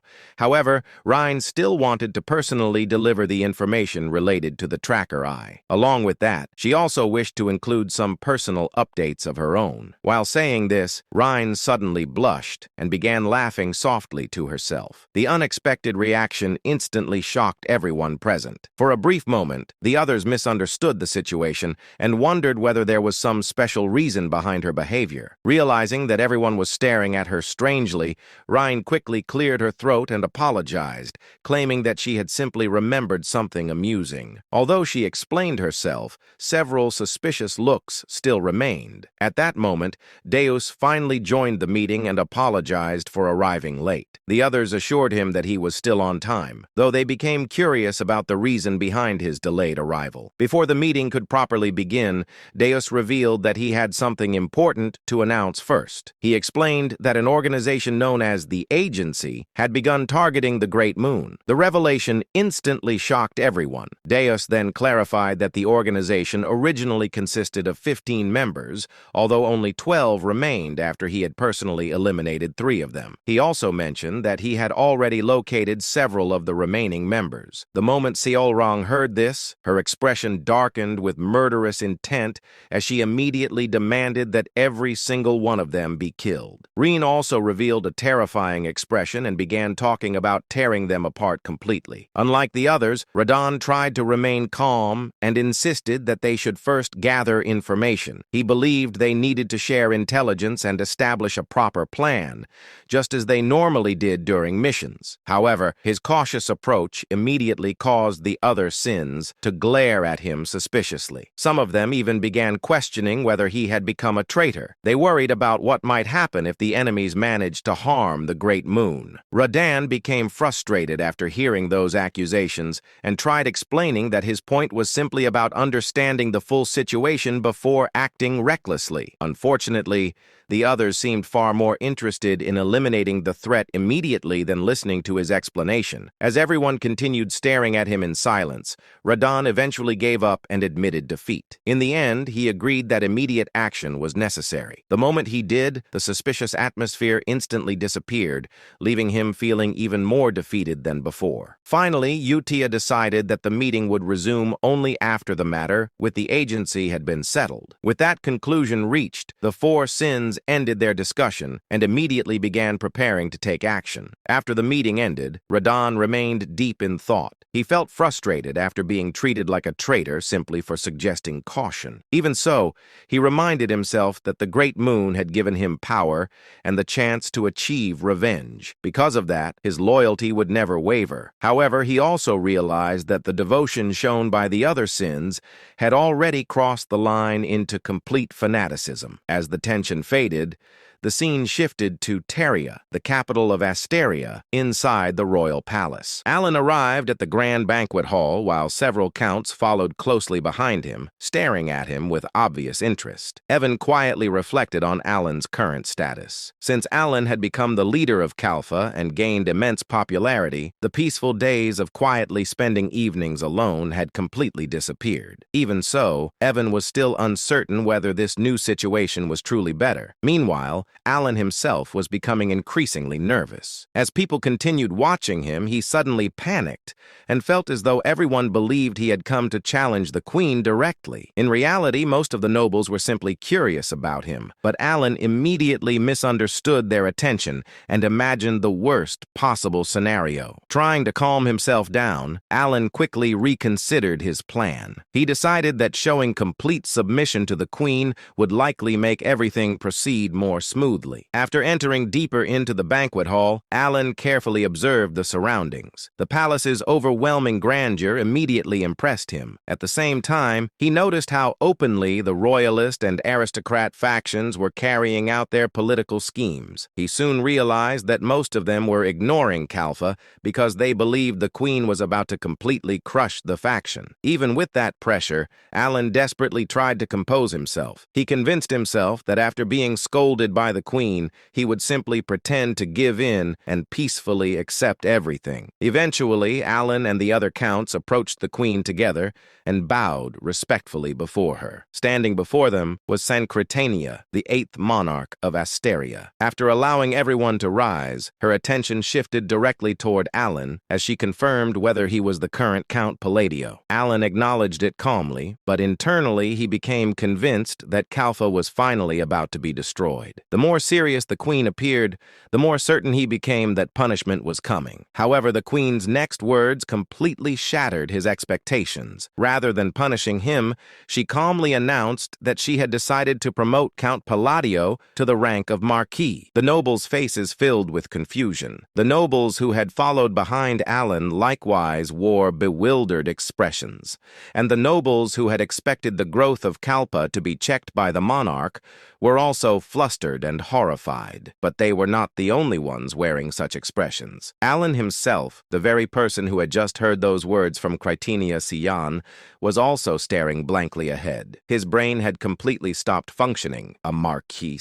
For a noble, a title carried countless meanings: authority, influence, military power, territory, and most importantly, work. An absolutely horrifying amount of work. Alan immediately felt a headache coming on. A marquis possessed far more authority than a count. More land, more soldiers, more responsibilities, more nobles wanting favors, more meetings, more paperwork. Alan thought, no, wait, why am I getting promoted? He looked at the queen in confusion. From what he knew, Critenia Sian wasn't the type to support growing factions. If anything, she should have been suppressing Kalpa's expansion. Yet instead, she had just handed him a promotion. Not a warning, not a punishment. A promotion. He thought, what is happening? The more Alan thought about it, the less sense it made. Kalpa's biggest weakness had always been its structure. Normally, the leader of a major faction would be at least a marquis. A count leading one was absurd. It was like putting a village chief on a royal throne and expecting people to act normal. Yet Kalpa had somehow survived despite that. Now, with a single sentence, Critenia had erased that weakness entirely.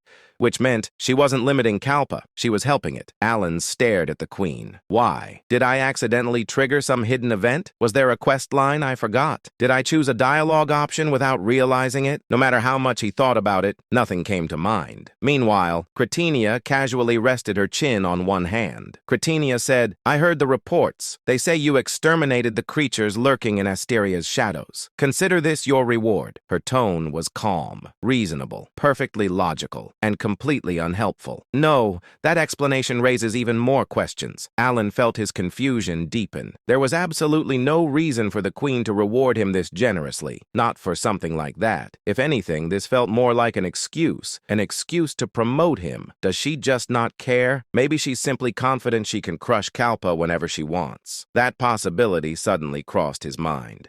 That explanation made the most sense. Slightly reassured, Alan looked at her again. Unfortunately, her expression remained completely unreadable. Then she suddenly spoke. Cretinia asked, "Why? Do you dislike it?" Alan immediately snapped back to reality. Alan replied, "Not at all, Your Majesty." The moment he answered, Cretinia stood up. The entire ballroom froze. Every noble held their breath, step by step. She descended from the throne and walked directly toward Alan. The closer she came, the more nervous he became. He thought, "Why is she coming here? Your Majesty, why are you still walking? Please stop walking." She did not stop walking. Instead, she stopped directly in front of him. The atmosphere instantly became unbearable. The surrounding nobles looked as though they were witnessing a historic moment. Alan felt like a criminal awaiting judgment. Then, Cretinia bent down, very close, far too close. The ballroom collectively forgot how breathing worked, and then she raised a finger. Before Alan could react, she pressed her finger against the corner of his mouth and pushed upward. His face instantly twisted into a strange, crooked smile, a very awkward smile, the kind of smile someone made when being held hostage. Cretinia examined her handiwork. Then, for the first time that evening, she smiled, a smile so small it would have gone unnoticed by most people.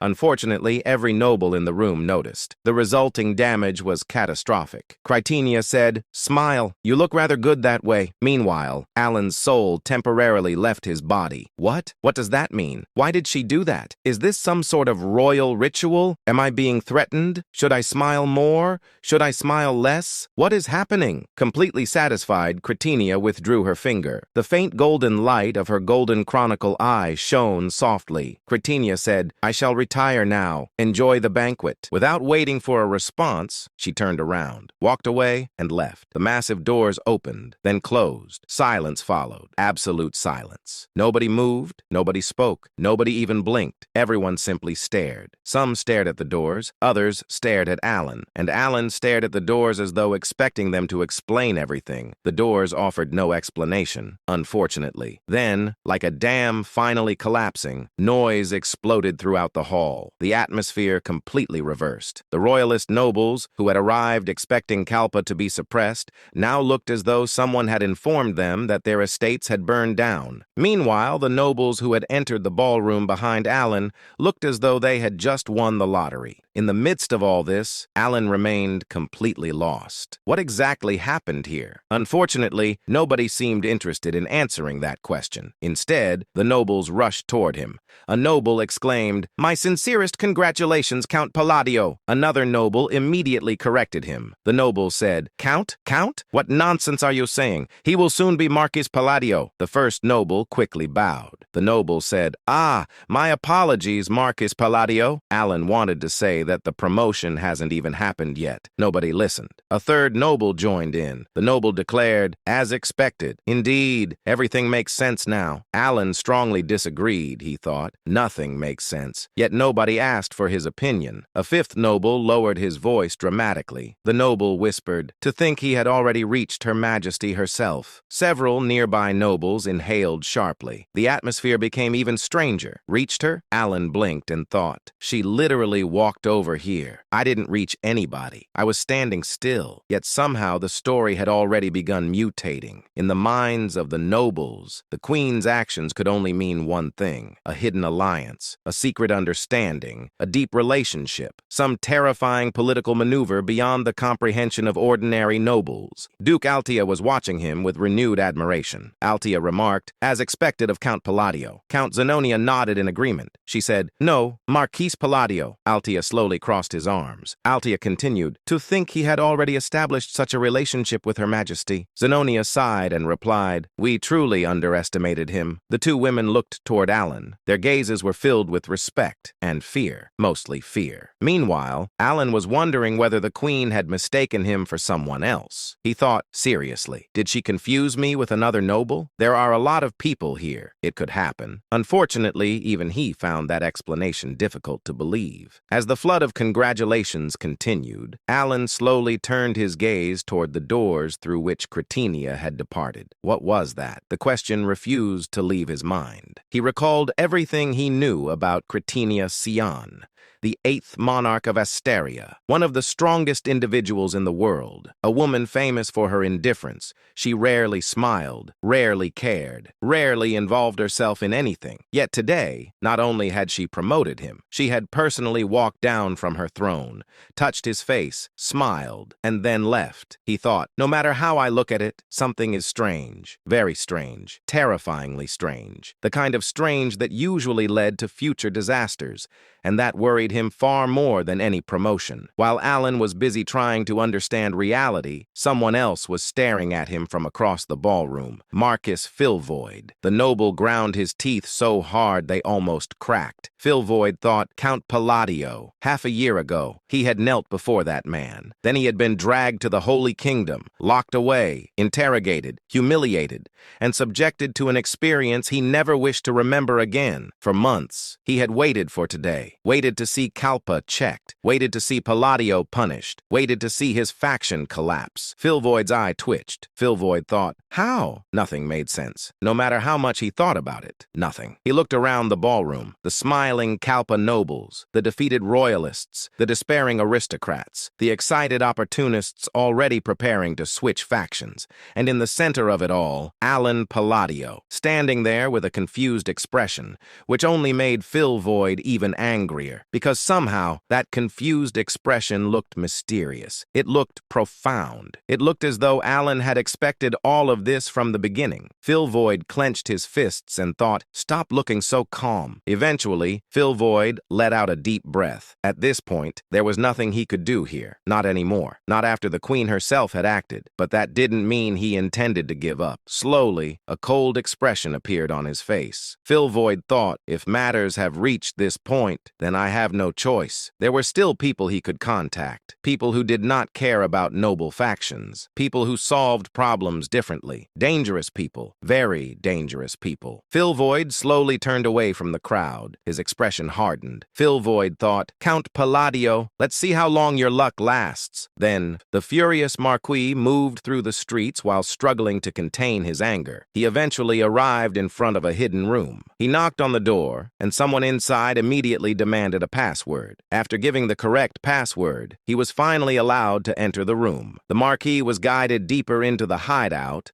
where one of the members informed him that the boss was waiting all the way in the back. As he moved further inside, the true identity of the boss was finally revealed. The leader of the organization turned out to be none other than Seorlang. The Marquis was left stunned by the revelation. He had always heard rumors about a bloodthirsty hybrid who desecrated corpses purely for amusement, but he never imagined it would be her. The horrifying truth became even clearer when he saw the room around her. Seorlang had already slaughtered numerous people. Dead bodies were scattered everywhere, and she stood calmly with her foot resting on the severed head of a man. Sensing his presence, Seorlang asked who had entered. Trying to stay composed, the Marquis introduced himself as a member of the agency and declared that he had come to commission Palladio's assassination. He desperately offered to pay whatever price she demanded. Seorlang responded with amusement before casually pointing out the real boss of the establishment. Without warning, she kicked the severed head lying beneath her foot directly toward the Marquis. The horrifying sight instantly shattered his composure, causing him to scream in terror before trying to run away. Still panicking, he realized that the room he had entered truly belonged to the boss. Seorlang casually remarked that the place had become a little messy. Moments later, she activated her thunderstick magic and burned every corpse within the room. The terrified Marquis immediately begged for his life, but Seorlang coldly declared that no one was allowed to lay a hand on her future husband. Right after that, she cleanly severed his head as well. Meanwhile, far away from that massacre, Alita and Zenonia continued staring at Alan while trying to speak with him. Somehow, Alan had managed to survive the entire week by doing nothing except tasting every single cake available at the banquet. To him, the experience had been extremely satisfying. Soon after, Alan finally began returning to his palace. During the journey, his thoughts drifted back toward the queen's strange behavior. No matter how much he thought about it, he still could not understand her attitude. As the carriage continued moving forward, Evan accidentally addressed Alan, using his old count title before quickly correcting himself after remembering that Alan had now become a marquis. Alan immediately told him once again to call him whatever he wanted, since the official ceremony had not happened yet. Evan awkwardly agreed before once again calling him Count. Not long after, Evan pointed toward the forest Alan had been searching for. The place stood near the border between the plains and the desert. Alan recognized the location immediately. Since the desert was close to Colony, he decided they should visit the forest first. However, his thoughts soon became increasingly complicated. After defeating Kairos, he now needed to return to the Kahala ruins. He also had to travel to Roxas in order to activate the item Heinkel had left behind. On top of all that, he had suddenly received the title of Marquis for cleaning up the underworld. Alan realized he needed to prepare himself carefully, especially if the Bone Eater within the Empire became involved. His thoughts then shifted towards Psychedelia and Calypsophobia, two games that both took place across the continent of Ampelon. Although both games had been created by the same development team and occurred simultaneously, their worlds were so separated that they shared almost no common elements. Alan remembered that he had dropped Calypso very early, meaning he barely knew anything about its storyline. Still, he quietly hoped that the changes happening in this world would not trigger a butterfly effect within Calypso's story. In the end, he convinced himself that the protagonist within the Western Empire would probably handle everything. Eventually, Evan stepped out of the carriage and informed Alan that the rest of the journey would have to be completed on foot. At that moment, Alan prepared himself mentally, deciding that it was finally time to lure out the nearest agency member. As Alan approached Alchemy's hideout, he carefully recalled the original method for entering the cave. According to his memories, all he needed to do was recite a specific incantation while stepping inside. Even so, seeing a real boss zone with his own eyes sent chills down his spine. Back in the game, people used to call the agency leader the Spine Slicer, while constantly throwing insults at him. Still, Alan convinced himself that everything would work as long as he followed the original plan. After arriving at the entrance, he attempted to call upon Alchemy, the leader of the agency, while reciting the protocol exactly as he remembered it. However, before he could properly finish the incantation and request a favor, Evan immediately pointed out that things clearly were not going to work that easily. At that moment, the story shifted several hours into the past. Earlier that day, Utia had personally arrived before Alkai, the leader of the agency and the strongest elite assassin group in existence. Alchemy initially believed she had come to kill him. He reminded her that he had already followed the Pilgrim's will by withdrawing from the world, making it insulting for someone to underestimate him now. Inside his mind, rage began building rapidly. He could not tolerate being challenged, despite spending nearly 300 years beheading the strongest warriors across the world. However, before his anger could fully erupt, blood suddenly burst from his head as though every thought inside his mind was violently tearing itself apart. The unbearable pain forced him into screams. At the same time, Utia released her long flowing hair and used it to completely restrain Alchemy before driving the strands directly into his head. As she tortured him, she spoke about endless fear and guilt, repeating over and over inside her mind until nothing remained except emptiness and dread. She then declared that even thinking about laying a hand on him was an unforgivable crime, and that punishment was now inevitable. Utia continued crushing him with her powers, while Alchemy screamed endlessly in agony. Watching his suffering, Utia smirked coldly and remarked that such a painful death was still far too gentle for him. She even stated that he should feel grateful toward Sorlong. Moments later, Utia read the letter Alan had sent her. A letter from Alan saying that it seemed he would be going to the desert city once again. She realized that she needed to hurry. And with that, the agency that had once ruled the entire underworld disappeared into darkness forever, never to return again. Soon after, the story returned back to the present. Standing inside the cave, Evan questioned questioned whether this was truly the place Alan had been searching for,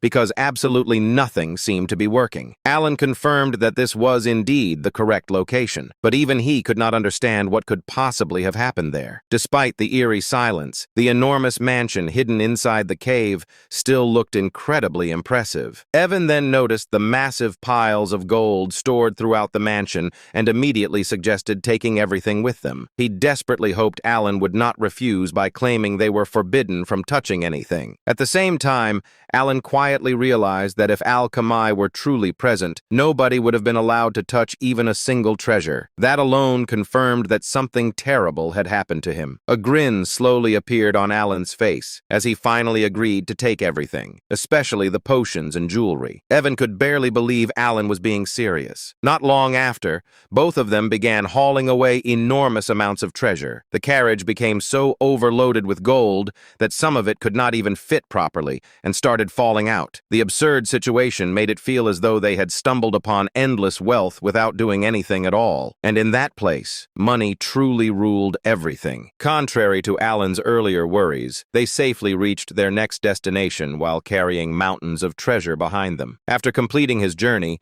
Alan once again returned to Solrang Kingdom. The moment Solrang saw him, she immediately became unusually clingy and stayed close to him the entire time. As they traveled together toward her palace, Solrang suddenly mentioned that she wanted Alan to do her a favor. At that, Solrang smiled brightly, took a sheet of paper and handed it to Alan, and said, "Here, sign it for me." Solrang held a hand out the carriage window, and as if it had been waiting for that, an artifact pen was immediately placed into her hand. Passing it directly to Alan, Solrang said, "Sign it." At that, Alan thought, "A guarantee? Does she want me to co-sign something?" Alan looked down at the paper in reflexive tension. There were already signs of complex writing all over the document. Looking at the top of the paper with a puzzled expression, Alan read, "Marriage registration form?" Solrang smiled and repeated, "Sign it for me."